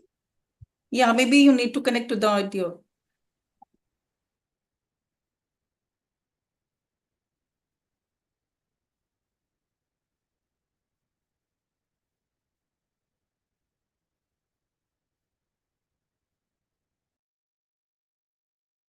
Yes मुझे वो जो दूसरा mute करना पड़ेगा. Fine now. Yeah. Can you audible? Yeah. So, Yeah. shall I repeat my question or is No, okay? You continue with that. Yeah. Yeah. Just there is two school of thought about autism. One is autism in autism. It's traditional thought that autism in autism it's a neurobehavioral and developmental disorder. So it cannot be recovered. At most, you can train the child, right? Nothing can be done because it's a psychological or a mental disorder. Somewhat they say it's a genetic disorder. And there is second school of thought. They say is autism is not only mental disorder or purely behavioral disorder. It's a whole body disorder, right? It's not related with only the only nervous system disorder. It's a you can say it's a whole body multi-systemic disorders. It's a both with multi holes, right? So इसके अंदर जैसे generally autism के अंदर generally ये हमारे school of thought है कि इसके अंदर आप ज्यादा इसको ट्रेन नहीं कर सकते, इसको ट्रीट नहीं कर सकते, nothing can be done. But recent जो स्टडीज इंटरनेशनल स्टडीज हुई उसके अंदर ये क्लियर होगा कि autism is a more than is genetic. It's a imbalance of biochemistry. Just like आप मेरे साथ बैठे हैं, बहुत सारे लोग बैठे हुए हैं. We are listening properly, we are understanding, and we are attending all these things, right? But on the spot, अगर हमें कोई alcohol offer करता है, right? Within minutes, our behavior can be changed. Yeah. Right? And our genes were same, or brain structure was same, everything was same. But what happened? What was new thing which was entered in our system? That was the alcohol that destructed our biochemistry, and that's why हमारी जो behaviors था वो alter होना शुरू हुआ. हमने autism के parents से अगर जनरली ऑटिज्म की फीचर्स से अगर हम देखते हैं तो जनरल फीचर्स तो चलो मैक्सिमम लोगों को तो पता होगा कि अपने आप में खोए रहना, बैठे रहना, किसी से बात ना करना. बहुत सारे लोग बच्चों की स्पीच नहीं होती है, clappings, head bangings, laughing without reasons, crying without reason, and smelling the objects, and all these features are related with the autism. But जो हमारा ABA साइकोलॉजी वर्ल्ड था, जितने भी लोग थे, इन्होंने सिर्फ एक ही लिस्ट किया कि it's all these things are the related with the behaviors. It's somewhat it's related with our limbic system, or it's a hardwired nervous system disorder. So that was. So is it something related with the Dr. Pitpal? Is it something related with the underactive of the sensory neurons of the kids? Like they don't react. The gestures, they don't know the gestures because of the social interactions. They are like they have anxiety interacting with the other people. Yeah, definitely. And I want to complete it, right? जो अब 90% आप बच्चों को अगर आप देखते हैं, जो जेनेटिक थ्योरी को अगर आप वो कनेक्ट जो कर पा रहे हैं, 90% जो बच्चे हैं वो आफ्टर 3 रिग्रेस हुए, आफ्टर 2.5 रिग्रेस हुए. Before there was absolutely normal, right? Okay. So we don't totally ignore that it's ये genetic नहीं है, लेकिन we can say it's genetic predisposed children. So जब हमारा toxic environment में, जैसे ये toxic environment में आया, तो it was activated and basically epigenetics plays a role here. Yeah, it's epigenetic. It's epigenetic. And above the traits, about the counts of the rate of ratio of the autism is increasing significantly. That also indicates it's not purely related with the genetics. See, I started my journey in 2003, and then at generally it was in every literature and books, we were reading that it's a 1 in 300. But now it's a 1 in 25. Right? And if it's purely genetic, then genes take genetic mutations takes time. Yes. It takes generations, right? It cannot be changed within one generation. If it's true that it's a purely genetic mutation, genetic defects, then definitely we should set as alarming situation that it's epidemic. It's epidemic. We should declare it's genetic epidemics, but it's not. It's related with the epigenetics, right? Secondly, the जितने भी autism के अंदर आप देखें, laughing without reason, crying without reason, smelling the objects, hitting the walls, head banging, clapping, all these things, right? जो हमारे experience में, which I have experienced in my situation from last 20 years, by giving the just antifungal treatment only for 10 days, all these symptoms can go away permanently, right? और ये symptoms maximum parents को बहुत ज़्यादा irritate करते हैं। And हमारे जो professionals हैं, OT speech, OT ABS, all these, they are struggling with these issues up to years, right? But that can be managed within 10 days. It shows that it's a biochemistry, or biochemistry is influencing our brain chemistry or neurotransmitters and everything, right? And एक और भी जो recent findings जो है कि autism जो है ये is more than in boys के अंदर ये सबसे ज़्यादा than in girls, right? If there is 5 boys who are suffering with autism, then there is 1 girl she is suffering with autism. Okay. Right. According to years, which we have coined all these things, and we are trying to correlate that. First thing is that in autism, microglial cells, they are more vulnerable to the toxicities, and testosterons, they are more sensitive to the temporal cells. All these things, all these are the factors that shows that why this is happening. But in female, there is a estrogen mechanisms. It's a strong mechanisms, and it's a neuroprotective mechanisms, and it protects that. It's a hypothesis that's why the females के अंदर ये autism की ratio come out. And if it's a genetic, somewhat the recently जो mainstream doctors ये मान रहे हैं कि now जो आप ratio आप बता रहे हैं कि इस 30-40 ratio जो आ रही है, ये सिर्फ आपकी awareness है। इस बहुत ज़्यादा awareness हो गई है, इसके कारण ये ratio बढ़ गई। It's not true. It's not. It's okay. It's one factor, but it's not total factor. If it's true that हम जैसे अब 1 in 30 है, means हमने अपने स्कूल पीरियड्स में जितने हमारे लोग होंगे, इन्होंने कभी इतने बच्चे नहीं देखे थे अपनी क्लास में, कहीं भी इतने बच्चे नहीं थे। एंड जो ट्रांसजेंडर जो है, थर्ड जेंडर्स जो लोग हैं, इनकी बहुत स्मॉल कम्युनिटी है, लेकिन फिर भी विजिबल है ना। लेकिन ये तो आपने कभी ऐसा नहीं देखा। अगर ऐसा था तो ये इनको पूरी सोसाइटी बन जानी चाहिए थी कि रोड्स पे बहुत सारे बड़े बड़े लोग, वो ऑटिस्टिक लोग होने थे, वो रोड्स पे फिरते जैसे अब हैं। अब पार्क्स में जाइए, कनाडा, ऑस्ट्रेलिया, अमेरिका, किसी पार्क में जाइए तो वहां पे पार्क्स भरे हुए हैं। लेकिन ये थे, फिर ये कहाँ गए? अडल्ट सूट्स में कहाँ गए? ये नहीं था। It's a recent epidemics. Yes. Even in the DSM-4, when we diagnose in the autism, there is mentioned all about the gut symptoms. They have a set of the questions about the gut, leaky gut, antibiotics, and so many things, right? But not discussed. Right वो जब उसको आप questions में diagnosis में तो आप उसको ले रहे हैं, लेकिन उसके ऊपर कोई फोकस नहीं हो रहा। सो वी से it's more than a narcissism disorder. It's a gut and psychology syndrome. So definitely there is, Dr. Pitpal, there is no doubt that the gut microbiome plays a major role in both the mental illness and the metabolic health. But what are the factors you believe that contribute to this dysbiosis, and how do you people address this?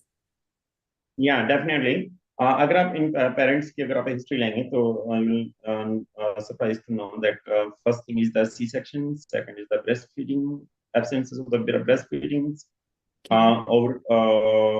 overuse of the formula milks, and overuse of antibiotics, overuse of paracetamols, overuse of carbs. All these are जो इनके past features के अंदर आपको इनके अंदर habits में diagnosis में आपको फीचर्स में मिलेगा कि they have pass through these traumas or internal or external traumas, right? Any specific And nutrients, any specific nutrient you believe that the kids missed if they are not breastfed, and that increase the risk of autism? yeah, definitely. First is that if अगर हम बच्चे के अंदर C section से naturally हमारा जो जब child born हो रहा है तो it's a fertile is purely sterilized, right? The intestine, that colony, that's totally sterilized.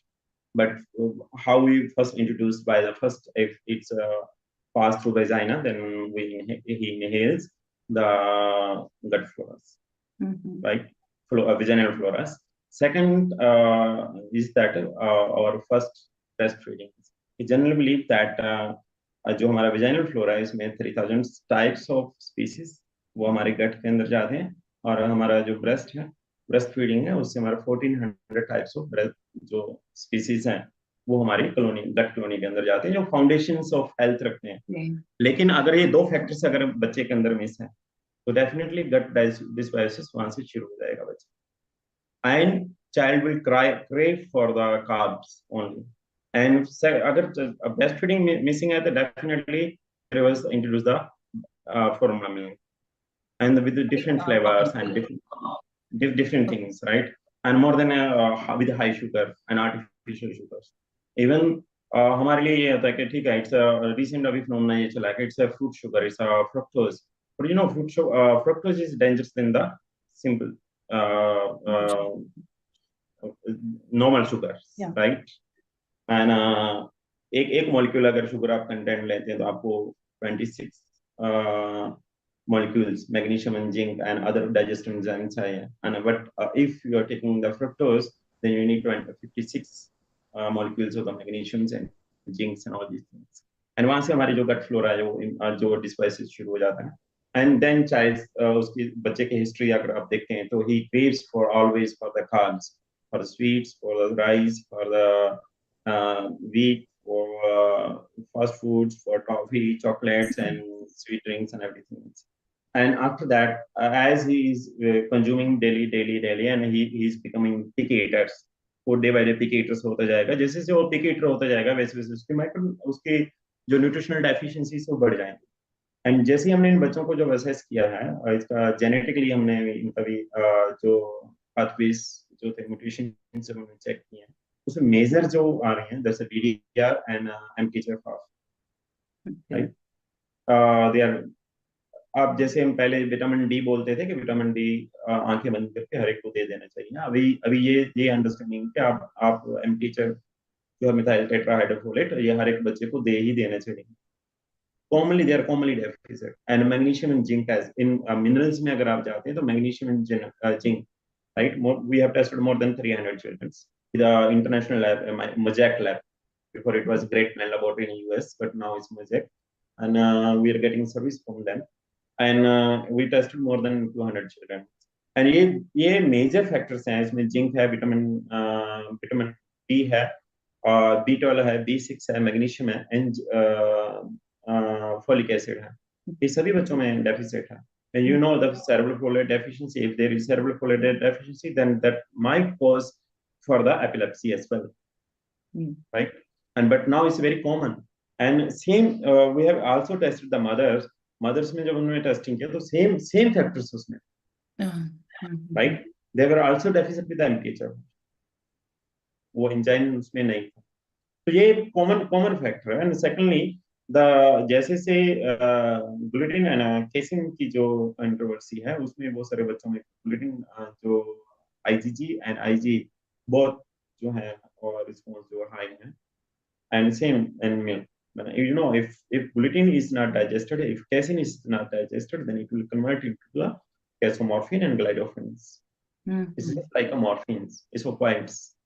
And as you will reduce these things, then you will see that the child start to eat everything, and from the picky eating and eye contact and speech and behaviors will be changed within few days, within 3 months even. अगर बच्चों का properly इसको अगर आप address करते हैं तो within 3 months ये उसको properly इनका जो condition चली जाती है.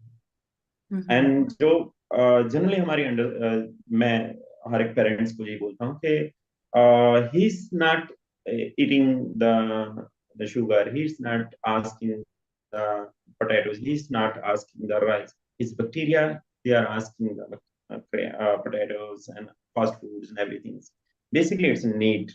क्योंकि हमारे जो pathogens हैं, जितने bad bugs हैं, जितना उनकी basic जो diet है, that's they relies on the carbs-based diet. Because they thrive. And as we replace them on high-fat diet, right? Recently, honestly, just been जब 2008 to 2013 तक हम grains based पे diet पे millets से पे सबसे पहले millets हमने introduce किया इंडिया के अंदर.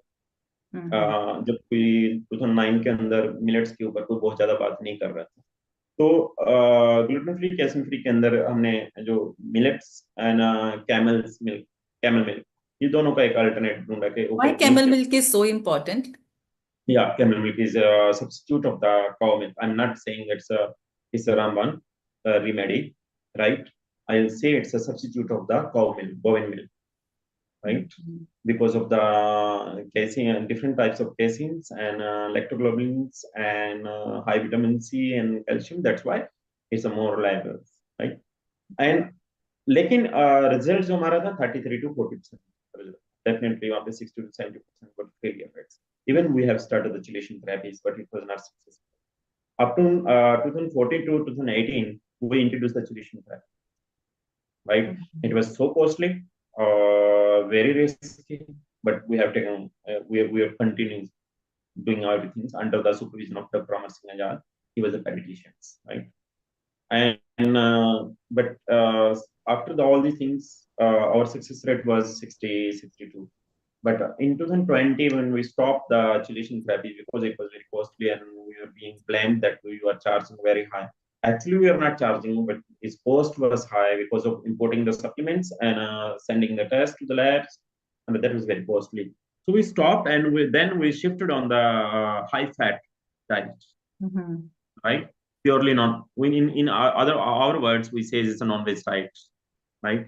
तो हमने प्योर नॉन वेज डाइट पे एनिमल डाइट पे जब उनको टोटली शिफ्ट किया इन बच्चों को, तो हमने देखा कि हमारी जो सक्सेस रेट जो है right now it goes up to 80 to 90%. What specific nutrient you believe, like, that people are lacking? Yeah, definitely.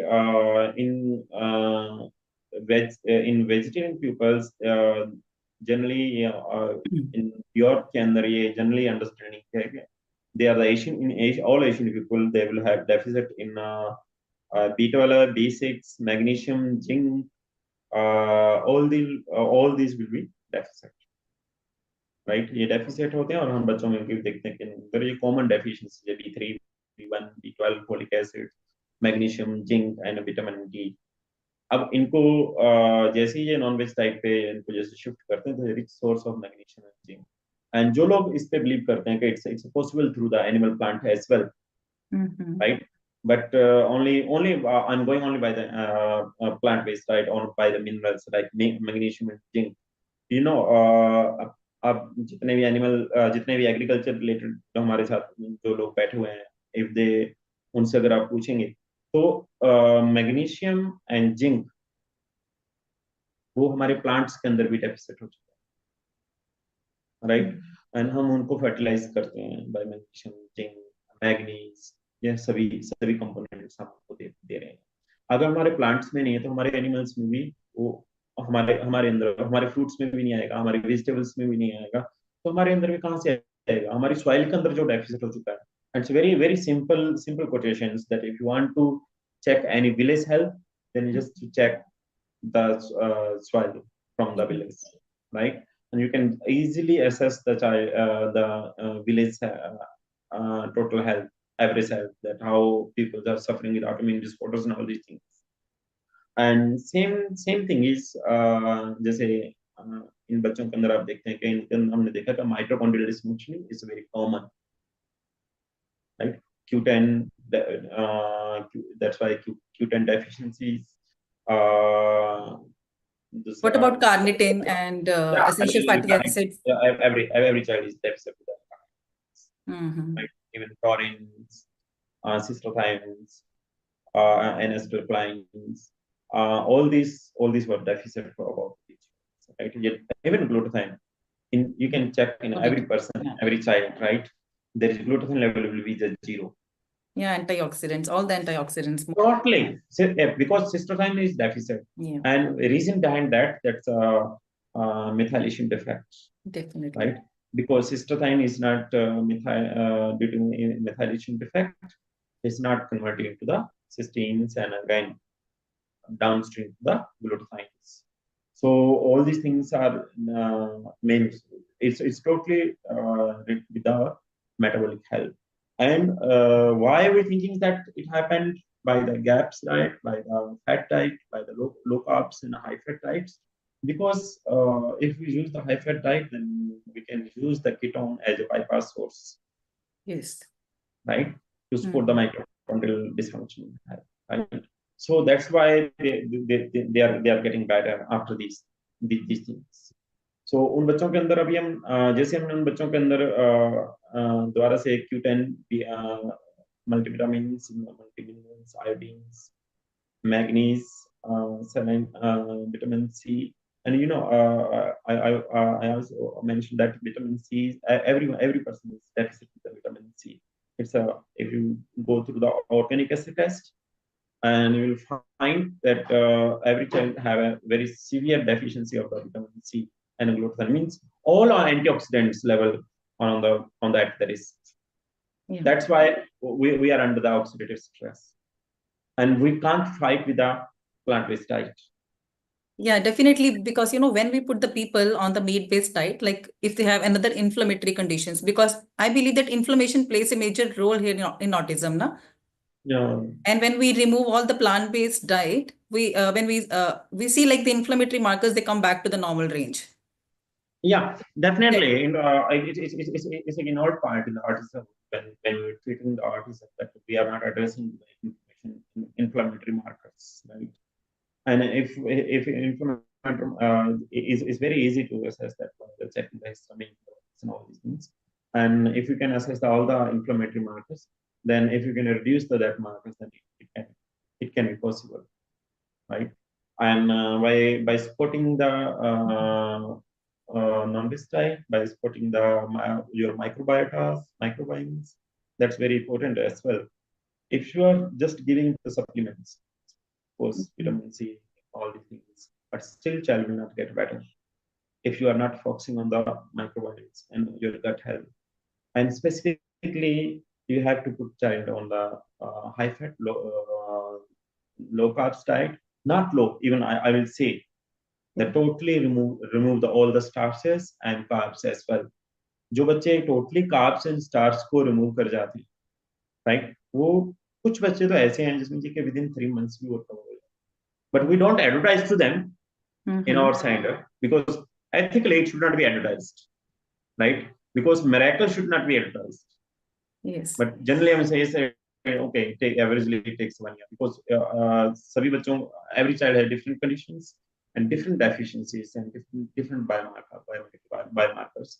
So जो इस essential fatty acids के अंदर भी deficiencies के अंदर आप देखते हैं कि DHA, EPA, they are also deficit. Fatty acid oxidation defect उनके अंदर भी due to metabolic disorder, उनके अंदर जो DHA आना, EPA levels, EV deficit उनके अंदर वो रहता है. एंड जैसे पहले इस चीज को कोई रिकॉग्नाइज नहीं कर रहा था, आपने देखा होगा कोरोना के अंदर इस चीज पे फोकस किया गया last, right? You need zinc, you need vitamin D, you need magnesium, you need vitamin C to support the immunity, right? And which is major fact that we should discuss, especially in India, that if you go to the every pediatricians that किसी private pediatrician के पास जाते हैं बच्चे को बुखार हुआ है, they'll put on the drug on the antibiotics. Yes. Right? Not single antibiotics. There's sometimes 2 to 3 antibiotics in combined. आम लोग तो वो उनके लिए तो सिंपल है कि एक सिंगल एंटीडोज दिया it's okay, but you know जब हम डॉक्टर याद के साथ, he was pediatrician, he's no more now, and still we are missing to him, but he was saying that single dose of antibiotics can damage your gut flora, and it can be a cause of autism, even the single dose of antibiotics. So, but Dr. Pitpal, does the early diagnosis and the interventions here that you mentioned help children with the autism reach back to their full potential, and further you can integrate them into the mainstream education and social settings? Is it possible? Yeah, it's possible. Even which thing you are saying, it was a traditional things that early diagnosis should be done, is very helpful for the autism, but it's we can say it's a golden period, silver period, but with the biomedical intervention, with the functional interventions, हर age के अंदर बच्चे को फायदा, because that's a very crucial age of the neurodevelopment. Up to 3 is a golden. 5 to 7, 8, we say it's silver. Okay, so you have certain cases like, you know, the people, they get back to the normal life. Hundreds of people. Okay. Right. Actually, due to some privacy reasons, we can't put it to them. Yeah, definitely. So no, we should not. Right. If we are charging from them, we should not advertise and put on them on our testimonials, because it supports us. But over the hundreds of children who got better, and even so many kids who are going to school in CBSE syllabus and ICSE syllabus after. And very interesting thing, Jasmine, we are very confused because right now we are working under the under one roof. We are working under the holistic approach in which OT, SP, special ABA, all professionals are working under one roof. We are 11 professionals, but we are confused that which protocol is helping them, right? But fortunately, recently, हमारे पास कुछ जो videos है viral हुआ, उसके through हम 10 बच्चे हमारे pass out of India थे, like Ireland, UK, and Bulgaria, from all these countries. For some people, you know, they are claiming that just the speech therapist can help these people. No. I just और हमने जब देखा कि और वो बच्चे उधर जब गए हुए थे कि उनके पास वेटिंग लिस्ट बहुत लंबी थी, इंडिया आ नहीं सकते थे, थेरेपीज मिल नहीं रही थी, so no window was there. Then I offered them dietary protocols, and out of 4, 2 are fully workable. No, great. Right, and which given us strength to our thought that diet plays a major role. Important role. It's a key role. It plays a key role, right? So if generally James admits, he says that 55% in every autistic child, 55% the diet plays role up to 55%. Yes, because 45 is the rest of all these things. And you know, primary is the dietary. If someone says that मेरा बच्चा है, अगर मैं उसको secondary school में directly डाल देता हूँ, तो वो 12 साल तक वो ठीक हो जाएगा, 12 साल तक वो पढ़ता रहेगा तो सीधे 12वीं फर्स्ट आ जाएगा. It's not possible. He has to go through the primaries. And same, अगर कोई बच्चा सिर्फ special education, speech and ABA पे रलाई रहेगा, he might be trained just like a pet, but he can't be recovered. He can't be cured. Right? If you want to cure, then you need to address his biochemistry markers, his metabolic markers, microbiome markers, all these things you have to combine. Then you can make the strategy, and then you can make total protocol. Then it's helpful. Otherwise, it's not helpful. Yes, see, autism and metabolism, they are related because the first study which came in 1985, where the researchers found that the 4 autistic people, they found lactic acidosis, which is the clear sign of mitochondrial disease. It was the first study in 1985. So there is definitely a relation between the mitochondrial health, metabolism, and autism. Yeah, after starting the Q10, recently now they have introduced the PQQ. It's a pure form of the CoQ10s, right? After introducing PQQ and DMJ, right, you will see the changes within days. Within days, right? Child who was very high. I have a child who was very hyper. He was from Australia, and mother came to me, and she was just sitting and just crying every time because he was not sitting, he was not paying attention, he was not listening, and he was totally lost. Even he was not aware of the parents, right? And after starting the DMG and PQQ, within a month, we saw the changes, and now he's a totally out of autism, right? And he has started to speak, but early signs of all autistic signs are gone. Yeah, when we talk about the neurodegenerative diseases and that like Alzheimer and other things, and this is the condition which is neurodegenerative disorder. And in Alzheimer, we have seen like scientists are working a lot, like how the ketosis, switching a person's metabolism from the glucose to ketosis, it helps. And like you mentioned, like when you switch a people to very low carb and a high fat, so you see the drastic changes within few months. So definitely there Yeah, is even the when we are giving the diet, then people think that it's okay. We can give the millets. Millets are safe. Even we have implemented. Dr. Amar Singh, he was the key player in Punjab who used all the millets, right? Yeah. But in recent studies, we found that after removing all the grains, everything, and when we put child totally on the animal diet, then every child has recovered, right? And उसके अंदर भी आप हर clinic में जाते हैं कि there is a cultural restrictions, and कुछ ऐसे लोग हैं जो religious हैं, spiritual हैं, उनके बच्चे अगर ऐसे होते हैं तो उनके लिए हमारे साथ बहुत difficulties हैं. लेकिन अगर उनसे भी आप इंट्रोड्यूस करेंगे तो वो बोलेंगे yes we know.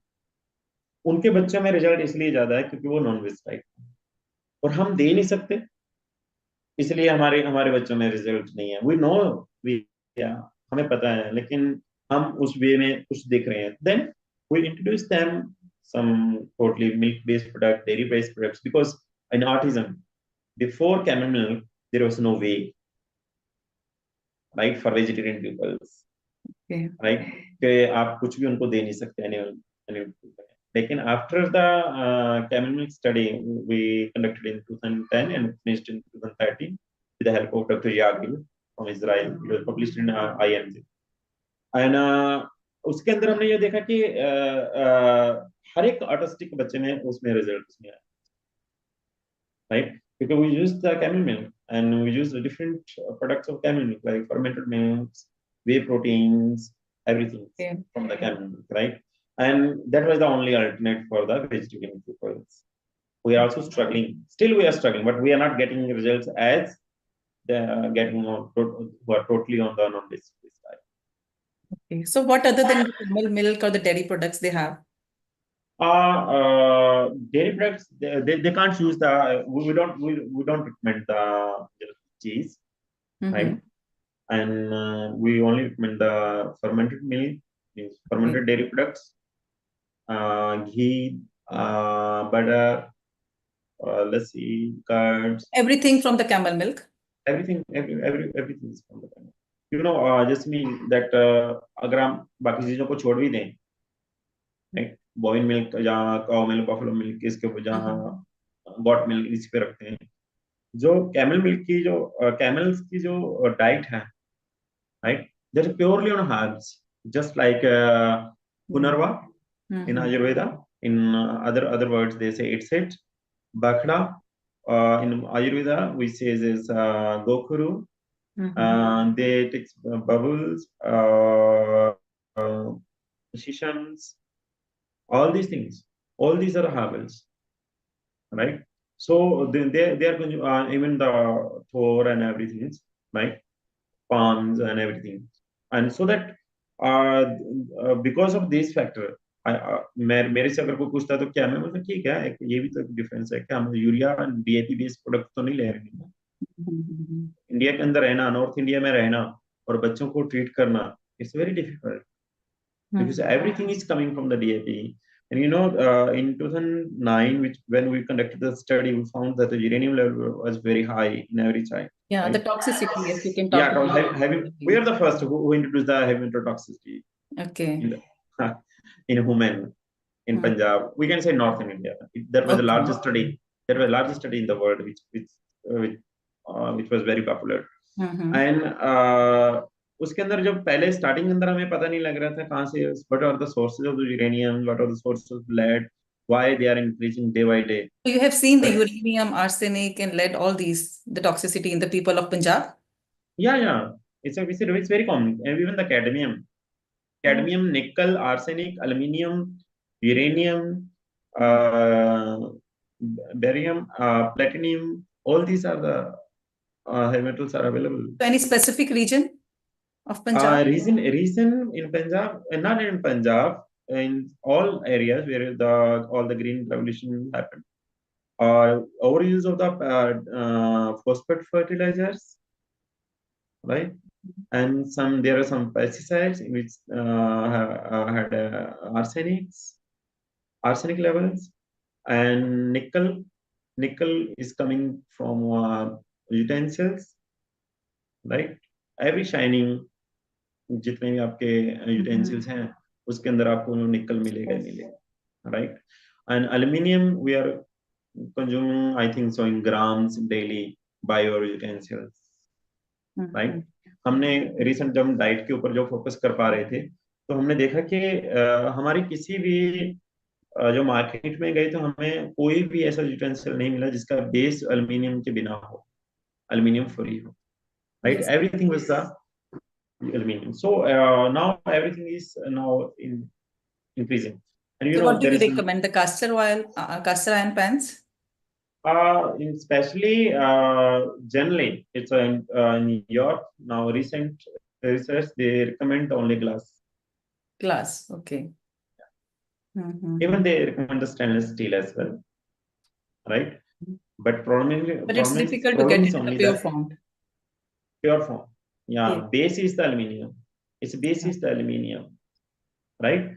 And uranium is coming from DAP, phosphate fertilizers. And around now the recent findings that shows that high levels of nitrates, and nitrate, it's totally responsible for metabolites, for metabolite disorders.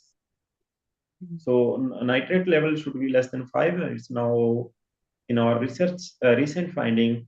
It's 517 in groundwater. It should be less than 5. And same is the uranium, it should be less than 20.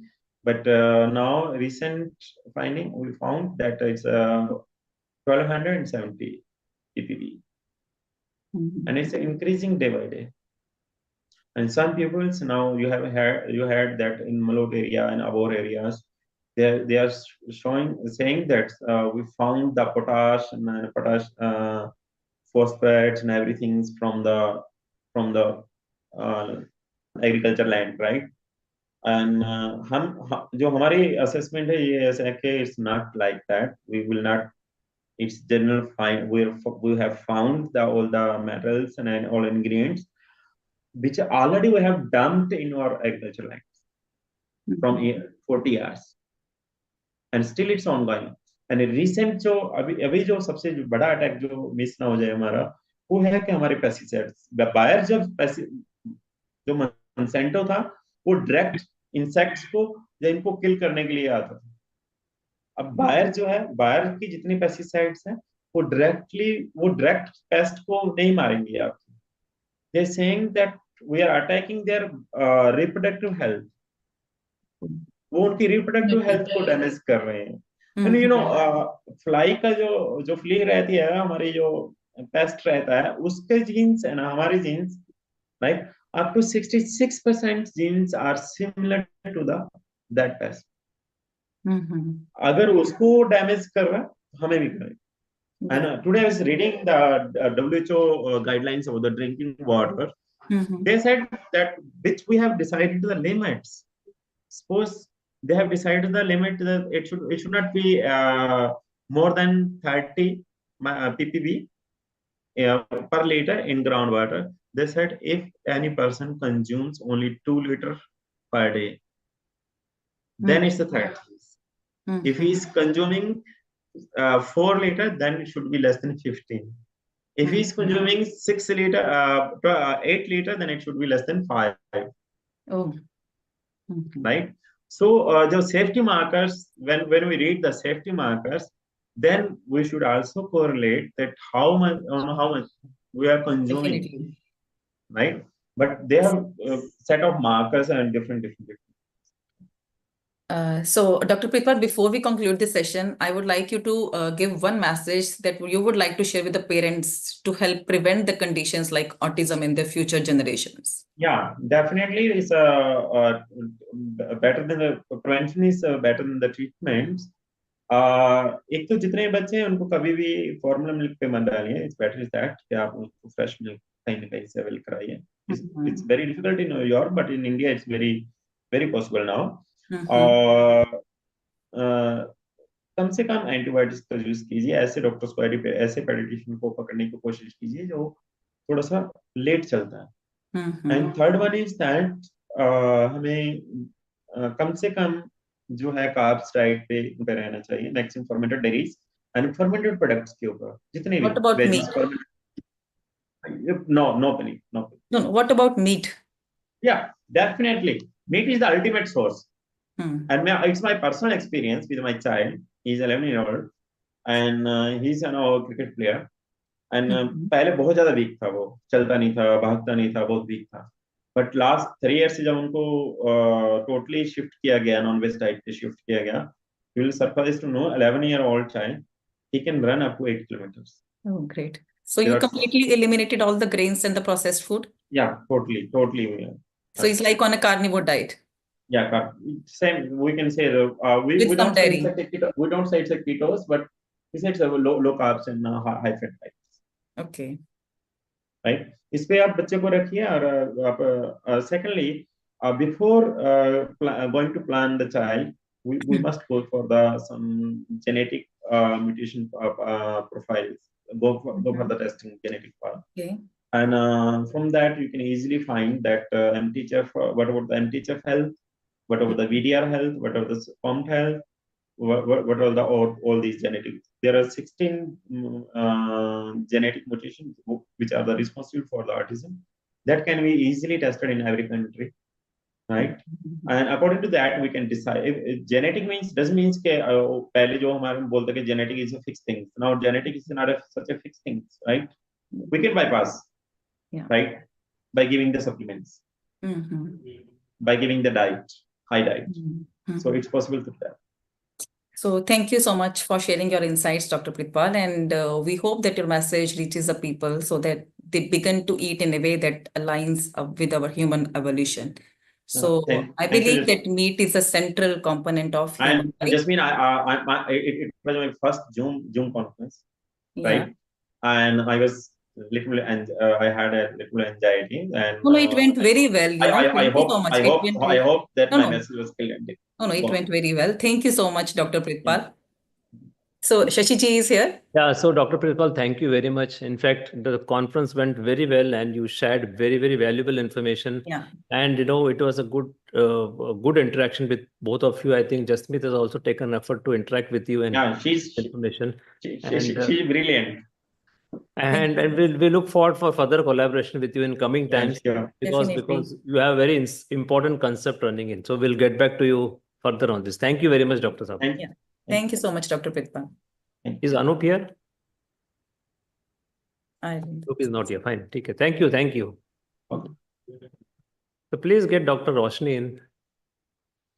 And Dr. Deepthi is also here.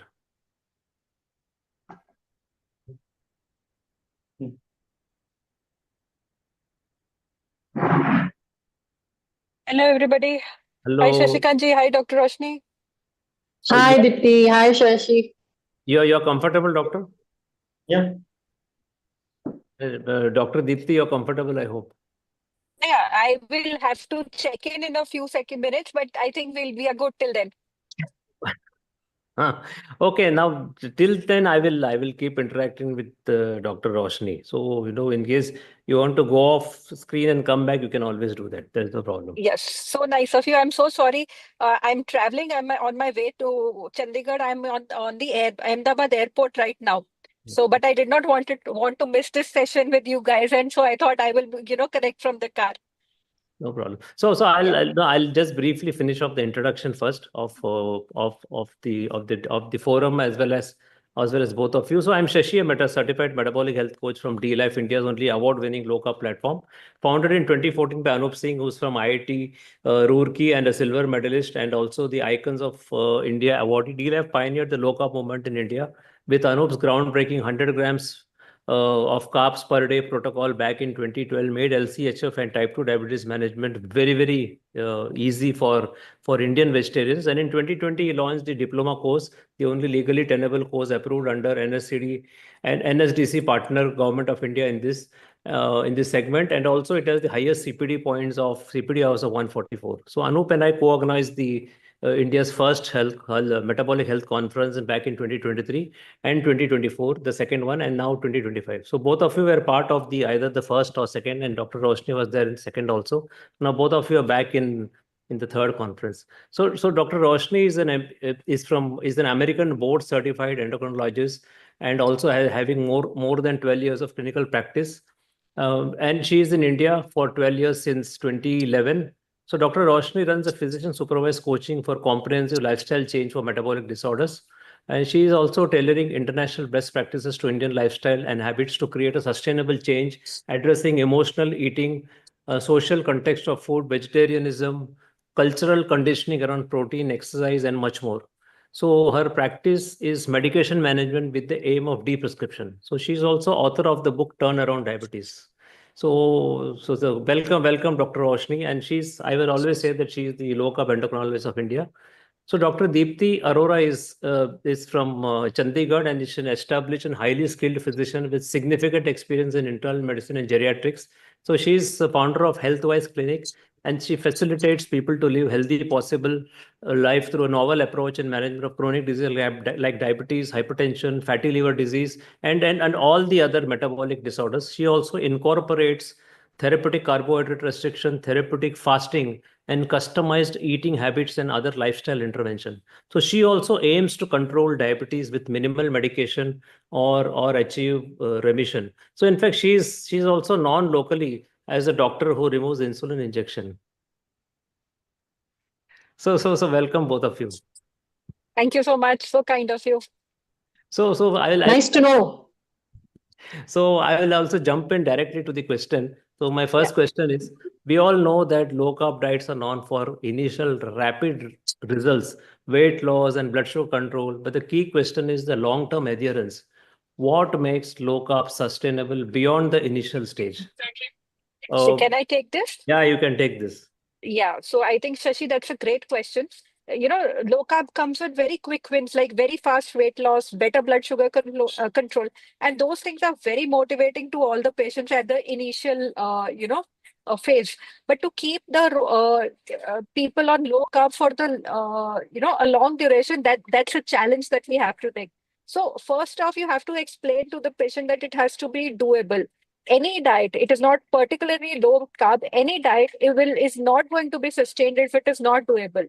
If it is too restrictive, too hard to stick with, that's why, I feel flexibility becomes the key. Some people can thrive. I know people who are thriving on strict keto, other do better with a little, moderate, low carbish kind of a thing. And there are people also who are doing carb cycling. So a lot of things are happening, and finding the best approach, finding the right balance for the person who is in question. My approach to a person with HbA1c 9.5 would be different compared to an HbA1c of 6.5.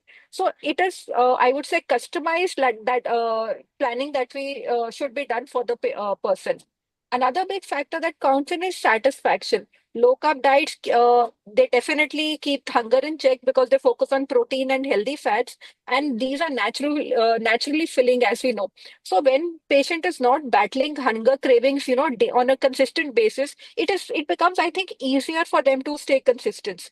Then comes the are, I would say, the most important factor, which is the real life factor, social events, travel, family. So with low carb, there have to be certain swaps. You can, like in a South Indian population, which is a rice eater, it can be replaced with cauliflower rice, or in an North Indian population, almond flour, or, can be replaced. So those things are there which need to be done. And health benefits, all of us are very well aware, they are beyond weight loss, they're improved energy, mental clarity, stable blood sugars. So I think all these things should make it is a difficult thing to do, like with all diets, but long-term adherence, given the benefits that we achieve, I think it definitely should be done. Thank you. Thank you. I think the second question, I think it is apt that it goes to Dr. Roshni, because she works on this aspect. So sustainably offer comes down to behavior and lifestyle change. In your experience, what are the key behavior shifts that a patient needs to stick to a low carb long-term approach? And I think you're the right person to answer this. Yes, thank you. I was waiting for my turn to add my, since you're doing it in a debate style, it's nice, right? That we do this opposite or, complementary perspective. So I have a whole chapter on this in the book as well at the end, exactly what Dr. Dipti mentioned, how to manage the parties, how to manage the social life, work life, travel. In short, I think what makes it sustainable is for us to not have this top-down attitude that I have a degree on the wall, I'm very qualified to put a low-carb solution on your face and expect you to sustain my advice. That energy, that psychological dynamic is what creates tension. Because if I'm the client, if my name is, let's say I'm Arvind, right? I'm Arvind and I'm struggling with diabetes, and someone comes and says low carb is good for you, but Arvind loves sweets. Arvind will do it for some time because somebody told, then his sweet tooth will happen, then his cravings will happen. So as long as the energy is somebody on top, whether it's the concerned family or it's a healthcare provider, a low carb coach, a doctor, doesn't matter who it is. If Arvind is internally conflicted, Arvind versus Arvind, one Arvind is looking at health goals, one Arvind is looking at pleasure, taste, social, cooperating with the environment, not to become difficult, asking for extra food on my side, give me some special food on the side. They have so many social needs. So what works for us and the coaching style we take is not to come at somebody and say, you will sustain this because I say so, because I think we're fooling ourselves that because I say so, someone's going to sustain. What helps is, can we activate the internal motivation of that person? Why does Arvind want it? Arvind wants it. He has this reason also. He has this reason. He needs to enjoy his personal life. He needs to manage his health so that he can have a good personal life for more time. So it's about helping Arvind see the conflict of why does he not want to do low carb. So I even teach my coaches, how to do this. Is it's not sufficient in my team for us to say, hey, you need to stick to low carb because it's good for you. Tell me how you're planning to stick to it. Rather, we talk about, why are you stuck? What makes you stuck? That is the whole concept of motivational interviewing. What are the needs that you have that we have to talk about? Emotional eating. What happens to emotional eating? So I'm trained in mindful eating also. So there are so many behavioral layers to this, besides the fact that low carb reduces insulin. And as an endocrinologist, we love that. It reverses insulin resistance, scientific fact. But that's not what drives human behavior every day. So what you mean to say is, other than just shoving down the throat, you will have to first counsel them. And then, but do you have any tip on how do we do? Yeah. Well, yeah, I think before we earn the right to counsel somebody, we need to listen. Now that's where the challenge comes. We feel we are so busy. I think the doctors need to check how they will add low carb as a coaching practice is it sustainable for the doctor? The doctor will have to embrace a different form of practice to make it sustainable. I don't think we can just blame patients here. We will have to create the environment. That means we have to change our behavior first. And India is a spiritual country, right? We are supposed to always look within first. Don't point fingers out that this epidemic is because patients don't listen. I think if we want change, we need to change ourselves. So the doctors will have to change their attitude. Not easy. They'll say, I'm so busy, I have 100 patients, I don't have the luxury of time. Even if you have 3 minutes, how you come in those 3 minutes will change the response you'll get from the client. But for that, the doctor, before they earn the right to counsel, they need to listen. Is, hey, what matters to you? First, understand what does the patient want. And that is exact. Right. So, Yeah. Tell me, doctor. yeah. So building on something which, a point that Dr. Ross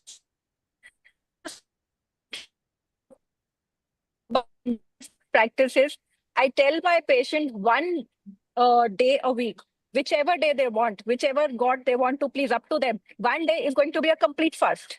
Especially my diabetic patients not on insulin. So I tell them, you pick up one God, whomsoever you want to please, and you are going to keep fast. So I think that works very well. They don't think I'm making, they say, okay, they're asking me to pray. And that, because of their health, they're very conscious. So that, we make a very good use of it. Second thing, we make excellent use of it during the Navratri festivals. So we cut down all the farsan, all the potato chips, all this thing. And we tell them, okay, fine, it is fasting. You are supposed to eat, we give them customized plans. Okay, fine, this is what you're supposed to eat. But does not mean that you're munching throughout the day. It only means one meal. Even if it is a kuttu atta roti or kuttu atta puri, I'm okay with that, but one. So restrict on the number of calories, restrict on the number of carbs, and restrict on the number of meals. So that goes a long way, because this spiritual aspect, I think I gelled very well with it. So I picked it up from that, and that is how I have built it. Thank you. That's a good insight. Generally our Navratri fasting is actually feasting, and then we keep eating. Yeah, it's feasting. We see Yeah, those. because We see those funny every 15 minutes they're funny reels in because Instagram on Navratri fasting. There's very big myth and then first meal is fruits, then they have their farsan and namkeen, then they have their potato chips, then they have a proper meal. So that is feasting, that is not fasting.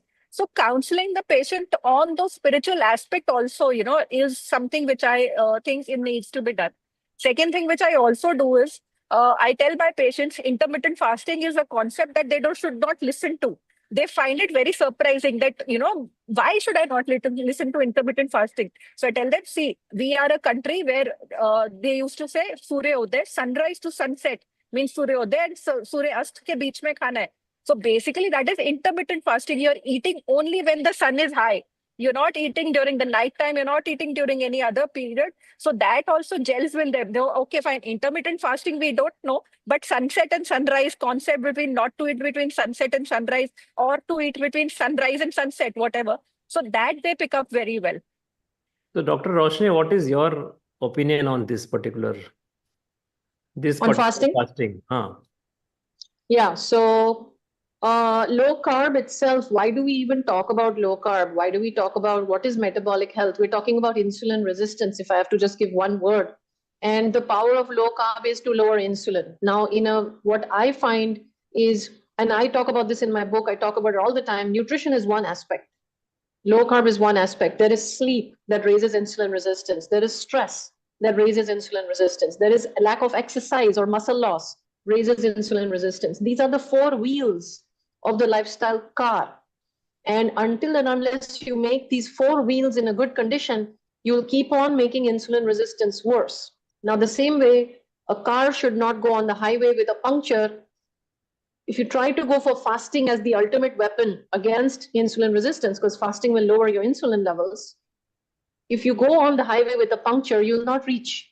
Similarly, if somebody tries to fast without making sure they are low carb, getting enough protein, without making sure their sleep is okay, without making sure their stress management practices are in place, without managing the exercise to protect against muscle loss and sarcopenia, any of these four buckets being punctured, these four wheels being punctured, fasting can become full of side effects. Those are the people who will say, I get headaches, acidity, migraines, fasting doesn't suit me, I'm not able to fast, I have cravings. All the problems that come with fasting come because we've not correctly applied it like a prescription medication.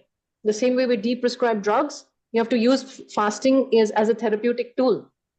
Yeah, absolutely. Well said and point well taken. All these things have to be considered before we prescribe a patient of fasting. However, for a low carb also, I would not say that low carb you can eat 20 times or 30 times in a day, or the kind of 3 meals and 2 snacks, nothing like that. So basically, the eating window, even in a low carb, would be restricted.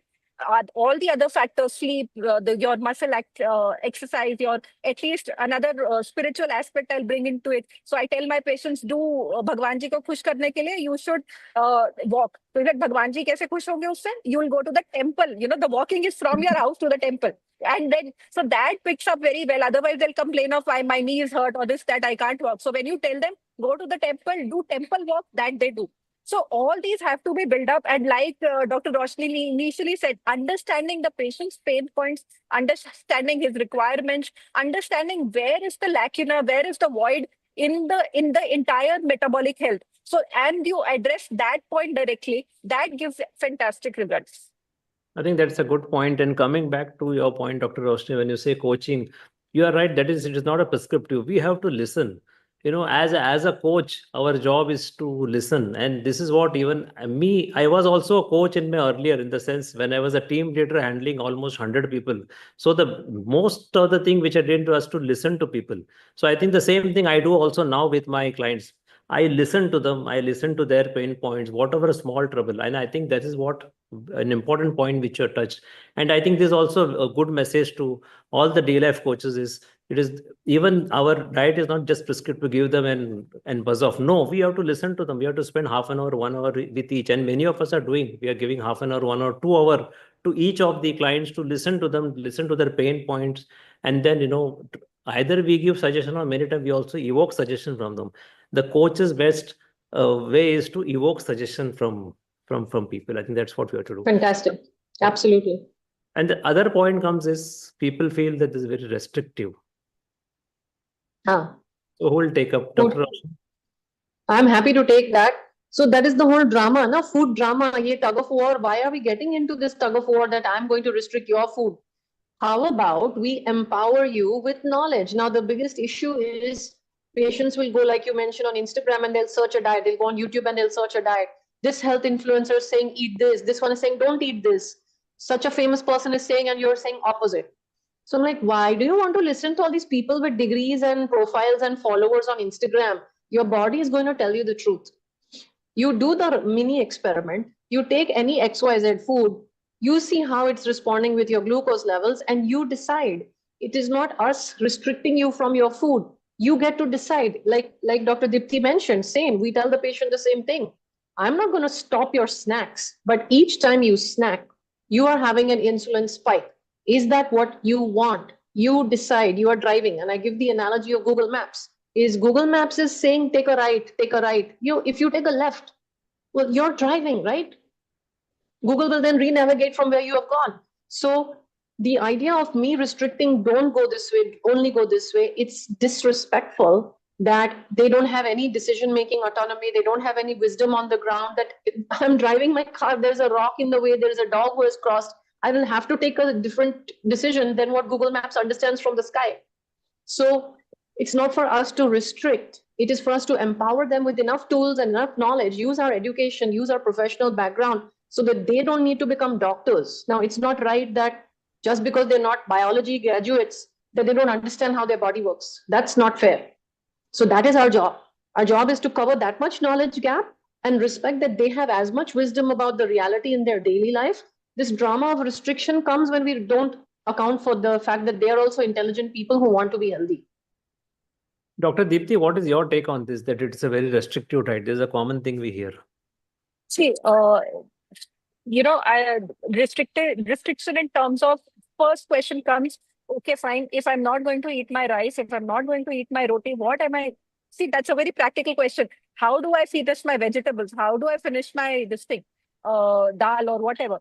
So first thing is, you have to tell them that instead of focusing on what you can't eat, focus on what you can eat. So it's a shift in perception. It's a shift in how they see what they can do and what they cannot do.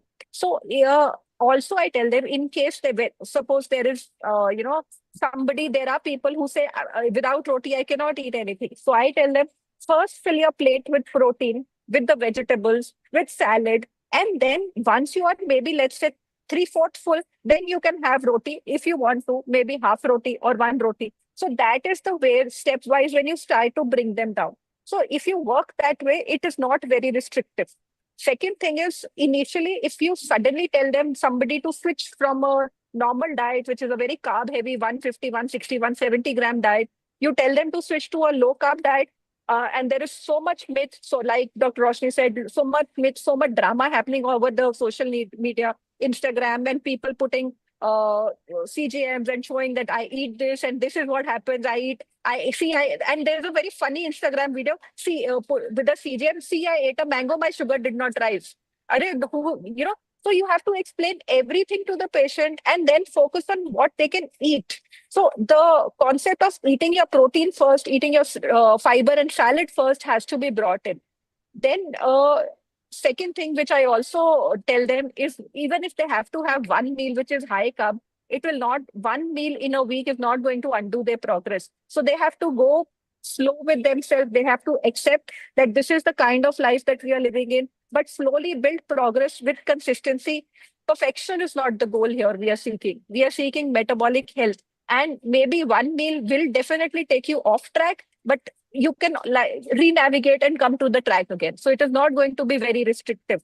So you can one-off take have a good meal, kachori or whatever you want to have. You can have once a while, but that should be once in a while, not every day. Thank you. Thanks. Now, another big question comes is, and I know the moment I tell this question, Anup Singh will like to come and answer, but you both answer this, that low carb is expensive. He will always debate this with a lot of data and statistics. But Dr. Roshni, what do you feel when people say low carb is expensive?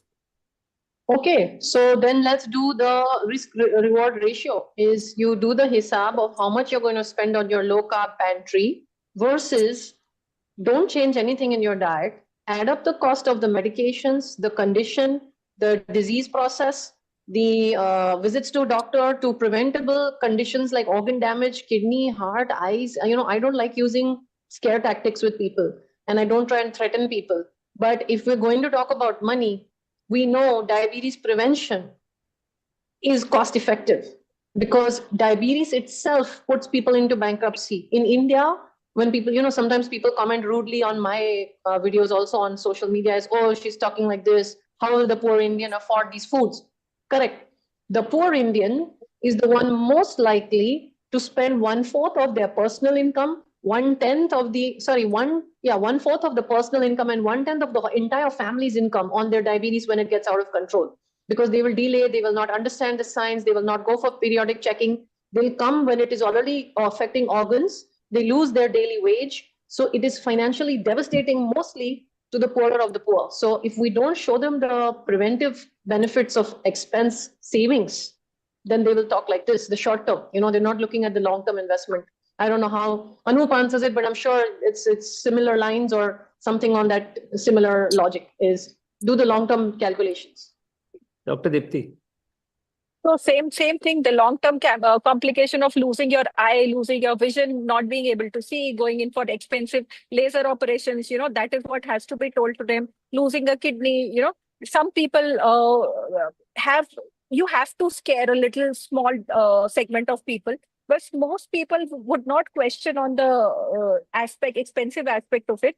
So if you tell them to stick to local seasonal foods, and most people don't need fancy keto or breads or fancy nut flours or everything. Everyday staples, everyday staples like eggs, paneer, peanuts, which everybody is using, coconut milk, which we are using. So creatively just, telling them to use those things in their meals so that, again, my concept is cutting down going low carb does not mean cutting down carbs altogether or going keto. My concept is you fill your plate first and the carb amount should be very less. So if you have a lot of these things and then have half a roti maybe 3 times a day, it is not going to harm. I think that exactly is the point which Anup Singh also will calculate and show maybe if he comes that he will always consider the eggs and peanuts as a good source of low carb and a fairly good protein when it comes to peanuts, but a good source of protein when it comes to egg. And eggs are very affordable in India. And if you see the per capita consumption of egg is not even 1.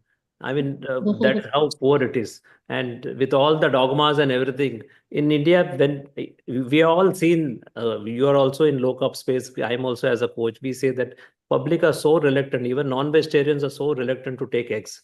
That's how it is. So they all want that poha, upma, and everything in their breakfast. So that, so this problem will always remain. Now, what about how do we take care of those people who are doing low carb or keto very well, but then they have certain carb craving? So how will you address that carb craving which comes, Dr. Roshni? So again, I like to get to the root cause. A lot of people will say, oh, if you're craving a sweet, have a date. If you're having a craving, have a khajur. I don't do this because that does not actually address your craving. And to me, the craving is a sign of something underneath that. What is that? Is it that your insulin levels are high because you are having other things that are triggering insulin resistance, the way we spoke a few minutes ago? I'll look into that. I'll look into dehydration, where thirst and water signals are getting mixed up with something where your body needs maybe water, and see if that's what it is. Salt. Actually, I've seen that when people are not getting enough sodium, that they may have carb cravings or sugar cravings. So a few of these, and of course the emotions, right? If there is an emotional craving, so some of those were the biological explanation for glucose craving, sugar craving. There are also emotional basis for it, psychological attachments to sweets. And I don't think it helps to then say, don't have it. We need to help this person to get to the root of what gives me sugar craving. So it may involve therapy. It may involve, this is my stress buster. This connects me to my childhood. My dad used to give me chocolates. My dad's no more. I'm missing my father. I'm having chocolate. Now, how do you just don't just cancel that experience. It's a real emotional experience for somebody. So you need to help them understand their relationship with sugar. Cravings can be pretty deep and pretty profound when you start scratching the surface. So definitely it is possible to be free of good food cravings. The semaglutide industry wants you to think that you need to be prescribed a medicine for food noise.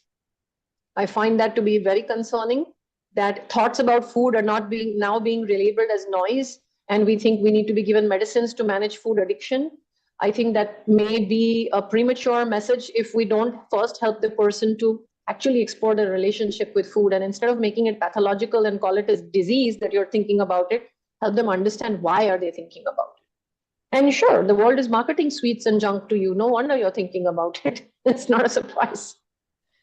There's another big issue is, we often keep reading in media somewhere that, the anti-low carb brigade will always be there. They will say that this low carb causes nutrient deficiencies. So what is your take, and how do we address this concern? Yeah, so the first nutrient we'll always focus is the macronutrient, which is protein. That's the most important nutrient deficiency I'm most interested. After that, we will look at micronutrients, and we'll go step by step. Some of it is based on blood work, some of it is based on symptoms. And people are quite healthy even without fiber. The people who say that low fiber diets are causative of colonic cancer, they don't have that proof. Because those recalls, there were so many other confounding factors where they said red meat and they said absence of fiber. But the pattern of food in those people, there were so many other data points which were triggering higher, probably correlating with contributing to higher cancer rates. So we don't have clean data on the fact that everybody needs fiber. Now, you could flip the whole argument, Shashi, right? Is if a low carb carnivore, let's say carnivore, if they say the stool volume is less, well, you could say that's because everything you eat is so efficiently taken inside. There's no waste product. You could say that plants, the more you eat plants, you get good stool bulk and good stool volume. But who said the goal in life is to have large stool volume? That's not the goal. Why do you need to have a bulky stool? Right? This is a conditioning that more volume of stool is a good thing, but that also shows the amount of undigestible things you ate in the plant-based food. Not that I'm advocating for one or the other. If someone wants to be plant-based, someone wants to be carnivore, we'll help each of them reach their metabolic goals. But you look at blood work, you look at nutrient deficiencies, things like magnesium, not easy to test on blood testing. So you'll go by clinical signs and symptoms. And you just go from there with the easy, straightforward iron, vitamin D, B12. These are the obvious ones to replace. On the contrary, animal proteins will give you most of the things you need. Good. So Dr. Deepti is just here, so I'm unable to get her in. Okay, fine. We'll just let her connect to the. I'm sorry. I don't know. I was kicked out because of some internet issues. I'm sorry. No problem. I'm just trying to get you in spotlight, so I'm unable to do. Fine. So if you can hear and you can talk, meanwhile we'll see. There is a common complaint that low carb leads to nutrient deficiency. How would you address that? See, nutrient deficiency, low carb, any diet which is any restriction will lead to nutrient deficiency. Any kind of So people in our countries, the most common deficiency that I see across is in diabetes is vitamin B12 deficiency. And that's the reason is people do not eat eggs. We were talking about eggs when I was kicked out. So people do not eat eggs. So if they have eggs, they will protect their nerves. Neuropathies will be delayed. There are going to be a lot of other things, So you cannot address one aspect of a diet and blame the entire diet as a whole. So everything has to be seen in as a whole picture, and accordingly a decision has to be taken. Anything that you do is going to restrict some nutritional value, and that if it can be supplemented with a simple supplement, I think there is no harm if it leads to major benefits across the spectrum. And I think I have a different viewpoint here. Whenever people say this, what I say is as per the prevalence data in India, more than 50% are already deficient in B12, 50%, around 70% in vitamin D, around 33% in folate. Iron deficiency is more than 50%. Already with whatever they are eating, they are deficient. So how can they claim that low carb leads to deficiency? It is foolish. On the contrary, low carb will actually improve the status even without supplementation, though we use supplementation. Yeah, correct. When the prevalence data shows something else. So Shashi, that's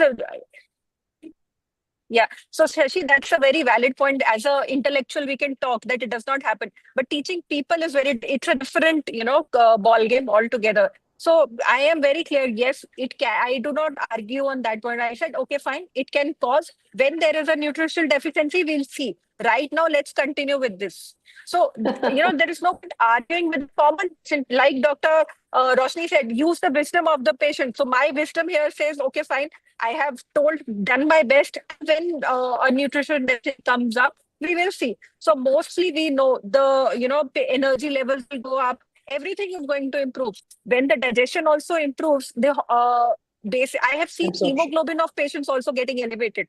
So all the parameters get improved. So I just believe that, of course, low carb will not, if the answer is an intellectual answer, low carb does not lead to deficiencies. But however, explaining to a patient, I tell them, okay, fine. Any diet can lead to a restriction. Any restriction can lead to any deficiency. But when we come to it, when you feel some symptoms, then we will investigate and then we see. In my 5 years of practice, I have seen nobody come with me with a some XYZ deficiency because they have been strict adhering to low carb. So now 100%. I want to. Sorry, I'll just. Yeah. Go ahead, Shashi. Please. You want to say something? Okay. Yeah. I just want to amplify what Dipti said there is that when you go low carb, your gut lining inflammation improves, your absorption of all nutrients, macro and micro, will improve. And so it's important to say that. And like you said, same thing. We've not seen low carb cause nutrient deficiencies in our practice as well. Same agree with that. Go ahead, Shashi. Now, another important key aspect is the increase in 2 macronutrient which happens. I'll come to the first one, the terrible fear of saturated fat. Not that we are going to ask them to guzzle a lot of saturated fat, but what about the fat which comes in paneer, in cheese, in dahi, in eggs? How do you counteract this in your practice when they say fat will kill us? Dr. Deepti. So a very simple thing that I tell my patients is, if you don't eat cholesterol, let's say you don't eat any kind of fat, your liver has the potential, the capacity, and it knows how to manufacture cholesterol because cholesterol is required for the body. Very simple. Even if I go on totally zero fat diet, my liver knows because it has to have certain amount of subcutaneous fat. It has to have certain amount of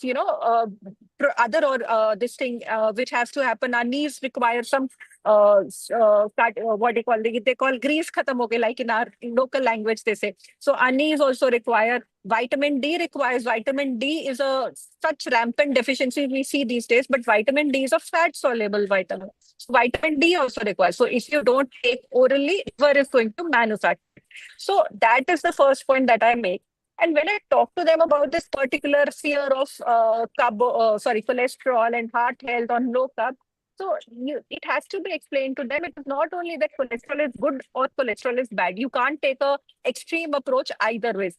There are certain cholesterol particles which are good cholesterol, like the HDL, and there are certain cholesterol which may be okay, fine. Medical science does not say that LDL is bad, but we have to see what comes when the patient's blood reports come.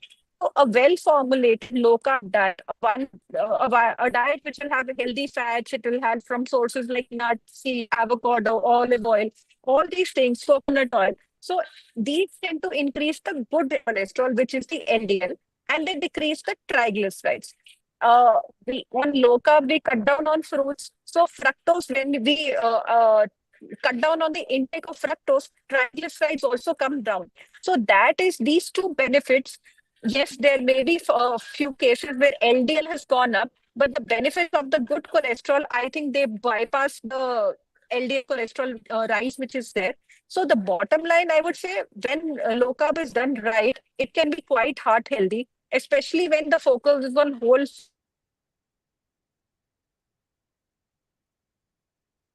Did we lose Dipti? Yeah, I think that's Yeah.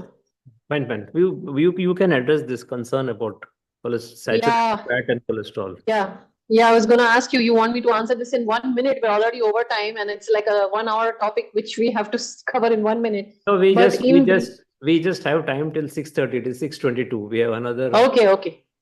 Okay. So briefly, when the patient comes like this, that I'm scared of you giving me all these saturated fats and dietary fats, we need to remind them, they may not know that the fear of saturated fat came in the 70s from the United States when they were trying to pin heart disease on something. And it has not been proven in the 50 years since then that natural saturated fat or dietary cholesterol causes heart disease. This has not been proven. But the fear and the conditioning in society, 50 years, that we think we have to be low in saturated fat in the diet and we have to eat a low-fat diet. So this is the first mistake. So I have to push back when the patient gets nervous is basically when you're telling me you're scared about cholesterol and saturated fat, what you actually mean to say is you want to make sure you are cardiac healthy. That's your goal. Your goal is you don't want to get an unnecessary preventable heart attack. Good. For that, we will focus on triglyceride HDL ratio. Thank you. So now we still have around 5, 6, 7 minutes. So we'll address the other macro fear. The biggest fear is another protein. So whatever pathetic protein we are eating, even if you increase it to small level, people think that everything will come to them, heart attack, kidney damage. So how would you address this? Dr. Deepti, you can take this because you're going off air sometime. So how do we address this? I have not seen people complaining about protein causing, if you tell them to increase your protein, they very well, I think for me, I have not faced this challenge, so I will not be the right person to answer. Yeah, Dr. Roshni. Yeah, this fear is rampant. People are saying, oh, you're increasing my protein, I'll get uric acid, I'll get a kidney disease. And I zoom out and I show them that like you had the intellectual answer, which I agree the approach makes sense, is you are already showing micronutrient deficiencies without going low carb. Similarly, I show them the number one cause of kidney failure in India is diabetes and hypertension. India is a protein deficient nation. And these people who are all ending up into CKD, when you look at the average Indian who goes into CKD, when you assess their diets, we assess our diets every day of our patients, they're all starting with protein deficiency. So if protein deficient people come in with high uric acid, how can we blame protein? You already have the high uric acid because we need to blame insulin resistance, carbohydrates, sugars, processed carbs, juices, all that for uric acid. Same thing for kidney disease. If you are already protein deficient and your kidney is already damaged, how can you blame protein? So we have to show them that. And on the contrary, now we have testimonials and we have cases where increasing the protein, you see the kidney function improve. You see the uric acid come down. You have to show them data. Otherwise, the fear doesn't go. It's not logical. Fear is very irrational and stubborn. It takes a lot to educate and empower people. So you have to back it up with proof. I think the sad part is in India, we actually consume protein which is lesser than what is recommended for a CKD patient. Exactly. Even for a CKD patient, 0.6 to 0.8 gram per kg body weight as per KDIGO guideline. Yeah. And we consume less than 0.5 gram per kg body weight. Yes. So people think I'm crazy. Go ahead. No, exactly. So that is why I said this problem I don't face, because I tell them to maintain a good metabolic health, they need 1 to 1.2 gram per kg body weight, or rather ideal body weight. So if the ideal body weight would be 60, so at least they need 70 grams protein. And our Indian diet is sufficient, as Shashi you rightly pointed out. So we make a chart of their protein intake actual, whether versus what is required, and then they feel that I am not substituting enough protein. So I have not faced this problem of people asking me actually that will it cause any damage. So because when you show them exact numbers that 1.2 is what you require for a good metabolic health, and the consumption is only 0.5, and a bowl of dal or maybe one egg will give them only a very little quantity of the required. So they do not contest this question. Correct. So you're empowering them with the knowledge. So we do the same thing with the app. So they start logging their food intake with the app, and they start seeing that they're behind. But I think Shashi's question was about the fear, the initial fear. Yeah. So when do you think that low carb for diabetes can become a bit more mainstream? No doubt it is there in the guidelines, but it is hidden somewhere in the small, somewhere small that no one can actually see them. So do you think it will come mainstream anytime now? How many years? 1 year, 2 year, 5 year? What do you think? What is your view?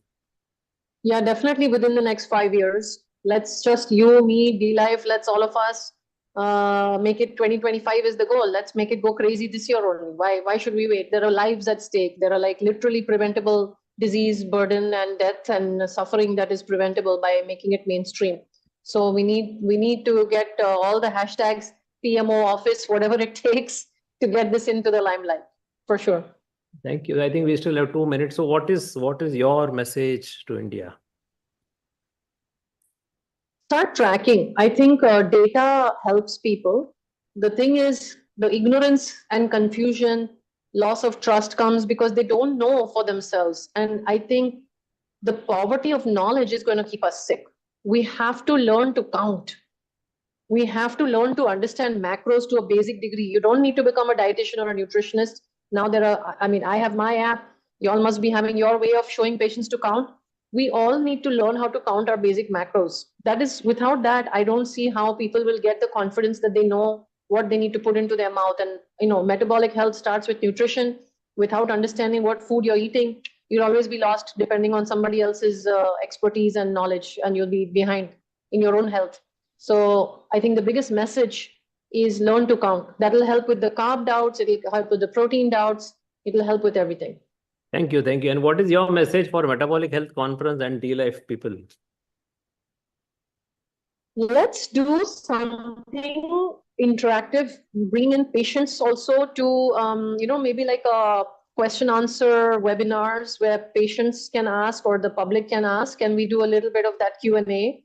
The more we create interactions and touch points and trust, the more the message will go. And let's do this together. Let's help the country. Thank you, Doctor. So I think your insights and both of your insights were very, very valuable. And I think many people who have seen this live would have enjoyed. And I'm sure when they see the recording, they'll get much more enlightened. Of course, all the questions were very, very basic questions, but people still ask basic questions. And for sure. We have to start there. And even sometimes experienced people will also ask basic questions. So I think it has provided valuable insight, and this will be stamped forever in YouTube. People can come and see. So thank you, Dr. Yes. Roshni. Thank you once again. And thank you to Dr. Deepti, who's not here. She's about to board the flight. So thank you, both of you. All right. Thanks for doing this, and keep up the good work. Get Anup in. Anup. Yeah. Thank you, Dr. Roshni. And I mean, the topic was interesting, but as I said during the initial, when I said, let me write down the preface, for over 10 years, if you and me could sustain educating people, talking to people, and treating people, then it's very Yes. sustainable. And we are more excited now. After doing it for a decade, we have more energy and more excitement to keep Oh going, right? yes, and my excitement has grown, because I've completed 14 years drug-free. Exactly. Congratulations on that. So that is what we need to spread out there and do more of this. So thanks. And like Shashi said, we have to start with the basics. We cannot assume that anybody knows anything. We've got to send the knowledge out at the grassroots level, and y'all are doing it through various efforts of yours. So hats off and thanks for that. Thank you. Thank you. Thank you. Thank All you. right. Okay. Bye. Take care. Good night. Bye. So get in Ira. Ira Sahai. Ira is there. I cannot. Yeah. Please spotlight her. Yeah. So we are coming to the end of the 3-day again mega conference, the third conference as well as the end of 3-day. So we'll just have a vote of thanks. Ira, I think you can invite. So we'll invite Arakila first. So Harsh is there. Harsh Rana and team. Sir, I'm there with my entire team. Hi, Harsh, and Hello, ma'am. glad to see you. Yeah, glad to see you.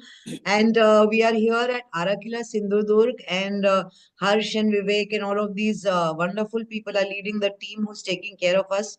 These are the ones who made the MHC3 possible. They are the technical team. Call them the A to Z of what we have done. The background, the arrangement of the technical aspects and the hosting and everything. So thank you so much, Arsh. Thank you everybody who's out there who took care of us right from morning till night. And thank you so much, Anup Pleasure. and Shashi. Thanks to all of you. Thanks to you, Veera ma'am, Mr. Singh, Mr. Enger, and to your entire team to giving us this opportunity to do this event at our property here in Sindhudurg, Arakila. Thanks once again. I'm sure our team tried our best, but still, if there was something, please feel free to I think, share with Arsh, us. this is also Arakila's first time of hosting the MHC. The previous two MHCs were at Taj Sidade Goa. And we are very, happy that we came here and we decided to host here, of course, at the prompt of Neeta. And such a wonderful location. And we've been posting pictures of this. We'll also be posting the pictures of the entire staff behind this. So, yeah. So, Anup, you would want to add something to this? Thank you. No, this was our second visit, my second visit. Yes, sir. So yes, it was as good as the first one, and kudos to you and your team. I mean, I cannot take everybody's name, but Arsh and Vivek, I cannot see Next to him. me is our executive chef, Chef Afsar Khan Patan. Yeah. Please We come have on the Hina camera. Thank you at so the much. front desk, Mr. Vivek, and Sadhguru from our IT team, Abhishek, housekeeping. Thanks to all of you from the entire Arakila team. We look forward to hosting you even again in the future for your upcoming conferences. So Yeah, thank we'll you, keep Harsh. coming back. Thank you, We'll Harsh. keep coming back. We'll keep Thank coming you. back. Thank you. Harsh. It's a very unique property in the sense that, when I keep posting the photographs of your property and the beaches and hotel, many people actually ask me whether I'm in a foreign country. I mean, this is such an impact that the kind of environment we have here and so peaceful that people are so eager to come. So many of them already asked me the address and all. So it seems to be already, it has made an impact with many people when we are posted in social media, in Instagram or Facebook or Twitter. So thank you Yes. for. They can Google the property Arakila. It's Arakila. We are only 40 minutes from the New Goa airport, though we are in Sindhudurg, but the distance to the New Goa airport is hardly 40 minutes. So I think that will help the guests or the viewers who are there. Thanks to all of you once again, as I said. I think the commitment of the team, the staff team, I mean, they've been like family, always having our back.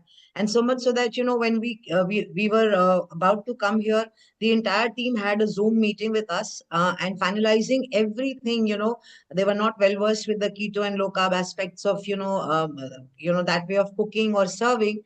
But they tried to get as much clarity as possible, for us. And I think 20 of us are here almost. So great service, and you've really taken care of us very well. We of course, have a different way of eating because we are all low carbers. So, I mean, that must have been a shocker for you because, I remember when we had come last time and I had said, we don't eat roti and rice. Not that you cannot eat, but I don't eat. And, so there's so many others who choose to eat differently. But we are all low carbers. So, it took some time, but they absolutely absorb the concept, and to the best of their abilities, I think they've tried to, match up to low carb and keto, and they've tweaked things so much so that we have sessions where we have finalized and removed items and finalized and tweaked, to make it as close possible to low carb. I think when we come here next time, we'll have a better menu in the sense that it'll be more, it'll closer to low carb than, what it is now. And we are always in touch, Arsh. The entire D-Life team thanks you, and we are always in touch. And any of you wanting to try low carb, you already have, a lot of idea of how to do that. Yes, and yes, I'm yes. always in touch with you, always in touch with all the Arakila team. And thanks so much. Thank you. With your inputs, with your guidance, we'll even add a section to our menu now in upcoming month, especially, for the type of menu that you suggested. Yes, and that you actually, look out for. yeah, Arsh, you should do that because a lot of people are now getting very health conscious. Ji. And inevitably, people do have either obesity or, some of all the other metabolic disorders. So the entire focus of this conference, which was a global conference, as you've been seeing for the last 3 days, is to bring more awareness and the fact that, such conditions can be reversed only through diet. So you don't need to live a pill dependent life. So the more you adapt right from the first staff of yours, right up to the top, everything. Neeta is on low carb as well. So it is for low carb is for everybody. So have that section. You will have more people getting attracted to that segment of, Arakila's menu, and therefore coming here. And you also try that, Yes, yes, certainly we'll do that. We'll Yeah. do that. Thank you. Thank you once again. Thank you. Thanks. Thank you. Ji. Thanks. Imagika team, only Trusha is here. Yes, sir. Trusha, come on, spotlight yourself. Sir, I'm unable to turn on my webcam, sir. Yeah, no problem. You did not turn on. Can you just come on spotlight? That's all. You don't need to turn on. Okay.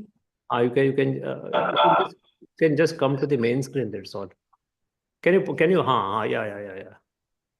Okay. So.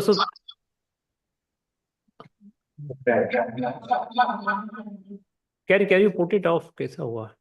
Yes. Yeah. So Trusha, on behalf of our entire team, big thanks to Imagika team. You're there, Himanshu is there, and Aarti is there. And I think this entire conference, this 3 conference, was not possible without your help. I think it is just a fantastic job done by you. That the entire all 3 conferences actually went very well for us. So I think hats off and a big thanks to the entire Imagika team. Anu, Pira, you want to say? Anu, Pira? Yeah, I mean, I would just want to add to, what Shashi said. Hipepura is also 3 words and MHC is also 3. The third time, this is the 3rd year that we are very delighted to have you as our partners. And you've always done a wonderful job. And this time as well was seamless. We although had a few technical glitches from the, network end. But overall, it went very smooth. And thank you again.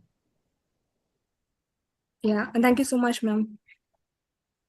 Anu. So let me just spotlight everyone, not everyone. Can you spotlight me also? Spotlight me, Anup Singh, Mandar, Satyajit, and get Narsimha. Brijesh will get later. Narsimha. Narsimha, yeah. So Aarti is also joining, I think. Aarti and Parul is not joining. Sandesh, Brijesh. Okay. Sanjay. No, okay, no problem. So I think this is again, we are just inviting invited those who are all, just a minute, huh? So those who are all supporters of the event. So we just thought we'll invite you and thank you very much. And they're here. They are here. Just a minute, huh? Can you put on your audio, Aarti? Aarti and Parul, please put on your audio. If you don't put on video, it is okay.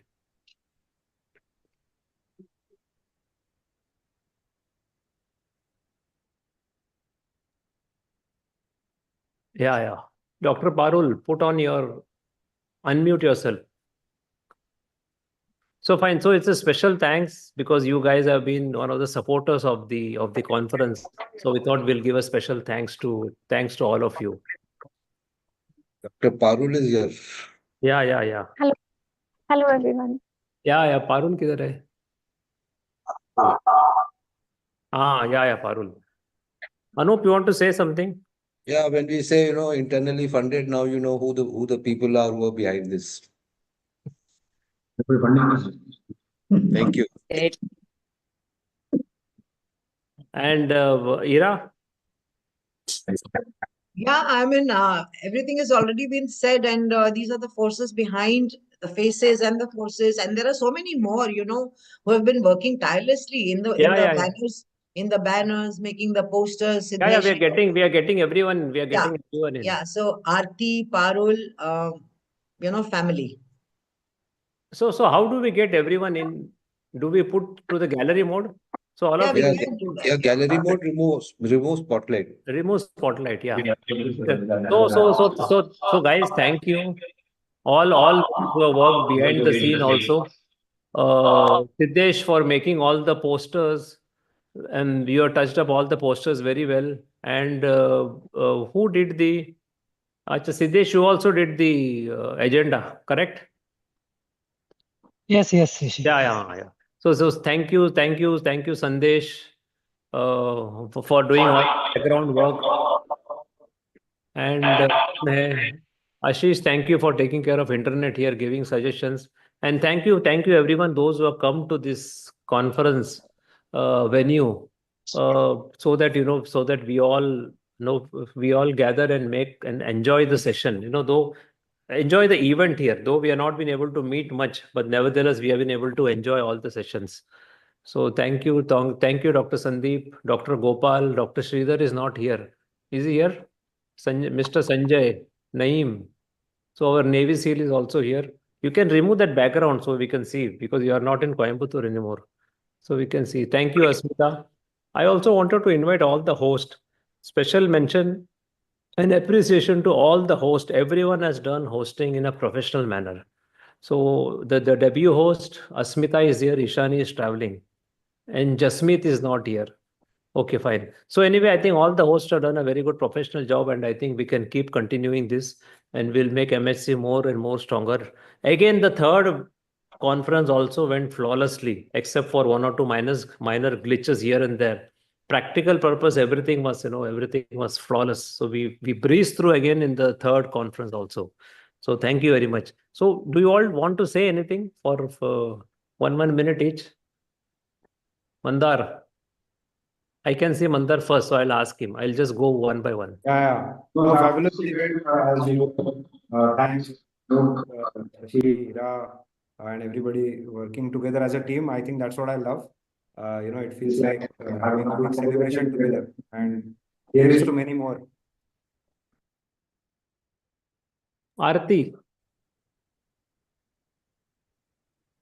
Yes, I wanted to say it's an absolute honor to be a part of this and to support this in my own small way. And for our company, I haven't been able to attend everything live in the last couple of days, but I've been following the chat. And hats off to each and every one of you for putting all this effort behind this. And I want to thank you for letting Arun be a part of this. Wishing every one of us the very best. Thank you. Satyajit. Well, excellent stuff. Year after year after year, it is coming to its main flavor kind of thing. So I am enjoying it. There are so many sessions we have to go again and again to absorb as maximum as possible. So kudos to all of you. Thank you. And Narasimha. Narasimha Raju. Yeah, hi, thank you very much for inviting. And I can tell this particular MHC, it is like, the wake up call. If somebody is really waiting for the metabolic knowledge, this is it. This is like that oasis in the desert. And the team has done fantastic, close to 2000 minutes of continuous knowledge. Fantastic. I'm proud to be a part of this. Thank you. Thank you. Thank you. Dr. Parul. Hello, everyone. Hello. Grateful to all of you. Grateful to all the team members for this exceptional teamwork. I'm very thankful and honored to be a part of this team. Thank you. Thank you. Navy SEAL. Navy SEAL Lalia. I am very much privileged and honored to have been present person here to see how things happen. Very well organized and conducted MHC. I don't know if you can hear me because we are on two different computers, one for audio and one for. So all I can say is I'm amazed at how well things have taken place, because I didn't know what actually happens. Now you've seen what happens. And we have set the bar pretty high. I hope we can go one notch higher next time. All the best to everyone. Thank you. Thank you. Dr. Naeem. Dr. Naeem keeps disappearing. Dr. Naeem. Keeps on disappearing. Yeah, thank you so much. Thank you, D-Life. Thank you, Anup. Thank you, Ira, for creating this as a lifetime memory, for interviewing and becoming the host of my dear friend. And actually, I was supposed to make a wildcard entry. That's what we had planned. But somehow I could attend whole event and see what exactly is going on. So it is a very memorable event. Thank you so much. Thank you, D-Life. Thank you. Thank you. Brijesh. Hi, thank you, Shashi. When I take a look at the content and the topics of the 3 days, trust me, what a third party person would feel like that, the hundreds of the professionals from the across India or globe has worked together to define the topic, identifying the right speaker, the right host. I think, there could be a company, event company could be formed out of it, but we as a small D-Life family, we have curated the content for 3 days, aligned the right speaker, and the session has been fantastic. And this is my first experience. Even though I don't practice, I wanted to be part of this vibe and the community and try to see how does it work. Trust me, I have no regrets. I spent 3 days wonderfully, learned a lot, but there are a lot of the way to go. But the content, the speakers, and the entire curation has been super phenomenal. Thank you. Thank you. Asmita. It was a phenomenal experience for me. So I have several times acknowledged this event as a deep sea diving into the knowledge. So it is a wonderful experience. I joined D-Life exactly 1 year back during MHC 2.0, and it completes one full entire year of being associated with D-Life and the excellent mentors here. So I wish express my special gratitude towards Ira, my guru, Anup Singh, Shashi sir, Mandar, Narasimha, and Satyajit, and all other core team members of D-Life as well as D-Life family. Thank you, everybody. We are a phenomenal team. Thank you. It's Siddesh. Yeah, I think first of all, we should thank the organizers for picking unique and topic for every MHC. I think no other event does this. So absolutely amazing topics every time, bringing unique guests to speak upon. It's absolutely a really great job. Thank you, everyone. I think all the hosts did a fantastic job. Me coming over here and watching it live with the organizers felt like an immersive and enriching experience. And thank you so much. Thank you. Thank you. Dr. Sandeep. I was sure that the event would be a great success because I've attended the past two virtually and very happy and very impressed with it. But I was not very sure how it would be coming to this place where I have never met, other than maybe Sudhir had not met anyone else. But excellent. Hats off to all the people involved, to Anup, Shashi, and Ira. Wonderful. I never felt left out of the group. And I'm so happy to say that people like Mandar, Siddesh, Sanjay, Dr. Gopal, Satyajit, and Sandesh, they have shared so much of knowledge with me without any, I can't look for a better word, but zero insecurities. The free flow of information and knowledge is so something which I've never experienced in a group like this before. So thank you so much for letting me be a part of this experience. Thank you. Thank you. Sandesh. I think please highlight the speakers. I cannot even see Sandesh. Sandesh's. Yeah, Shashi, firstly, I'll say two things. Teamwork makes dream works. And then I think D Life is the best team ever I have been in. So thank you so much. I've been part of MHC 1, 2, and 3. It's only getting better and better. I think we'll only have to break our own benchmark. So thank you, everybody. And thank you for giving me a great opportunity to meet a lot of D-Lifers here being in person. So thank you so much. I'm back on MHC 4. Thank you. Thank you. Dr. Kaur. So thank you, Shashi and Anup, for organizing this conference. So this is a great event for all of us, I believe. So thanks for giving the opportunity to us to explore more and more on the metabolic health. And I would like to thank the whole crew behind this, Ira, Mandar, Sandesh, Narasima, and my whole D-Life family. So thank you so much. Thank you. Dr. Irony. Thank you so much, Team D-Life. This was the most memorable conference that I have ever attended. Second MHC I had attended virtually, but attending like this is not compared to anything else. Yeah. And I was so busy with all the sessions, all 3 days, constantly jotting down what the speakers were saying. It was a gold mine. Yeah. Thank you. Thank you so much. Madam? Yes, for me also, like my journey into D-Life is just recent, but then this conference added up a lot of knowledge to my, it added a lot of knowledge, and the speakers, the topics were really like handpicked and chosen ones, which were really informative. Thank you. Thank you for such an Thank you. Ashish? This was my first time actually physically attending a conference like this at such a large scale, and meeting all of you all has been such an enriching experience. Special thanks to all of you all over here, and Shashi sir and Anup sir for having been able to get the contacts all across the globe to be able to participate in this.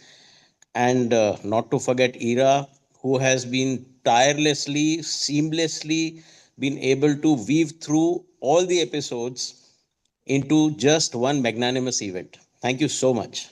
Thank you. Thank you. Prasanna? Yeah, I'm amazed at the kind of quality which MHC 1, 2, and 3 has been delivering. And sometimes I'm at loss of words. The level of professionality, the professionalism, and the value add that is being done. When we look back, I think it will be, it's going to be, we are going to be very proud, and I am very proud to be part of this group.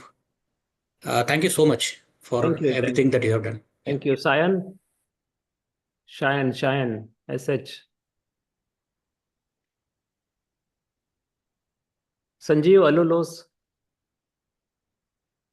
Alulos. Hi. Sucrolus. Hi, how are you? Fine. Well, Two line from you. Fantastic event. Thank you for teaching us about the wonders of the human body. It's amazing. Thank you. Arun Kumar लगते हो डाल के गया हो on करके podcast जैसा. अरुण कुमार या है.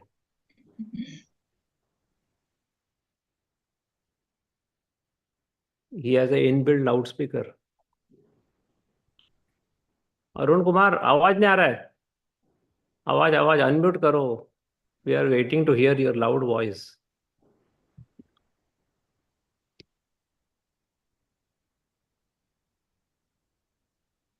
Yeah. 2 lines. ईयरफोन निकाल के बात करो. It is malfunctioning.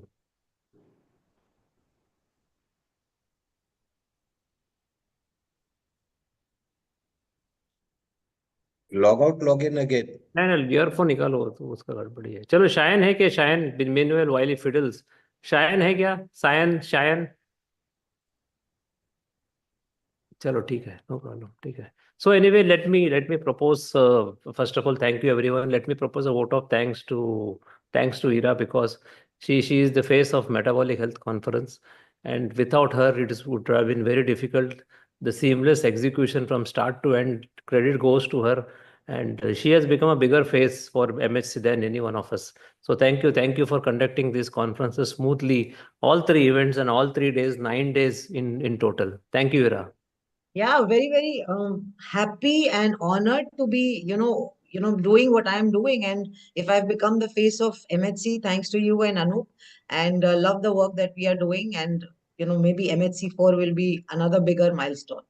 We'll see. So another proposing vote of thanks to our Guru Anup Singh, and because of which everything is possible. So he is the main Sutradhar. So because of him, everything originated and we are all done. Yeah, Anup. Yeah, I'm just a spoke in the wheel now. Thank you. Thank you for being there. You are And always let's carry this forward. You are always spoken in the wheel only. You will never take credit. Yeah, there's one. Dr. Neha is here. आपको बात करना है 2 line. Dr. Neha. Hi, thank you so much. It was a great session and I loved it. It was a pleasure to be a part of this amazing occasion, and too many more. Hello, thank you, and wishing you the best also. I think Sayan is not able to put on, I think, and Arun Kumar has disappeared. Okay, so we'll call it a day, and Arun Kumar is back again. So okay, I don't know whether he can put on the. So we'll call it a day now. Thank you very much, and let us keep the spirit up, and then we'll meet again all of us again in MHC 4. Yeah, so we'll meet now at the lobby or somewhere, wherever we want to meet. We'll communicate with the group. So thank you very much, and we can officially conclude the session. Yeah, before that, thank you everybody who turned up here. And, as a team, we are having such a good time. It feels like you've gone back to college or something, where you're meeting, from breakfast to dinner and, running around and doing things and getting things done and chit-chatting and exchanging of ideas. So this is the ethos of D-Life, and, so happy to meet all of you, even the first timers. And let's do it again. Thank you. Bye-bye. We can stop the live stream now.